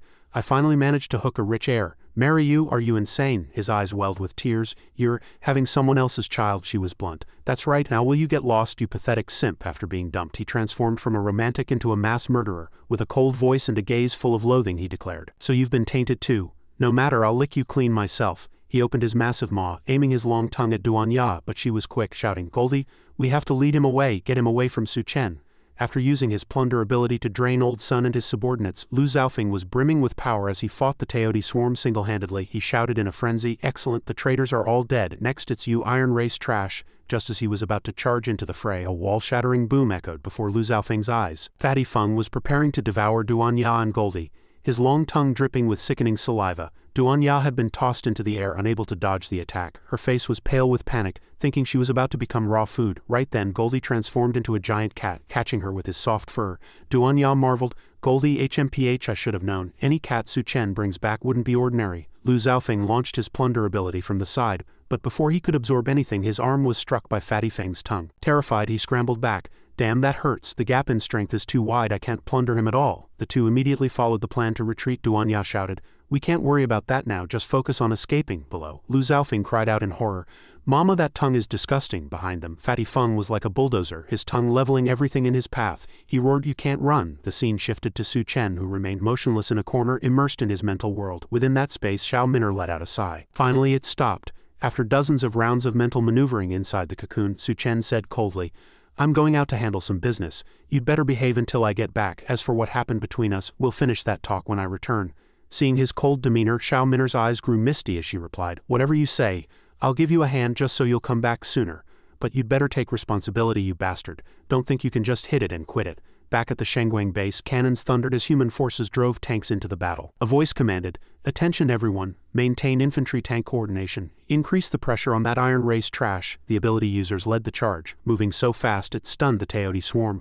On the other side, Bai Kang controlled drones for fire support. The drones dove into the enemy ranks, and the resulting explosions left the Teodis deformed and screaming. Suddenly, Yunyan ripped a massive utility pole out of the ground, using it as a weapon to skewer any Teodi in her path without hesitation. Duan Ya gave a thumbs up and shouted, "Yunyan, nice work, and for those watching the video who haven't liked it yet, hurry up and hit that like button." But because she was too focused, she didn't notice a tank being hurled toward her. With a massive crash, dust filled the air. Bai Kang was pinned under the wreckage, his fate unknown. Seeing this, Yunyan let out a horrified scream. Bai Kang, a voice echoed, "It's no use, we can't hold them back." The Iron Race's offensive was too fierce, countless lives were being lost. Heavy tanks were flipped and defensive walls crumbled. The crowd panicked, "Retreat, get back." Seeing the situation deteriorate, Yunyan's gaze filled with resolve as she cursed, "You damn Iron Race beasts." Zhang Jianshu gave a sinister order, "When we charge in, I'm finding myself a babe first. All units full assault." The Teodis cheered, ready to feast, their eyes set on the human women. But suddenly a giant foot descended. Yunyan stomped down with incredible force, instantly crushing a group of Teodis into red paste. Zhang Jianshu shouted in shock, "You bitch!" He charged like a wild animal, rapidly scaling her arm. He barked, "You've ruined my fun for the last time. I'm going to teach you a lesson." He leaped to a high vantage point, facing Yunyan's fury. She swung her hand at him, her sharp nails tearing through the ground. But Zhang Jianshu dodged just in time, using the momentum to scramble up her arm and land a heavy punch squarely on Yunyan's face. A thunderous boom followed as she fell backward onto the ground. Bai Kang struggled out of the ruins, ignoring the blood on his forehead as he screamed Yunyan's name. Zhang Jianshu landed with an air of superiority, proudly announcing, "Now no one can stop me. I am invincible." But then a force laced with a terrifying killing intent surged forth. Yunyan's eyes flickered as she stood up. Her body underwent a massive transformation, growing until she towered above the clouds. She roared, "This is the base Su Chen worked so hard to build. I will protect it until he returns. Anyone who tries to destroy it must die." Zhang Jianshu was startled, gasping in fear. "What is this?" Looking down from the heights, Yunyan threw down a final warning, "You damn insects, all of you can die." Her eyes were full of murderous intent as she looked down at the ant-like Zhang Jianshu. Her body was now so massive it pierced the sky. She clenched her fist, preparing a heavy blow. Zhang Jianshu stood below, his face a mask of frantic confusion, shouting, "Wait, what are you doing?" Yunyan didn't answer and swung her fist down. The power of the punch was staggering, forcing Zhang Jianshu to resist with everything he had. But in seconds the sheer pressure pinned him to the ground. The earth cracked as he cried out in terror. "What? Just the wind pressure from her punch is enough to keep me from moving?" He activated his hidden potential. Screaming like a madman, he tried to use his screams to build momentum and find his courage. But reality was cruel. Yunyan's heavy fist came down, flattening him and nearly making him bite his own tongue. The force of the impact caused nearby buildings to collapse floor by floor. The shockwave generated a gale so severe the people at Shengguang base had to scramble for cover to keep from being blown hundreds of meters away. Everyone was stunned, their faces written with disbelief. Someone marveled, "General, is that really the Yunyan I know?" Another added, "She's too strong. With her here, the base is saved." Old Gao looked at the distant Yunyan with a grim expression and said, "I'm afraid it's not that simple." At that moment, Yunyan threw her head back and roared like a wild beast, displaying frightening power. The roar shook the heavens and the earth. The commanders scrambled to cover their ears, fearing they would be deafened by the terrifying sound. someone shouted. Cover your ears or we'll be playing charades for the rest of our lives, but as they watched Yunyan they noticed something wrong. A blood-red aura of killing intent began to emanate from her. Old Gao was horrified. What's happening to her? It looks like Yunyan has lost control, he ordered. Ability team, find Su Chen immediately, only he can save her. A beautiful woman spoke up. Leave it to me, I'm the only agility type user here. She shot forward like the wind, determined to find Su Chen before both friend and foe were wiped out. The scene shifted to the hospital where Su Chen was slowly walking through the rubble, stretching his limbs. The Iron Race presence here had been nearly eradicated. Suddenly he noticed Xiao Min'er had followed him into the real world. He asked in surprise, how did you get out? The girl leaned in and answered, it might be because of what happened earlier, but I found I can enter and exit your body freely. She pointed ahead. Hey, if we follow these tracks we can catch up to that fatty, right? Su Chen maintained an indifferent expression. I have it under control, don't get in my way. Xiao Min'er frowned at being slighted. Hey, I'm here to help, don't be so ungrateful. Su Chen just waved her off. I'll be thankful if you just don't cause trouble, go back and wait for me. But Xiao Min'er wasn't about to listen. She happily draped an arm over his shoulder. A strand of hair 10 meters long stuck to a wall. She said, then let me show you what I can do. You felt a flicker of unease. What are you planning? Xiao Min'er pulled hard and took flight, laughing. I'm wrapping my hair around the rooftops and swinging like Spider-Man. It happened so fast it startled Su Chen. What? Don't be reckless. But she flew even faster, full of excitement. Ha ha! Su Chen had no choice but to yell. You crazy woman! She found it hilarious. See, isn't this much faster? Su Chen was genuinely surprised. This actually works, you have quite the imagination. But Xiao Min'er's expression suddenly froze as she pointed ahead. Hey, look over there, what is that? Su Chen followed her gaze, his eyes filling with shock. That massive silhouette could only be Yunyan. Xiao Min'er recognized her. It's her, but what is she doing? Su Chen continued. It looks like something went wrong, otherwise Yunyan's ability wouldn't be spiraling out of control like this. At this rate she's going to self-destruct. The girl was worried. Self-destruct? HMPH, that's not a good way to go. The situation grew tense. Below, Duan Ya and Lu Xiaofeng were facing off against Fatty Feng. Lu Xiaofeng combined his strength with Goldie's and shouted, this is all the power I've plundered, now I'm finishing you. Xiao Min'er critiqued. A youth who hasn't fully mastered his ability and a first-level mutated cat, neither of them is a match for that second-level Iron Man. Although they managed to deal some damage, their attacks only enraged Fatty Feng. He lashed out with his tongue, suppressing Lu Xiaofeng and Goldie. He roared, his eyes terrifying. Women are the source of my pain. I'm starving. I'll make you as pure as you were in the beginning. His tongue lashed out, shredding Duan Ya's clothes. Facing the power of a second-level Iron Race member, even Su Chen would find it hard to end things quickly. Now Su Chen faced a difficult choice. Save Yunyan, who could self-destruct at any moment, or save Duan Ya, who was facing Fatty Feng's lethal strike. Just as the tongue was about to touch Duan Ya, a strand of Xiao Min'er's hair whipped across, tightly binding the filthy tongue. She gasped. What? You can actually control my power? Su Chen entered his battle stance. He lunged forward, ready to crush Fatty Feng. Su Chen's face was resolute and majestic. His voice was low but held a hint of arrogance. Only children make choices, I'm taking it all. Hearing the wildness in his words, Xiao Min'er couldn't help but respond excitedly. As you wish, however, I only exist in your consciousness. Others can't see me, the rest is up to your own skill. With the momentum of a prairie fire, Su Chen descended to the ground like an invincible god of war, seeing reinforcements arrive. Duan Ya breathed a sigh of relief, her eyes shining as she cheered. Su Chen, great, I knew you'd be okay. But Su Chen's face was dark, his eyes fixed on Fatty Feng like sharp blades. The latter was walking forward slowly, looking overbearing and hungry to devour everything. Fatty Feng roared, his tone arrogant. Damn it, where did this piece of trash come from? How dare you get in my way? Get lost or I'll slaughter you too. But Su Chen ignored the provocation entirely. His gaze swept past, focusing on the new power surging within him. He thought to himself, it seems I really can develop this ability. With a dangerous blade-like smile, he announced, then I'll use you to test out my new moves. Instantly, an eerie power erupted, coiling around Su Chen like black vipers. They shot straight at Fatty Feng, locking his entire body down, from his powerful arms to that filthy tongue that had been spewing insults. They were all pierced like meat on a skewer. The black aura tightened and clung to him, extending backward like a pitch-black spiderweb, slowly suspending him in midair. Fatty Feng, despite his tough talk, roared, "Ha, even your fist couldn't hurt me, let alone these little tricks." But those words didn't last long. The black aura began to tighten like cold steel wire, strangling its prey. Fatty Feng screamed in a panic, wait a minute kid, let me go, what do you think you're doing?" From a distance he looked exactly like a slab of pork belly hanging on a rack ready to be thrown into the pot. His initial arrogance had long since vanished. The only thing remaining in the air was the sound of piteous, agonizing screams. Su Chen stood at the center of the battlefield like a commanding general, his hands in his pockets as he replied icily, "I'm going to tear you into shreds. There are places out there that sell shredded chicken, but I'm about to prepare a serving of shredded pig tongue to see if you can still regenerate from that." He suddenly clenched his fist and the black aura instantly tightened, twisting Fatty Feng's body into a grotesque shape as he howled in a frenzy of agony. Just a few seconds later, a world-shaking explosion erupted, and the entire building collapsed. Fatty Feng was reduced to a pile of mangled meat, officially written out of the story. Standing to the side, Duan Ya's eyes widened in shock, her mouth hanging open in an O shape as she thought to herself, Su Chen has become even stronger, I must work harder to keep up with him. Su Chen turned his head and gave a firm instruction. I have to get back to Subduing base immediately. I'm leaving Golden and Lu Xiaofeng in your care. Duan Ya nodded obediently. Understood. Looking back, the cat Golden and its caretaker Lu Xiaofeng were both severely injured. Though weak, Lu Xiaofeng spoke up resolutely.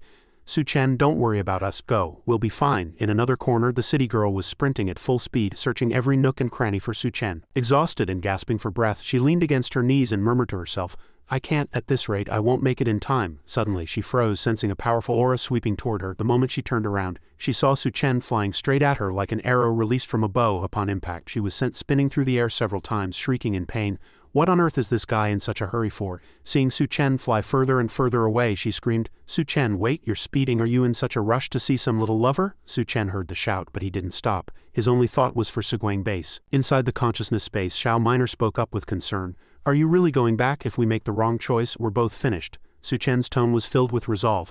Since they are my people, I will never let them go easily, especially after all the effort I put into building that base. Looking at him, Xiao Minor's eyes sparkled with admiration for his loyalty, and her cheeks flushed slightly. She continued, I'm afraid your Yunyan won't last that much longer. In that case, it's time to use that move. Space jump initiate. With the enhancement of his spatial ability, Su Chen's movement speed exploded instantly. He flickered through the buildings like a ghost. Xiao Minor was a bit dazed. Wait, what just happened? The city girl also stared with wide eyes. Was that a teleport? Am I seeing things? How can someone even do that? Su Chen made his own calculations. Previously, a space jump could only cover 3 meters, and 3 consecutive uses would cause agonizing pain as if his body were being torn apart. But now that he had reached level 2, the distance had reached 8 meters. With that thought, he reinforced his body with the steel body ability, racing off like a piece of burning coal. Xiao Minor shrieked in panic. Wait, I have a bad feeling about this. What are you trying to do? Su Chen continued to accelerate as if equipped with rocket boosters, shortening the return journey. He replied, I'm going to challenge my limits with consecutive space jumps. In a flash, he vanished from the spot, leaving the girl behind to stare in stunned silence.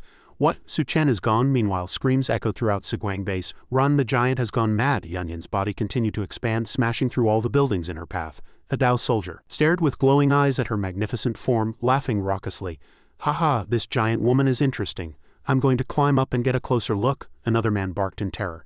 Hey, what the hell are you doing? Do you want to die? Are you crazy? Why aren't you running for your life? But the first man was even more excited. Haha, to die under a beauty's gown is a romantic way to go. Don't you want to see the fairyland up there for yourself?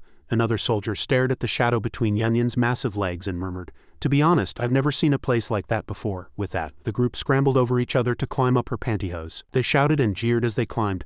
Haha, this position is perfect. I feel like I'm about to reach the summit. Another roared. Damn it, you're trying to take the best spot first. I'm going up to see the grand scene in person. The group charged toward Yunyan's snow-white peaks, their excitement reaching a fever pitch. Haha, I can't wait, everyone move in. However, just as the Dao were about to reach the top, the mindless Yunyan used her terrifying strength to uproot a skyscraper. The Dao were still cheering, good, faster, if we attack from the inside. It'll definitely be easier to take her down. Below, General Gao ordered cover fire to distract the attention of those damned mutants. With a casual swing, Yunyan brought the entire building crashing down, not only blowing the Dao away but also causing severe injuries to many others. The scene was extremely bloody and terrifying.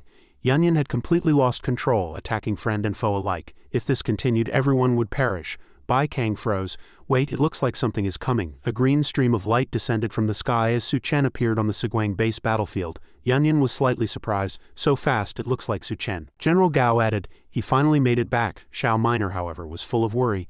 Yunyan is still growing. If this continues, her body will explode. Su Chen's voice was laced with anxiety.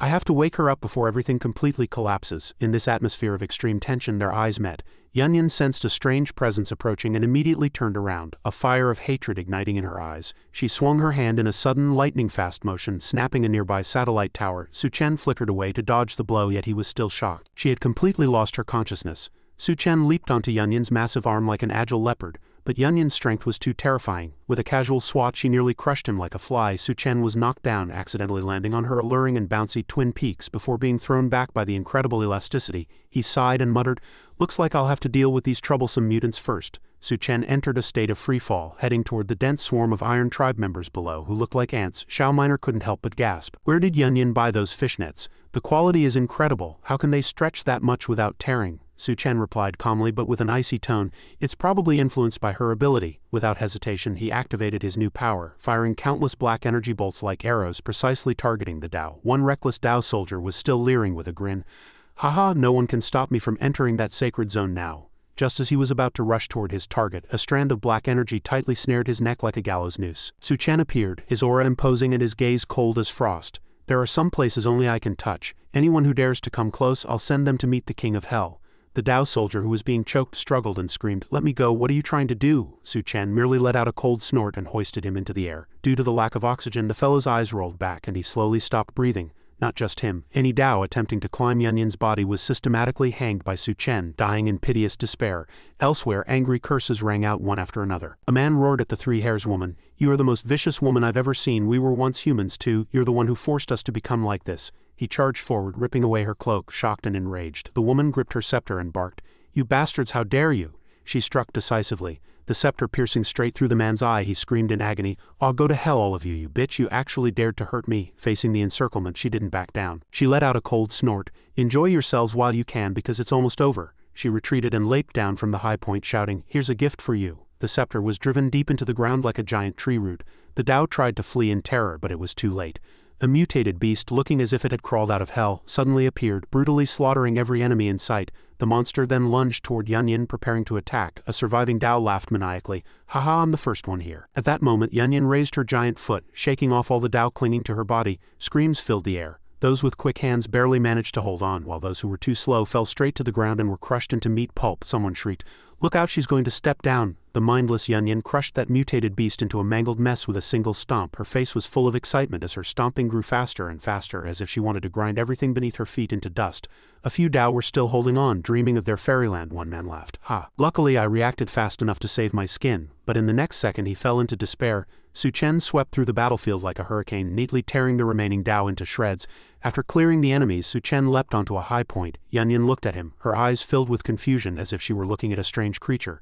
General Gao cheered, "Great, the Iron Tribe has been wiped out but it's not over yet." Bai Kang was worried.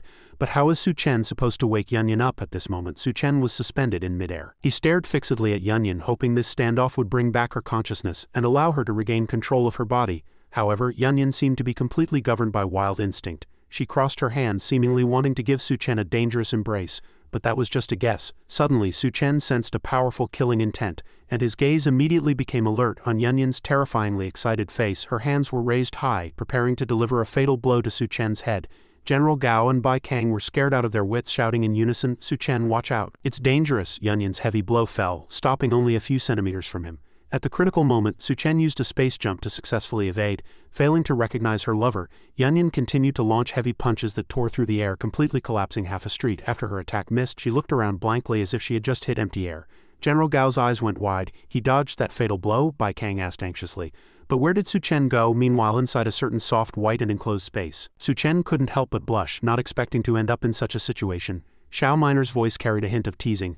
"Oh, going head-to-head really didn't work, but speaking of which, Su Chen, where are you hiding right now?" The voice was coming from deep within Yunyan's massive twin peaks. Su Chen's voice was as sharp as thunder as he roared, "Shut up, don't bother me." Yunyan heard the voice beside her but couldn't see a person, looking around in a panic. Suddenly a crack appeared on her body, causing Xiao Miner to cry out in alarm. "Su Chen, look, why is it?" Yunyan's body seemed to have reached its limit of endurance and could no longer expand. Su Chen felt a strong sense of unease and immediately used a space jump to exit. The scene before him left him stunned. Yunyan was on the verge of self-destructing, her eyes as bright as a pair of giant searchlights as she roared at the sky. Dense cracks covered her entire body like parched broken earth, and terrifying power was constantly leaking out. General Gao and Bai Kang cried out in despair, "How can this be? Could it be that?" Su Chen realized Yunyan's body was about to give out. The tenderness of the past was gone from her eyes, replaced by a beast-like roar. Looking like a Super Saiyan about to explode, if she were to undergo a forced mutation in this state, she might completely dissipate. Deep within her soul, Yunyan was submerged in cold memories. "It's so cold, every time I open my eyes it's endless darkness. How many times have I despaired on that cold lab table? The needles piercing my skin hurt so much. In the apocalypse I'm just someone else's lab rat. If there truly is a god, please help me. I am willing to pay any price for release." Just as she was about to close her eyes and give up on her fate, a familiar voice called her name. "Yunyan." She snapped her eyes open, thinking, is there really a god? It was Su Chen. After several failed attempts, he decided to use his final move, jumping directly onto her massive peach and roaring, "Have you forgotten? I don't need useless trash by my side. Su Chen spread his fingers and activated his ability, shouting, "Wake up right now!" A massive smack rang out. Su Chen slapped Yunyun's plump peach with a heavy hand. She screamed in pain, "Mama, help!" That cry brought her completely back to her senses. Bai Kang watched this steamy scene, blushing as she murmured, "At a time like this, Su Chen is actually, between the pain and the extreme excitement, familiar memories flooded back like a tide." She remembered the first time she met Su Chen, how he was like a light tearing through the darkness in her heart, his gentleness at Barbie, and how he saved her from despair when they reunited in the apocalypse. Every little moment with him, even the time she was bullied, was deeply etched in her mind. To have this simple happiness in the apocalypse was something she would never forget in this life. But the situation took a sharp turn for the worse. Su Chen realized it was still hard to turn back the tide.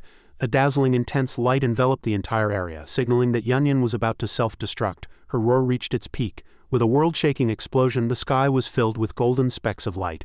General Gao spoke with difficulty, "Is it over?" But when the smoke cleared, both Su Chen and Yunyun had vanished. Everyone gazed at the golden shimmering sky in utter shock. Aside from them, the scene was deserted. Bai Kang collapsed to her knees, tears streaming down her face. "As Su Chen, Yunyun saved me just now and I didn't even get to say thank you." Suddenly, Gao Lao pointed toward the sky and shouted, "Look!" High above, Su Chen was still alive, holding Yunyun tightly in his arms. The faint glow of his ability still lingered on his body, but Yunyun was covered in cracks. Gao Lao said anxiously, "Yunyun is seriously injured. We must get her to the hospital immediately." At that moment, two figures descended from the sky. Duan Ya and Golden had appeared. Duan Ya spoke up, "Leave her to me.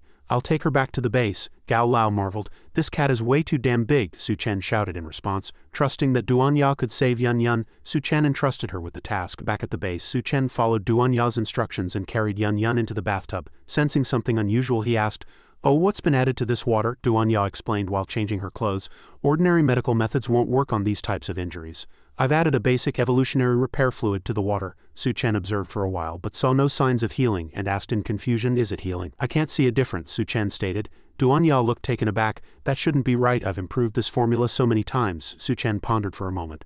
"Perhaps these wounds need to be guided by an ability to heal?" Duan Ya nodded. "That makes sense, but how do we do it?" Suddenly she let out a soft, Su Chen leaned down and kissed a crack on Yunyun's forehead. In just a few seconds the crack vanished. Su Chen was also stunned. "It worked." Duan Ya's face flushed bright red and she quickly turned away. "As long as it works, that's good. I'll leave the remaining wounds to you." Su Chen held Yunyun, looking at the dense network of cracks on her body, feeling a bit overwhelmed. He secretly lamented to himself, "If I have to kiss every single one of these, how long is this going to take?" A shout came from outside. "Su Chen, look at the great thing I brought back." Duan Ya stepped out to respond. "Su Chen is helping Yunyun heal right now." Bai Kang was shocked. "He even has healing abilities." Xiao Feng laughed. "Then let him heal me later too." Duan Ya laughed awkwardly. That might be a bit inconvenient." She changed the subject. "First tell me about this stone. What do you plan to do with it?" Xiao Feng explained. "Remember that big-mouthed leader of the Iron Tribe? I found this crystal core in his ruins." It emitted an eerie glow. It was clearly a crystal core. Duan Ya gasped. "What, a crystal core?" Xiao Feng nodded in confirmation. "That's right. A core this large. Probably only Su Chen can withstand the energy inside." Duan Ya looked at the massive core, her cheeks flushing as a sense of trepidation filled her heart. She knew all too well how rough Su Chen would become after absorbing a crystal core. Before, she had Yunyun to help share the burden, but now she was all alone. Bai Kang noticed her strange behavior and asked, "Do you need my help?" Duan Ya hesitated, eyeing Bai Kang's shy demeanor and striking figure, thinking, this woman, could it be? Seeing Bai Kang's shy and charming appearance, Duan Ya turned to Xiao Feng and said, "Xiao Feng, Bai Kang and I have something to talk about. You should head back for now." She quickly pushed the bewildered Xiao Feng out even as he waited expectantly for Su Chen to treat him. As the door closed, Duan Ya leaned against it and thought, though I hate to admit it, Su Chen must continue to grow stronger. I cannot let him face this power alone. Bai Kang stood in the room baffled by Duan Ya's actions and asked, "Duan Ya, has something happened?" Duan Ya approached, her gaze sharp as if she were trying to see right through her. She leaned in and whispered, "I have something I want to confirm with you. Do you like Su Chen?" This direct question caught Bai Kang off guard. Her face filled with panic and her large eyes were wide with surprise. Meanwhile, in the inner room, Yunyun was recovering. Duan Ya gently helped stretch her legs while saying to Su Chen, "Thanks to you, Yunyun's wounds are mostly healed. I can take over the care from here." She paused and added, "By the way, Xiao Feng brought back a crystal core." Su Chen was startled. He frowned. "A crystal core?" Duan Ya, busy with her task, nodded in confirmation. "Yes, it's in the living room. Go take a look." Su Chen didn't notice the strange expression that flickered across Duan Ya's face and simply nodded. "All right, then I'll leave Yunyun to you." He pushed the door open and exited, closing it behind him, but was immediately frozen by the object before him. After a careful inspection, he muttered to himself, "Is this black stone? Did they mistake it for a crystal core?" The massive black stone emitted an eerie light like a deep shining dark star. Su Chen reached out to touch it, feeling an extraordinary hardness. He thought to himself that he couldn't blame them. Even in his past life he had only heard of the legend of Blackstone and had never seen it with his own eyes. After the apocalypse began, countless bizarre objects had emerged from the earth and Blackstone was one of them. Su Chen threw a heavy punch at the stone. There was a loud bang, but the black stone didn't budge an inch. Filled with joy, he murmured, as expected of the legendary Blackstone, as hard as diamond. It's a rare material only found in the apocalypse. He recalled his past life where Blackstone was as famous as the legendary figure Wong Song. Wong Song had wielded a black blade forged from this stone, dominating the world. Su Chen stroked his chin, a smile spreading across his face. It seems my luck in this life is truly excellent. Wong Song's destiny belongs to me now. He opened his dimensional space and stored the black stone inside, muttering, once I find a blacksmith, I'll forge a black blade for myself. The scene shifted back to the room a few minutes earlier. After Duanya's direct question about her feelings, Bai Kang asked shyly, why are you asking this all of a sudden? Duanya got straight to the point. After Su Chen absorbs a crystal core, he is affected by a very powerful curse. If it isn't broken, hearing this, Bai Kang grew anxious. She hurriedly interrupted. What happens if it isn't broken? Duanya hesitated, her gaze wandering. I'm not sure, I just know we absolutely cannot let that situation occur. Besides, Yun Yun needs my urgent care right now. Before she could finish explaining, Bai Kang leaned in with a serious expression. Leave the matter of the curse to me, Duanya quickly cautioned. It's not as simple as you think. Calm down and let me finish. But for Su Chen's sake, Bai Kang said firmly, it doesn't matter, I'll do whatever it takes, just leave it to me. Duanya sighed and explained the whole situation from beginning to end. Due to the suddenness of it all, Bai Kang was shoved into a strange maid outfit. She walked out, tugging at her skirt while secretly regretting her decision. How did I agree so quickly? Why do I have to wear these strange clothes and say those embarrassing things? Thinking about helping Su Chen break the curse, she worried if Duanya was playing a trick on her. Bai Kang stepped out of the room and didn't see the black stone, which made her a bit nervous. But for the sake of Su Chen and the basie's safety, she reassured herself. I have to confirm the matter of the curse first. Did he absorb the core? I guess I'll just have to improvise. She carried a wine tray, walking toward Su Chen with hesitation.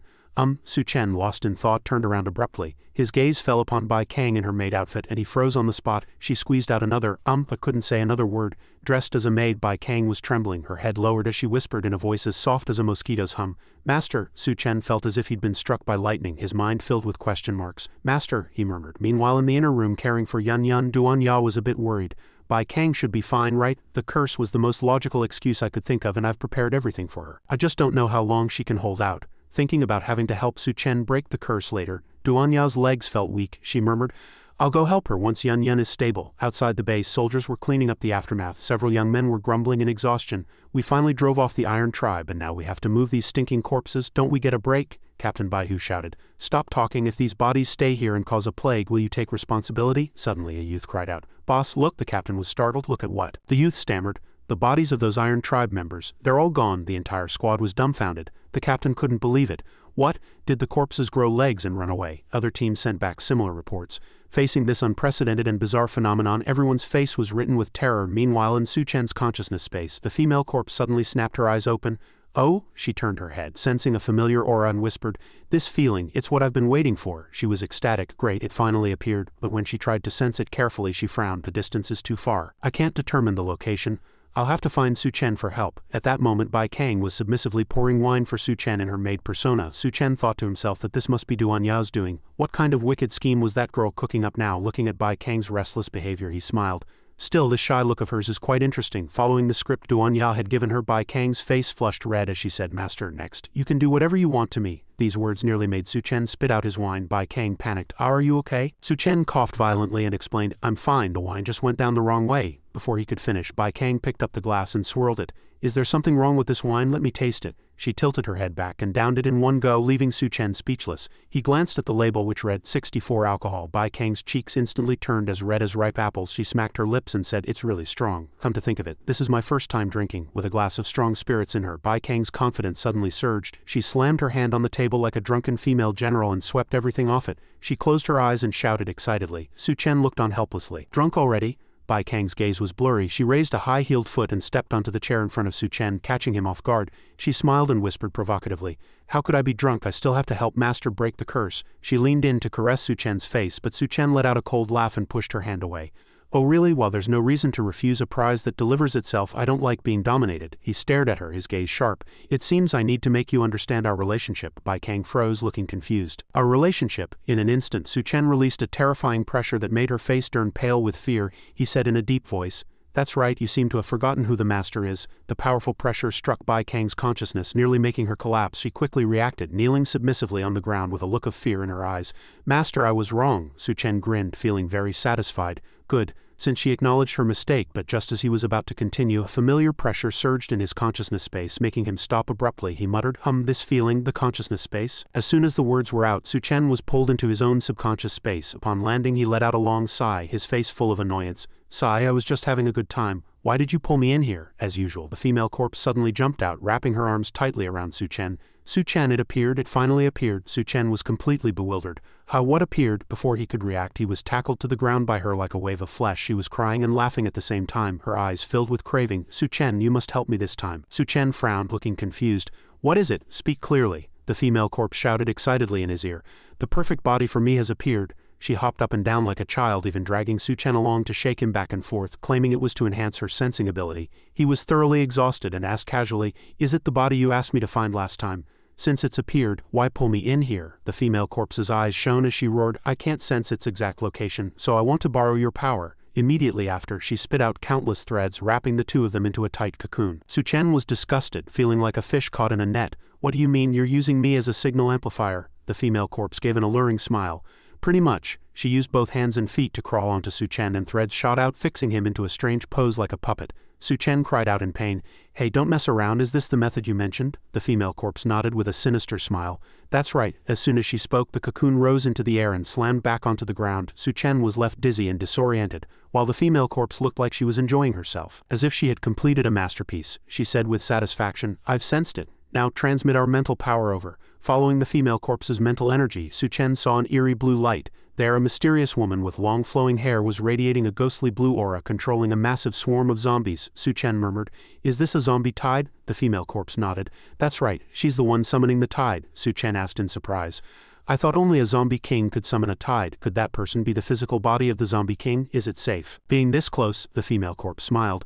Don't worry, in a mental state, as long as we don't create major fluctuations, will, before she could finish, a mental shockwave startled both of them. The female corpse cried out, What happened? Su Chen suddenly remembered Bai Kang in the real world. At that moment, the drunken Bai Kang was swaying as she looked at the motionless Su Chen, muttering, The curse really has taken effect. Master, let me help you break the curse. Without a word, she straddled Su Chen, galloping like a drunken knight. This violent shaking made Su Chen's head spin, and his and the female corpse's mental power instantly leaked out. In the distance, the female zombie king immediately sensed them, her eyes widening as she roared, Who's there? Show yourselves. Both Su Chen and the female corpse were startled. The female corpse panicked. Exposed? What on earth is that woman doing? Bai Kang was still continuing her movements as if playing with a doll, triggering a massive explosion of energy from the zombie king, who charged toward them at a terrifying speed. The two screamed in unison, She's coming, run! But looking at the situation, they both knew in their hearts it was already too late to run. Just then, the female zombie king, accompanied by a grotesque grin, her face as eerie as a malevolent spirit, lunged forward. Su Chen let out a sharp cry and woke from the nightmare, panting heavily. His heart hammered against his ribs like a drum, and his head throbbed as if struck by a heavy hammer. He rubbed his temples vigorously, cursing inwardly, What on earth is going on? Why does my head hurt so much? Just then, the voice of the female spirit rang out in his mind. You've just depleted a significant amount of mental energy. With your strength, you'll recover soon enough, Su Chen asked back with some surprise. Weren't you affected at all? The female spirit turned around, shifting her delicate body, which looked somewhat battered from the ordeal, and replied irritably, Who said I wasn't? That thing nearly bit off a huge chunk of my essence just now. Su Chen let out a long sigh. You saw it too. That zombie queen is definitely not someone to be trifled with. Moreover, the larger the zombie tide she controls, the stronger she becomes. I can't just go provoking such a terrifying entity to help you unless you can offer me something that makes the risk worth it. The female spirit bit her lip, appearing to be in the midst of a fierce internal struggle. Finally, she said in a dejected tone, I see your point. I give in. If you're willing to help me, once it's done, I'm willing to be your servant at your beck and call to repay your kindness. With that, she knelt on one knee to show her allegiance. But Su Chen wasn't the type to be moved by a few simple words. He let out a cold laugh and retorted sarcastically, Are you kidding me? Such a verbal promise was meaningless to him. Why should I gamble my life on that? Growing anxious, she asked uneasily, Then what do I have to do for you to believe me? Su Chen reached out his hand, his voice cold and devoid of any warmth. Unless you hand over your crystal core to me. The female spirit was deeply shaken, exclaiming, What? Handing over my crystal core is the same as putting my life in your hands. Su Chen turned his head apathetically. Suit yourself. The choice is yours. She gritted her teeth, her eyes filled with struggle and hesitation. But she finally made her decision. She slowly opened her palm and handed over the shimmering crystal core. I understand, I hope you keep your word. Su Chen took the core, a look of satisfaction flashing in his eyes. Don't worry, from now on you're mine, I'll help you fulfill your wish. She lowered her head and though she felt somewhat wronged, she bowed respectfully. I hope so, if there's nothing else I'll be heading back. Su Chen frowned and scolded her. Hey, is this the attitude of a servant? You're leaving without even calling me master? Hearing this, the female spirit vanished instantly without a trace, leaving Su Chen stunned. He rubbed his head helplessly and gave a self-deprecating laugh. Forget it, the crystal core is in my hands now, I won't hold it against her. He recalled his past life when the zombie queen led a tide that swept through Kangdu, plunging countless people into eternal darkness. If he didn't eliminate her, this world would sooner or later be filled with rotting corpses. It seemed it was time to leave. Su Chen raised the crystal core, a faint wicked smile curling on his lips. 2 days later, Su Chen drove away from Subduing base. Bai Kang stood there watching the vehicle disappear into the distance, a trace of reluctance rising in her heart. Xiao Feng asked with some surprise, Bai Kang, why aren't you going with him? She closed her eyes and gently shook her head. Why should I? There are still so many things in the base waiting for me to handle. She swore a silent oath. I'm still too weak to truly help him. But one day I will catch up to his footsteps. Meanwhile, outside Subduing base, the rain was pouring down. Duan Ya and Yun Yun were taking a temporary rest in a gas station after finishing a mission. They started a fire for warmth. Yun Yun looked at the curtain of rain outside. She asked with some concern, Sister Duan Ya, is it really okay to light a fire in a gas station like this? Aren't open flames strictly forbidden? Duan Ya's eyes held a touch of melancholy as she replied irritably, If you're so worried, go out and stand in the rain. Yun Yun gave an awkward laugh. Haha, my body just recovered. I wouldn't dare run around recklessly. She paused and asked tentatively, Sister Duan Ya, where exactly did Brother Su Chen go in this kind of weather? I feel a bit uneasy. Recalling Su Chen's instructions before his departure, Duan Ya told Yun Yun the truth. Because they couldn't purchase large quantities of fuel at once, Su Chen's current reserves were not sufficient. Therefore, Su Chen was currently searching everywhere for remaining fuel. Hearing this, Yun Yun was startled and exclaimed, What? Then when will he be back? My stomach is practically touching my spine from hunger. As the two women chatted, the sound of light footsteps suddenly came from outside the gas station. An uninvited guest quietly approached, instantly putting Duan Ya and Yun Yun on high alert. Who is it? A thin, small man appeared, shivering all over. His entire body was covered in a layer of shimmering ice crystals and he trembled incessantly as he walked. He kept muttering under his breath, Cold, so cold, I'm going to freeze to death. Yun Yun asked in bewilderment, Sir, why are you covered in ice? The man didn't answer at all. Instead, he suddenly lunged toward the roaring fire like a madman, screaming, So cold? Duan Ya and Yun Yun were terrified by the bizarre scene, shouting, Is this man crazy? Why is he jumping straight into the fire? There's too much smoke. However, the moment the ice on the man's body touched the flames, it produced a dense, thick, toxic smoke, causing the two women to quickly cover their noses. Cough, cough, there's something wrong with this smoke. Cover your nose and mouth, Duan Ya shouted. A moment later, several figures emerged from the shadows, letting out bursts of sinister laughter. Haha, the boss's trick never fails. I didn't expect it to be 2 chicks this time. If I'd known, I wouldn't have used this old man to release the poison. A group of strangers suddenly appeared before Duan Ya and Yun Yun. By now, due to inhaling too much toxic smoke, the two women felt their bodies grow limp and powerless, and they collapsed to the ground. The group surrounded them, staring at the two helpless women on the ground with eyes full of wicked intent. The leader licked his lips. Little babes, these bodies are truly exquisite. Once I'm done having my fun, I'll sell you to the New World base. I guarantee you'll have plenty to eat and drink there. You'll be living the high life. Duan Ya's legs were currently so weak she couldn't stand up, but she still gritted her teeth and forced herself to raise her handgun in warning. Don't come any closer. The leader seemed to be an ability user himself. Facing the dark muzzle of the gun, he showed no fear, only a contemptuous smile. A gun in front of an ability, this toy is useless. Duan Ya did not hesitate to pull the trigger, only to find in horror that the firing pin wouldn't even strike. She screamed, The gun is frozen. Yun Yun huddled close to Duan Ya, threatening with false bravado.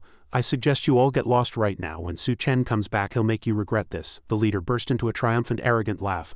Are you talking about that man who just left? He's been targeted for a long time. And the one watching him is that crazy hag, the Poison Queen. Whether he even survives the night is up in the air. The one targeting Su Chen was indeed that ability user holding iron chains with a face full of madness. She dragged the heavy chains along, searching for Su Chen's silhouette in the open space. Little darling, I've come for you. Earlier she had already set up a massive sealed space. Su Chen, after bidding farewell to everyone at the base, had long since sensed the anomaly and voluntarily stepped into this area, prepared to meet this uninvited guest. The crazy woman still didn't know where Su Chen was hiding, unaware that the roles of hunter and prey had already been reversed. As she dragged the chains, making a piercing sound, she called out coquettishly, Whose little brother is this, daring to enter my sealed space all alone? I should remind you, this is very dangerous behavior. But for me it's just right. The crazy woman puffed out her cheeks and blew out a thick cloud of toxic mist which instantly enveloped the area ahead, filling the entire space. She then walked in slowly, a sinister smile on her face, calling out to Su Chen in a sickly sweet tone, Little handsome, where are you? Come on out, it's full of toxic gas now. Just one little breath and you'll be burning with desire. You won't be able to control yourself at all. As she walked through a corridor, the crazy woman suddenly spotted a tall, dark shadow standing in a corner. Her eyes lit up and she cheered. "Oh, so you're here. Come into my arms and let me give you some love." As she spoke, she struck a seductive pose. One had to admit this crazy woman's figure was indeed extremely hot. She slowly approached the dark shadow, reaching out both hands. However, as she drew near, she realized she had been tricked. The shadow wasn't Su Chen at all, but a carefully decorated mannequin specifically designed to lure her into a trap. Looking at the stiff puppet, she exclaimed, "What on earth is this thing?" While she was dazed, Su Chen appeared silently behind her, his voice as cold as frost, making her hair stand on end. "Who are you?" This woman, who usually feared nothing and could even summon a zombie tide, was now being toyed with like this, her face turning purple with rage. She frantically swung her chains at Su Chen. "You bastard, how dare you mock me?" However, in the face of Su Chen, her strength was negligible. Su Chen caught the chains firmly with a single hand and gave a violent yank, pulling the crazy woman right in front of him. No matter how much she struggled, she couldn't break free. Su Chen examined the chains in his hand and asked plainly, "This is a weapon forged by a blacksmith, isn't it?" As he spoke, he gave another powerful tug, pulling the crazy woman directly to his feet, then reached out and gripped her face tightly. This series of sudden turns shifted the woman's mood from surprise to absolute terror. Su Chen hoisted her into the air with one hand, looking directly into her eyes as he interrogated her coldly.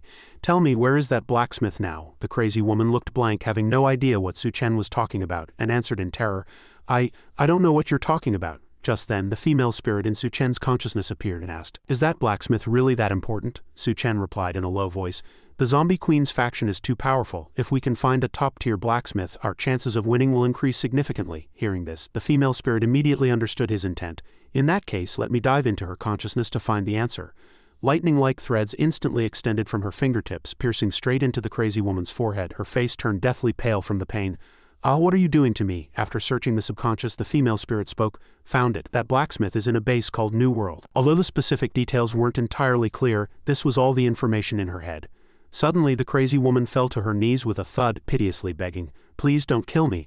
I know you've done something to my brain. From now on, with just one thought from you, my head will shatter into pieces." Su Chen looked at the female spirit with doubt. She also looked blank. "I didn't really do anything," but the crazy woman was already prostrate on the ground, sticking her rear in the air as she begged desperately for mercy. "I can feel my brain being bound by something. As long as Master spares my life, I'm willing to be Master's most loyal dog." Su Chen saw through the reason behind it and revealed a cold smile. "Oh, interesting. Then let me see just how loyal a dog you can be." The scene shifted back to the gas station where Duan Ya and Yun Yun were facing a crisis. The two seemed to have been poisoned by an aphrodisiac incense, and their bodies began to feel a mysterious rising heat. Yun Yun asked in a panic, "Sister Duan Ya, what's happening? I feel so hot all over." Duan Ya also felt the eerie heat wave. She nodded in agreement. "Me too. Could there be other ingredients in that smoke?" Seeing this, the leading youth laughed loudly, confirming, "Haha, of course, it's something to make you feel good." He turned back and winked lewdly at his two subordinates.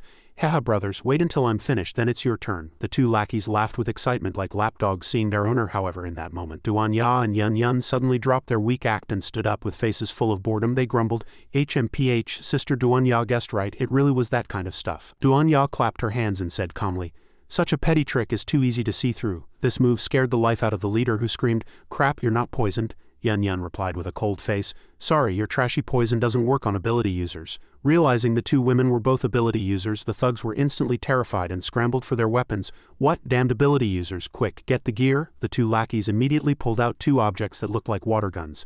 They quickly fanned out, surrounding Duan Ya and Yun Yun in a triangular formation. "Position 1 ready, Position 2 ready." Yun Yun looked at the toys in their hands and found them very familiar, exclaiming, "Oh, squirt guns." The leader looked triumphant, baring his teeth as he boasted, "These are high-pressure water guns. Combined with my ability, I can attack you from 3 directions simultaneously." As he spoke, he raised both hands, manifesting a cold aura that enveloped his body. He then barked, "Fire!" Receiving the order, the two subordinates immediately pulled their triggers, under the influence of the leader's ability. The water jets instantly froze into sharp ice arrows, shooting toward the two women at an incredible speed. However, these ice arrows didn't pierce Duan Ya or Yun Yun. Instead, they eerily turned around and plunged straight into the leader's chest. He let out a piteous cry. "Ouch!" This fellow could turn water into ice, but he didn't have the skill to turn ice back into water. He could only watch helplessly as 2 ice arrows remained stuck in his chest, his face twisting in pain as he questioned his subordinates. "What the hell are you doing?" but when he looked ahead he was horrified to find his two subordinates had been completely controlled by Duan Ya's mental power, serving as meat shields. Damn it, these two useless wastes were actually controlled by that woman. The leader clutched his chest and retreated repeatedly, his heart full of frustration. Just then, footsteps came from behind. He recognized them as his comrade and hurriedly shouted, "Lord Poison Queen, thank God you're finally back." He pointed excitedly at Duan Ya and Yun Yun. "Haha, it looks like your man is already dead." However, his joy didn't last long.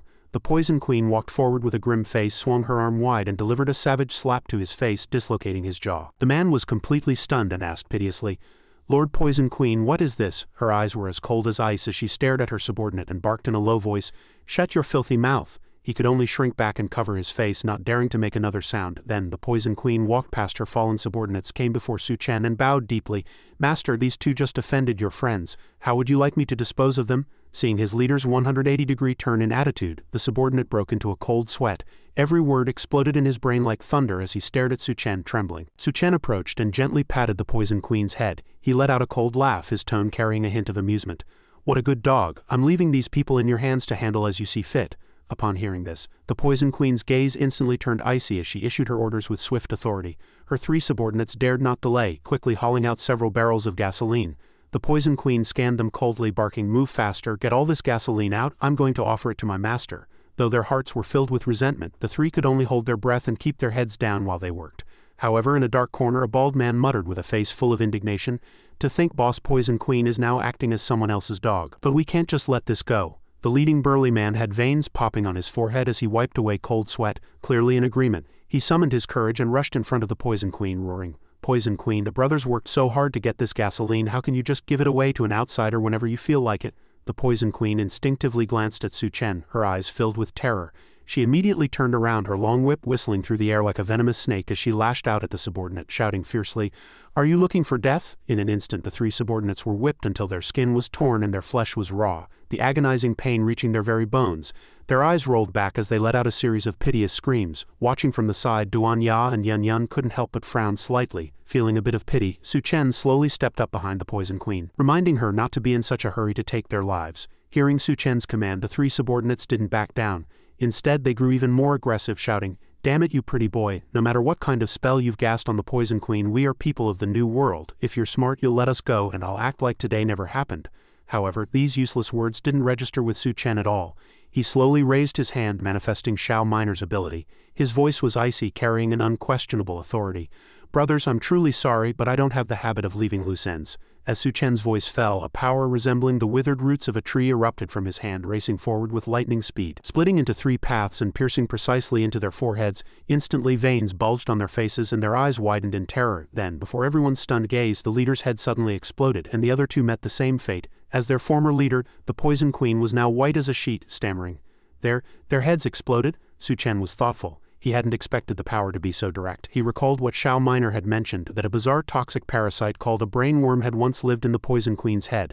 Though it was now dead, because she possessed a poison-type ability, she was immune to it. Just now he had killed the three brainworms in those men's heads, which resulted in their immediate deaths. It seemed someone was trying to use brainworms to control the entire New World. Su Chen thought to himself that he had to find a way to make Yun Yun and Duan Ya immune to them as well. He turned to the two women and saw the alarm on their faces, then called out to the Poison Queen. She was so terrified she immediately knelt, sticking her rear in the air as she buried her head deep, replying tremulously, "Please, master, give your orders." Su Chen opened his dimensional space and asked, "Can you drive?" The Poison Queen froze for a second, then answered quickly, "Yes, I can." Su Chen casually manifested a large truck and said, "Good, then you drive." This magic trick of making things appear out of thin air made the Poison Queen scream in shock. "My God, where did this truck come from?" Despite being shaken, she immediately took the order and drove the modified truck straight towards Seguang Base.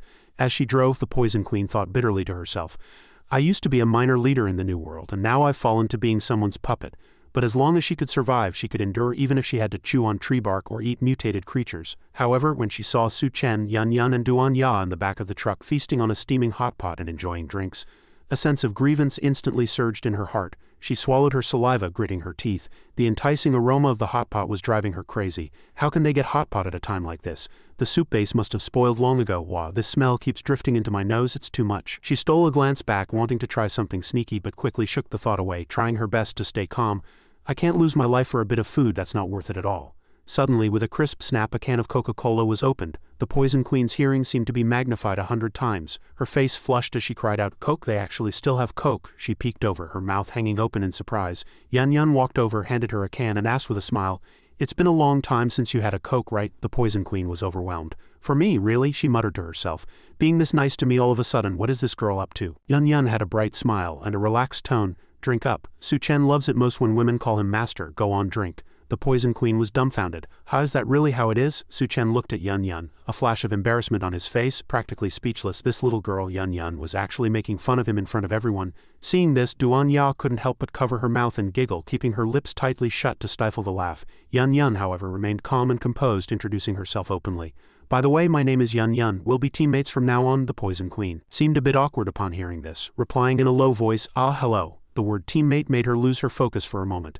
Teammates? Does she mean she was forced just like me? Then again, in this apocalypse, wasn't it natural for women to depend on the strong to survive? Besides, who could refuse the temptation of steaming hot pot and sweet words? The Poison Queen thought this to herself, but then warned herself, "Unfortunately, these sugar-coated bullets won't work on me. Sooner or later I will." Just as she was fiddling with the Coke in her hand, Yun suddenly picked up a piece of fragrant meat and held it to the Poison Queen's lips, coaxing her with a smile. "Mutton's here, open wide." All the complicated thoughts in the Poison Queen's head vanished instantly. She couldn't resist the long-lost aroma of sliced mutton. A look of satisfaction filled her face as she opened her mouth slightly, letting out a soft "ah." However, the moment she opened her mouth, a cloud of green toxic gas actually escaped. If this were before the apocalypse, people would have just thought she had terrible breath. Yun frowned slightly, blurting out in surprise, "You can actually spit toxic gas from your mouth? Is that your ability?" The Poison Queen chewed the meat with puffed cheeks, savoring the delicious flavor of the hot pot, then answered excitedly, "Yeah, my toxic gas can make men faint or even die. As for women, inhaling it is like lighting a fire of desire in their bodies, though the effect is a bit less on ability users." Hearing this, a spark of inspiration flashed in Su Chen's mind. There's a way, if he utilized the Poison Queen's ability, he might actually be able to help Duanya and Yun become immune to brainworms, just as he was plotting. Yun suddenly leaned in, her gaze blurry as if she had already been affected by the gas. Her delicate body swayed slightly as she stared at Su Chen with a seductive look, whispering, "Su Chen, I'm so hot, can you help me?" This scared the Poison Queen into screaming, "Ah, wait, I didn't mean to." Su Chen stepped forward, pulled Yun into his arms and glanced at the Poison Queen, warning her in a deep voice, "Focus on your driving." Looking at this steamy scene, the Poison Queen was so stunned she didn't know how to react, only able to stammer in response. Just then, Duanya walked out, putting her feet up on the dashboard. She leaned back in the seat and let out a long sigh as if resigning herself to fate. "Looks like I'll have to leave the space to those two." The Poison Queen's heart skipped a beat, her face full of surprise. Duanya turned her head and asked with a smile, "By the way, can you tell me about the new world?" After tasting the delicious hot pot meat, the Poison Queen's expression had relaxed quite a bit, though her eyes still held a hint of grievance and bitterness. She replied with a slightly raspy voice, "Can I get some more food after I tell you? I'm starving." Duanya gave a gentle smile. "Of course." The Poison Queen tapped the gas pedal and asked while driving, "Tell me, what do you want to know?" Duanya looked ahead with a deep gaze, asking slowly, "How did you join the new world?" The Poison Queen gave a self-deprecating laugh, blunting out, "I got in by participating in a beauty pageant." She looked up at the somewhat desolate skyscraper in the distance and nodded to the three of them. That was right. Although the new world wasn't massive in scale, it was a cornucopia in the apocalypse. There were slave auctions, black markets, beauty pageants, arenas, and countless things you couldn't even imagine. Yun's face was full of wonder, her eyes sparkling as she looked up at the building that reached into the clouds. But she then tilted her head and asked curiously, "Why are there so many people standing at the city gate? What are they doing?" The Poison Queen explained plainly that they were all nobodies in the apocalypse. To them, the new world was like the only lighthouse in a doomsday storm. Everyone was desperate to squeeze in, but the harsh conditions left most people only able to sigh in despair. Su Chen finished listening to the introduction and felt he had learned enough, so he spoke decisively. "Let's go, let's take a look." At that moment, an old man with a small build held up a shimmering identification card, shouting at the top of his raspy voice, "If you want to join the new world, there's only one way left. Having this card means saying goodbye to danger and hunger, but to get it, you must participate in the challenge and prove your worth." He pointed toward the challenge registration area nearby, and the crowd instantly erupted into a commotion. A challenge? As expected, there was no such thing as a free lunch. Even the new world didn't take in useless trash. The old man barked, "Limited spots, first come, first served." Hearing this, the crowd immediately fell into chaos. "What? There's a limit on spots? I want to sign up, no one take my spot. Damn it, I want to join too." "Wait, why can't women participate?" The Poison Queen spoke respectfully. "Master, those identification cards are managed by the City Lord's Guard. This is beyond my power. I'm afraid you'll have to participate in the challenge yourself."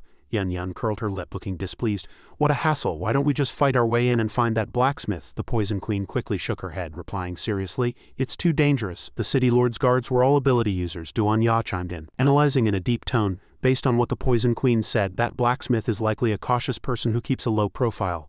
If we attack rashly, they might kill him immediately to keep him quiet. Su Chen nodded and strode forward, his tone calm. So we'll stay low-key for now. I'll go see what this challenge is all about. He ordered the Poison Queen to take the two women in through another entrance. The Poison Queen immediately answered with high spirits. Suddenly, a guy pointed at Su Chen and shouted, "Hey, newcomer, with you we have just enough for the last team. The challenge starts now." Recently, the mutated spiders in the back mountains have been getting out of control. The challenge this time is to hunt spiders, but I advise you to only stay on the outskirts. Don't even think about going deep into the mountains. Anyone who can bring back 5 spider carcasses or 1 spider egg before dark passes. A man with a booming voice shouted in skepticism. Wait, 5 mutated spiders? It's hard enough to kill 1, let alone 5. Besides, the eggs are all in the nest. Aren't you just sending us to our deaths? The leading instructor sneered. If you can't get an egg, bring back carcasses. Anyone who doesn't want to participate can get out beyond the wire fence. But I'm warning you, lone wolves are just snacks to mutated spiders. Good luck. The man with the booming voice carried a machete and shouted to Su Chen, "Hey kid, the other teams have already left. You want to partner with us?" Su Chen refused with an icy tone. "Do heavy labor with you? No thanks. I'm safer alone. I heard there are spider nests on the mountain. I'm going to take a look." The group looked at him with disdain, one person spitting on the ground. TCH doesn't know what's good for him. The leading burly man gave a sinister smile. Leave him be. People like him die outside sooner or later. We'll just wait here. Once another team brings back the prey, we'll just steal it. A moment later, Su Chen went deep into the dense forest, calling out softly in a tone like he was coaxing a child, "Little spiders, where are you? Come on out." As soon as the words were out, mutated spiders emerged from all directions like a tide, as dense as a swarm of hornets from a disturbed nest. Su Chen muttered, "Quite a few of them. They look ugly, but I wonder if they have crystal cores." Whatever, his trip this time was to find Bone Spirit. He cracked his wrists and began to stretch, talking to himself. "Let's see how many cores I can get." In an instant, Su Chen disappeared from the spot like a ghost. With a single move, he crushed a mutated spider's head, his movements clean and efficient. He rampaged through the spider nest like a hurricane. TCH, not a single crystal core. What a disappointment. However, behind him, a giant spider with 8 glowing camera-like eyes was staring at him menacingly. Meanwhile, on the other side, the girls were busy with something else. A loud shout rang out, "Come participate in the Apocalypse Rose beauty pageant. The top 3 beauties will receive permanent identification cards." Yun leaned in curiously.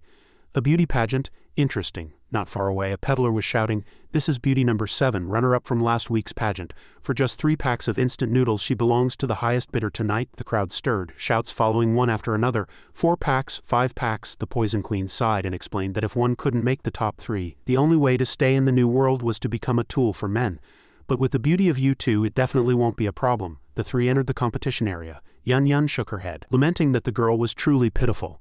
Duan Ya asked curiously, "Is there a beauty pageant every week?" The Poison Queen answered with a tone full of deep meaning. That was right, the weekly champion would continue to compete for the monthly champion, but not everyone took this path. Some women chose to fight for their lives in the arena. In short, the new world was a place where only the fittest survived and everyone had to be squeezed for their value. For most women, being able to trade for food and safety without taking risks was more precious than gold. She stopped, looked back at the 2 of them, and continued, "Go change your clothes, I'll wait outside." After closing the door, the Poison Queen let out a long sigh, her tone deep. "You 2 are lucky. Only by following Master can you live this kind of heavenly life." Suddenly, a crude voice rang out, "Poison Queen, you brought 2 top-tier goods this time. I already saw those 2 girls outside. Bring them to my room immediately." Hearing this lecherous tone, the Poison Queen only replied coldly, "Guard Captain Lord One-Eye." The old fellow laughed triumphantly, his tone arrogant. "I have to inspect the goods for the city lord first. If they serve well, I'll give them 2 identification cards." The Poison Queen hesitated, her voice trembling slightly.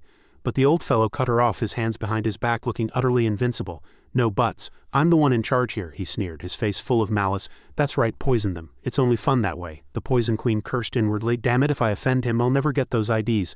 Left with no choice, she pushed the door open and entered the room. A thin trail of toxic mist escaped her mouth, making the air in the room heavy. Yun and Duan Ya began to feel a surge of heat in their bodies, as if being scorched by an invisible fire.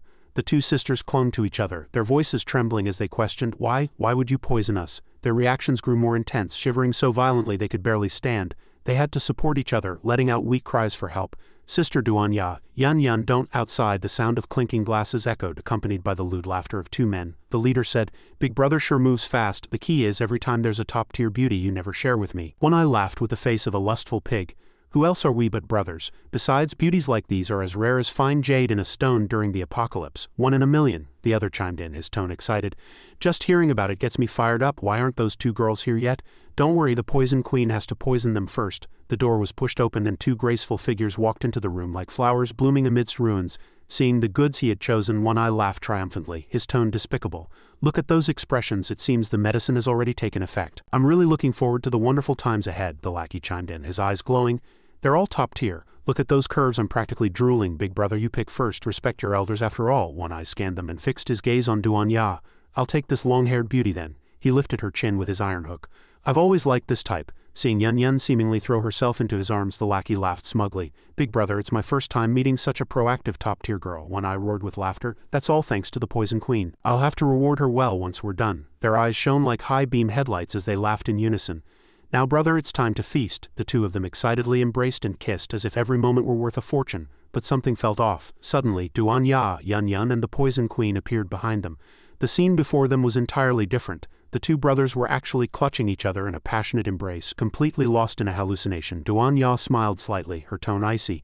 These beasts were even easier to control than I expected. The Poison Queen marveled. Your ability is too brutal, actually making them frolic with each other. Yun Yun's voice trembled as she questioned.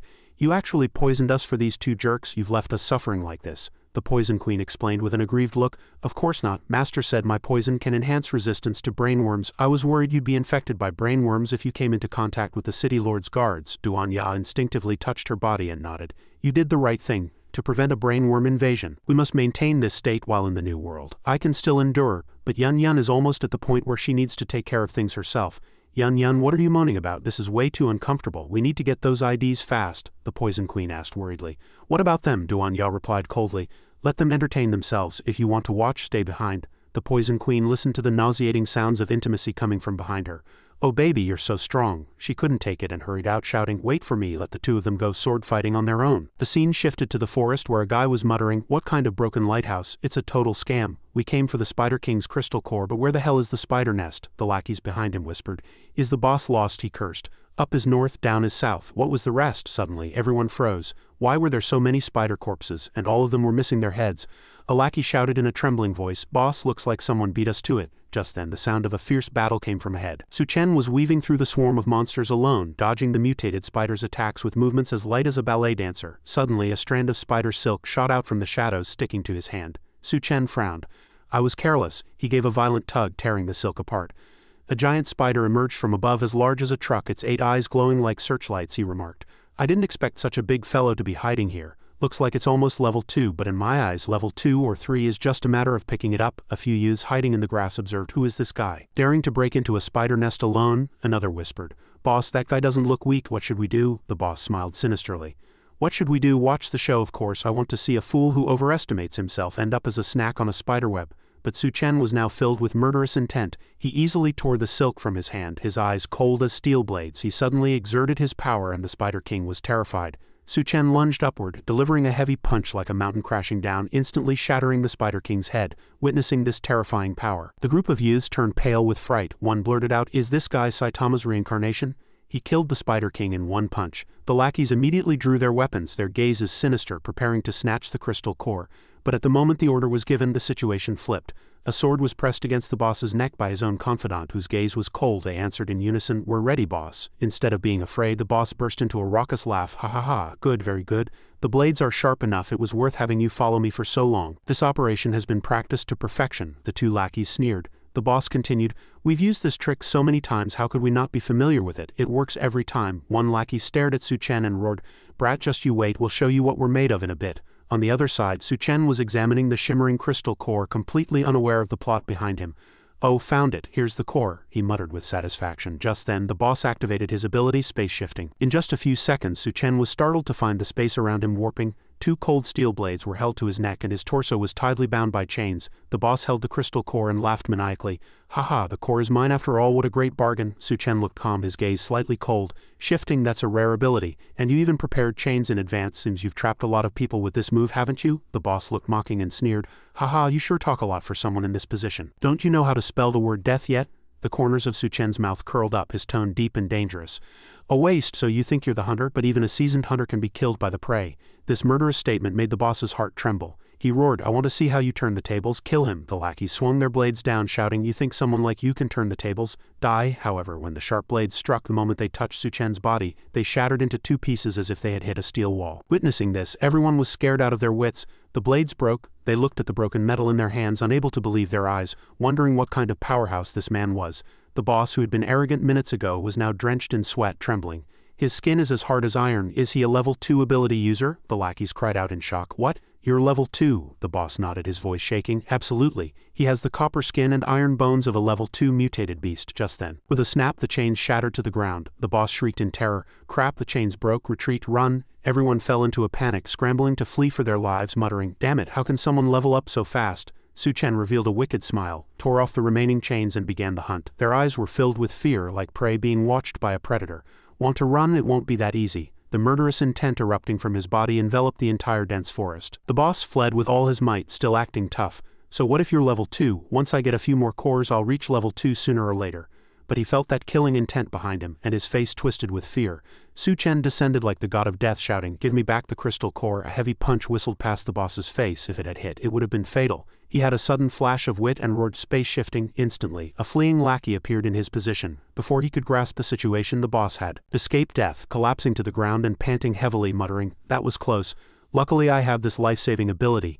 I'll remember today's grudge. I'll kill you sooner or later." On the other side, the unfortunate lackey's eyes were wide as a bloody hole appeared in his chest, bleeding incessantly. Su Chen pulled his hand back and said coldly, "Using your teammate as a scapegoat?" He revealed a cold smile. "In that case, I only need to catch you." He closed his eyes slightly, activating his mental perception, which instantly covered the entire forest. 4 fleeing figures appeared clearly in his mind. The boss was running to the point of exhaustion but didn't dare stop. "Damn it, how did he find me?" He stumbled around in a panic, no longer caring about direction. "Never mind, just run for a bit." But Su Chen was closing in rapidly like a hunting tiger. "As long as I follow you, I can take you all out at once." His eyes went wide with terror. Seeing Su Chen in hot pursuit, he shrieked, "You've got to be kidding me." Looking at Su Chen's cold gaze, his heart sank. "Damn it, how is he so fast?" Seeing he was about to be caught again, he hurriedly chanted, "Space shifting." Instantly, another lackey was swapped in to serve as a meat shield. The boss escaped again, already panting with exhaustion. "Damn it, how does he keep finding me? I have to get out of here." On the other side, Su Chen took care of that lackey. Another scapegoat met his end. He gave a light snort, activated his night vision, and said to himself, "It would be bad to let you get away." Suddenly he stopped, his eyes lighting up as he saw a familiar figure running toward him. "Oh, delivering yourself to the door," the boss cursed as he ran. "What bad luck getting ambushed from behind every time. This time I'll watch my back and see how you ambush me." But before he could get smug, he felt something was wrong. Looking ahead, his eyes nearly popped out and he cried in shock. "You? How did you find me?" Su Chen smiled slightly, his killing intent sovereign. "You might not believe it, but this time you ran right into me." Facing Su Chen, the boss turned pale with fright, asking tremulously, "Delivering myself to the door?" Unwilling to give up, he roared, "Damn it, you won't kill me either. Space shift." Before he could finish the chant, Su Chen ended him with a single light punch. He brushed the dust off his hands and coldly spat out 2 words, "Too slow." The scene shifted to the other side, where Golden the cat poked its head out of a backpack and let out 2 meows. A voice rang out, "This is the beauty pageant backstage." The Poison Queen walked ahead, pulling the curtain back and gesturing for them to enter. The 2 were startled. The 3 stopped, exclaiming in surprise, "Ah!" Before them weren't just the 3 of them. Dozens of girls were standing there, their gazes sharp enough to eat someone. The Poison Queen said casually, "Compared to these hags, you 2 could win with your eyes closed." Yun Yun muttered softly, "I think their expressions look a bit off." Duan Ya cautioned calmly, "Better to be careful." Suddenly a girl walked over, her tone arrogant. "Stop right there." The Poison Queen glared back. "What do you want?" Just then the sound of high heels approached from the distance, accompanied by a cold voice. A woman appeared, her face pretty, her figure hot, and her aura matching that of any top model. She shouted, "I want to see who dares to cause trouble here." Yun Yun recognized her in surprise as the big star, Lin Mayer. Lin Mayer looked arrogant and continued, "No one is my match in this pageant. If you're smart, get lost or else." Duan Ya interrupted coldly, her tone provocative. "And here I was wondering who it was. Turns out it's that star Lin who rose to the top by trading favors." Hearing someone attack her, Lin Mayer was momentarily stunned, then said in a bitter tone, "Well, isn't this my dear bestie?" As soon as the words left her mouth, she blurred, moving past the Poison Queen and Yun Yun with incredible speed, her long leg whipping out in a low, dirty kick toward Duan Ya. But the title of Mrs. Su wasn't just for show. Despite being in a poison-dazed state, Duan Ya dodged easily with a sidestep. Lin Mayer wouldn't let it go, spinning for another kick. Duan Ya parried, and the 2 refused to back down. Locked in combat like 2 trapped beasts, Lin Mayer spoke through gritted teeth. "I really didn't expect you to still be alive." Duan Ya's face darkened as she replied coldly, "I'm so sorry to disappoint you. Yun chimed in curiously. Sister Duanya, you two know each other? The Poison Queen interjected blankly. Aren't they best friends? Duanya snapped, her voice full of grievance. Have you ever seen best friends who put depilatory cream in your shampoo, laxatives in your water, or dead rats in your wardrobe? Lin Mayer retorted with a biting sneer. You're the one who always acted so pure and high and mighty, trying to hog all the spotlight. You knew my dream was to be an actress, yet you still fought me for the lead role. Duanya answered calmly. I only went to the audition to accompany a friend. I never intended to be an actress. Lin Mayer roared in a desperate rage. And didn't you crawl into that director's bed later? Shut up, it's all your fault, you little vixen. If it weren't for you, why would I have had to sleep with that old man? Duanya gave a cold laugh and twisted the knife. Hey, so being beautiful is my fault now too? Yun muttered under her breath. It's my first time seeing Sister Duanya like this. Lin Mayer gritted her teeth, her gaze as sharp as a dagger. Still as self-righteous as ever, I am a household name now. What man isn't captivated by me? Duanya mocked. But this is the apocalypse. Who even recognizes you now? Since Superstar Ellen loves a challenge so much, let's see who actually has more charm. Duanya stood her ground, ready for a head-on confrontation.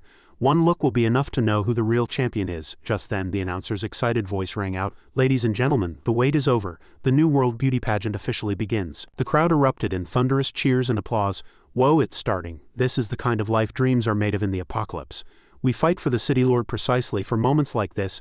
I've been saving up for a month just so I can take a beauty home today, the announcer continued.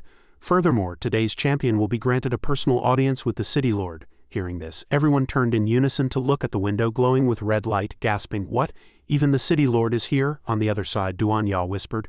So the winner gets to see the City Lord? No wonder every woman wants the crown. Yun nodded. If we can ask the City Lord to help find the blacksmith, it'll definitely be much faster. Duanya's gaze was resolute as she nodded back. Then we absolutely cannot let her win. Yun was still suffering from the toxins, moaning, I need Su Chen to help me detox soon. This is unbearable. Meanwhile, Lin Mayer thought with a sinister glint in her eyes, HMPH, I've already bribed everyone from the announcer to the judges. You think you can compete with me? Still, just in case you try to run, I've prepared plenty of rewards for the thugs. Later, the judges took their seats. The man sitting in the middle asked, You two, why aren't you sitting down? The Flathead brothers answered in unison. I don't know why, but ever since we woke up our butts hurt so much we can't sit. Exactly. If Mu Enshao hadn't laughed and woken us up, we would have missed the pageant. The mentioned Mu Enshao could only give an awkward smile, thinking it was best to keep his mouth shut. He mused to himself, I knew these brothers were lecherous, but when I found them they were sword-fighting butt-naked. No wonder they're in pain. I've stumbled upon a terrifying secret. Will I be silenced to keep this quiet? The announcer shouted at the top of his lungs. Let's see who will seize the crown and step into the high society of the New World. Contestants, please take the stage. Cheers followed one after another. Su Chen's three sisters walked onto the stage with a determination to win. Let's go. Of course we aren't here for some trashy title. Suddenly, Lin Mayer's thugs drew their weapons and lunged forward. Idiots, did you think this was a fair competition? Kill these three vixens first, Duanya said softly. Their move is exactly as expected. The thugs grinned triumphantly. Haha, this is the apocalypse. Whoever has the hardest fist is the law. Yun let out a cold snort. Leave these small fry to me. Insulted, the thugs roared and charged at her. You're dead. A dangerous curve appeared at the corner of Yun's mouth. Her eyes turned blood red as her body suddenly expanded into a giant. With a world-shaking uppercut, she sent a fat woman among the thugs flying, pinning her firmly against the ceiling. The remaining thugs shrieked in terror. What? She can turn into a giant? Yun leaned down, her gaze icy. Now it's your turn to go to heaven. Cheers erupted from outside the stage as Lin Mayer walked out with an alluring gait, setting the audience's blood on fire. Ah, it's the superstar Lin Mayer. Just from her appearance, the judges gave her a high score of 3.9. First time seeing a star of this caliber since the apocalypse. Champion, adored by the crowd. Lin Mayer thought arrogantly. Duanya, did you think I would underestimate you? This is reality. However, the announcement rang out again. Next contestant, please take the stage. Lin Mayer's expression instantly froze, filled with shock. What? How can this be? A figure slowly emerged as brilliant firework-like explosions filled the sky, but the scene was incredibly bizarre. My God, what is that exploding in the sky? On stage, Duanya appeared in a magnificent gown, a pair of white wings on her back making her look like a descending angel. The crowd gasped. This one is even more beautiful. Lin Mayer's eyes widened and her mouth hung open in horror because she realized the things falling from the sky weren't fireworks at all. They were the severed limbs and torsos of her thugs. The remains landed at her feet in a gruesome display. Her face turned deathly pale as she trembled. Are those their hands and legs? What on earth happened? A judge remarked. The behind-the-scenes competition is indeed fierce. It seems the female contestants have been almost completely cleared out. So who will be the winner? Yun Yun whispered under her breath. Is it okay to take the stage now? The Poison Queen replied. Everyone was hammered into the sky. You were a bit too ruthless. On the other side, Lin Mayer roared hysterically.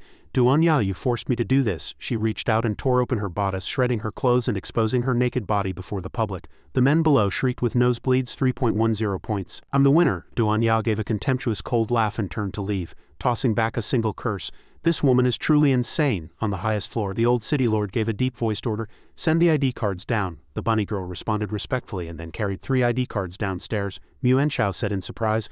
Oh, the city lord moved fast. He's already sent the IDs down, the bunny girl explained. These are the IDs bestowed by the city lord, 3 in total, exactly matching the number of people left on stage. Lin Mayer's eyes lit up as she asked, Can I go see the city lord now? Yun Yun hurried over and shouted, And me, exactly 1 for each person. On the high floor, the old man pointed in a direction. Mu Enshao understood and announced, By order of the city lord, the winner is Lin Mayer. Congratulations. Not only can you enter the new world, but you have been chosen by the city lord to live on the top floor. Lin Mayer cheered in a mix of surprise and joy.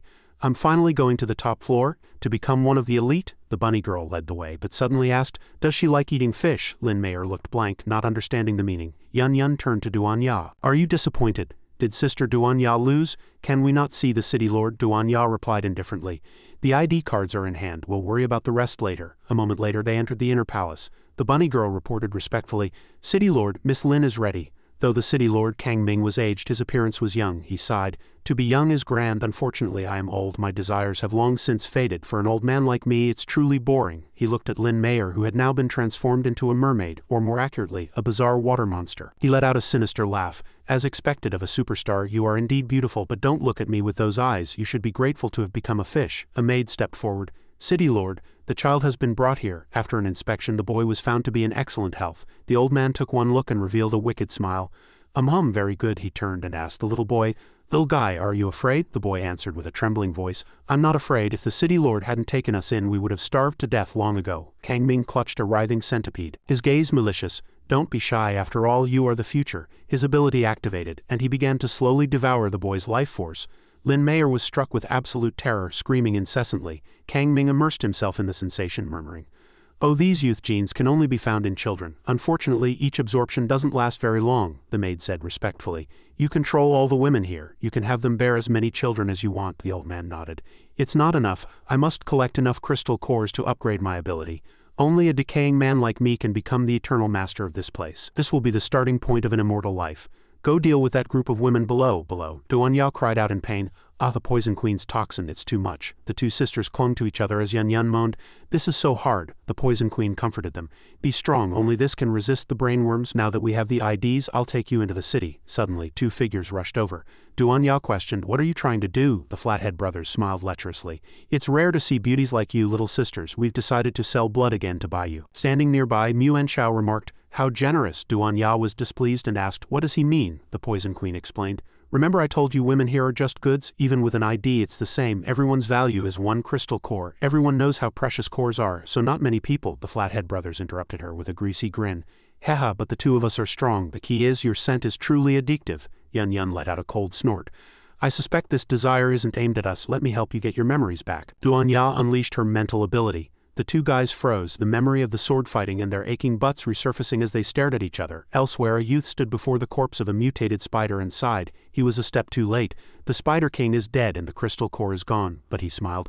Fortunately, my goal wasn't the core. He swung his sword to hack off several spider legs and hoisted them onto his shoulder. These legs will suffice. When Su Chen appeared and launched a punch, he immediately grew alert, throwing a counterpunch, but was shocked. My god, this guy is impossibly strong. He spoke hurriedly. Wait, I didn't come here to snatch the crystal core and I don't want to fight you. Su Chen frowned. Why should I believe you? The youth replied. Believe it or not, it's the truth. I know you're strong, but if you force me to go all out, you might not necessarily come out on top. My goal is just these few spider legs. Why not stop and make a friend? He smiled and said, I'm Wang Song. I would be eternally grateful. Su Chen's heart jumped. Wang Song, the Black Blade powerhouse from my past life, why is he here? Is he also looking for the blacksmith? He nodded. In that case, let's be friends. Take the spider legs as you please. After thanking him, Wang Song asked, Are you also here to join the new world? What's your name? Su Chen answered, I'm Su Chen. I heard the new world is decent and came to check it out. What are you using those spider legs for? Wang Song laughed. Just helping a friend find them. I have things to do, so I'll be going first. By the way, Su Chen, I'm giving you a sincere piece of advice. Whatever you do, do not touch the new world ID cards. Su Chen was puzzled. Why? Wang Song only left one sentence. Just trust me and don't touch them. Watching Wang Song depart, Su Chen muttered, what secret is hidden in the IDs? Whatever, I'll just follow him. Maybe I'll find the blacksmith. Elsewhere, a youth holding a knife threatened. Hey Brat, hand over the mutated spider you caught. Another joined in the jeering. Boss is right, someone really did come back with a spider, but look closely, this guy is only carrying legs. Within seconds, a few flashes of a blade later, Wang Song had hacked that group into pieces. He gave a cold snort. Such a nuisance. Observing from a distance, Su Chen thought to himself, as expected of a powerhouse who already reached the peak of level 2 in my past life, he's no worse than me. Once I absorb this core, I'll be able to reach level 3. A while later at the city gate, Su Chen pulled out the ID card. The guard looked surprised. It's my first time seeing someone hand over an ID in a box. The other guard muttered softly. Truly a weirdo. Their eyes went wide. Oh, the Spider King was dealt with that fast. Good thing the captain left an ID before he left. Congratulations, you're now a citizen of the new world. Su Chen took the ID, suspecting something was off. Why did Wang Song say not to touch it? Suddenly, a plume of black smoke rose from the card. What is this black smoke? Pink aura manifested around him. Xiao Minor rushed over as if she had just survived an emotional storm, questioning, what did you do? Brainworms just launched a sudden invasion. Luckily I was fast enough to deal with all of them. Su Chen was shocked. Brainworm invasion? It started emitting smoke the moment I got the ID. Xiao Minor nodded. It seems the ID cards are the medium for spreading brainworms. In that case, aren't Duan Ya and the others in danger with those IDs? Over at the main building. Kang Ming suddenly let out a gasp. The maid asked, City Lord, what happened? He answered with an icy tone. Someone is trying to infiltrate the inner city. Those 3 women must be accomplices. At this moment, Yun Yun was trembling all over, struggling to maintain control as she tried to deal with the dangerous situation. She cried out, why did this feeling suddenly become so intense? I can't take it anymore. The Poison Queen encouraged her. Hold on, this might be the toxin killing the brainworms. Look at Duan Ya, see how calm she is, remember? Those 2 flathead men shrieked like they were insane. Ah, impossible, this isn't. The truth is, don't even think about playing us, you woman. That ache in our rears is very much real. Whether it's true or not, you know it in your hearts. The 2 were completely enraged. Those 2 ferocious thugs lunged at Yun Yun like 2 sharp arrows. She dodged nimbly, causing their attack to strike empty air. A massive explosion shattered the wall behind them, turning it into debris. The spectators were initially excited as if watching a great show, but they quickly fell into a panic and fled for their lives upon realizing the danger. They crowded the exit, shouting, move, get out of the way. The Poison Queen looked at the chaotic scene and cried out in surprise. Are they Shaolin disciples? Is this some kind of invincible Iron Head technique? The building is about to collapse, the 2 headpin men boasted proudly, their tone arrogant. Our skulls are now sharper and harder than steel. Everyone who used to mock us has had their heads crushed by us. Now nothing can block our strike. We are stronger than iron. They burst into raucous laughter, but Yun Yun's expression remained unchanged as she replied coldly, you talk too much. Why don't you just charge at me with your heads already? Just then, the 2 launched another attack. With lightning speed, Yun Yun shouted, they're coming, dodge. Mu Enshao, wearing a dangerous smile, suddenly made his move. An invisible force erupted from Duan Ya's hand, firmly seizing her opponent. Yun Yun was completely suppressed and shrieked, ah, someone's grabbed me, but why can't I see them? It can actually counter my ability. Duan Ya's gaze turned icy as she spotted the mastermind behind the scenes. A headpin man high above looked down at her with a sinister grin. Did you find me? A bit late though. He dove down, carrying an overwhelming killing intent. In the moment of crisis, Duan Ya activated her full power, but a massive invisible hand suddenly appeared to block him. Yun Yun broke free from the restraint, transformed, and roared, got you. Where do you think you're running? Mu Enshao blurted out in shock. What? Duan Ya's eyes were as sharp as blades as she replied, luckily I took control of a few small fry to use as shields beforehand. 3 controlled spectators were forced to hide beneath the stage, manipulated like puppets by her. The leading senior brother gritted his teeth and cursed in a rage. You lowly woman, let go of my brother. He charged up like a rocket. Yun Yun gave a sinister laugh.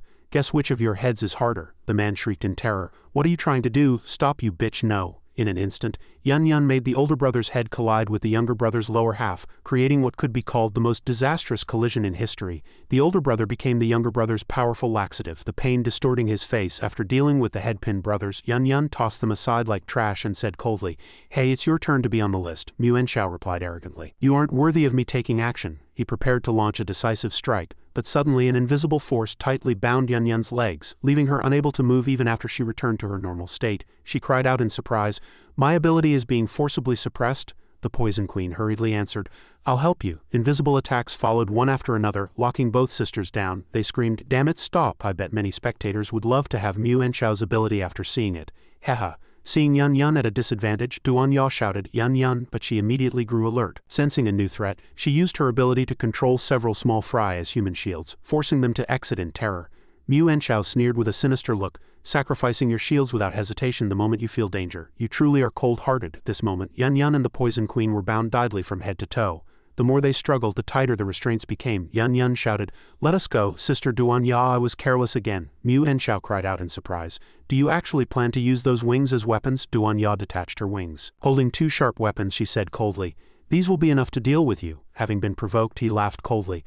"Haha, interesting. You've got quite the mouth. Then I'll play with you for a bit." The scene shifted to the other side. At the entrance of the new world, Wang Song stepped into a desolate area where the air was as heavy as a graveyard. Xiao Minor asked in bewilderment, "Is this the inner city?" Although the environment was bearable, the citizens here looked like the walking dead. She continued, "Why are you going so fast? Wait for me." On the other side, Wang Song remained vigilant as he walked into a ruin and spoke, "Fu Susu, I've brought back the things you wanted." A beautiful woman with a graceful figure was busy forging. She replied, "Great, with these Spider King legs I can save Grandpa." Wang Song didn't respond. "Once we rescue Teacher Fu, we need to leave immediately." Looking at the spider legs, she reassured him, "Don't worry. As long as you help me get Grandpa out, I will definitely forge the strongest weapon for you." She looked up at the high building, her gaze resolute. A moment later, the two moved using climbing gear. Wang Song asked, "Is this the equipment you made?" Susu nodded. "That's right. The Spider King's claws have incredible grip, ensuring we can safely climb to the rooftop. Grandpa is being held by the city lord at the very top." Wang Song was puzzled. "Then why aren't we taking the stairs?" She immediately replied, "That won't work. You absolutely cannot enter the building." Below, Su Chen observed the two and muttered to himself, "Is that the blacksmith? We're going up too." But he didn't use climbing gear. Instead, he flipped directly into the building, appearing as if no one were there. Xiao Minor was skeptical. Entering the building was indeed easy, so why were they climbing the walls? But as they walked through the corridor, several dark shadows flickered past and a giant insect suddenly lunged at Su Chen from behind. He dodged quickly and both were stunned by the sight before them. Xiao Minor shouted, "Su Chen, look ahead now, I know why they didn't come inside." Suddenly an explosion rang out from below. Wang Song asked with a face full of confusion, "Su Chen, why are you here too?" Su Chen replied seriously, "You're that blacksmith, aren't you? Finally found you." Before they could even exchange greetings, the two saw a nest of mutated maggots behind Su Chen and turned pale with fright. They shouted, Hey, don't come over here." The maggots surged forward like a storm, and Wang Song took off running as if being chased by an enemy army, shouting, "Disgusting, I hate bugs more than anything in this life." Fu Susu was left behind and shrieked in panic, "Hey, why are you running so fast?" She tried desperately to catch up when a pair of strong hands suddenly scooped her up by the waist. Su Chen appeared in a flash to save her from danger. He caught up to Wang Song with incredible speed, stepping on his teammate's shoulder. Su Chen leaped into the air and shouted, "Brother Wang Song, I'll leave those few bugs below for you to handle." Wang Song shouted in protest, "Hey, why me?" But before he could say more, the maggots were upon him. His killing intent erupted as he threw hundreds of punches, shattering the mutated maggots. Fu Susu was still in shock, questioning, "Who on earth are you? What are you trying to do to me?" Su Chen replied calmly, "My name is Su Chen. I want to ask you to forge a blade for me." Susu asked in surprise, "Forge a blade? Why should I help you?" He smiled and said, "I can grant you one request." Su Chen took her to the rooftop. Susu nodded. Just then an aged voice spoke. Fu now looked at a photograph and said sadly, "As long as you're safe, Grandpa can endure any amount of suffering." A sudden explosion nearly gave him a heart attack. Through the smoke, Su Chen entered by breaking through the wall with Susu on his back. She shouted, "Grandpa, I'm here to save you." The old man asked with a trembling voice, "Is it really you?" Susu replied, all right, put me down." The old man hurriedly stopped them. "Wait a minute, girl. Didn't I say it's dangerous here? I told you not to come." She brushed off the dust and answered stubbornly, "Oh, Grandpa, haven't I brought help? Grandpa taught me all my forging techniques. So this old man is the blacksmith you're looking for. If you want to forge the world's greatest divine weapon, you'll have to save him first." Su Chen stepped forward and said, "In that case, old gentleman, let me see how these shackles are." "You're too kind, just call me Fu Lao." Su Chen tried to destroy the chains but failed. He was surprised. "I can't break them." Fu Lao laughed proudly. "It's no use, young man. These shackles look ordinary, but they are made from post-apocalyptic mutated materials. Moreover, I forged them personally. They are extremely sturdy. No one can open them." Susu smacked him on the head and scolded, "You old fool, what's there to be proud of being locked up by your own creation?" Fu Lao shouted, "Ouch, the city lord threatened me with your life. What could I do?" Su Chen was thoughtful. "I see, if we use a material harder than this to forge a weapon, what would happen?" Fu Lao replied, "A harder material, that would be no problem of course, but this is the hardest material that can be found in the new world. Where am I supposed to find something more durable?" Su Chen smiled and pulled out a massive crystal core radiating a mysterious aura. Susu gasped, Is this a stone? Where did you get it?" Fu Lao was stunned. "This stone contains a mysterious power I've never seen before. Where did you get it?" Su Chen asked. "Can a blade forged from this cut through the shackles?" Fu Lao confirmed. "No problem at all, but this kind of raw ore is hard to refine. Young man, that will depend on your own skill." Su Chen was surprised. "Oh, is that so?" Fu Lao continued, saying the city lord had confined him to the rooftop to force him to manufacture mutated materials, and the tools were very specialized. Susu pushed against a large wooden beam and shrieked, "Is this a bellows? It won't budge at all." Fu Lao explained, This big fellow requires 10 strong men to push it, but they've all gone to watch the beauty pageant. Today we can only rely on you." Su Chen smiled confidently. "No problem, leave it to me, old gentleman. I can push this easily," looking at his bulging muscles. Su marveled. "Whoa, that's strong, too powerful." Fu Lao looked him over, hoping it wasn't just for show. The crystal core emitted an incredible heat. Despite her sparse clothing, Su complained that it was too hot. Fu Lao muttered, "Stop dawdling, girl. Hurry up and put the stone in." The grandfather and granddaughter worked together to push the stone into the furnace. Su shouted that it was too hot. Fu Lao said it wasn't finished yet. They had to wait. Suddenly a figure appeared as the city lord approached with his female secretary, barking with authority, "Who dares to trespass in my building?" Fu Lao was terrified. "Oh no, it's the city lord." Su drew her blade and charged. "You're the one who locked my grandpa in here." She swung with all her might, but the female secretary counterattacked with lightning speed, sending her flying. She struggled to withstand the continuous violent strikes. Fu Lao shouted Susu's name in concern. The female secretary held her blade to Susu's neck and barked, "How dare you disrespect the city lord? Die." She swung her blade down, her eyes blood red. The grandfather and granddaughter were terrified. Fu Lao pleaded, "No." Susu closed her eyes in terror. She shrieked in panic. At the critical moment, a heavy punch slammed into the secretary's face, distorting her features. Wang Song appeared like a hero rescuing a maiden, beating her down until she couldn't lift her head. But she hadn't given up yet. The secretary leaped up in a rage, performing a 360-degree mid-air spin to attack Wang Song. However, her attacks were all effortlessly dodged by him. Wang Song wouldn't let her continue her rampage and quickly locked onto her waist, refusing to let go. He roared, veins popping on his forehead as his terrifying strength made her tremble in agony. With a sharp crack, Wang Song used his incredible hand strength to tear her in half like a piece of paper. Witnessing this horrific power, Fu Nao and Su Chen were stunned, their eyes wide with disbelief. Susu looked at the secretary's upper half and asked, "She's dead?" Wang Song stood imposingly before her and asked in a low voice, "Are you okay?" At that moment, Susu's heart skipped a beat, her pulse racing as she whispered softly, "So handsome." He turned his head in surprise. "Oh, what did you say?" But suddenly something moved on his shoulder, causing his face to change color. His heroic image didn't last 3 seconds before he was screaming in terror at a small centipede. "Ah, bug!" Instantly, a sharp blade sliced the centipede away. Susu said shyly, I've dealt with the bug, thank you for saving me just now." Wang Song was startled. Being thanked by a girl for the first time made him answer with some embarrassment, "Cough, cough, you were very brave too." Susu laughed happily. Though they had been praised, the old city lord didn't give them a chance to continue their conversation, roaring with authority, "You brat, how dare you kill my people? Do you know the consequences?" Wang Song stepped forward fearlessly, looking at the old man in the wheelchair and mocking him. "You're the city lord, you look far too weak." The old city lord laughed coldly, his body suddenly trembling as countless eerie centipede legs grew out of his flesh, transforming him into a giant centipede as terrifying as a nightmare. He roared, "How about now? Since I've revealed my true form, I'll kill everyone here. Everyone come out." Suddenly, tens of thousands of centipedes lurking throughout the building moved in unison, surging toward the rooftop like a tsunami below. Mu Enshao was laughing triumphantly. "Heha. Since the city lord has given the order, there's no more time to dance and play with you. Everyone die." His current opponent was Duan Ya. Hearing these arrogant words, she clenched her fists, her expression serious as she prepared for a life-and-death battle with this wicked fellow. Mu Enshao shouted excitedly, "Go catch that girl!" Duan Ya was suddenly struck by a series of heavy invisible blows, being knocked back and forth. Duan Ya endured a barrage of strikes as heavy as Su Chen's own punches, letting out a piteous shriek, her voice already raspy from the strain. Bound tightly, the Poison Queen and Yun could only curse powerlessly. "Damn it, Sister Duan Ya is surrounded." Below the stage, the spectators had been gloating, but now they began to clamor. "Hey, you bastard, don't break her, we're still waiting to have our fun with her." After the relentless bombardment, Duan Ya was exhausted, a few drops of blood trickling from the corner of her mouth. Mu Enshao mocked her, "You can't even see your opponents. It's impossible to dodge an invisible man's attack, even if you are a mental-type ability user. You can't sense which direction the attacks are coming from. Desperate, isn't it? Next, I dare you to try and take me out in one move." Suddenly, a terrifying force whistled through the air, lunging toward Duan Ya. Yun cried out in desperation, "Sister Duan Ya, look out!" However, those invisible attacks all struck empty air as if bolstered by a sixth sense. Duan Ya dodged with fluid grace, her elegant form appearing to dance across the floor as she slipped out of the encirclement of the three shadows. Mu Enshao froze, unable to believe his eyes. You dodged," he roared. "How did you do it? You clearly can't sense them." But when he looked down at Duan Ya's feet, he was horrified to see the three dark shadows covered in red stains. He stammered, "You wore those wings just so you could splash the red wine from the floor onto the invisible men?" It was too late to realize. Duan Ya delivered a heavy flying kick squarely to his face, shouting, "Shut your filthy mouth!" His breath made her scowl. The force of the kick was immense. Mu Enshao collapsed to the ground, his front teeth shattered. The Poison Queen and Yun cheered, "Sister Duan Ya is so badass, so cool. Quick, give that guy another kick for good measure." Suddenly, a massive explosion rocked the building. The three sisters were startled. Duan Ya looked back, wondering, what happened? A swarm of giant centipedes surged out like a tsunami, leaving Yun and the Poison Queen deathly pale, their hair standing on end. Where did all these bugs come from? The spectators who had just been cheering were now fleeing for their lives, screaming piteously, "Help, I've been bitten, it hurts so much, run for your lives." Mutant laughed maniacally.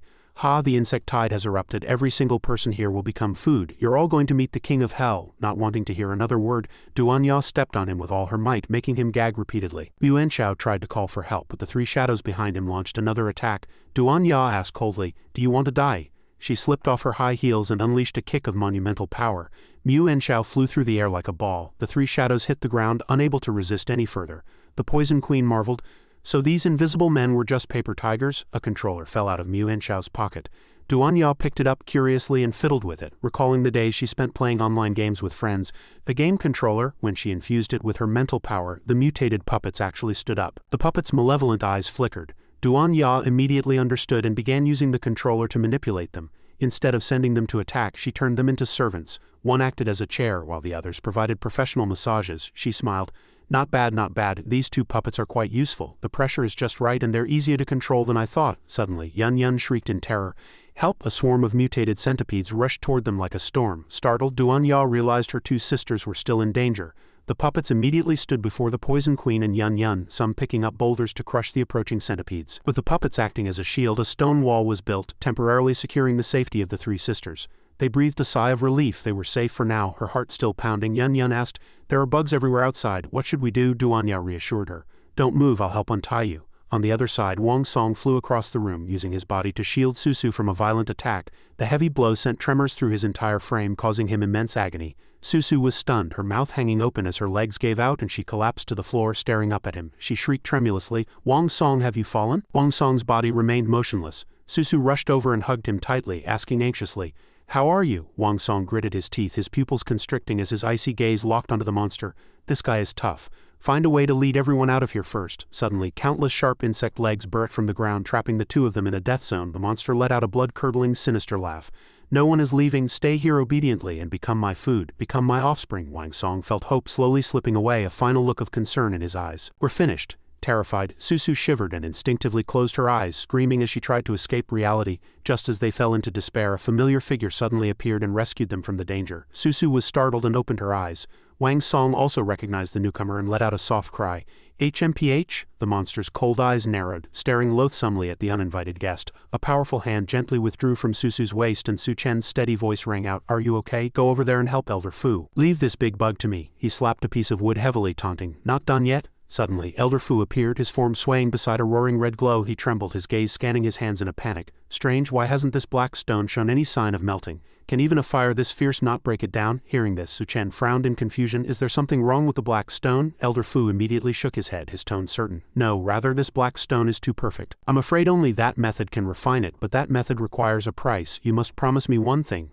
Su Chen's gaze was cold as he replied, "What condition? As long as it can be done, I will give it my all." Elder Fu was no longer panicked. A look of resolve flashed in his eyes. "Take my granddaughter to the City of Freedom." Hearing the name, Su Chen instinctively repeated it. Legend had it that it was the only doomsday fortress built by the government, hailed as the final paradise for humanity even in his past life. He had only heard of it. He nodded and agreed without hesitation. "That's no problem, but does the City of Freedom really exist? Do you know where it is?" Elder Fu waved his hand, his expression serious. "You've heard of it too. Since you've promised, trust me with the black stone. We'll discuss the rest after we leave this place. Also, call Susu over to help." Su Chen fell into deep thought. The City of Freedom, if such a place exists, it's definitely worth a look, regardless. "I need to get that blade first." His body hovered in midair, surrounded by a brilliant red light. "First, I'll deal with this annoying bug." Hearing these arrogant words, the monster roared. It opened its massive maw, its eyes and mouth glowing as it lunged at Su Chen, looking for death. "I'll swallow you whole." Su Chen didn't wait for it to finish. He surged forward and unleashed a heavy punch, but he froze, stunned, to find the monster completely unharmed. As expected of the armor forged by Elder Fu, I used all my strength. Yet I didn't leave a scratch. The monster's red eyes drew near as it snapped its jaws shut. Both sides fell into a fierce battle, the building continuously collapsing as debris flew everywhere. Outside, Wang Song and Susu witnessed this, staring in awe. "Are these two trying to tear the whole building down?" Susu supported Wang Song, hurriedly reminding him, "We have to unlock Grandpa's shackles and get out of here." Suddenly, a piteous scream rang out. "Ah!" The two turned toward the red light where Elder Fu was. "It's Grandpa." They rushed over and saw Elder Fu collapsed on the ground, one foot severed, the blade in his hand still dripping with blood. Wang Song's mouth hung open in shock. What happened? Susu burst into tears, asking tremulously, Grandpa, what happened to your foot? A flash of hatred and suspicion crossed her eyes. Did Su Chen do this? I'll kill him. But Elder Fu barked a sharp command, his voice raspy and strained. Come back, you should understand that top-tier materials are not cold, lifeless objects, they are entities possessed of spirit. One must use the flesh and blood of a blacksmith to release their true power. Susu bit her lip, fighting back tears. But Grandpa, your leg. Elder Fu set down the long blade, his tone flat. It's just a foot, not my life. What is there to be sad about? As a blacksmith, having the chance to forge a weapon of this caliber is undoubtedly the highest achievement of my life. Wang Song knelt down and hurriedly helped bandage the wound.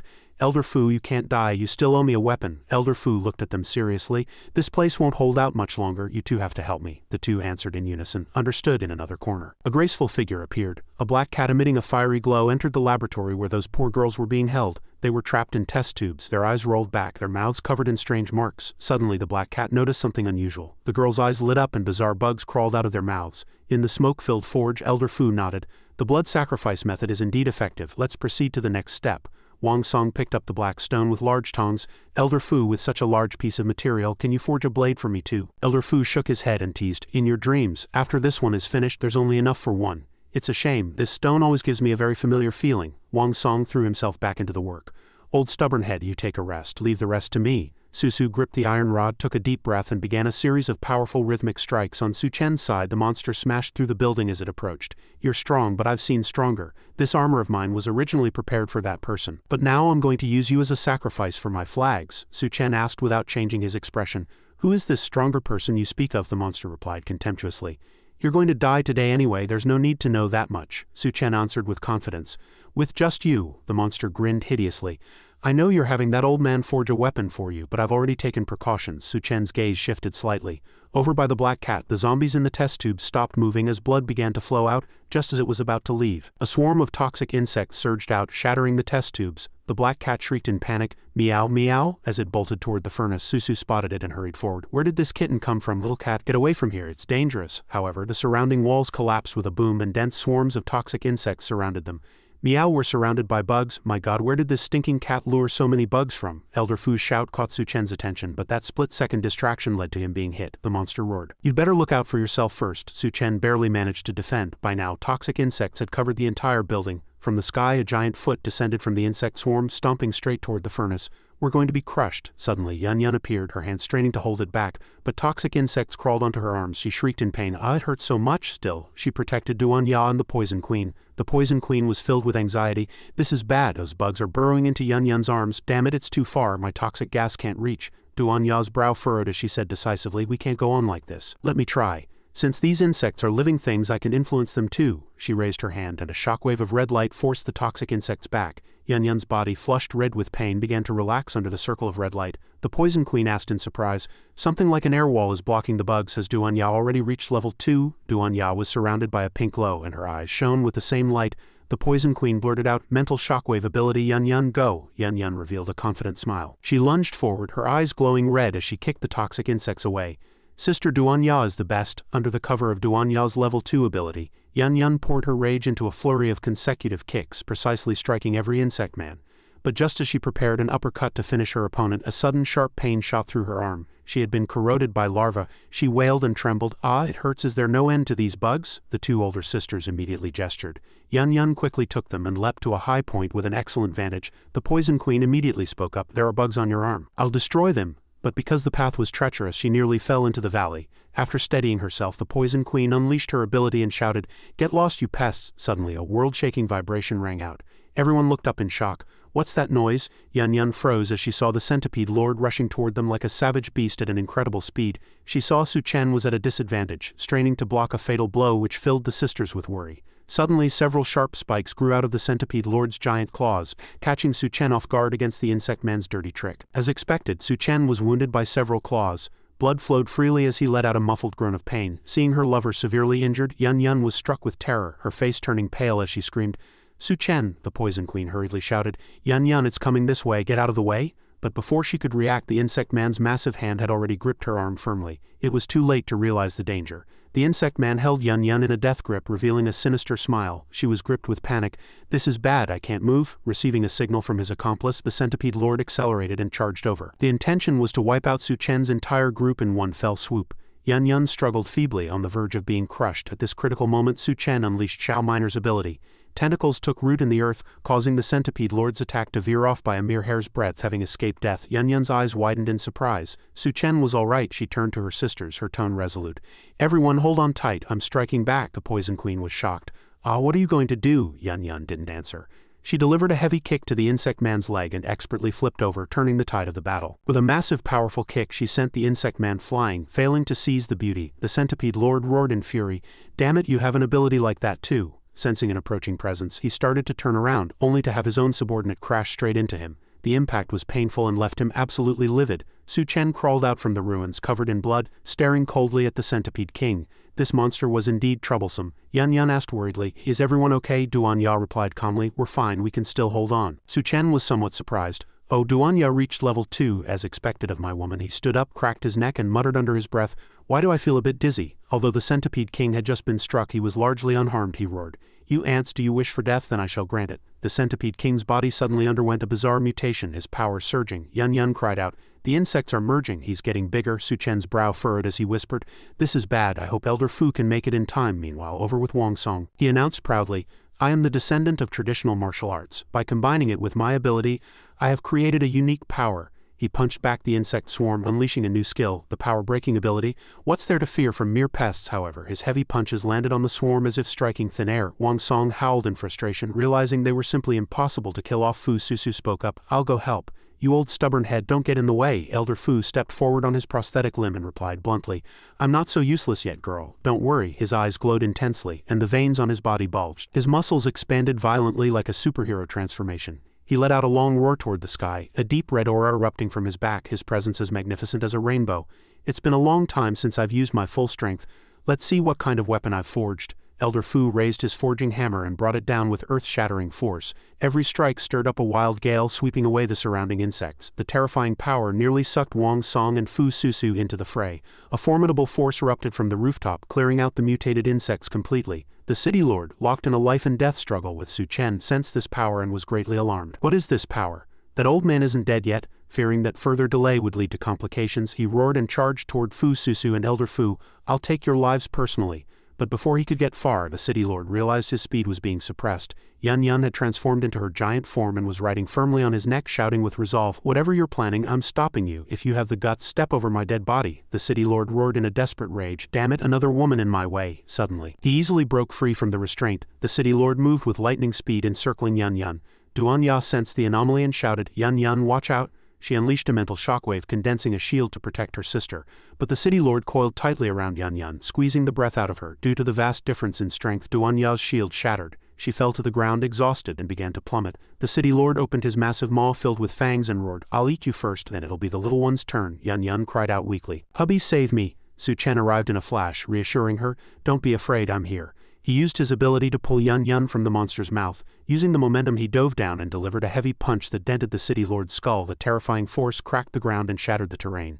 Still fuming, he thought, "You dare target my wife?" Su Chen rained down a flurry of heavy punches, leaving the City Lord with no way to defend himself. The City Lord clutched his head, his body nearly collapsing as his brain suffered severe trauma. Su Chen flickered through the air and caught the falling Duan Ya with style. He asked tenderly, "Are you all right?" Duan Ya was somewhat moved, her voice trembling.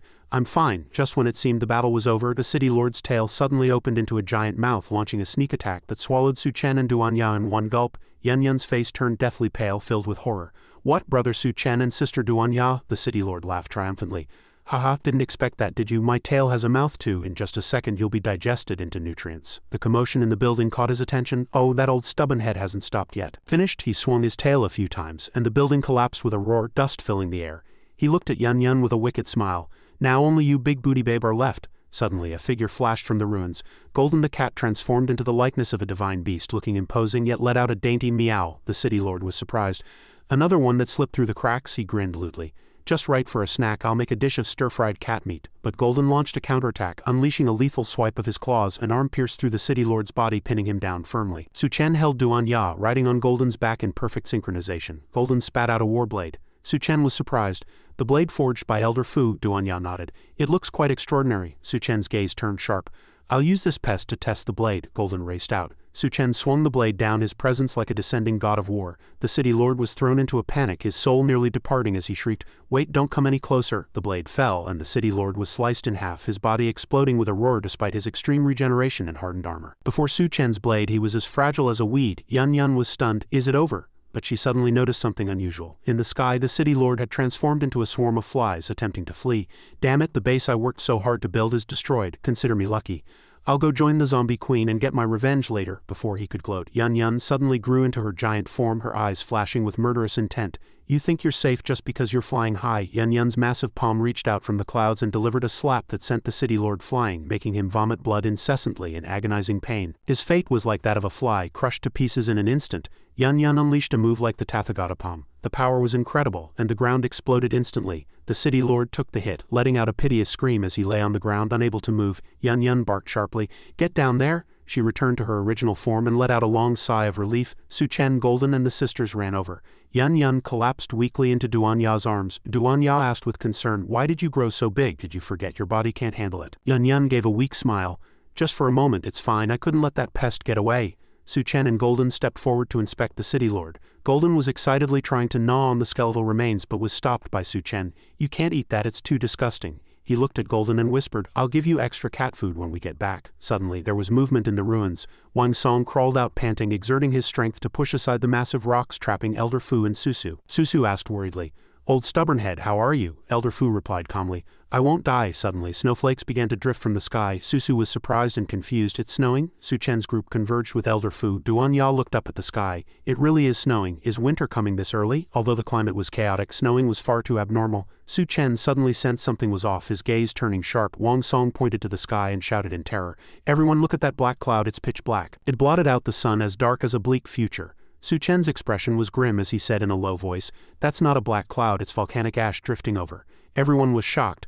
A volcanic eruption. It was only a matter of time before volcanic ash covered the entire globe. Golden was rolling around in the snow without a care in the world. Duanya reached out to catch a snowflake, murmuring, "There's ash mixed in the snow. Will the ash scatter when the snow stops?" Su Chen answered with certainty, "No, Earth is about to welcome an apocalyptic winter. Extreme cold is descending, the entire planet will be frozen." Suddenly, a bizarre killing intent soared into the sky. Su Chen let out a soft exclamation of surprise, his gaze like lightning. The city lord had returned from the dead, laughing maniacally. "Haha, you thought you could kill me. I can summon the insect swarm and regenerate infinitely." Everyone was filled with terror. Susu blurted out, "He's still not dead," Duanya shouted. "Su Chen, watch out," Wang Song cursed with a pale face. "This disgusting thing." Su Chen let out a cold snort and raised his hand, his tone calm. "No need." Although the city lord was posturing, Su Chen was confident. "Leave this guy to me." The light of his spatial ability erupted. The city lord shrieked in panic. Why can't I move? Space is warping. What are you doing? It hurts. Stop." He vanished without a trace amidst his screams. Su Chen retracted his ability and muttered, "He really is much weaker than last time. Just tossing him into the void settles it, though I really didn't want to stuff that thing into my space." Susu, Wang Song, and Elder Fu were left slack-jawed. "What did you just do?" Su Chen turned to Elder Fu. "The snow is getting heavy. Let's find a place to take cover first." Elder Fu nodded. "Right now we have no clothes, no food, and we're covered in injuries. I'm afraid we won't last more than a few days." Susu comforted him. "Old man, I won't let you die." Su Chen pulled out thick down jackets and said in a relaxed tone, "With me here, it's not that easy to die. Put these on." He then brought out food, a tent, and medicine. "Rest for a bit." Susu cheered. "Great, there's medicine." She looked at Su Chen and muttered, "Does this guy have Doraemon's 4D pocket?" Su Chen laughed. "Let's find a place to rest." Inside the pickup truck, Duanya's face was full of worry. Yun Yun's transformation had been too violent, and cracks had appeared on her body. The situation was not good this time. Su Chen pulled out the Spider King's crystal core. He hadn't eaten it before out of fear of side effects, but now he handed it to Yun Yun. Duanya was surprised. "For Yun Yun," Su Chen fed the core into her mouth and said solemnly, "It won't be long before the zombie queen sweeps across the continent. I need you to become stronger." The cracks on Yun Yun's body gradually healed, and she lunged at Su Chen. Su Chen was a bit puzzled. What's wrong?" Duanya added shyly. "I forgot to mention, the poison on us hasn't been completely cleared yet." Yun Yun smiled, a light sparkling in her eyes. "I want to borrow that 20-centimeter sharp sword of yours to help us detox." Yun Yun's whole body was trembling, her clothes soaked with sweat as her hand gently caressed Su Chen's firm muscles, pleading, "Su Chen, hurry and help me detox. I can't hold on much longer." Suddenly, Duanya pinched her face and pulled her close, whispering, "Wait, that crystal core you just swallowed needs to be properly absorbed. Let me detox first." Yun Yun struggled, saying coquettishly, "The core? I don't feel anything. Good sister, let go of me quickly. I can't take it anymore. Let me go first." Su Chen muttered thoughtfully, "No feeling. Besides repairing the cracks, the core should also help Yun Yun level up. It seems her talent is so high that the energy she requires far exceeds that of an ordinary person." but once she breaks through it will certainly be a qualitative leap, he frowned. Looks like I'll have to go get some more crystal cores. The two sisters were scuffling on the bed, arguing incessantly. Duanya shouted, I'm the older sister, you have to listen to me, Yun retorted. Why won't you let me have my way? Duanya shouted in frustration. Are you kidding? How can I give in on something like this? Yun shot back without backing down. Su-Chen just finished a massive battle, how can he handle both of us? Duanya interrupted. That's why you should let me go first, Yun shrieked. No, me first. Su-Chen felt underestimated and chimed in. Hey, are you two doubting my stamina? That little bit of combat just now was nothing, Yun hurriedly explained. We didn't mean it like that. Su-Chen stepped forward, his tone resolute. In that case, so that neither of you gets jealous, I'll help you both detox together. He began his move. The two sisters embraced each other tightly, letting out a chorus of gasps. Su-Chen, what are you doing? Thank goodness for you, otherwise we'd be tortured to death by the Poison Queen's toxin. Su-Chen suddenly remembered and asked, by the way, where is the Poison Queen? At this moment the truck was rocking violently. Anyone watching from the outside would have thought an earthquake was happening. In the forest a stick poked the Poison Queen's face. Two refugees asked curiously, is she dead? The Poison Queen was unconscious, hanging upside down from a branch. She suddenly opened her eyes, looking completely dazed. Everything was inverted and she let out a shriek. Who are you? The two were startled. She's still alive. The Poison Queen fell to the ground with a thud, her head landing straight in the dirt, which hurt immensely. She barked, don't come any closer, what are you trying to do? Don't blame me for being ruthless, the couple hurriedly explained. We mean no harm. They had only come to check because they saw her hanging from the tree. The Poison Queen suddenly remembered and muttered, hanging from a tree, right? I was just fighting the centipede lord and it flew into the sky, I couldn't let it escape. She recalled Yun suddenly turning into a giant, and she had been so scared she lost her footing and fell. Wait, I fell from quite a height. Luckily I got caught in the trees or I'd have been smashed to pieces, the man spoke up. Since you're fine, we'll be heading off, it's freezing, you'd better find some clothes to put on. The Poison Queen stared at the falling snow and muttered to herself, why is it snowing? I have to find Master quickly or I'm going to freeze to death. She wandered through the forest, unable to find her bearings. Suddenly the sound of frantic footsteps approached. She saw the couple from before running back toward her and asked in surprise, oh, why are you back? Are you lost? They dashed right past her without answering, leaving her standing there in a daze. Hey, why the rush? It's like you're being chased by ghosts. Suddenly, two ghostly women lunged out, their eyes wide and their faces covered in talismans. One of them swung a heavy fist, striking the Poison Queen square in the back of her neck. The sound of whistling wind erupted as the couple fled for their lives. We did her wrong, the husband murmured. The wife replied anxiously, are you stupid? If we didn't use her as a distraction, we'd be the ones dying. At that moment a rope lashed out, snaring a tree branch. Using the momentum, the Poison Queen swung through the air, overtaking the two of them with a look of sheer terror on her face. They felt a chill run down their spines, stammering as they cried out, didn't that girl just die? Looking back, they saw the two ghostly women closing in behind them, and they completely spiraled into a panic. Help! The Poison Queen frowned, clutching the bleeding wound on her abdomen, and barked. Hey, don't follow me, she grumbled. Damn it, those two things are trouble. I have to find a way out of this. In the distance, she spotted a familiar luxury vehicle. Master's car, thank God. She rushed over and yanked the door open, her voice urgent. If Master steps in, I'm saved. Right then, the situation became more dramatic than ever before. The Poison Queen stepped into the car and let out a startled ah, her face turning beet red. The scene inside was far too intense. Su-Chen was currently busy detoxifying the two sisters, Duanya and Yun. Outside, the refugee couple scrambled over, shouting, there's a motorhome ahead, quick, hide inside. Sensing them, the Poison Queen whispered to herself, I can't let them disturb Master, she yelled. Stop, no one is allowed inside, get back. Seeing them still trying to charge forward, she lashed out with her whip, her tone icy. I said don't enter. Take another step and you die, she thought to herself. If I give it my all, maybe I can stall them for a while. The two refugees were pale with fright, stammering, this is bad, we're dead meat. Suddenly the ground began to shake violently. The Poison Queen was stunned. Is this an earthquake? But when she saw a mysterious woman charging toward them atop the corpse of a giant mammoth, terror filled her eyes. She murmured, no, that's a mammoth's carcass. One of the mammoth's massive legs stomped down, blowing everyone away, including the Poison Queen. Realizing the tide had turned against them, she grumbled, I can't win. The power gap is too huge. I'm out of options. She grabbed the door handle and burst back inside, shouting, Master, there's a supersized mammoth out there. Su-Chen, who was in the middle of the detox process, was startled, and Duanya and Yun were equally bewildered. Ha, a mammoth? Interrupted. Su-Chen exuded an overwhelming aura of dominance, asking coldly, what did you say? The Poison Queen hurriedly explained, no, I mean, there's a mammoth outside. Outside, the mammoth reared up on its front legs, letting out a defiant roar as its heavy footsteps shook the entire area. The motorhome rocked violently. Su-Chen flexed his jaw muscles and said in a low voice, it really is a mammoth. Yun stepped out of the vehicle, her tone decisive. You two continue, I'll handle this. Duanya asked in surprise, weren't you fighting so hard for your turn just now? Yun gave a slight smile, her gaze gentle. Don't worry, sister, I was just warming up, I'll leave the rest of the turn to you. Duanya looked blankly at Su-Chen. I'm worried about her going out there alone. Outside the car, Yun marveled at the mammoth. This thing is truly huge. Poison Queen, where did you lure this from? The Poison Queen replied. Ask them, the youth answered tremulously. I don't know anything. The Poison Queen wrapped her whip around his neck and threatened. Tell us. He was scared out of his wits. Wait, I'll talk. Trembling, he recounted. We're refugees who were hiding in a zoo recently. A group of strange people had broken in. They weren't looking for food but were collecting animal bones instead. They've brought the dead beasts back to life. It was a horrific scene. We tried to escape secretly but were still targeted. The mammoth charged forward, preparing to crush Yun Yun into pulp. She remained indifferent, muttering to herself, bones in the zoo coming to life. Is this some kind of apocalyptic mutation? Doesn't matter. She instantly grew into her giant form, leaving the mammoth frozen in its tracks and the two civilians staring with their mouths wide open in horror. Yun Yun reached out and snatched them all up, her tone soft.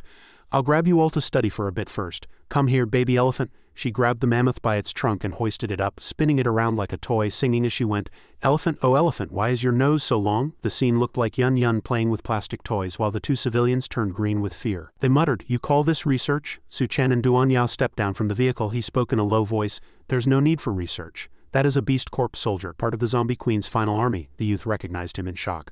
Wait, you're Su Chen, he shouted excitedly. Su Chen, it really is you. I didn't expect you to still be alive in the apocalypse. You've done quite well for yourself, kid. Su Chen frowned, still unable to place him. Who are you? Zhang Ming laughed loudly. Hey, don't you remember? I'm Zhang Ming. We were in the same class in college. Duan Ya gave him a cold glance. He doesn't know you. Let me handle this. Su Chen murmured. I suppose I did have a classmate like that. Zhang Ming gave a dry laugh. Of course, how else would I recognize you? He thought to himself. Thank God Su Chen remembered.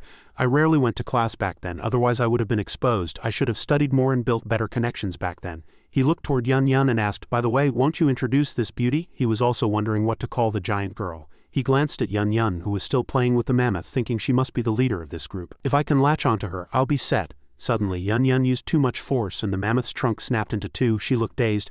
I was trying to be gentle. How did it break? The mammoth's body went flying toward the group. They screamed in terror, seeing it about to crush them. Zhang Ming wailed, We're finished. We're going to be flattened. With a wave of her hand, Duan Ya's ability erupted, instantly shattering the mammoth's corpse into dust. Her graceful movements carried a terrifying power, leaving Zhang Ming and his companion dumbfounded. She blocked it. Duan Ya shouted seriously, Yun Yun, be careful when you're playing. Her elegance and strength filled Zhang Ming with jealousy. How could Su Chen have two such powerful beauties protecting him? Was it just because of that face? He thought to himself that if he could replace Su Chen everything would change. Yun Yun shrunk back to her normal size, panting as she shouted, Su Chen, I'm starving, quick, get some food ready. Su Chen smiled casually.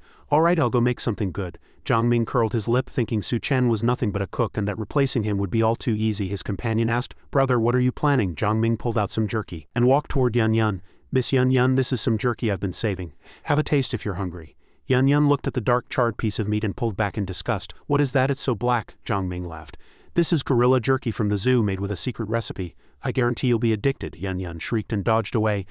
Gorilla meat is disgusting. Take it away. She ran inside. Su Chen spoke up. Zhang Ming, you should keep that for yourself. Yun Yun nodded repeatedly. Exactly. I only eat Su Chen's cooking. Zhang Ming was very displeased, muttering, What could Su Chen possibly make? I haven't even seen a piece of meat. Inside, a lavish feast was laid out before Yun Yun. Beef hot pot, a whole roasted chicken, ramen and seafood. She cheered happily. This is real food. Outside the window, Zhang Ming and his buddy watched in stunned silence. Roasted chicken and hot pot. This is too extravagant. Where did Su Chen get all this good stuff? They turned and shouted. Hey, since we're old classmates, how about sharing some food? Zhang Ming yelled to Su Chen. Su Chen, for old time's sake, can you give us a little bit? Su Chen sneered. Old classmates, that sounds familiar. He coldly recalled past experiences of being looked down upon and betrayed by friends. You can eat, but there's a condition. After all, it's about mutual benefit. Zhang Ming nodded hurriedly. That's great, thanks old classmate. He tried to rush inside, but Su Chen reached out to stop him. Wait, let's talk about the condition first. Zhang Ming smiled. Sure, I want to join you guys. I have an ability too. The corners of Su Chen's mouth curled up. Oh, you have an ability? That's good then. The two rushed excitedly toward the table. If it's settled, let us have some hot pot. However, they were disappointed. Yun Yun had already cleared everything off the table, lamenting, so hungry. Zhang Ming questioned, You ate that fast? There are some leftovers. Don't fight over them. The two rushed to snatch the remaining bones, commenting on how even the bones were delicious. Duan Ya asked Su Chen, Are you really planning to let them join? He replied. A man must keep his word. Yun Yun handed a crystal core to Su Chen.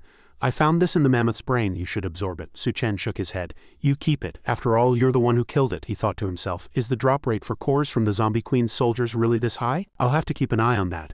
Zhang Ming was washing dishes while asking Su Chen, Old classmate, what are we doing next? In the snowy night, a commotion broke out, led by Elder Fu's gruff voice. Put me down, I'm not some useless old man. Wang Song, looking like a simpleton, carried him while panting, answering, Elder Fu, you still have to help me forge a blade. I can't let you overwork yourself. Su chimed in anxiously from the side. Everyone, Grandpa's injuries are too severe. I have to take him to get treated. At that moment, she was reluctantly bidding farewell to everyone. Opposite her, Su Chen stood with his arms crossed, his tone steady. You can take the old gentleman to Subduing base. My friend General Gao is there. Just give him my name and he'll help." So Susu and her group followed Su Chen's directions and immediately set off for Subduing base. Susu waved, a hint of a sad smile on her face. "Take care, everyone." Although Elder Fu was old and injured, he still roared irritably, "Kid, don't forget what you promised me." Yun Yun stood in the distance waving goodbye. "Take care, you three," Su Chen spoke resolutely. "Alright, let's head out too." Before long, Su Chen's large truck was speeding across the snow. Meanwhile, those two so-called classmates were clutching their guns, shivering in the cold wind. The lackey asked in a trembling voice, "Brother, are we being scammed? If we don't do a good job, will we be electrocuted?" Zhang Ming let out a cold laugh. "Have you been watching too much weird stuff, kid? What other choice do we have now? As long as we take this risk and get the protection of those two women, we can live easy from now on." A plot began to form in Zhang Ming's mind. He thought to himself that as long as he could possess those two beauties, Su Chen would have no place to stay and would have to get lost. Shortly after, in an old settlement area, the roars of mutants were deafening. Those who claimed to be the strongest were defeated by a stranger of their own kind. Before the eyes of the crowd, he grabbed the leader by the neck and hoisted him into the air. The subordinates shouted in panic, "The king, you bastard, let go." The stranger tightened his grip, his gaze icy as he replied, "This piece of trash can be a king, pooh." He finished off the so-called king in a single move. The scene left the subordinates dumbfounded. He sat swaggeringly upon the throne and asked in a deep voice, "Now who is your king?" He pointed at a person nearby and roared, "You, come here." With a ferocious look, he bit off a piece of ear meat and bellowed, "Tell me who is the king." The subordinates were trembling so much they didn't dare speak. He picked up a dagger and walked forward slowly, gritting his teeth as he stabbed the old leader a few more times, roaring, "Die, die." Everyone was stunned, whispering to each other. What is that madman doing?" he shouted with authority. "Anyone with ears, listen up. This piece of trash is dead. A new king has been born. Why aren't you kneeling?" Despite their hesitation, the subordinates who had witnessed the scene had no choice but to submit. The group of misfits all knelt down, shouting in unison, "Long live the king! Long live the king!" The man was in high spirits, laughing maniacally. "Ha ha, good, very good," he pointed to a subordinate and praised. "You're quite sharp. As they say, the wise submit to circumstances." The man was ecstatic, like a puppy wagging its tail.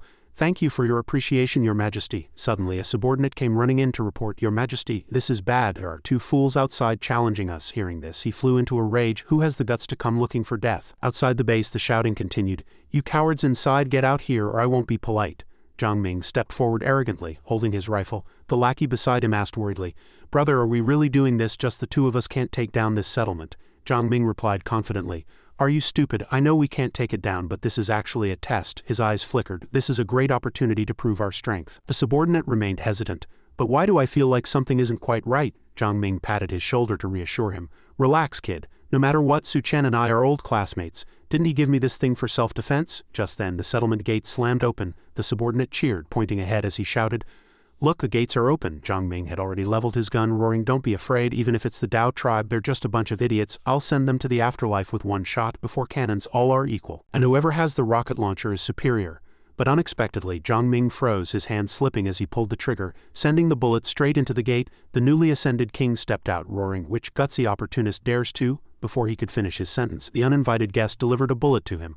A world-shaking explosion rang out and dust filled the air. The subordinate asked in a panic, "Old Zhang, those guys across from us, they really look like the Dao, don't they?" Zhang Ming's face went pale. He was finished. This test had gone horribly wrong. The Dao shouted in confusion, "Your Majesty, are you all right?" The king, though uninjured, was fuming with rage at the sudden attack. He roared, "Seize those two, tear them into 1,000 pieces." In the distance, Su Chen observed silently, whispering, "The way those two lure monsters is even better than I imagined." Standing beside him, Yun Yun asked curiously, "Su Chen, are you planning to wipe out this group of Dao?" He smiled slightly. "Don't be in such a rush, I still have a use for them." Yun Yun frowned in confusion. What use could the Dao possibly have? With a swift motion, Su Chen pulled an object from his spatial void, leaving Yun Yun in total shock. It was the head of the city lord he had killed. She gasped. "What? This old monster isn't completely dead yet?" The city lord pleaded in a weak voice.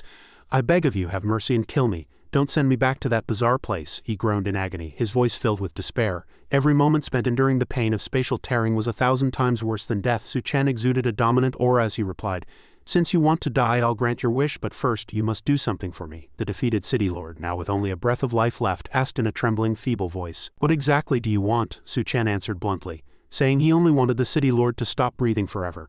But for now, he needed to borrow his insects. After a moment's hesitation, the old man nodded and submitted immediately. "Take them, but I am too weak now. You must control them yourself and remember your promise." In that instant, millions of ferocious centipedes suddenly surged from the deep pit. Su Chen turned to Duan Ya and tested her with a calm tone.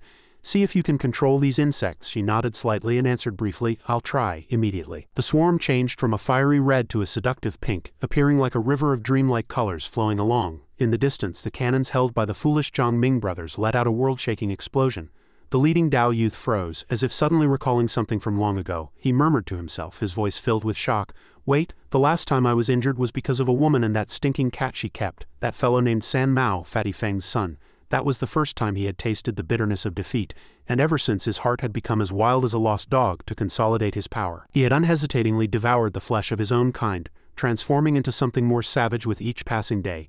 Now he was just one step away from the Dao throne, poised to lead the entire Luo Dao tribe. When he finally encountered that group again, he would crush them like ants. Su Chen's appearance as a god of death was something he would never forget for the rest of his life, especially the leader whose gaze was as sharp as a blade. However, looking at the clumsy and comical behavior of Zhang Ming and his brother now, he cursed in a rage. These two ants actually dared to wound me. He let out a violent roar. You bastards! Then he hissed his command, kill them, grind their skulls into fine powder. Consequently, the Dao swarm surged forward like hornets from a disturbed nest. The Zhongming brothers fled for their lives with their tails between their legs, shouting as they ran. Su Chen, what kind of safety zone is this? This is clearly a den of thieves for the Dao. He wants us to die without even a corpse left. Faced with a fierce pursuit, Zhang Ming hurriedly urged his brother, run, hide in that pile of ruins. But before they could crawl inside, two burly giants blocked their path. They roared ferociously, you two reckless fools have some nerve, daring to blow our king away. Did you think just hiding would settle the score? The brothers were trembling so much they couldn't even stand, stammering out their words. We're completely finished. This is really the end. Let's just skip the torture, just chop us into mince and turn us into meat rolls.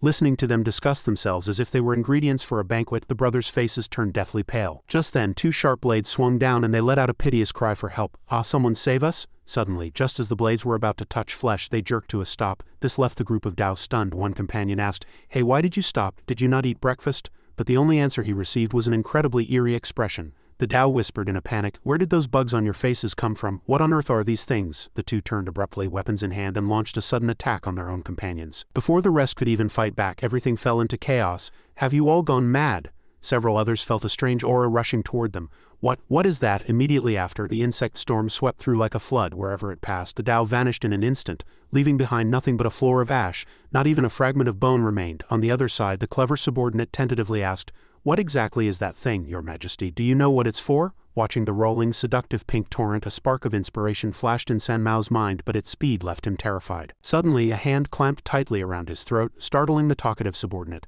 Ah, Your Majesty! He was casually tossed into the torrent by San Mao. Watching the subordinate get pulverized in the blink of an eye, he ducked his head and fled for his life. Although he was still completely clueless about this eerie phenomenon, he knew one thing.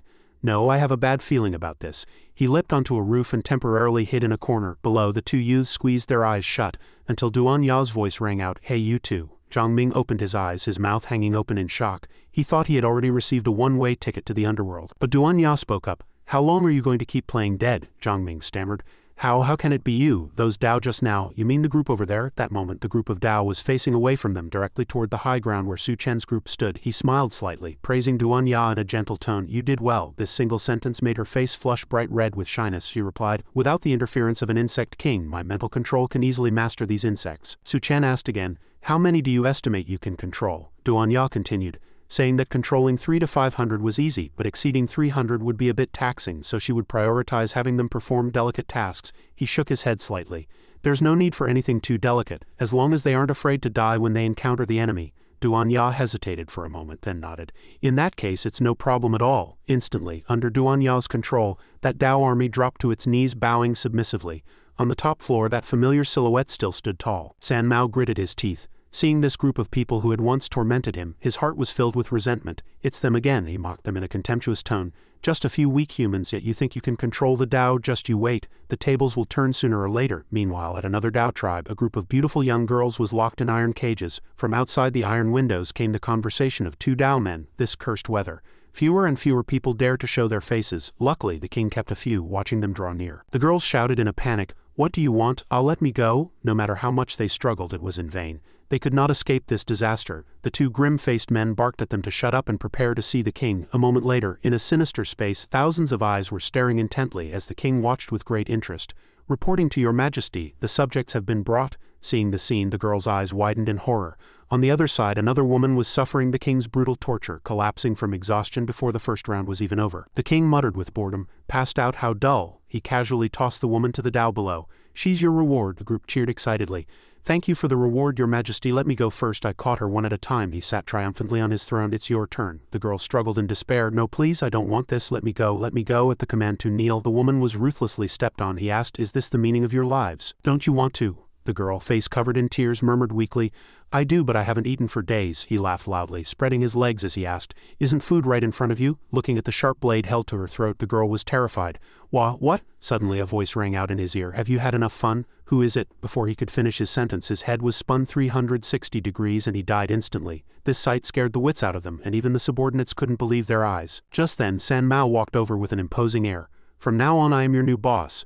Pick up your weapons and follow me to the hunt. At this moment, only the desire for revenge and slaughter remained in his eyes. Outside the cave, Duan Ya turned to Su Chen and asked with a face full of suspicion, Are you sure this is the place? Su Chen, currently leading his Dao army in a sweep, answered with a firm tone, That's right. Aside from here, there are no other Dao tribes nearby. Duan Ya, send the insects in directly, she replied. Alright, leave it to me. She skillfully utilized her ability, letting the insect swarm rush in like a whirlwind. They smashed through the gates and searched every corner inside, but found no one. She blurted out in surprise, Su Chen, there doesn't seem to be a single Dao inside. Did you find the wrong place? Hearing this, he was also somewhat surprised.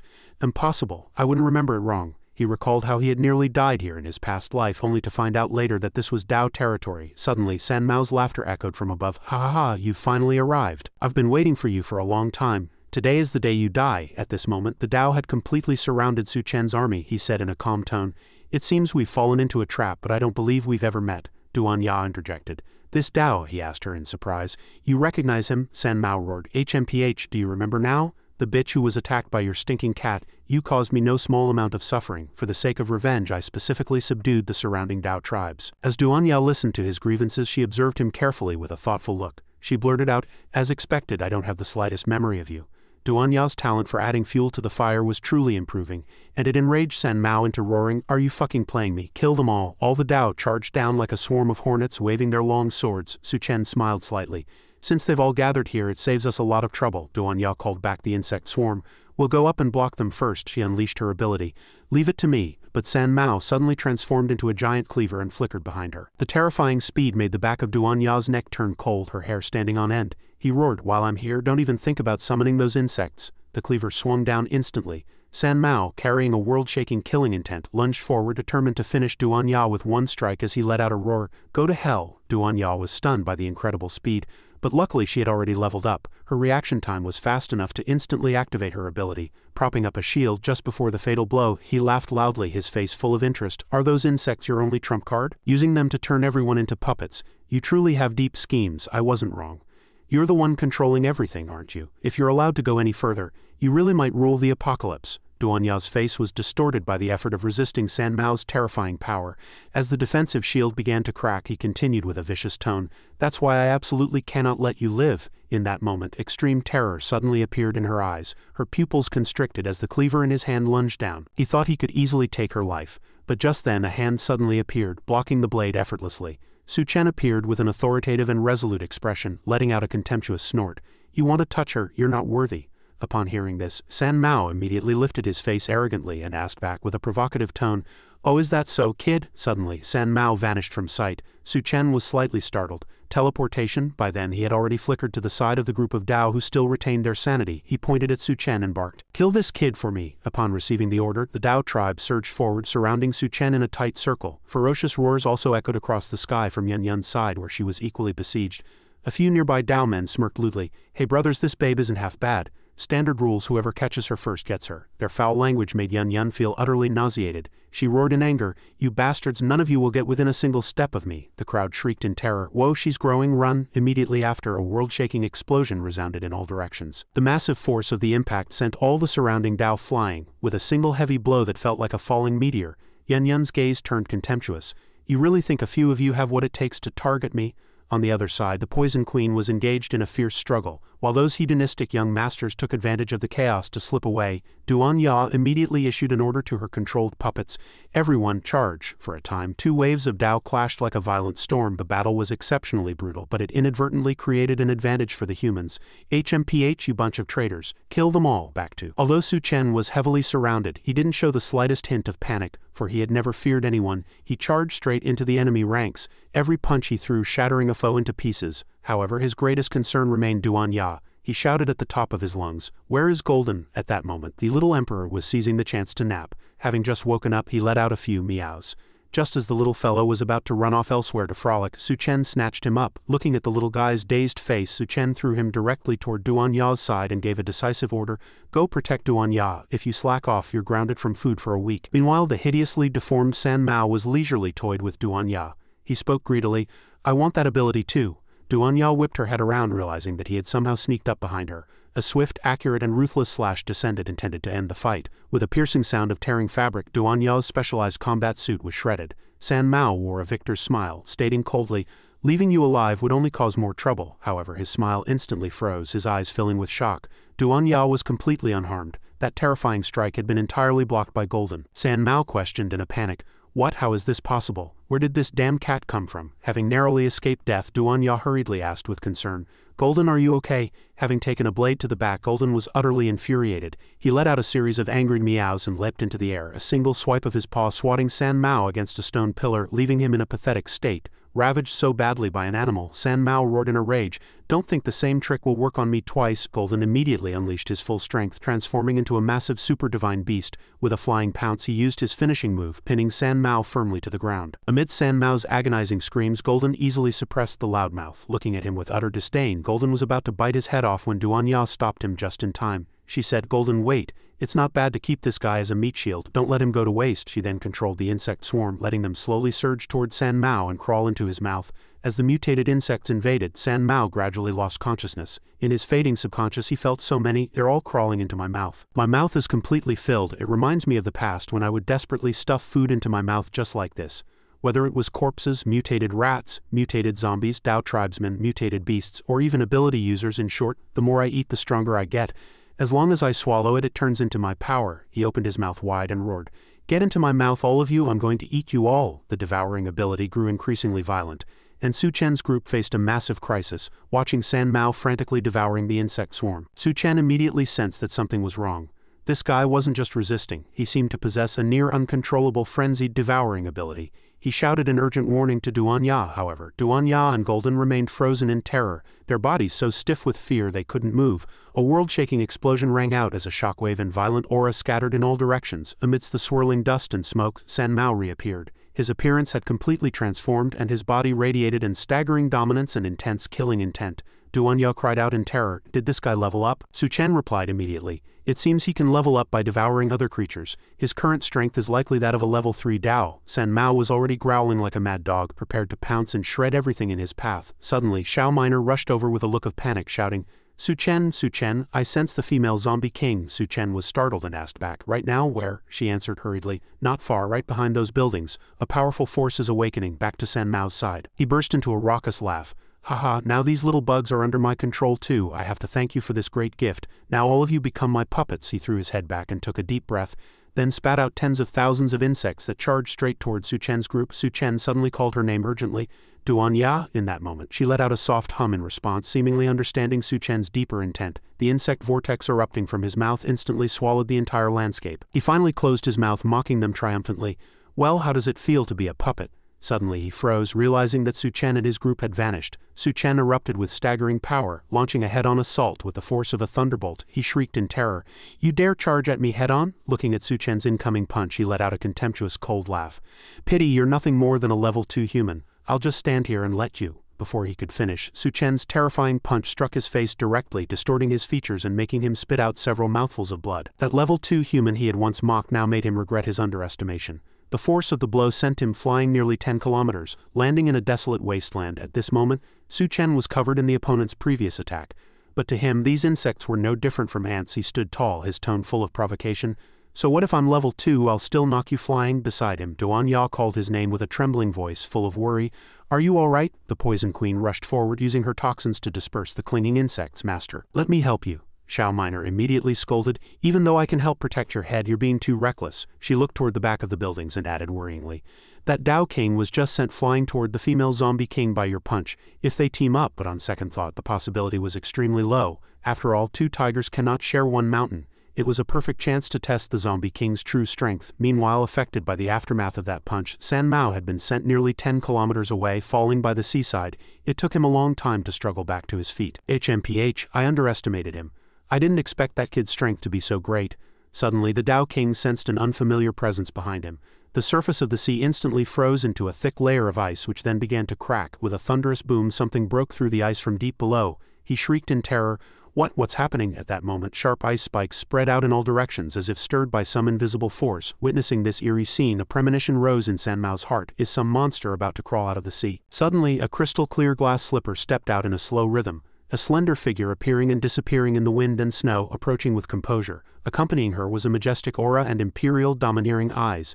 This was exactly the female Zombie King Xiao Minor had mentioned, the ruler of the zombie tide. Not only that, but thousands of ferocious corpse soldiers emerged from beneath the sea. San Mao thought in terror, where did all these strange corpses come from in the ocean? At that moment, the group of ghouls looked at him in unison, the army pouncing forward frantically. He roared in anger. You bastards dare roar at me, watch me slaughter you all. He instantly transformed into a spinning scythe of death, carving a blood-red path through the countless ghouls like a flash of lightning. San Mao roared ferociously. Zombie King, watch me swallow you first, then I'll go deal with those little brats. Seeing this unfamiliar figure attack so arrogantly, the female Zombie King merely curled her lips slightly, her eyes filled with extreme disdain. She gently extended a slender finger, flicking it at the void in front of her. A sharp burst of cold air erupted, tearing him in half in the blink of an eye. Before this monarch of frost, he was nothing more than an insignificant ant. For daring to address her so boldly, his end was naturally to be left without a whole corpse. Suddenly she let out a cold shout. You hiding little pests, get out here. As soon as she spoke, she waved her hand and struck toward a distant skyscraper rooftop. A sharp ice spike shot out at a terrifying speed. Following a world-shaking boom, the Zombie King's attack was shattered into a flurry of crystalline fragments. Su Chen was privately stunned. Was I discovered? He was truly surprised. From such a distance, the opponent had such power. With a casual wave of her hand, Duan Ya couldn't help but tremble all over, asking him in a panicked tone, She seems to be a level 4 Zombie King. Are we really going to fight her? He waited in his mind. The pressure brought by a Zombie King was indeed immense, leaving even Duan Ya shaken. He said with a firm tone, No, now is exactly when she is at her weakest. Once her army sweeps through everywhere, everyone will become her nutrients. By then no one will survive. Duan Ya's entire body was trembling violently. But after hearing his words, she only gave a slight nod and whispered, I understand. Suddenly, the Jiangming brothers protested loudly. Wait, you're really going to risk your lives against that monster down there? This is suicide. If you want to fight, do it yourselves. I'm definitely not throwing my life away for nothing. We're out of here. Suddenly, both of them turned pale and began to scream in terror. Ah, it's bugs. No, stop it. Duan Ya had already cleverly used her insect parasites to control the two young men. She barked angrily. Shut up, you're too noisy. Since you two cowards have joined, don't even think about deserting. On the other side, the female Zombie King suddenly opened her eyes, her face full of shock. Hey, the snow has stopped.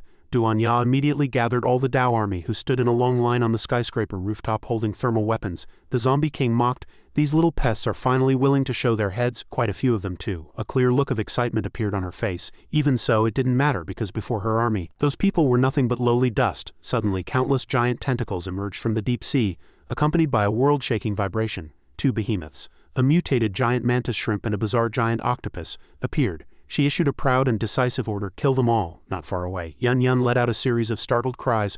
Whoa, that lobster is huge, she shouted excitedly. Su Chen, these fresh seafood items are mine. I wonder if they'd be better spicy with wine or baked with cheese? Immediately after, her body suddenly expanded violently like it was being inflated. Without a word, she looked like a coastal defense giant. She leaped into the air, delivering a flurry of punches and kicks to those two moving seafood platters. Back on Duan Ya's side, she shouted in terror, The beasts are charging, stop them for me. Instantly, the clash of two armies erupted.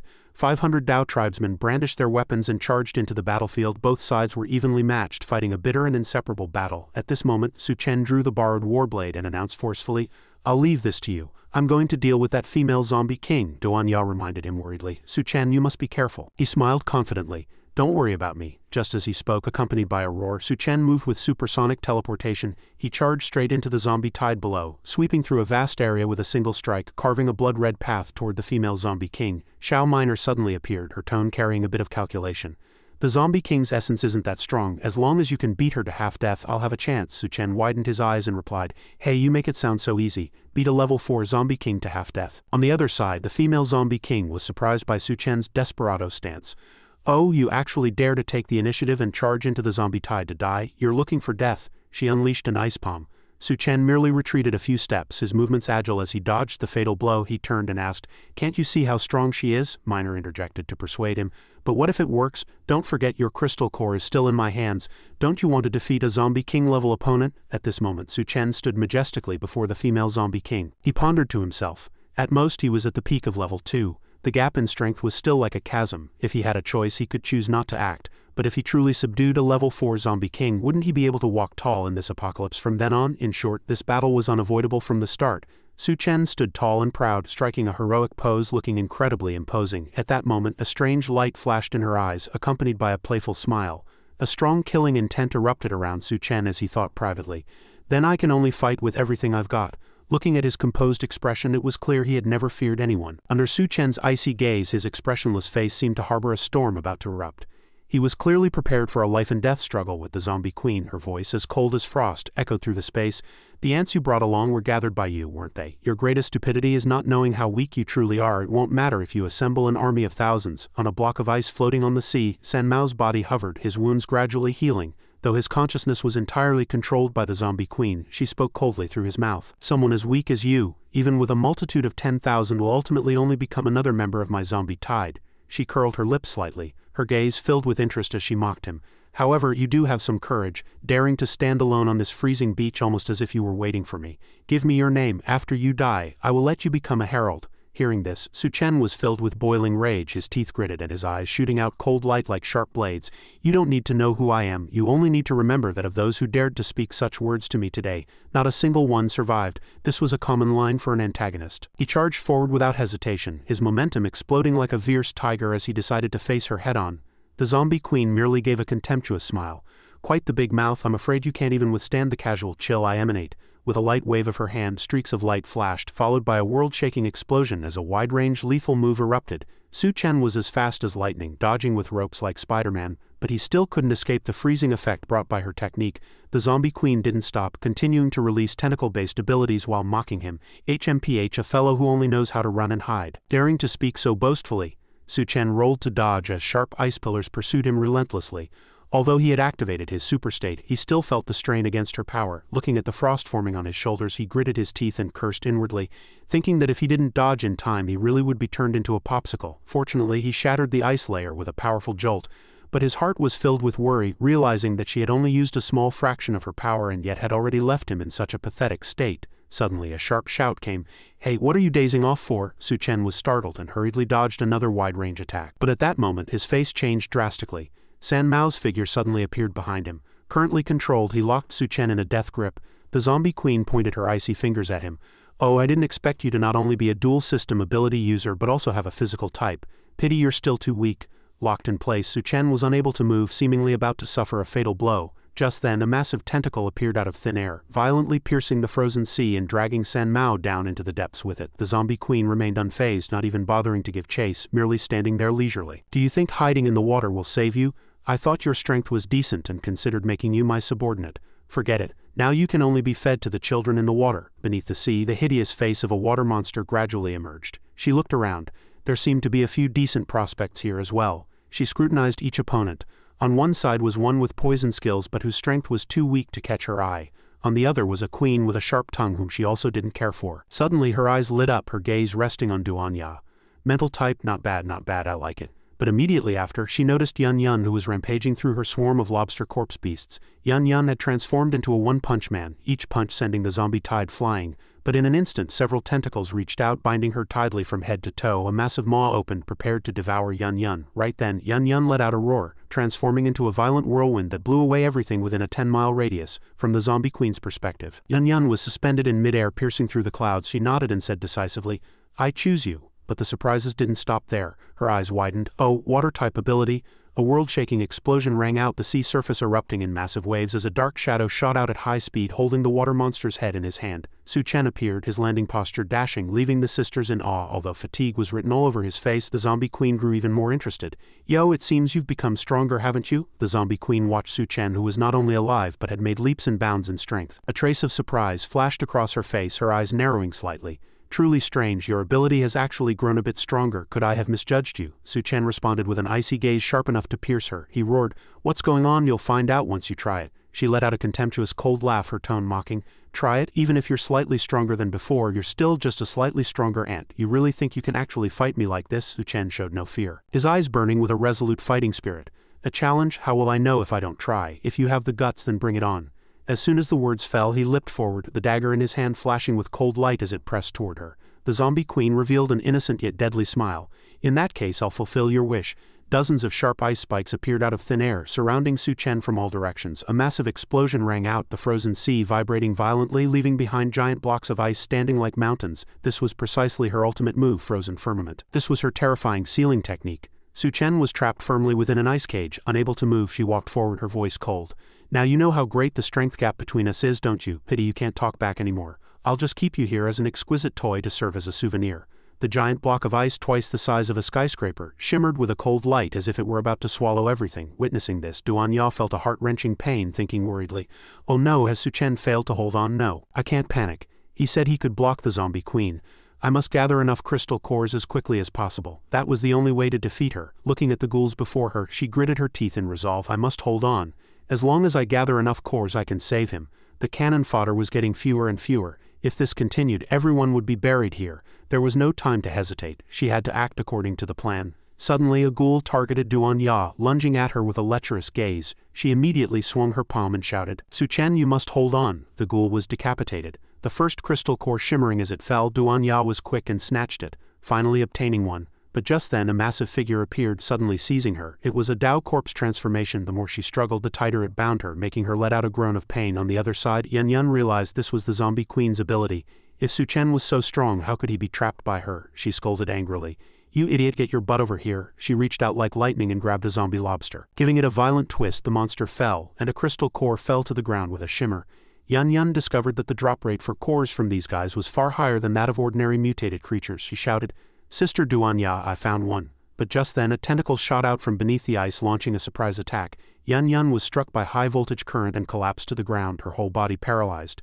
Duanya called her name in a panic, but she herself was held firmly by the Dao corpse and was powerless. The tentacle dragged Yan's body across the ice, electricity still swirling around her, leaving her unable to move. Suddenly a new monster appeared, a mutated two-headed eel. A flash of spatial ability occurred, and the crystal core in Duanya's hand vanished instantly. She muttered in surprise, "Is that Su Chen?" But at that moment the zombie queen walked over, her voice as cold as frost. "Is this the reason he became stronger? Pity that man of yours is already dead." This declaration was like a cold blade, leaving Duanya's face pale as she bit her lip weakly. In this moment of crisis, even with her life severely threatened, Yan still didn't forget to save every bit of crystal core energy for Su Chen. She knew that only if he lived and used these cores would everyone have a chance to survive. However, Duanya now seemed prepared to bid them both farewell. The zombie queen unleashed a lethal palm strike, declaring coldly, "Then let me personally send you on your way." At this time, Su Chen was still sealed within the ice prison, but he was using his spatial ability to frantically consume the crystal cores his two wives had risked their lives to send. A sound of crunching echoed resolutely as he let out two roars of space. Just then, the zombie queen suddenly sensed a heart-stopping aura. She hurriedly turned around, shocked to find Su Chen arriving with a soaring killing intent. Teleporting with ghost-like speed, this was the ultimate move, Space Leap. He exerted all his strength, delivering a direct slash toward her. The zombie queen reacted extremely quickly, blocking with her frost gauntlets, but cried out in shock, "What?" Watching her own arm being severed at the root before she could even steady herself, Su Chen followed up with a furious dragon kick. This thunderous heavy kick struck her face squarely, sending her flying. A massive boom resounded as rubble flew everywhere. He didn't stop, instantly throwing a flying dagger toward Duanya's direction. With a kai sound, the dagger pierced through the Dao that was controlling her. The shock on Duanya's face was impossible to hide. Su Chen retracted his warblade and swung out several gusts of wind to surrounding ghouls, instantly turning into shredded meat. At this moment he looked majestic and imposing. Duanya shouted excitedly, "Su Chen, have you already reached level 3? Currently, Su Chen exuded an extremely domineering power, as if he could crush the entire field. He spoke in a deep voice, "Leave this to me, go help Yan." Her delicate face flushed slightly as she replied, "All right, going now." Golden the cat and that leopard immediately responded to their master's call. The Poison Queen also said hurriedly, "Me too, I'll go help." The three immediately rushed toward Yan's position. "You are still in a controlled state." On the other side, the zombie queen barked in a desperate rage. "Damn it, you bastard!" Her severed arm began to regrow from the wound. She roared maniacally, "I'm going to tear you all into 1,000 pieces. Die, you bastards!" She frantically poured various moves toward Su Chen, but he merely stood there coldly and gave the order. A space gate opened instantly. his gaze like a fire burning through everything. All of her attacks were swallowed by his space in an instant, leaving no trace, consuming as many as she sent without a single move left. At this moment her face turned pale with fear. What's going on? I can't see it. What on earth is happening? As everything vanished into the void, Su Chen thought to himself. The upgraded space gate has become much larger, enough to stuff those ice blocks in too. The zombie queen was still frantically questioning, what the hell is going on? What did you do? Don't play these tricks with me. At this moment her eyes were wide, filled with a mix of surprise and curiosity. What's happening? A surge of cold air emanated, instantly leaving her stunned as several space gates appeared around her. Ahead was clearly empty space, so why did she feel that if she took one more step forward she would face certain destruction? Su Chen pondered silently. Why did she suddenly stop? She shouldn't be able to see the space gates. What a pity. I was hoping to see if she would walk into the space gate on her own. The zombie queen began to feel true terror.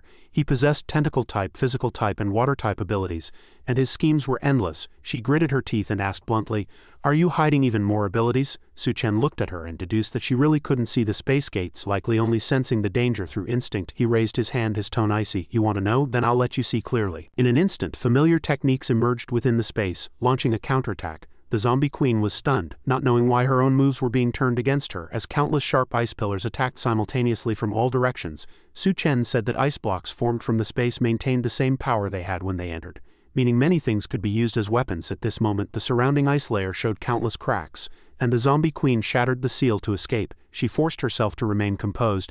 "I don't know how you did it, but you're the first person who has dared to do this to me." Suddenly footsteps came from behind. She recognized San Mao, whom she had controlled. "You've come at the right time. Take care of this fellow for me." Receiving the order, San Mao swung his blade, but it wasn't an attack on Su Chen. Instead it was an unexpected backstab that pierced directly through the zombie queen's chest. Her face instantly turned grim, filled with unbelievable terror as a large hole was stabbed into her chest. She roared in question, "What are you doing?" This was precisely Duan Ya's doing. She was currently controlling San Mao, as most of the brain worms he had swallowed were in a state of hibernation. "Finally, it's come in handy." The zombie queen let out an angry shout, "Get away from me!"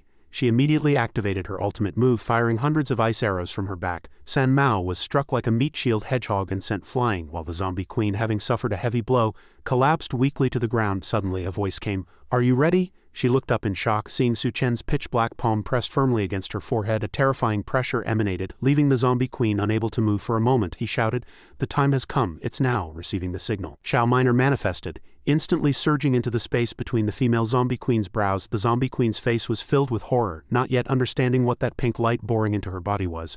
A moment later the light fully merged with the zombie queen and her body began to move. Su Chen asked, "Did it work?" The zombie queen's eyes widened in fury as she roared, "I am the eternal and immortal queen. You think you can defeat me? It won't be that easy." Su Chen felt a flicker of doubt. Could it really have failed? An overwhelming power erupted from within the zombie queen. Fueled by her rampaging rage, she issued the command, "Arise." To his shock, Su Chen saw the corpses he had previously hacked to pieces rapidly regenerating, their wounds closing and severed limbs reattaching. An entire army of water monsters, as if injected with a massive dose of adrenaline, surged toward Su Chen in a dark, suffocating wave. Looking at the swarm of monsters that were as numerous as ants and incredibly fast, a hint of alarm crossed his face. On the other side, Yun Yun screamed, "Don't come any closer." But how could Duan Ya abandon her sister? She signaled Golden the cat to step forward. The water monster stared at the approaching target and suddenly unleashed a staggering surge of electricity.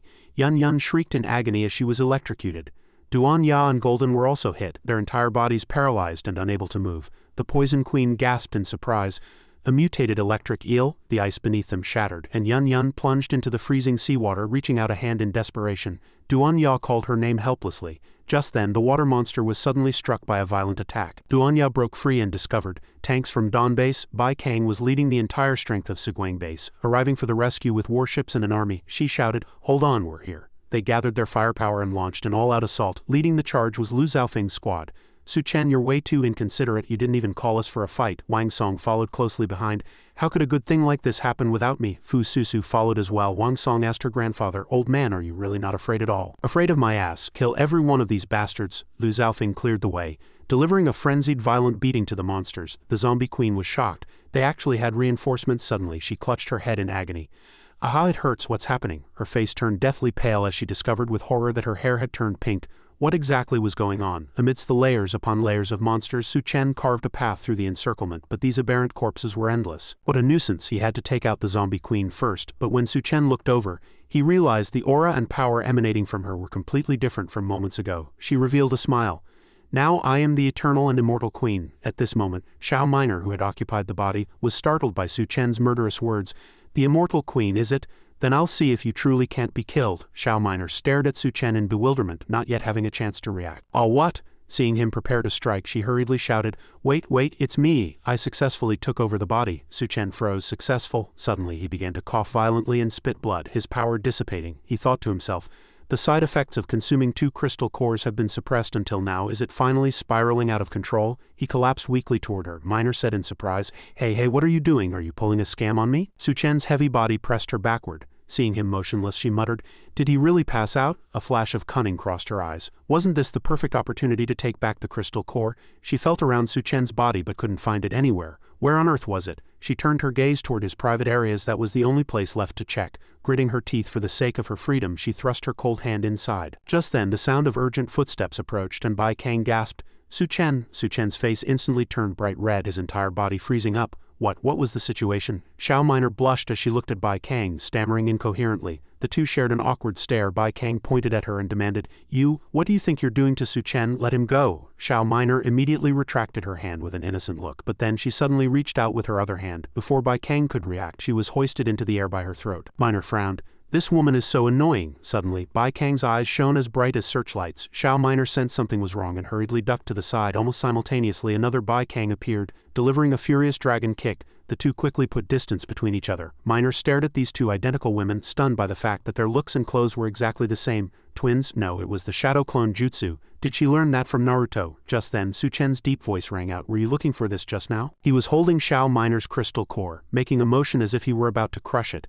Seeing him awake, Minor explained in a panic, Hey, what are you doing? Wait, don't. Suddenly, under everyone's watchful eyes, her body began to shrink in a bizarre fashion. From her limbs to her chest, everything was shriveling up, turning her into a super cute mini version of herself. She asked frantically, Why am I getting smaller? What did you do to me? Su Chen replied, This is your punishment. I didn't expect crystal cores could be used this way. Since you call yourself the Immortal Queen, I'll call you Little Immortal from now on. Little Immortal stomped her feet in a rage.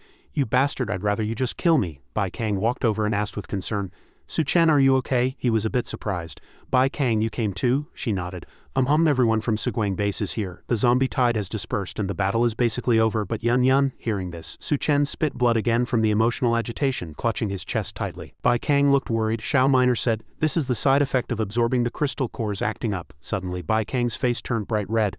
What? It's that kind of side effect? Exactly. You knew about it too. Anyway, I'm useless in this state. He's in your hands now. I'm going to check on Yun. Su Chen spoke up. Little Immortal, you should know the consequences of betraying me, she replied irritably. I know, my great ancestor. Who would dare betray you? She built 4 ice walls, creating a private space for Su Chen and Bai Kang, and said with a blush, Next I will help you. Su Chen said, Forget it, you can't handle it alone. The old Bai Kang might not have been able to, but she was different now. She replied, Who said there's only one person? Just leave it to me. With that, she manifested 4 clones that walked toward him. Su Chen was stunned. This is your ability? Bai Kang nodded shyly. Yes, although they are clones, each one is a real physical body. Another Bai Kang added, Hey handsome, don't be shy, let's get started. The main body was so embarrassed she wanted to find a hole to crawl into. It turned out the clones each had different personalities. Su Chen could only say, Then I'll be in your care. One Bai Kang slowly sat down while pulling at her clothes. No need for formalities, you have no idea how much this girl missed you.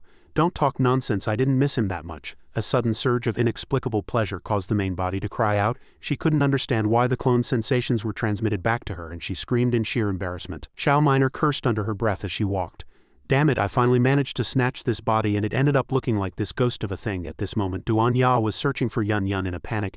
She's under the sea, we have to find a way to save her. It's no use, that sea monster is blocking the way. That was a problem. Suddenly, the sea surface vibrated violently. What's happening? The block of ice beneath Xiao Minor's feet suddenly shot into the sky, making her shriek in terror. What happened? Just then, Yun broke through the water with a staggering presence. Duan Ya shouted in surprise. Yun, Lu Zhaofeng and Wang Song, however, turned pale with fright. Has she lost her mind again? This is bad. That block of ice was massive. Yun, carrying a wave of murderous intent, stared down those 2 mutated electric eels. With a thunderous boom, she actually hurled the giant block of ice carrying Su Chen and Xiao Minor straight at them. The 2 eels were scared out of their wits. Before they could even dodge, they were met with a world-shaking explosion. The massive shockwave stirred up a staggering tidal wave, blowing Duan Ya and Golden away.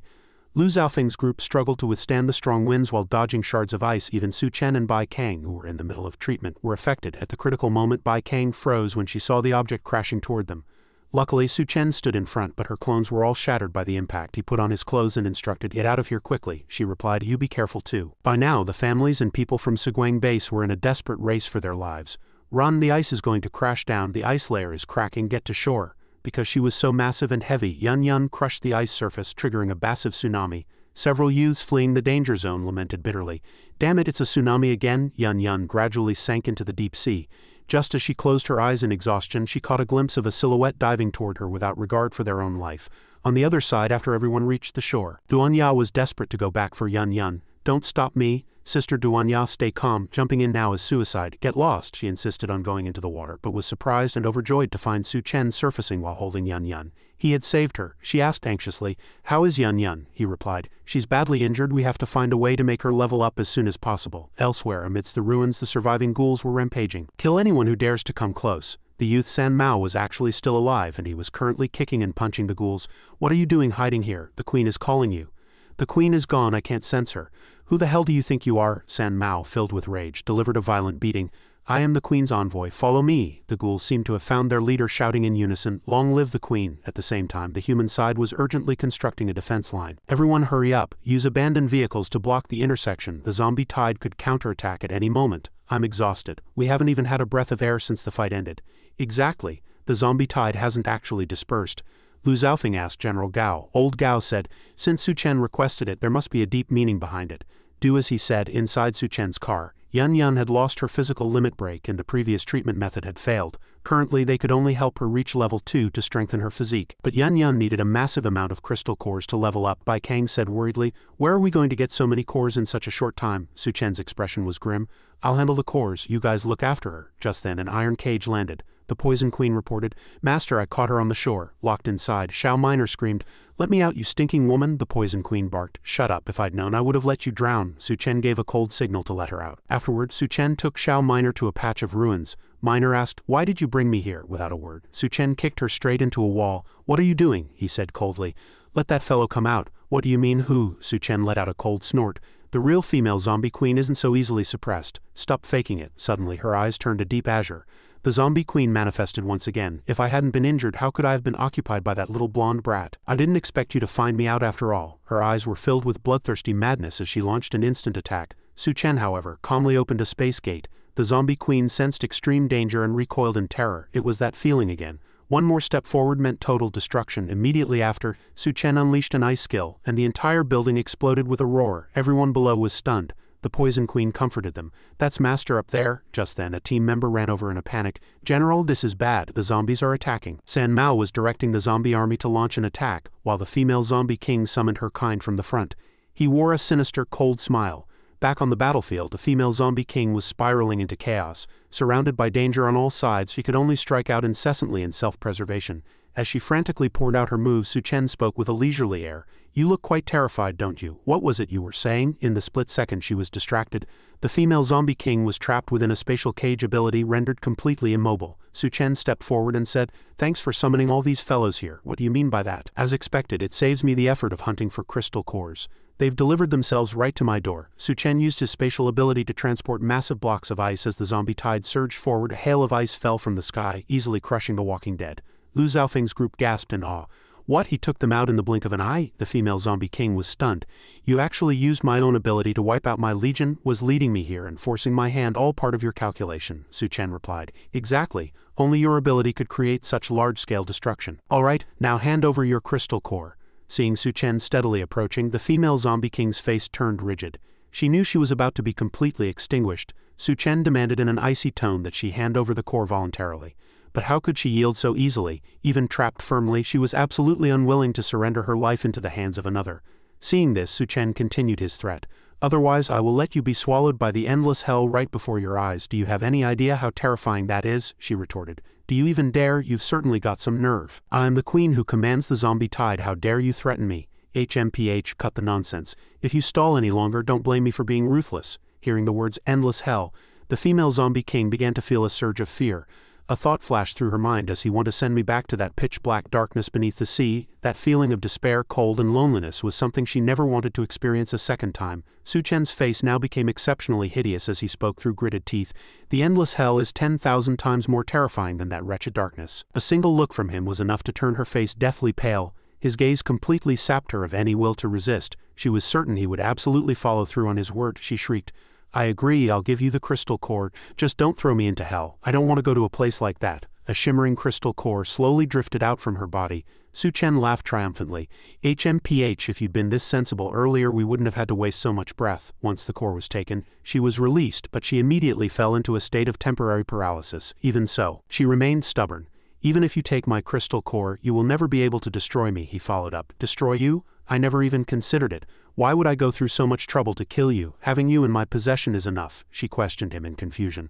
"What are you saying?" "That's right. From now on I'll call you Inextinguishable." Inextinguishable, immortal. Those two names suit you both quite well. Staring at Su Chen's face, which she considered more despicable than a dog's, she cursed inwardly through gritted teeth. "You bastard, I will remember today's humiliation." Suddenly her body began to shrink again. "Damn it, I'm small again. What on earth is happening? It feels like I just went through a violent nightmare. Now I feel exhausted and my mind is a complete mess." At this time, Su Chen turned to the group and said, "These crystal cores were obtained from killing the enemy.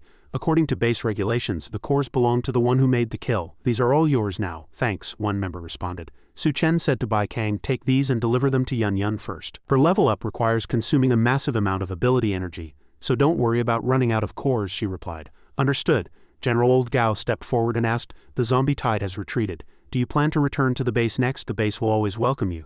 He refused decisively. "No, the base is too oppressive, it doesn't suit me. Since your mind is made up, I won't force you." Suddenly, Bai Kang's expression changed drastically. Looking quite startled, she sensed a massive disturbance coming from Su Chen's truck. "Oh no, the ability fluctuations are incredibly strong. Could it be?" He rushed inside to check what was happening. He saw Yun Yun rushing toward him as if she were on fire, shouting, "Su Chen, I'm so hot, my whole body is about to be cooked through." Without another word, she lunged at him and engaged him in a passionate, frantic French kiss. Su Chen thought in shock, "Heavens, a violent surge of ability energy is flowing from Yun Yun's body into mine," Duan Ya explained from the side. Sorry, she was so anxious to break through that she swallowed all the crystal cores in one go. After the kiss, Yun Yun let out a long sigh of relief. "That feels much better. I didn't do it on purpose, I was just so hungry I thought the crystal cores were food." But now it was Su Chen's turn for his face to glow as bright as car headlights, emitting intense heat. Everyone realized the energy stored in the cores was too vast for even Su Chen to withstand. "If this continues, he'll explode. Su Chen, let me help you absorb this energy." Old Gao was also tactful, giving a dry cough. "Ahem, you deal with this first, I'll head out." At this moment, Yun Yun was working hard to help him cool down. "Su Chen, hold on a bit longer." Beside them, Bai Kang also spoke up with a flushed face. "I'll help too," Duan Ya said. "Fine, there's strength in numbers, just remember not to overexert yourselves." Outside, Old Gao could only see the truck rocking violently. Things were surely lively inside. General Gao ordered with a serious face, "Seal off the area around the truck immediately. No one is allowed within a single step without authorization." A squad immediately surrounded the perimeter and acknowledged the order in unison. Inside the truck, Su Chen thought that even with their help it wasn't enough. There was still energy he couldn't absorb. He reached out and grabbed the adorable golden cat. It transformed into a giant beast with a look of utter confusion. He barked, "What are you meowing at?" After a period of hard combat, the three sisters, Duan Ya, Yun Yun, and Bai Kang, were panting with exhaustion, and a pillar of light shot straight into the clouds. Fu Susu cried out in shock. "What is Su Chen doing in there? Why is there such a huge commotion?" Old Gao interjected. "Are you here for Su Chen? Better wait a while longer." When it was over, the three girls were resting to recover their strength while Su Chen was full of energy. He pondered privately.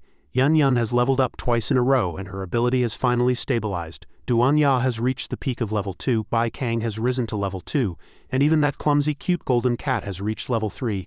I've absorbed so much energy, so why hasn't there been any change in me? Is it impossible to break through level 3 just by relying on crystal cores?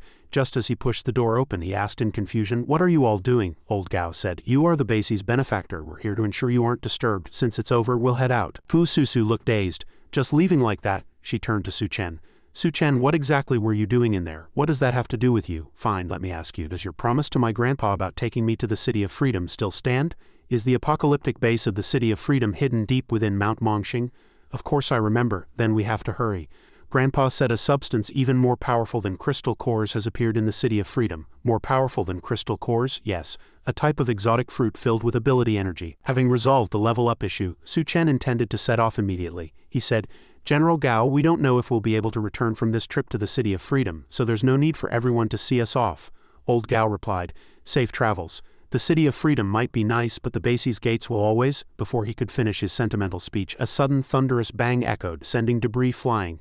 A group of people nearby were blown away, wailing incessantly. Yun rushed out, shouting, "Run, run, there's going to be an even bigger explosion." She scrambled into the truck, leaving everyone standing there in a daze. Su Chen asked, "What did you do?" Yun replied with an innocent face. "While I was preparing the strengthening and recovery medicines just now, I accidentally set them off, and I also accidentally ignited the gas station next door." Old Gao was instantly dumbfounded, blunting out, What?" Su Chen immediately floored the accelerator. "Sorry, we have to bail first," Wang Song shouted. "Once the weapons are forged, remember to find us at the City of Freedom." Old Gao roared his orders with wide-open jaws. "Retreat, retreat." At that moment the Poison Queen ran over. "General, Master said I should follow everyone from now on." Old Gao said, "Now isn't the time to discuss this. Retreat first and talk later." She gestured to San Mao's clone and asked, "Then can I bring this along?" This nearly made Old Gao faint. "Fine, whatever, take it all. The whole road is about to blow." The truck sped down the road as the sisters looked through the rearview mirror at the masterpiece they had created, feeling incredibly excited. City of Freedom. Here we come. In Su Chen's past life memories, the City of Freedom was a city-state many longed for but never reached. He hadn't expected it to be hidden within Mount Mongxing. At this time, Duan Ya asked, "How did your grandpa know all this? Was this a secret even before the apocalypse?"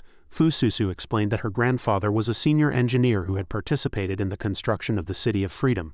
At the time, he didn't know it was an apocalyptic base.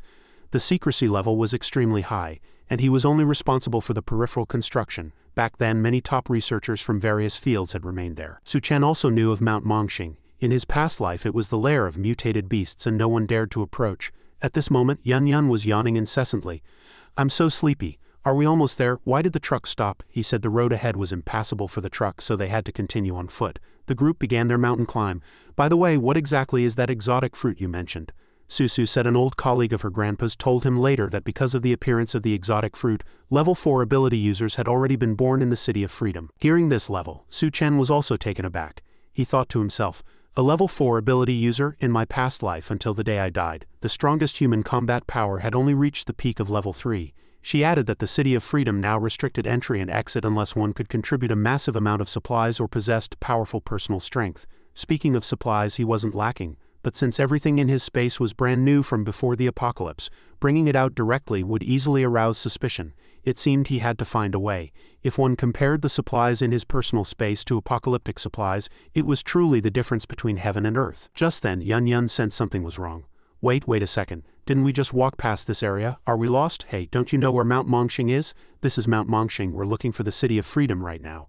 "Ah," Duan Ya spoke up. "In these deep mountains and old forests, ordinary people can easily get lost without an experienced hunter. Wandering blindly will only waste time." Furthermore, she had discovered several dark shadows stealthily following them. She looked at Su Chen, who seemed to have noticed long ago as well. In the bushes, a group of savages was drawing their longbows, aiming at the man in the lead. "Leave that woman to me. I want to play with her myself." "Don't worry, boss. It's been ages since I've seen such a pretty girl. I can't wait." "Wait a bit, this group seems to have brought a lot of supplies. They even have a tent." "That's right. I can smell the aroma. These people are actually eating roasted meat. I still remember the taste of roasted mutton." Su Chen said loudly on purpose, "Hey, this meat shouldn't be overcooked, otherwise it'll be hard to chew." At that moment, the group of people stepped out with their accomplices. "Hey buddy, that mutton looks pretty good. Why don't you let us brothers have a taste otherwise?" Yun and Su Chen remained unmoved. Yun replied with some impatience, "I'm a professional. Do I really need you to teach me?" He responded, That's true." Having been given the cold shoulder, those fellows instantly flew into a rage. "You dare ignore us? I told you to put the meat down. Are you deaf?" He swung a massive iron hammer toward them. Su Chen glared at them sharply, his eyes flashing with a chilling murderous intent that made the group's legs turn weak, unable to even stand straight. Seeing their leader looking as if he'd seen a ghost, the lackeys hurriedly asked, "Big brother, what's wrong?" The man was shaking like a leaf. "Just now, that look was as cold as 10,000-year-old ice. He's definitely no ordinary person." Su Chen spoke up. "You're so noisy, do you ever shut up?" The leader stammered. What do you want?" He turned to ask this group of fools. "Who are you? You don't look like the Dao tribe at all," he answered with a trembling voice. "What Dao tribe? We were originally hunters in these mountains. Seeing you had so many supplies, we wanted to trade with you." He scanned them with a sidelong glance. "Trade? Are you trading with empty hands?" He looked down and saw he truly had nothing in his hands. It was a classic case of the mouth moving faster than the brain. He hurriedly explained, No, the lair, no, my tribe is nearby. There are plenty of supplies there. You can take your pick. What do you think?" Su Chen replied expressionlessly, "Your tribe's supplies?" He knew exactly what these idiots were plotting. They had truly underestimated his intelligence. The chief continued his attempt to lure them. "But of course that place has the most abundant supplies in this entire forest. I'll take you there." he thought to himself. Brother, camping out in these desolate mountains is dangerous. Why not come to our tribe? Not only do we have plenty of necessities, but you won't have to worry about mutant beast attacks. And of course it makes it much easier for us to rob you. Su Chen fell into thought, thinking sinisterly. Since you're being so proactive, I'll just take your supplies and hand them over to the City of Freedom. He then agreed, fine, I hope my trip isn't a waste of time. On the other side, Yun Yun asked, is there anything good to eat? We didn't even get to finish our roasted mutton. The chief interjected. Beautiful lady, we hunted 3 mutant wild boars yesterday. Why not come with us and try some wild boar meat? She looked at him with pure disgust. Ah, who cares? The scene shifted to the hunter's lair. The atmosphere was grim and there were even women hanging high up as trophies. The scene was hair-raising. He said, this is our tribe, I'll show you around. Su Chen looked around and said, don't waste time. Take me straight to the granary. The chief led Su Chen to an extremely dilapidated area. Su Chen told him he needed to go inside to choose carefully and asked them to wait outside. The chief gave his lackey a meaningful look. Sure, go in by yourself. Upon entering, the room was dimly lit and filled with swirling dust. Before him were countless pieces of meat covered in cobwebs. It was all a mess of various meats. He couldn't even tell what kind they were, but they would serve as his tribute to enter the City of Freedom. Collect them all outside. Yun Yun held her nose and complained, God, it stinks. What is that smell? The balding man behind her pulled out a pig's head to show off. This is a mutant wild boar I killed. Want a taste? She shrieked. Get away from me! Duan Ya and Susu were also frightened by their bizarre food.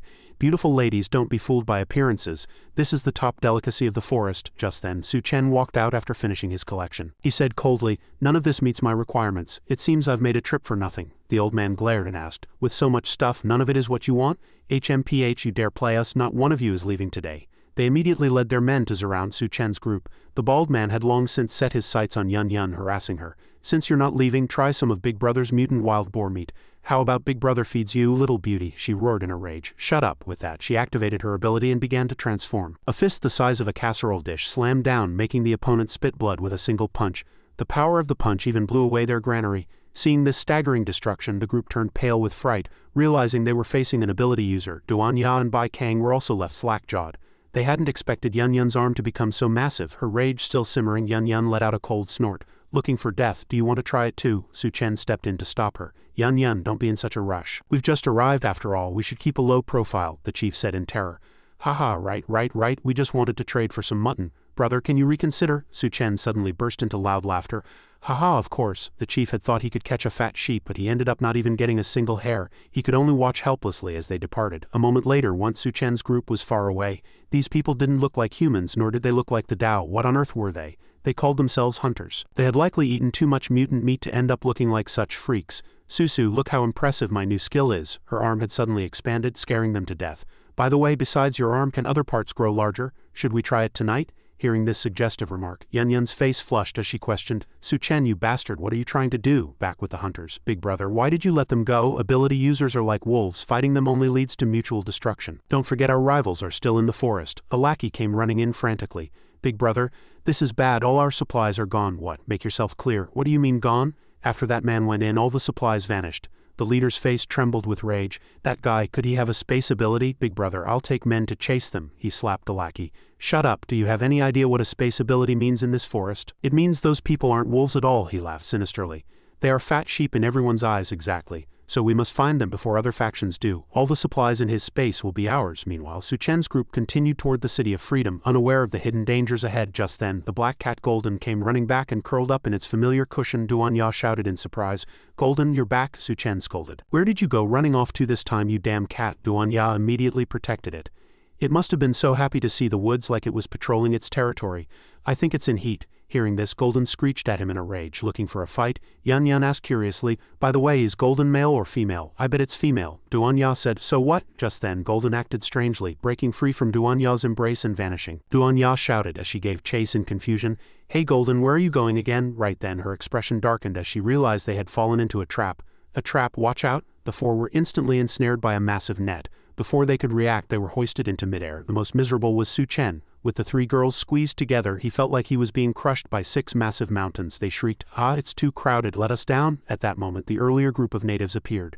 Using traps for hunting was a common occurrence for these hunters. Su Chen was extremely displeased. So it was you guys? The chief laughed loudly. Haha, to be honest, I didn't plan on killing you. Oh, then what do you want? You only have your own carelessness to blame. You shouldn't have stolen our supplies. That exposed your secret. So now I can't let you go, but don't worry, I'll give you a quick death. Suddenly, a weak cry came from behind. Bye, big brother. He turned back in horror to see his lackey being devoured by a mutant creature. It's the beast tamers. The monster lunged forward and swallowed the guy in one gulp. Caught in the surprise attack, he died instantly. His body snapped in two. Su Chen's group was shocked. What is that? It looked like a giant lizard. And how were there people on the back of a giant lizard? The man sitting on the beast's back waved his hand. Hi, beauties. Why are you traveling with a guy? He looked at Su Chen and turned to command his mount. Before those troublesome fellows arrive, slaughter him. The monster opened its fangs, preparing to attack Su Chen's group in the net. Yun Yun saw it was about to bite her butt and shrieked in terror. Su Chen, it's going to bite my butt. Think of something. But Su Chen was pinned down by those pairs of soft mountains. Stop crowding me, I can't reach my hands. The girls could only cry out in despair. Just then another monster appeared, biting the blue lizard's mouth firmly and saving Su Chen's life. The man roared, what are you doing? A familiar voice rang out. Zhou Xiaoke, I should be the one asking you that. The beast taming sect does not allow the slaughter of innocents, he spat bitterly. Don't think just because you're a squad leader you can meddle in my business. Yun Yun sighed in relief. Phew, finally safe, the mysterious person spoke. Su Chen, long time no see. Hearing this, Su Chen was taken aback. You're Tian Yu? Meeting an old friend. Tian Yu was also excited. Su Chen asked urgently, you're still alive? He answered, yes. I only survived through sheer luck. I'll let you down first, Tian Yu said. Su Chen happily patted his buddy's shoulder. You brat, I knew you were tough. Tian Yu replied. I thought I'd never see you guys again either. By the way, Tian Yu, what exactly happened back then? He recalled that the two were surrounded by the Dao. Xiao Bao sacrificed himself, and Tian Yu had escaped by jumping into a flood while covered in wounds, later being rescued by the beast tamers. But enough about me. What are you doing bringing three beauties into these deep mountains? Oh, we're on our way to find the City of Freedom.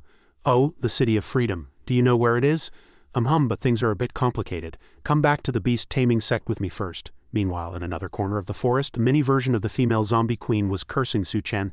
That bastard, he actually left me behind and ran off. She was still fumbling through the forest, unable to keep up with Su Chen's speed because of her short legs. Just you wait, I'll show you when I find you. Just then, the zombie queen realized someone was standing behind her. She shrieked in panic. Since when were you standing behind me? Su Chen launched an attack with a cold laugh. Hey, you found me, but you're a bit small now, just be my pet obediently. The zombie queen was currently in her shrunken state and fled in terror. Mommy, help! Elsewhere, after rescuing Su Chen, Tian Yu gave a serious warning that the people earlier specifically hunted cats, especially mountain cats. They loved setting traps all over the forest. You have to be extra careful, though I really didn't expect you to fall for it, Su Chen. Su Chen let out a sigh, pretending to be helpless. Well, I have my moments of carelessness too, actually, he thought to himself.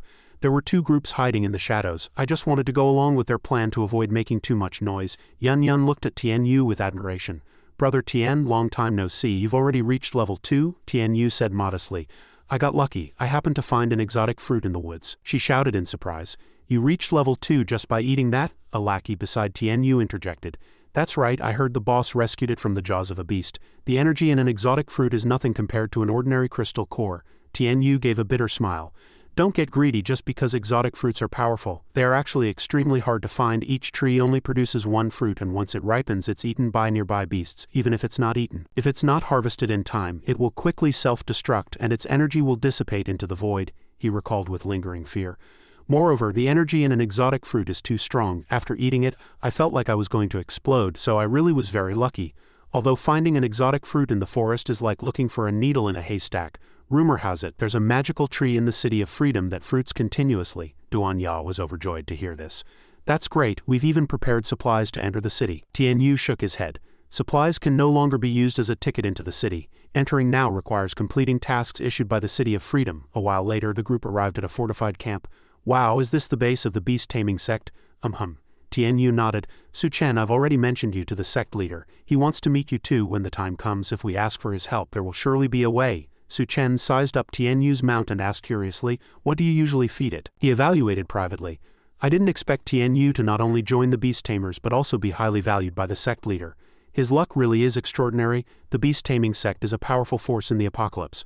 I'd like to see what kind of man this sect leader is. Just then, a woman in the camp called out warmly, since it's rare for you to visit, you must try the specialty mutant rat meat here. Hearing rat meat, Su Chen's wives waved their hands in frantic refusal. Just then, a crude heavy hand slapped Fu Susu's butt hard. She shrieked and turned around, roaring in a rage. God damn it, which bastard did that? The youth from before had a lecherous grin. How could such a beautiful woman eat that kind of thing? Ignoring the attempts to stop him, he walked forward trying to put his arms around Duan Ya and Yun Yun.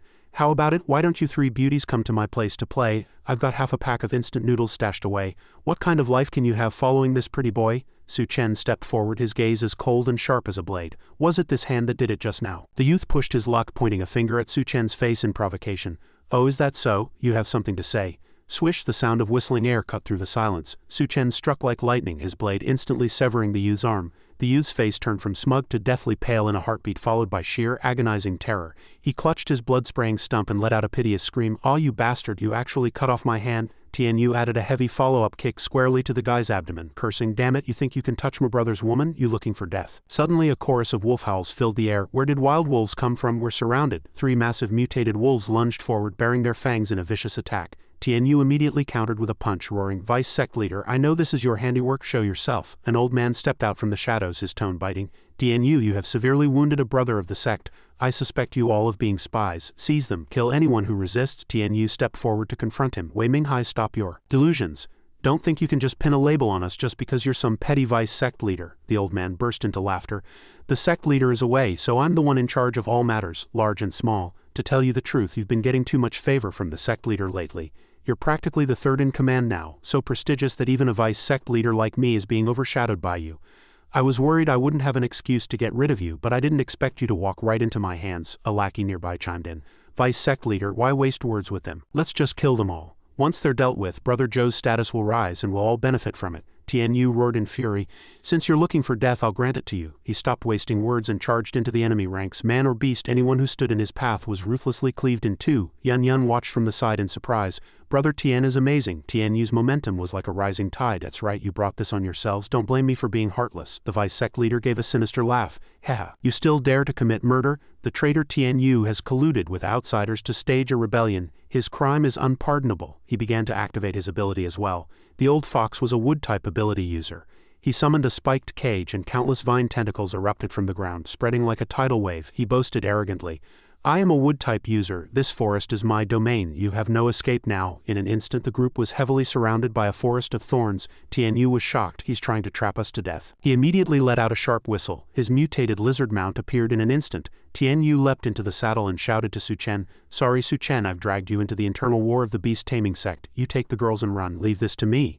Seeing his good friend planning to fight alone, how could Su Chen just stand by? He replied, "What kind of nonsense is that? If we fight together. I'm not letting you carry this by yourself." Hearing this, Tianyu laughed heartily. "Good, then today we brothers fight side by side. Fighting together, through life and death." The vice sect leader sneered. "HMPH, you think you can handle me, just the two of you?"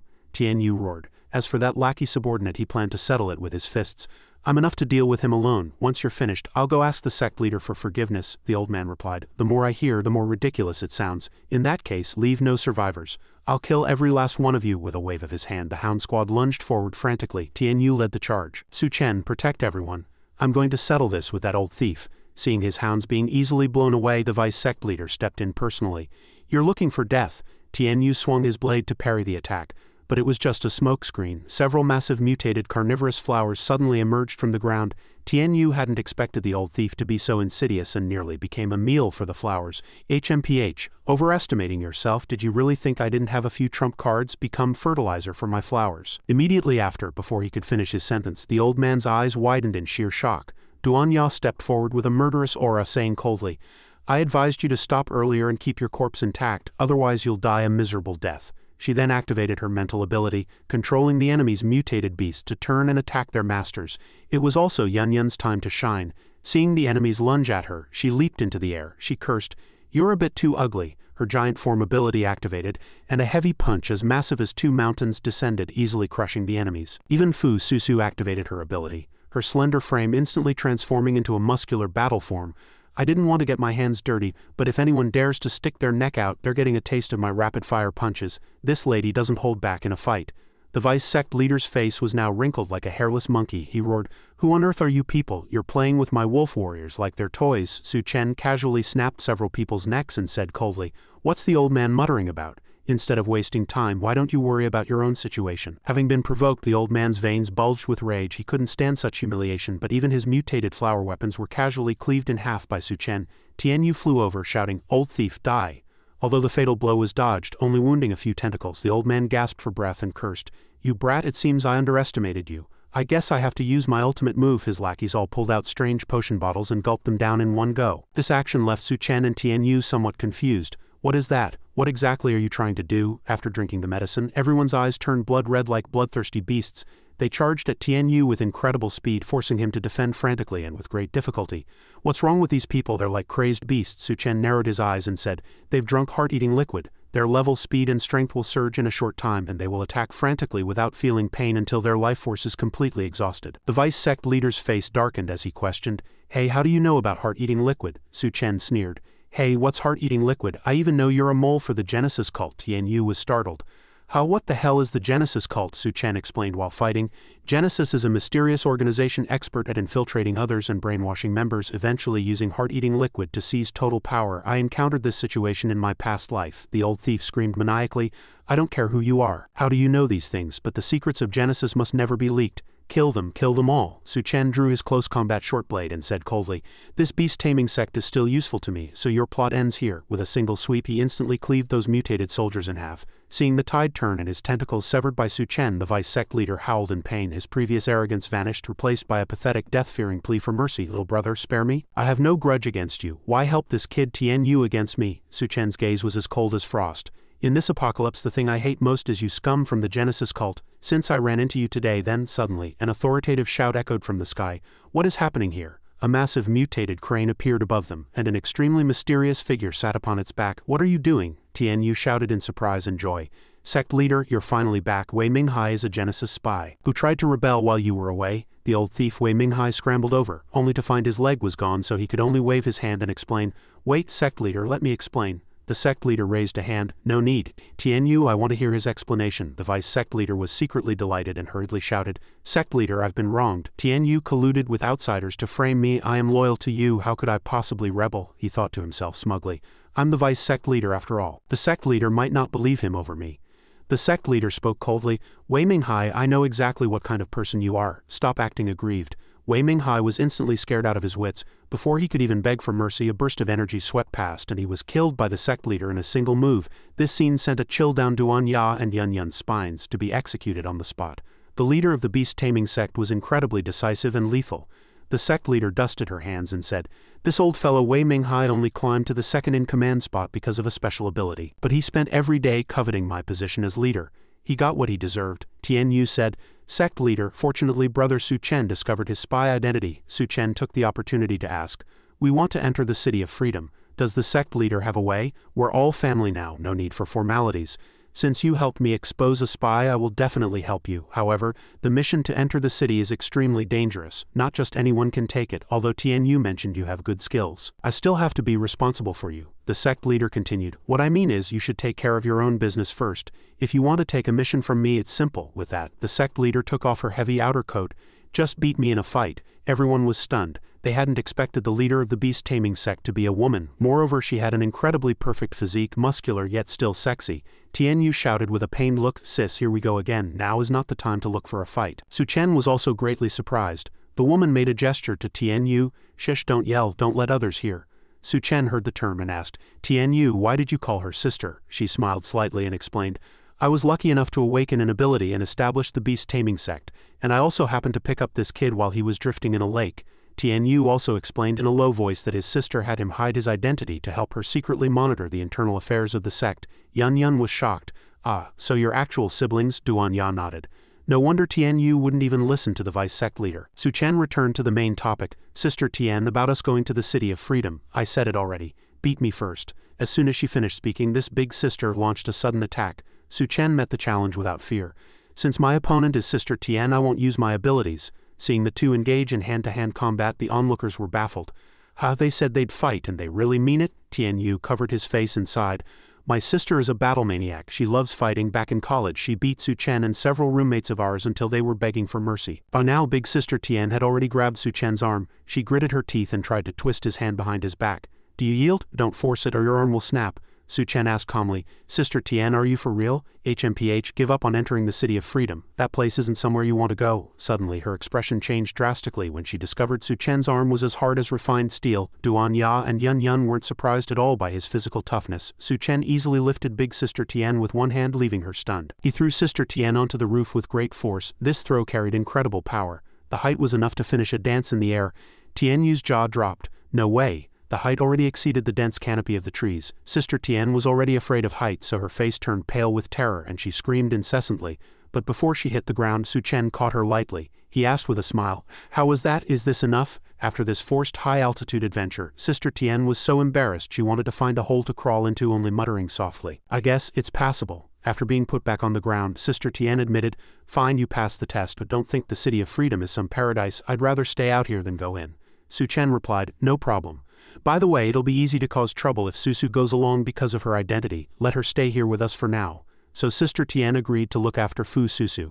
"Little sister, stay here and help me and Tian Yu clean up the house." Then Sister Tian turned to Su Chen and his group. "The giant python nest over there is too dangerous. Su Chen might not be able to protect everyone.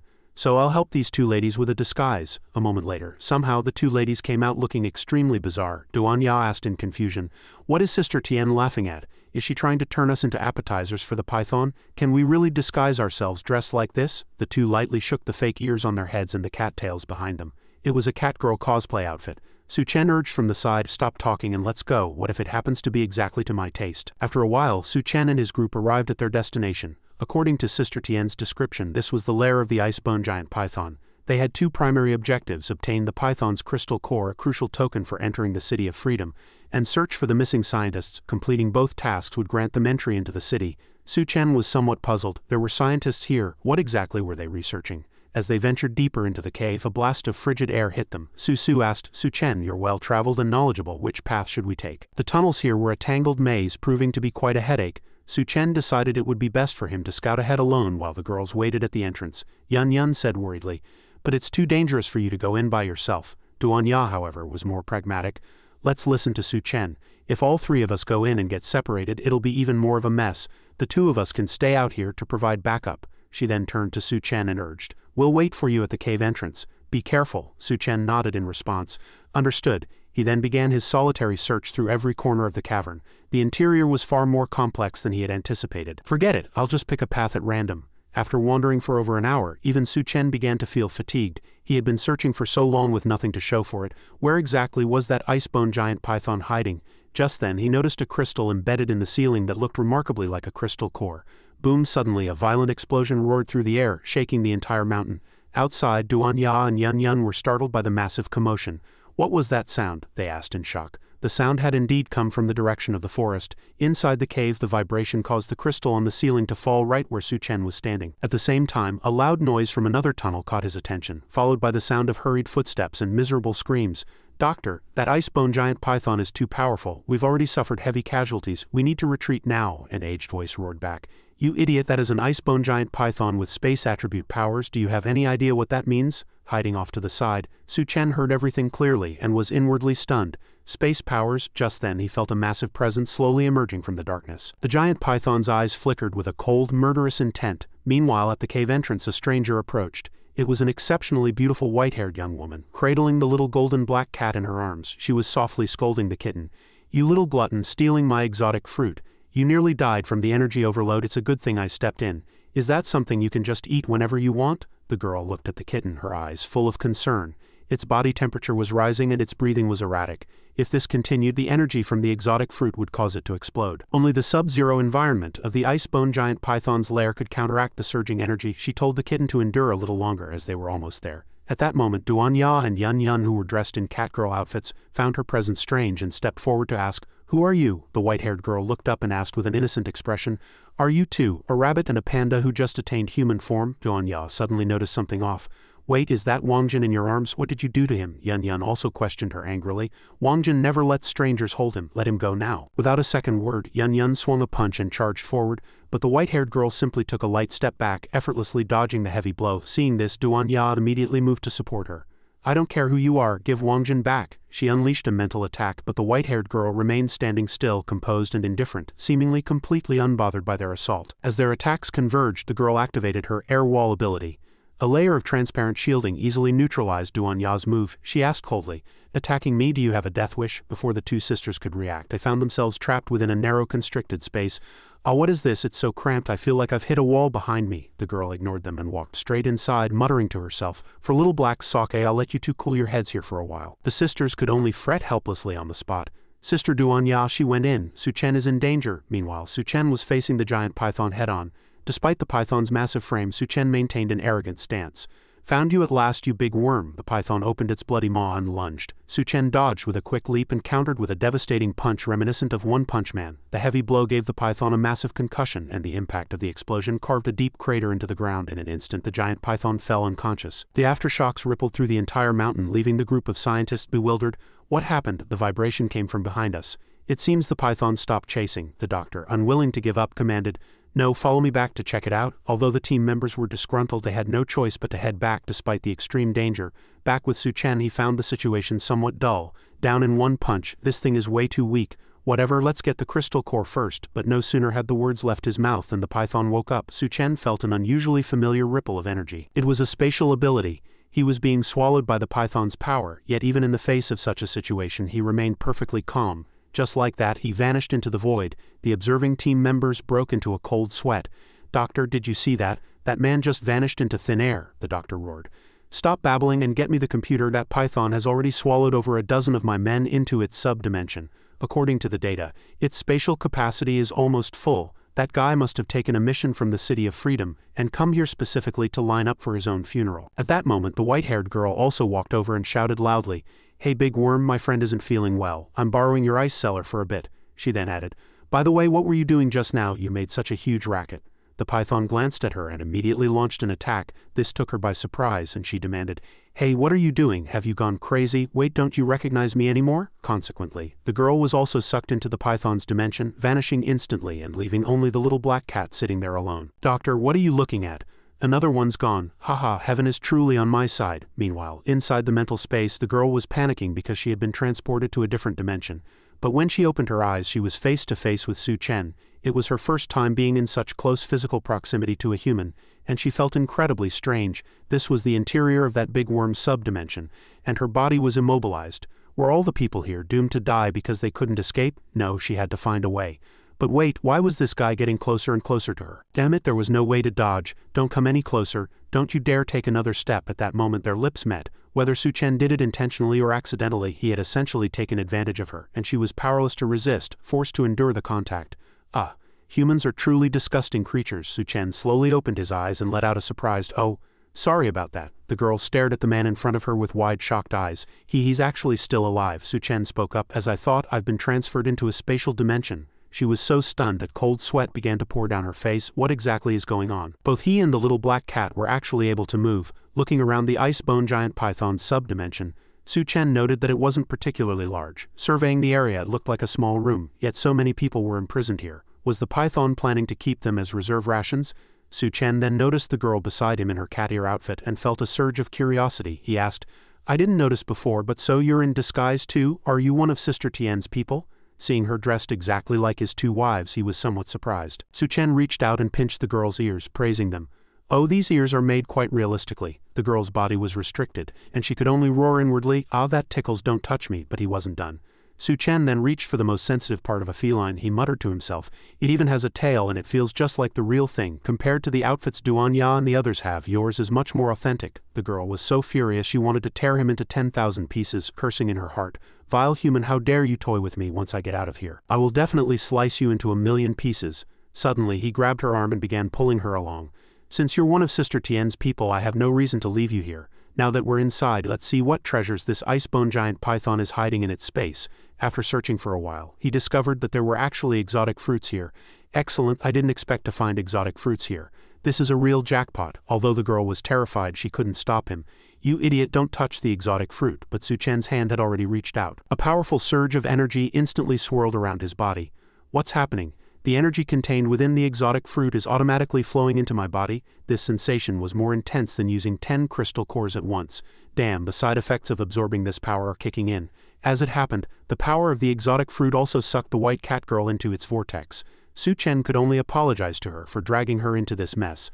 Outside, the scientist was shouting at his subordinates to charge, intending to kill the python and seize the spatial crystal core. However, as soon as the lackeys moved forward, they were blasted by a mouthful of freezing breath from the python. The corpses inside were spat out like cannonballs, terrifying the team members. Are the people in the python's space being spat out? Doctor, what do we do now? Turning around, they realized the old man had already fled in terror. The old man shouted as he ran, "The energy within that exotic fruit is massive. The python would normally keep it in its subdimension to absorb slowly, but now it's constantly vomiting things out. Something has definitely gone wrong inside the space." Inside, Su Chen also noticed the vanishing mercenaries. "Is it trying to spit us out?" He looked at the girl and apologized in a low voice. "I'm in no condition to fight you right now." He then transferred the white cat girl into his own personal spatial dimension. "You'll be safer in my private space. Sorry for the inconvenience, but rest here for now. Once it's safe outside, I'll let you out." He quickly placed the unconscious girl on a bed. What worried him more, however, was that the damn side effects were becoming increasingly severe. He had to find a way to avoid being spat out by the python. Suddenly, the girl launched a surprise attack from behind, her arms locking tightly around Su Chen's neck. "Oh, you can move now," but looking at her expression, something was clearly wrong. The girl opened her mouth wide, seemingly intent on leaving a mark on Su Chen's neck. Before he could react, the two of them were locked in a rough wild kiss as if they had been drugged. That wasn't enough for her. Her teeth were itching with an unbearable urge. The girl began to tear and bite at Su Chen, leaving no patch of skin untouched. Su Chen frowned in pain. This woman was acting like a wild animal, scratching and biting everywhere. In the blink of an eye, his clothes were shredded as if she intended to devour him alive. This suited Su Chen just fine, as he had been looking for a way to vent the side effects of the energy surging within him. "Fine. Since you've thrown yourself at me, I won't hold back." Su Chen grabbed her collar with one hand and wrapped his other arm around her slender waist. With a sharp rip, her clothes also turned to rags. Su Chen roughly took control of the situation, pinning her beneath him. "You've officially pissed me off." The white cat girl, now heavily suppressed, couldn't help but let out rhythmic soft pants. Su Chen's presence was overwhelming. "Since you came to me, don't let this go to waste. Stay right here and don't move an inch." He reached out and grabbed her tail. "This thing is in the way." He gave it a hard tug and the girl jumped violently from the pain. Only then did Su Chen realize he might have gone too far. "How, this tail is actually real?" The girl had now fallen into a dazed, hazy state. She kept signaling, "Let me go." Seeing her body trembling like that, Su Chen felt that she truly did resemble a small kitten. Suddenly, the side effects of the crystal core flared up violently again. "Damn it, I need to get out and find Duanya and the others." Just as he planned to leave, a hand instinctively reached out and pulled him back. The girl pulled his head toward her ample bosom, whispering dazed words. "I'm so hot, help me," she asked with a vacant gaze. "Don't you have side effects too?" Seeing the situation unfolding before him, Su Chen, with the time, the place, and the person all in perfect alignment, it would be a crime to let this opportunity slip away. He cursed under his breath, "To hell with it, I don't care anymore." And so, within that subdimension, the two of them surrendered to a storm of primal passion. Meanwhile, outside, the sisters were still trapped. Duanya grumbled, "Damn it, what is the deal with this air wall?" Yun Yun added, "That girl has been in there for so long, why hasn't this thing broken yet?" No sooner had the words left her mouth than they felt a violent tremor. A deafening explosion echoed as the surrounding rocks shattered, and the ice-bone giant python suddenly manifested right beside them. The beast opened its maw full of fangs, intending to swallow the two sisters in one gulp. They shrieked in terror, "Damn it, this brute is targeting us. Think of something quickly. This air wall is restricting my ability. I can't grow larger. Is this the end? Are we really going to die in this monster's mouth?" Suddenly, a world-shaking explosion erupted at their position, and a hand firmly blocked the giant python's attack. At the brink of life and death, Yun Yun finally escaped the peril, though she still didn't know exactly what had happened. The air wall had suddenly vanished. Before they could rejoice, they saw the giant worm gathering power in its mouth, preparing for a wide-range critical strike. The intense light was so blinding that the sisters couldn't see Yun Yun's figure. After a moment, the dust gradually cleared, and Duanya shouted anxiously, "Yun Yun, are you okay?" Yun Yun struggled to resist, cursing, "Damn it, I forgot this brute has ice-type skills." Duanya couldn't sit still any longer. "Yun Yun, I'll use mental power to control it. You take the chance to attack." The two began to coordinate. The ability instantly restrained the giant python. Yun Yun borrowed its own ice-type energy to condense 2 ice crystal gauntlets and charged forward. "You dare freeze my hands? See if I don't smash your shell to pieces." An enraged Yun Yun unleashed a flurry of heavy punches, beating the opponent into a pulp. The ice-bone python immediately activated its space ability, and Yun Yun was instantly warped. She was just beginning to wonder about this familiar feeling, but it was too late. She was trapped within the spatial ability. Her body was so stiff she couldn't move, and it felt excruciating. Breathing became difficult, and she felt as if her eyes were about to pop out. Does entering this python's spatial ability require some kind of procedure? Why is Yun Yun here too? Before she lost consciousness, she caught a glimpse of Su Chen. At this moment, Su Chen had just finished his business. "She'll die if this continues. I have to get her out quickly." Outside, Duanya was consumed by shock and rage, barking, "You stinking brute, give Yun Yun back to me." She frantically launched ability attacks at the python. Just then, a familiar pair of legs appeared atop the python's head. A voice rang out, "You dare pull this lady into a subspace? Go to hell." She used her weight to crush the breath out of the python and delivered a comprehensive massage for good measure. Su Chen stepped on it casually. "Well done, now time to wrap this up." Enveloped in the glow of his ability, Su Chen punched straight through its body, seemingly searching for something. At that moment, Su Chen was hunting for the space crystal core within the icebone python. The strike pierced through its steel-like skin. At the center of its brow, Su Chen easily found the treasure countless people dreamed of. This fatal wound caused the icebone python to draw its last breath. The gale from the explosion forced the sisters to clutch their skirts tightly. Su Chen was satisfied with the results. The python's crystal core was his at this moment. Looking at that familiar silhouette and white hair, Duan Yo recognized her. But how could it be her? Su Chen spoke up. She helped me out a lot in that space, so I brought her out with me. As for exactly how she helped, Su Chen didn't elaborate. Based on feminine intuition, the two sisters caught the scent of something scandalous. Yun Yun asked, "What did she help you with?" Su Chen answered honestly, "She helped me resolve a little issue with the side effects." Hearing this, Yun Yun was completely speechless regarding her man. Duan Ya was also bewildered.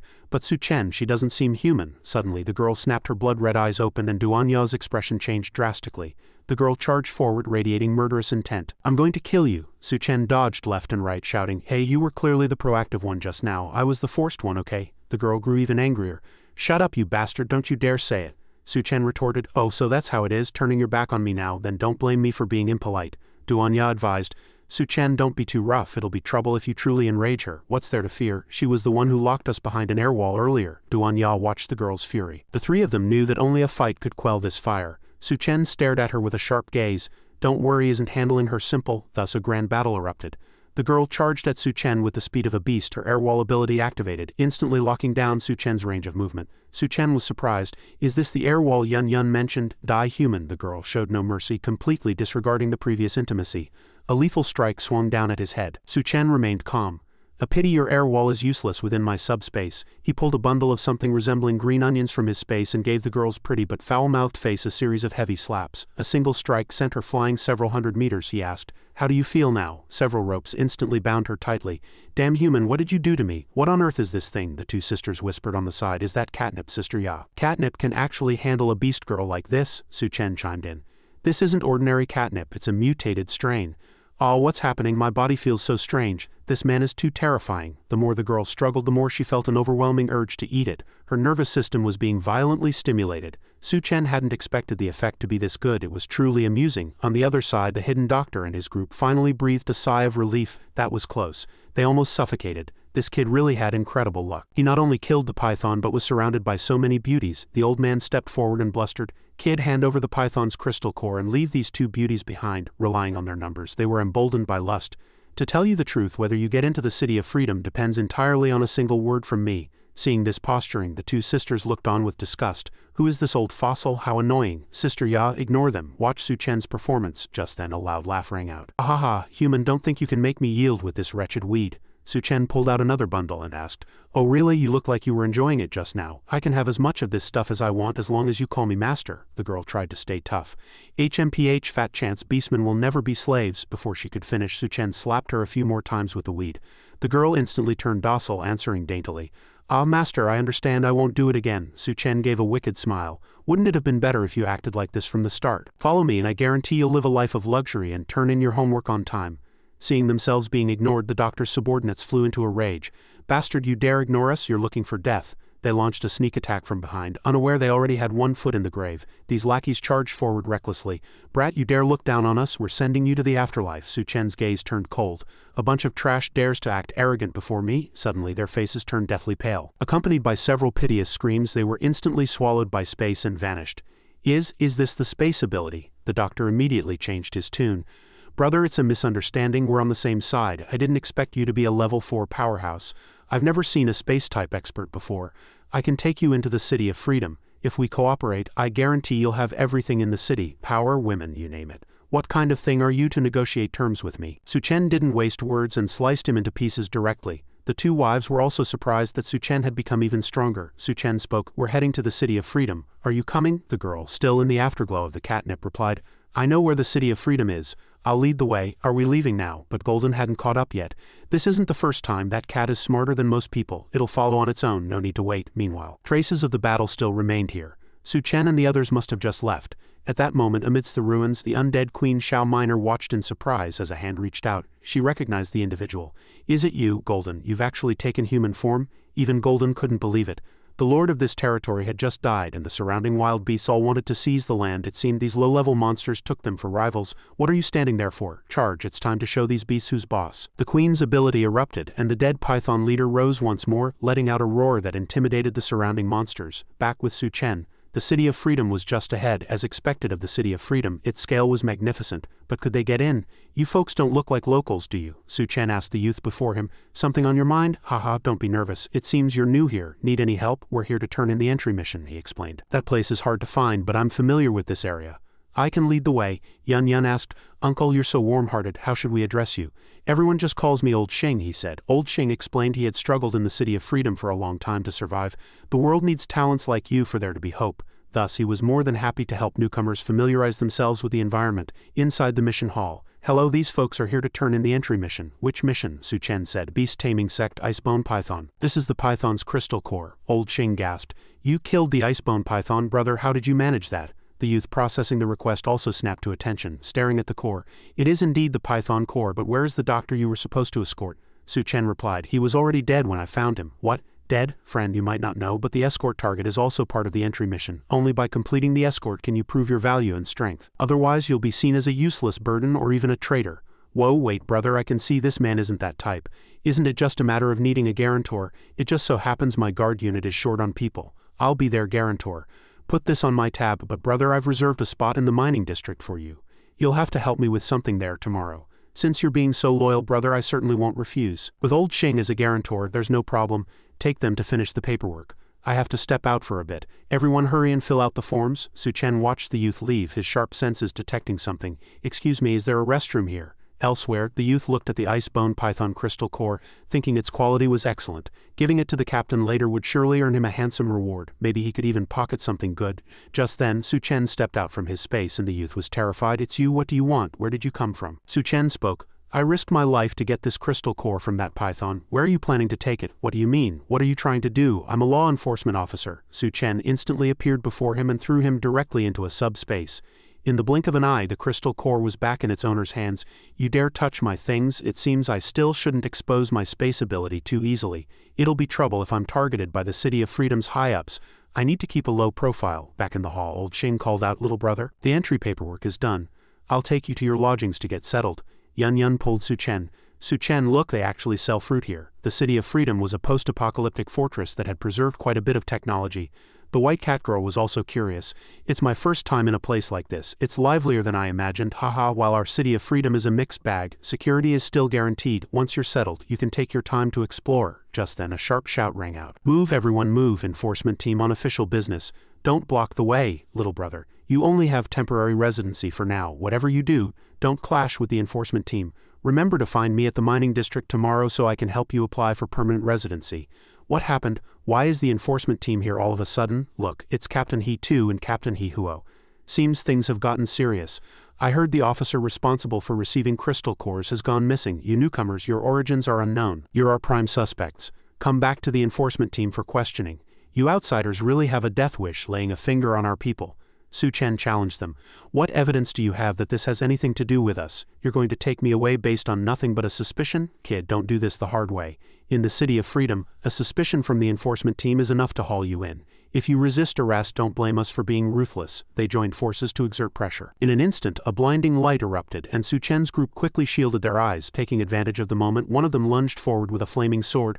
A light sword slash came crashing down, but Su Chen dodged it effortlessly, even with his eyes closed. Immediately following that, the other man, who possessed a corrosion ability, attacked with both hands, but Su Chen slipped away from him as well. The ground where his hands touched instantly turned to ash. Su Chen was slightly taken aback. The man remarked, I didn't expect an outsider kid like you to have such quick reflexes. HMPH, just luck, kid. Between the two of us brothers, one with a razor-sharp light sword and one with hands that can dissolve anything, we've never failed when we strike together. Su Chen replied, what a coincidence. Today you two won't just lose, you'll be leaving your lives behind. Seeing his arrogance, He Huo lunged forward.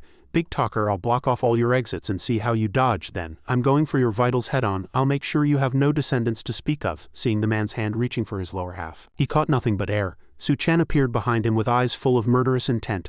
Nasty attack, but a pity you're too slow. He delivered a powerful follow-up kick, sending him flying toward He 2, By the time the two realized what was happening, it was too late. He-Tuo's hand touched He-Huo's face directly, causing it to rot instantly. As He-Huo let out an agonizing scream, He-Tu was stunned, calling out He-Huo helplessly. But the other had already lost consciousness. His light sword swung out instinctively, severing both of He-Tuo's hands in a flash. Ah, my hands. My hands, how am I supposed to handle myself now? Having lost his hands, he collapsed to the ground, thrashing and wailing piteously. Ah, my hands, you bastard, I'm going to skin you alive. But he didn't specify exactly how he planned to do that. Su Chen slowly approached the two severed hands and said coldly, "Keep it down.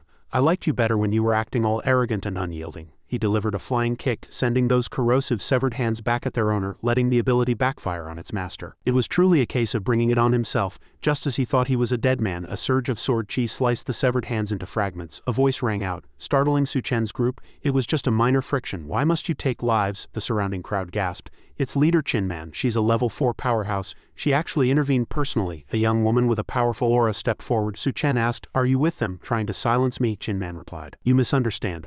I simply don't want this to escalate. I saw everything that just happened. The He brothers were blind and foolish to provoke a level 4 powerhouse. They deserve whatever happens to them. However, they are still captains of the enforcement team. If they are killed in public, the City of Freedom will lose face. Do me a favor and let this matter end here." He too gnashed his teeth in hatred but could only cry out for help. "Leader Chin Man, save me," Su Chen asked coldly. "And why should I, when they were surrounding me to kill me? Why didn't you show up? You only stepped in to stop me just as I was about to finish this trash. If we were the ones being killed, I doubt you would have even shown your face." Chin Man spoke candidly. "Naturally, it's the law of the jungle. The lives of the weak are not worth my intervention." Hearing this, Su Chen let out a mocking cold laugh. "Hey, you're honest to a fault." He-Huo was still groaning on the ground. Su Chen continued, "If you want me to stop, don't be so self-important." With that, he stepped directly on He-Huo's face, making his current state more pathetic than a dog's. Chin Man felt provoked, and a violent aura erupted from her as she questioned, "Are you challenging the dignity of the City of Freedom?" The pressure of a level 4 powerhouse spread out, causing the onlookers to retreat. Su Chen remained unfazed, thinking it truly was the City of Freedom if one could run into a level 4 powerhouse so easily. He released his own aura to counter her. "I'm not challenging anything, there's just nothing to discuss. It won't be that easy to make me let him go. Your strength is indeed impressive, but have you considered? If you fight me to the death here, even if you win, can you protect the women behind me?" "What exactly are you trying to say?" "I, Chin Man, can protect them in my capacity as leader of the enforcement team, guaranteeing that no one will dare trouble you." She sheathed her sword. "But the condition is that in the future, if I have a need, you cannot refuse to help.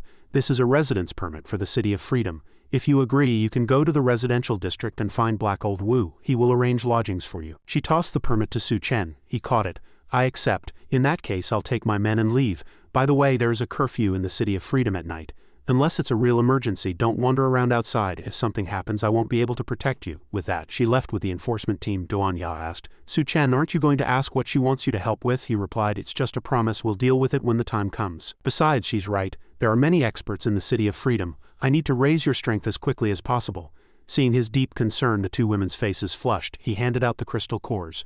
"Take these and find time to absorb them." Accepting the core, the white cat girl didn't know what to think. Her pretty face turned slightly red as she remained silent, likely contemplating some profound question. A while later, "You must be the ones introduced by Leader Chin. It's been a long journey. Your room is ready. Please follow me. Housing resources in the City of Freedom are very tight, so you'll have to make do with this place for now." Yun Yun said in surprise, "Wow, there are fruit trees here. They look so fresh." She had just taken a bite when she spat it out. "This is disgusting. It's like chewing wax. There's no flavor at all," the old man explained.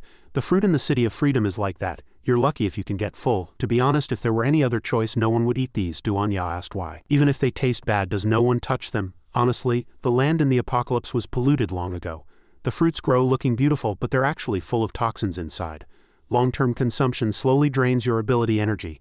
An ordinary person won't last 6 months eating them. It's only us at the bottom of society who eat them occasionally when there's truly nothing else." Su Chen was both surprised and curious. Strange fruits, powerful ability users, curfews. What kind of place exactly was the City of Freedom? The sisters felt a bit uncomfortable after entering the room. It was old and smelled bad. Su Chen soothed them.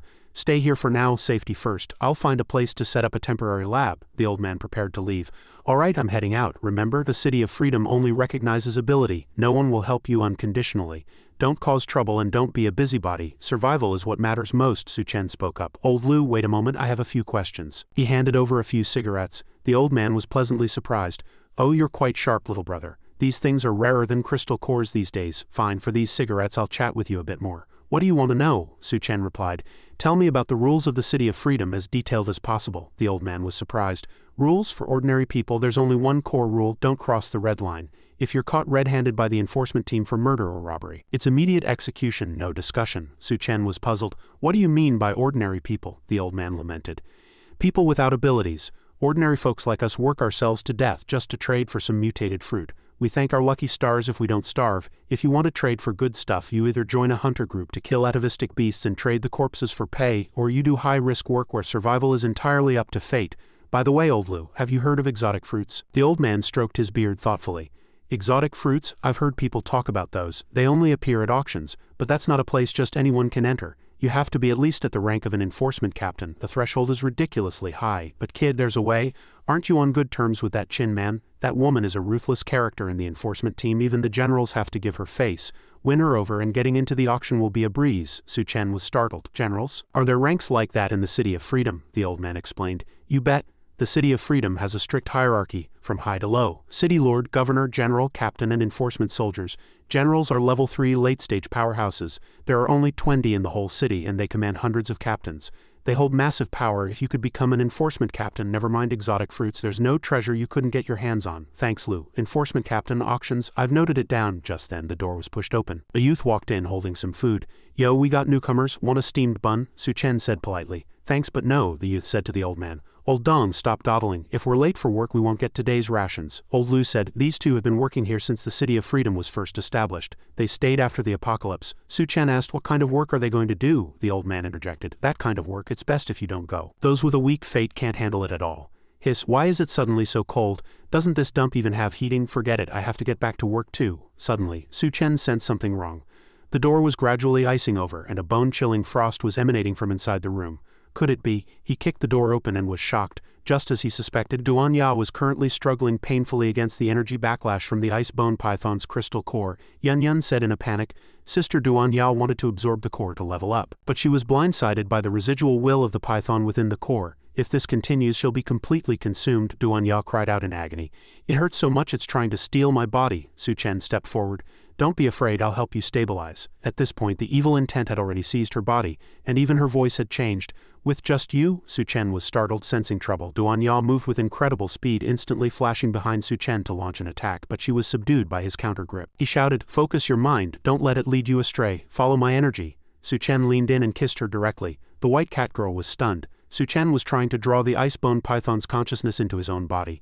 Seeing them kissing so passionately, the white cat girl instinctively reached out to stop them but was repelled. Yun Yun barked, hey, what are you doing? Su Chen can't be distracted right now. You'd better stay out of the way and don't try anything funny. After a while, Su Chen let out a sigh of relief. Everything had finally settled down. She regained consciousness. Thank you, Su Chen. At that moment, the white cat girl noticed movement outside the window. The enforcement team was chasing something. She quickly alerted Su Chen. What is that? Su Chen asked in surprise. What's wrong? After seeing the scene below clearly, the girl's face changed drastically. There was a monster down there. The enforcement team's shouts rang out during the pursuit.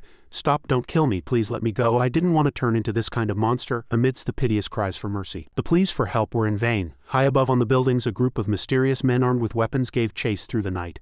A massive blade swung down. Although the target dodged the decapitating strike, he found himself surrounded. The man holding the blade was filled with killing intent. Monster, where do you think you're going? There was a tearing sound and blood sprayed. They quickly vanished into the night with the corpse. Witnessing this scene, the white cat girl couldn't help but feel curious. Could such disgusting monsters really exist in the City of Freedom, a place everyone longed for? Su Chen remarked, it seems this City of Freedom is hiding some secrets. Hey master, what should we do next? Su Chen issued orders to the group. Rest for tonight.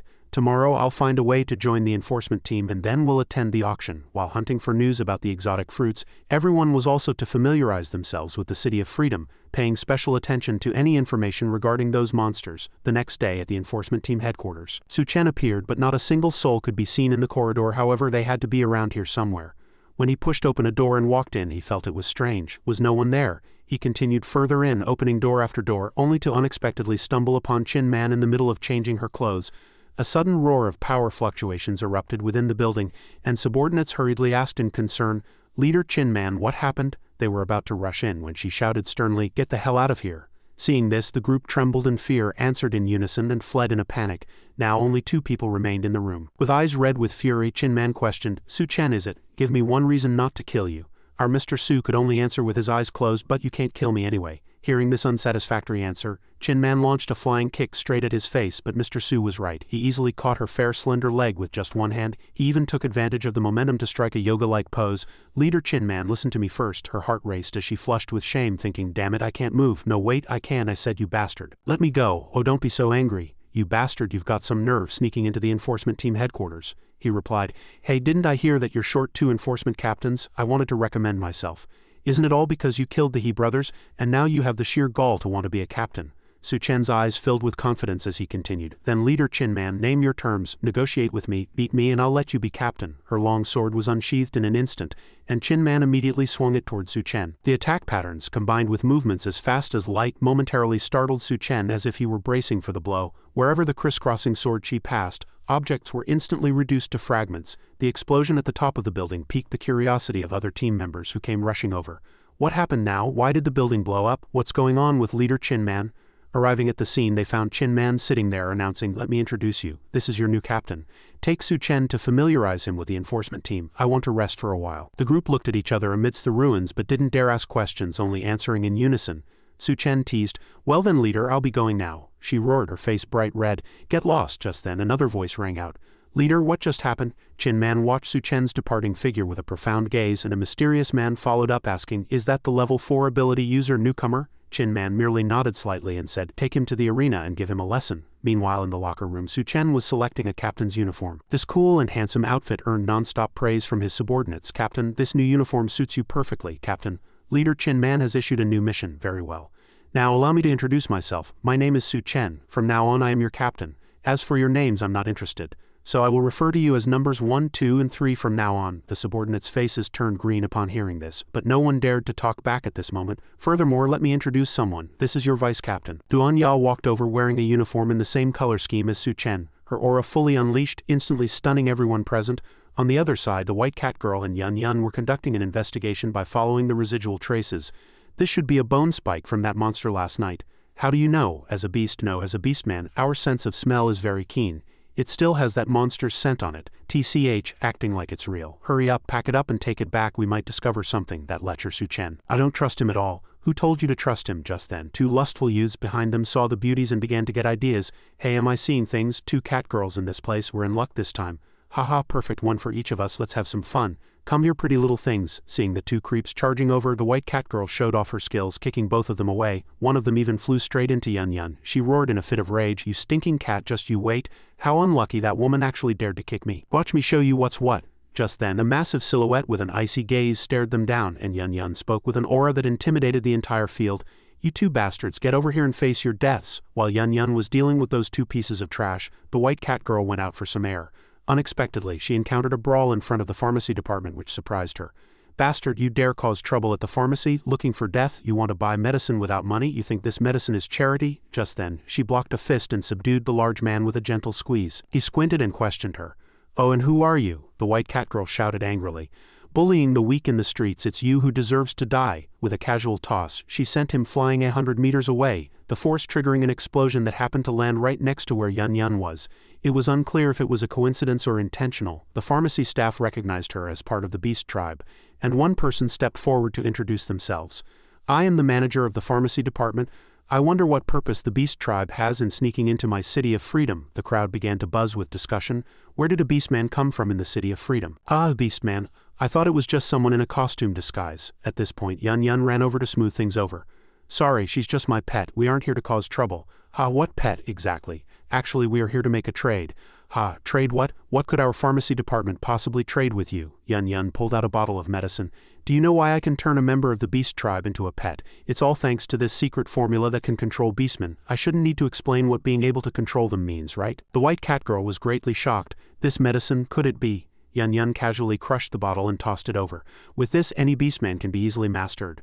Oh no, the pharmacy staff were amazed after witnessing the effects.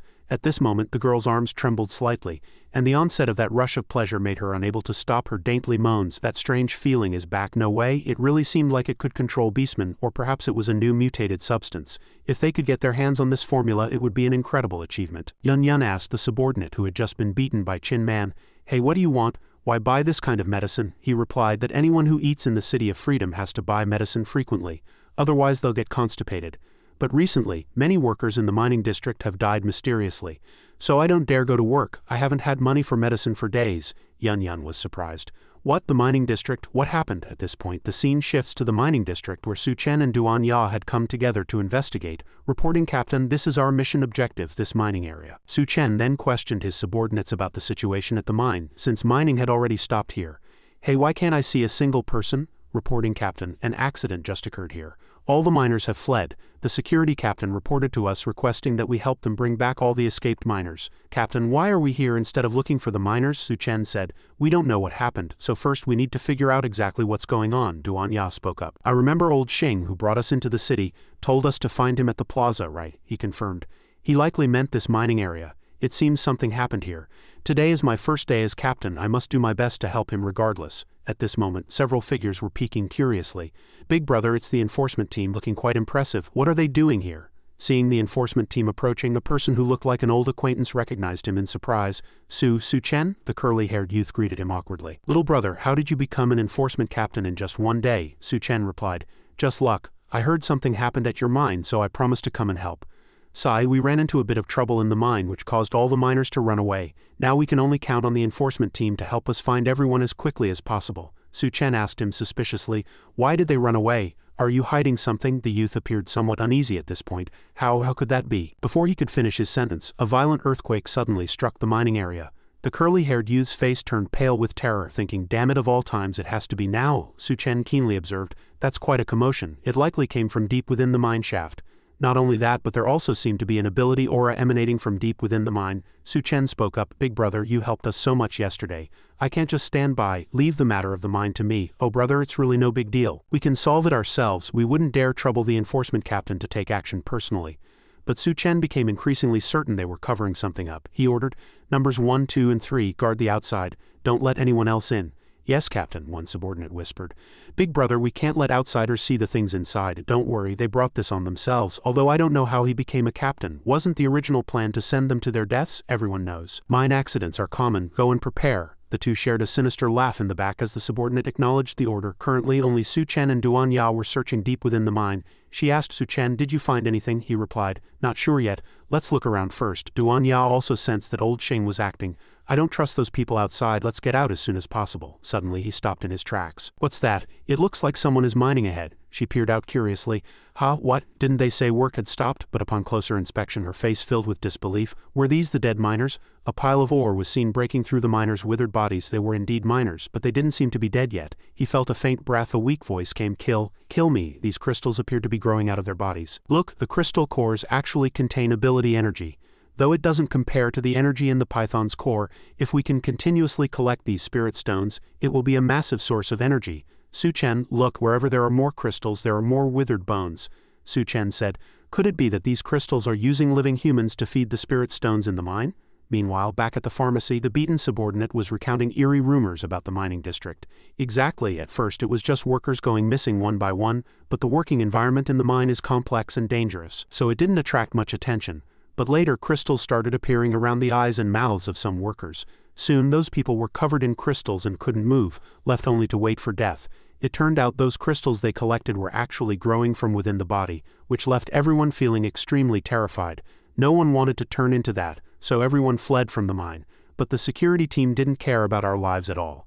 Damn it, what are you running for? Get back to work or you'll eat a bullet. They clearly knew what was happening. Yet they still forced them to continue mining. We saw it. We saw the devils. We thought it was just a mine, but it turned out to be a nest of devils. As he spoke, a look of fear so deep it made him want to cry appeared in the youth's eyes.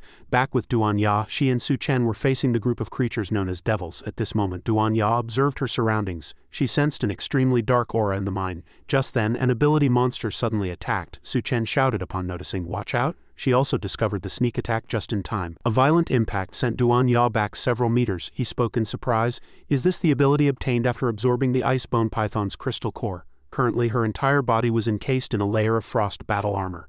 She replied, that's right, using frost to condense into armor, it's finally come in handy today. Black ice armor ability. That ugly-looking thing, is it a mutated worm living in the mine? Disgusting. Su Chen, can you leave this one to me? Seeing that resolve, he only asked what she planned to do. Duan Ya said she wanted to use it to test her mystic ice armor, and there was no need to waste Su Chen's time on such a minor fry. Su Chen didn't overthink it and nodded in agreement. All right, stay safe. With Duanya's current strength, she truly didn't need his constant protection anymore. Duanya stared intently at the worm, taunting, "Come on then, see if I don't smash you to pieces." Sensing her fighting spirit, the worm let out a roar that shook the entire cave. Duanya quickly condensed an ice shield. The worm's strike slammed into the shield, seemingly to no effect. Not only that, but Duanya also displayed her prowess in both offense and defense, condensing a longsword and unleashing dozens of slashes, easily suppressing the mutated worm. On the other side, Su Chen discovered a crystal vein. Aside from the crystals, there seemed to be nothing else, so he decided to make a clean sweep, collecting all the crystals in the vein. They might come in handy later. He stored every single crystal into his spatial subspace. Suddenly, a pickaxe swung toward him, catching him by surprise. "What, you even dare to attack me? Is it because I took the crystals from here? Since you've all turned into this, what's the point of keeping these things? Let me help liberate you and end your suffering."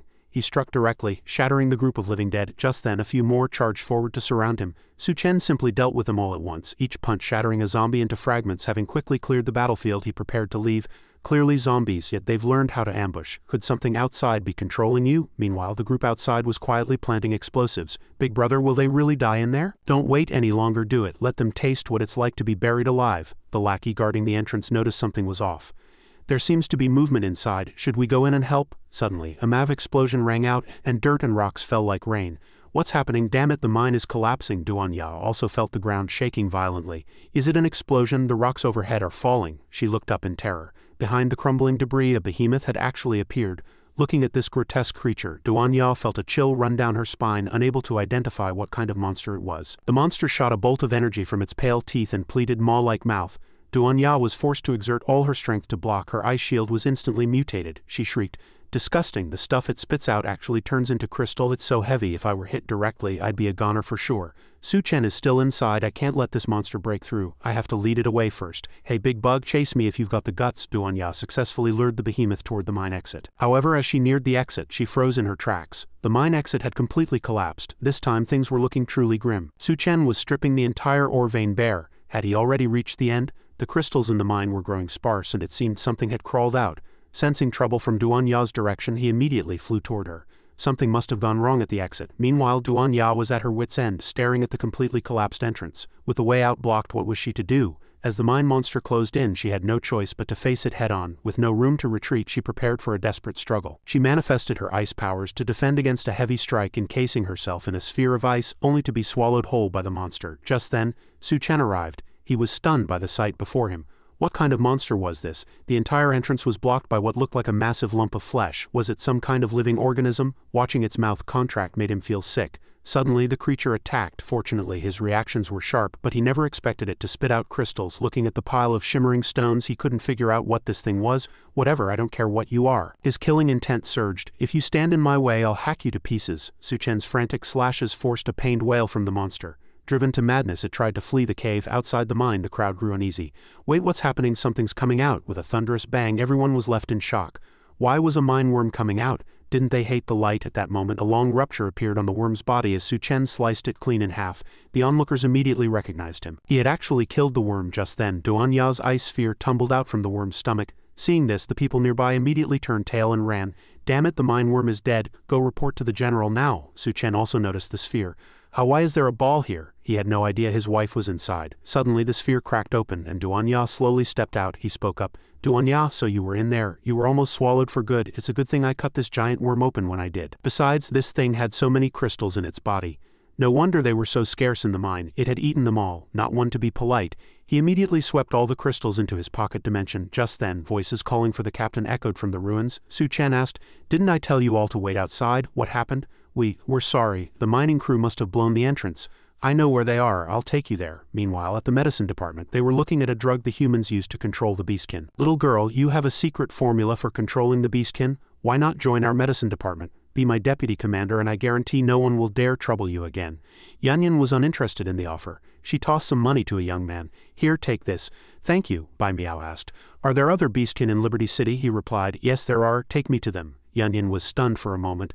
"Hey, wait for me." At that moment, the head of the medicine department wore a sinister smile. "Such a vital medicinal asset. A little girl like you. I'm afraid you won't be able to keep it." And so, the God-Tier journey of our handsome protagonist, Su Chen, comes to a temporary close here. The scenes you just watched concluded Chapter 114 of the original manhwa. We hope you had an absolute blast with these epic face-slapping moments and Su-chen's overwhelming power. If you enjoy our recap style, don't forget to smash that like button, hit subscribe, and turn on the notification bell for BALA Manhua Recaps. Your support is the ultimate fuel that keeps me hunting for and bringing you even more high-quality manhwa masterpieces. The world of manhwa still has countless hidden gems waiting for you to discover right here on our channel. Don't go anywhere just yet. Be sure to check out our other series. I promise they are just as thrilling and addictive. For now, thank you for watching and see you in the next recap.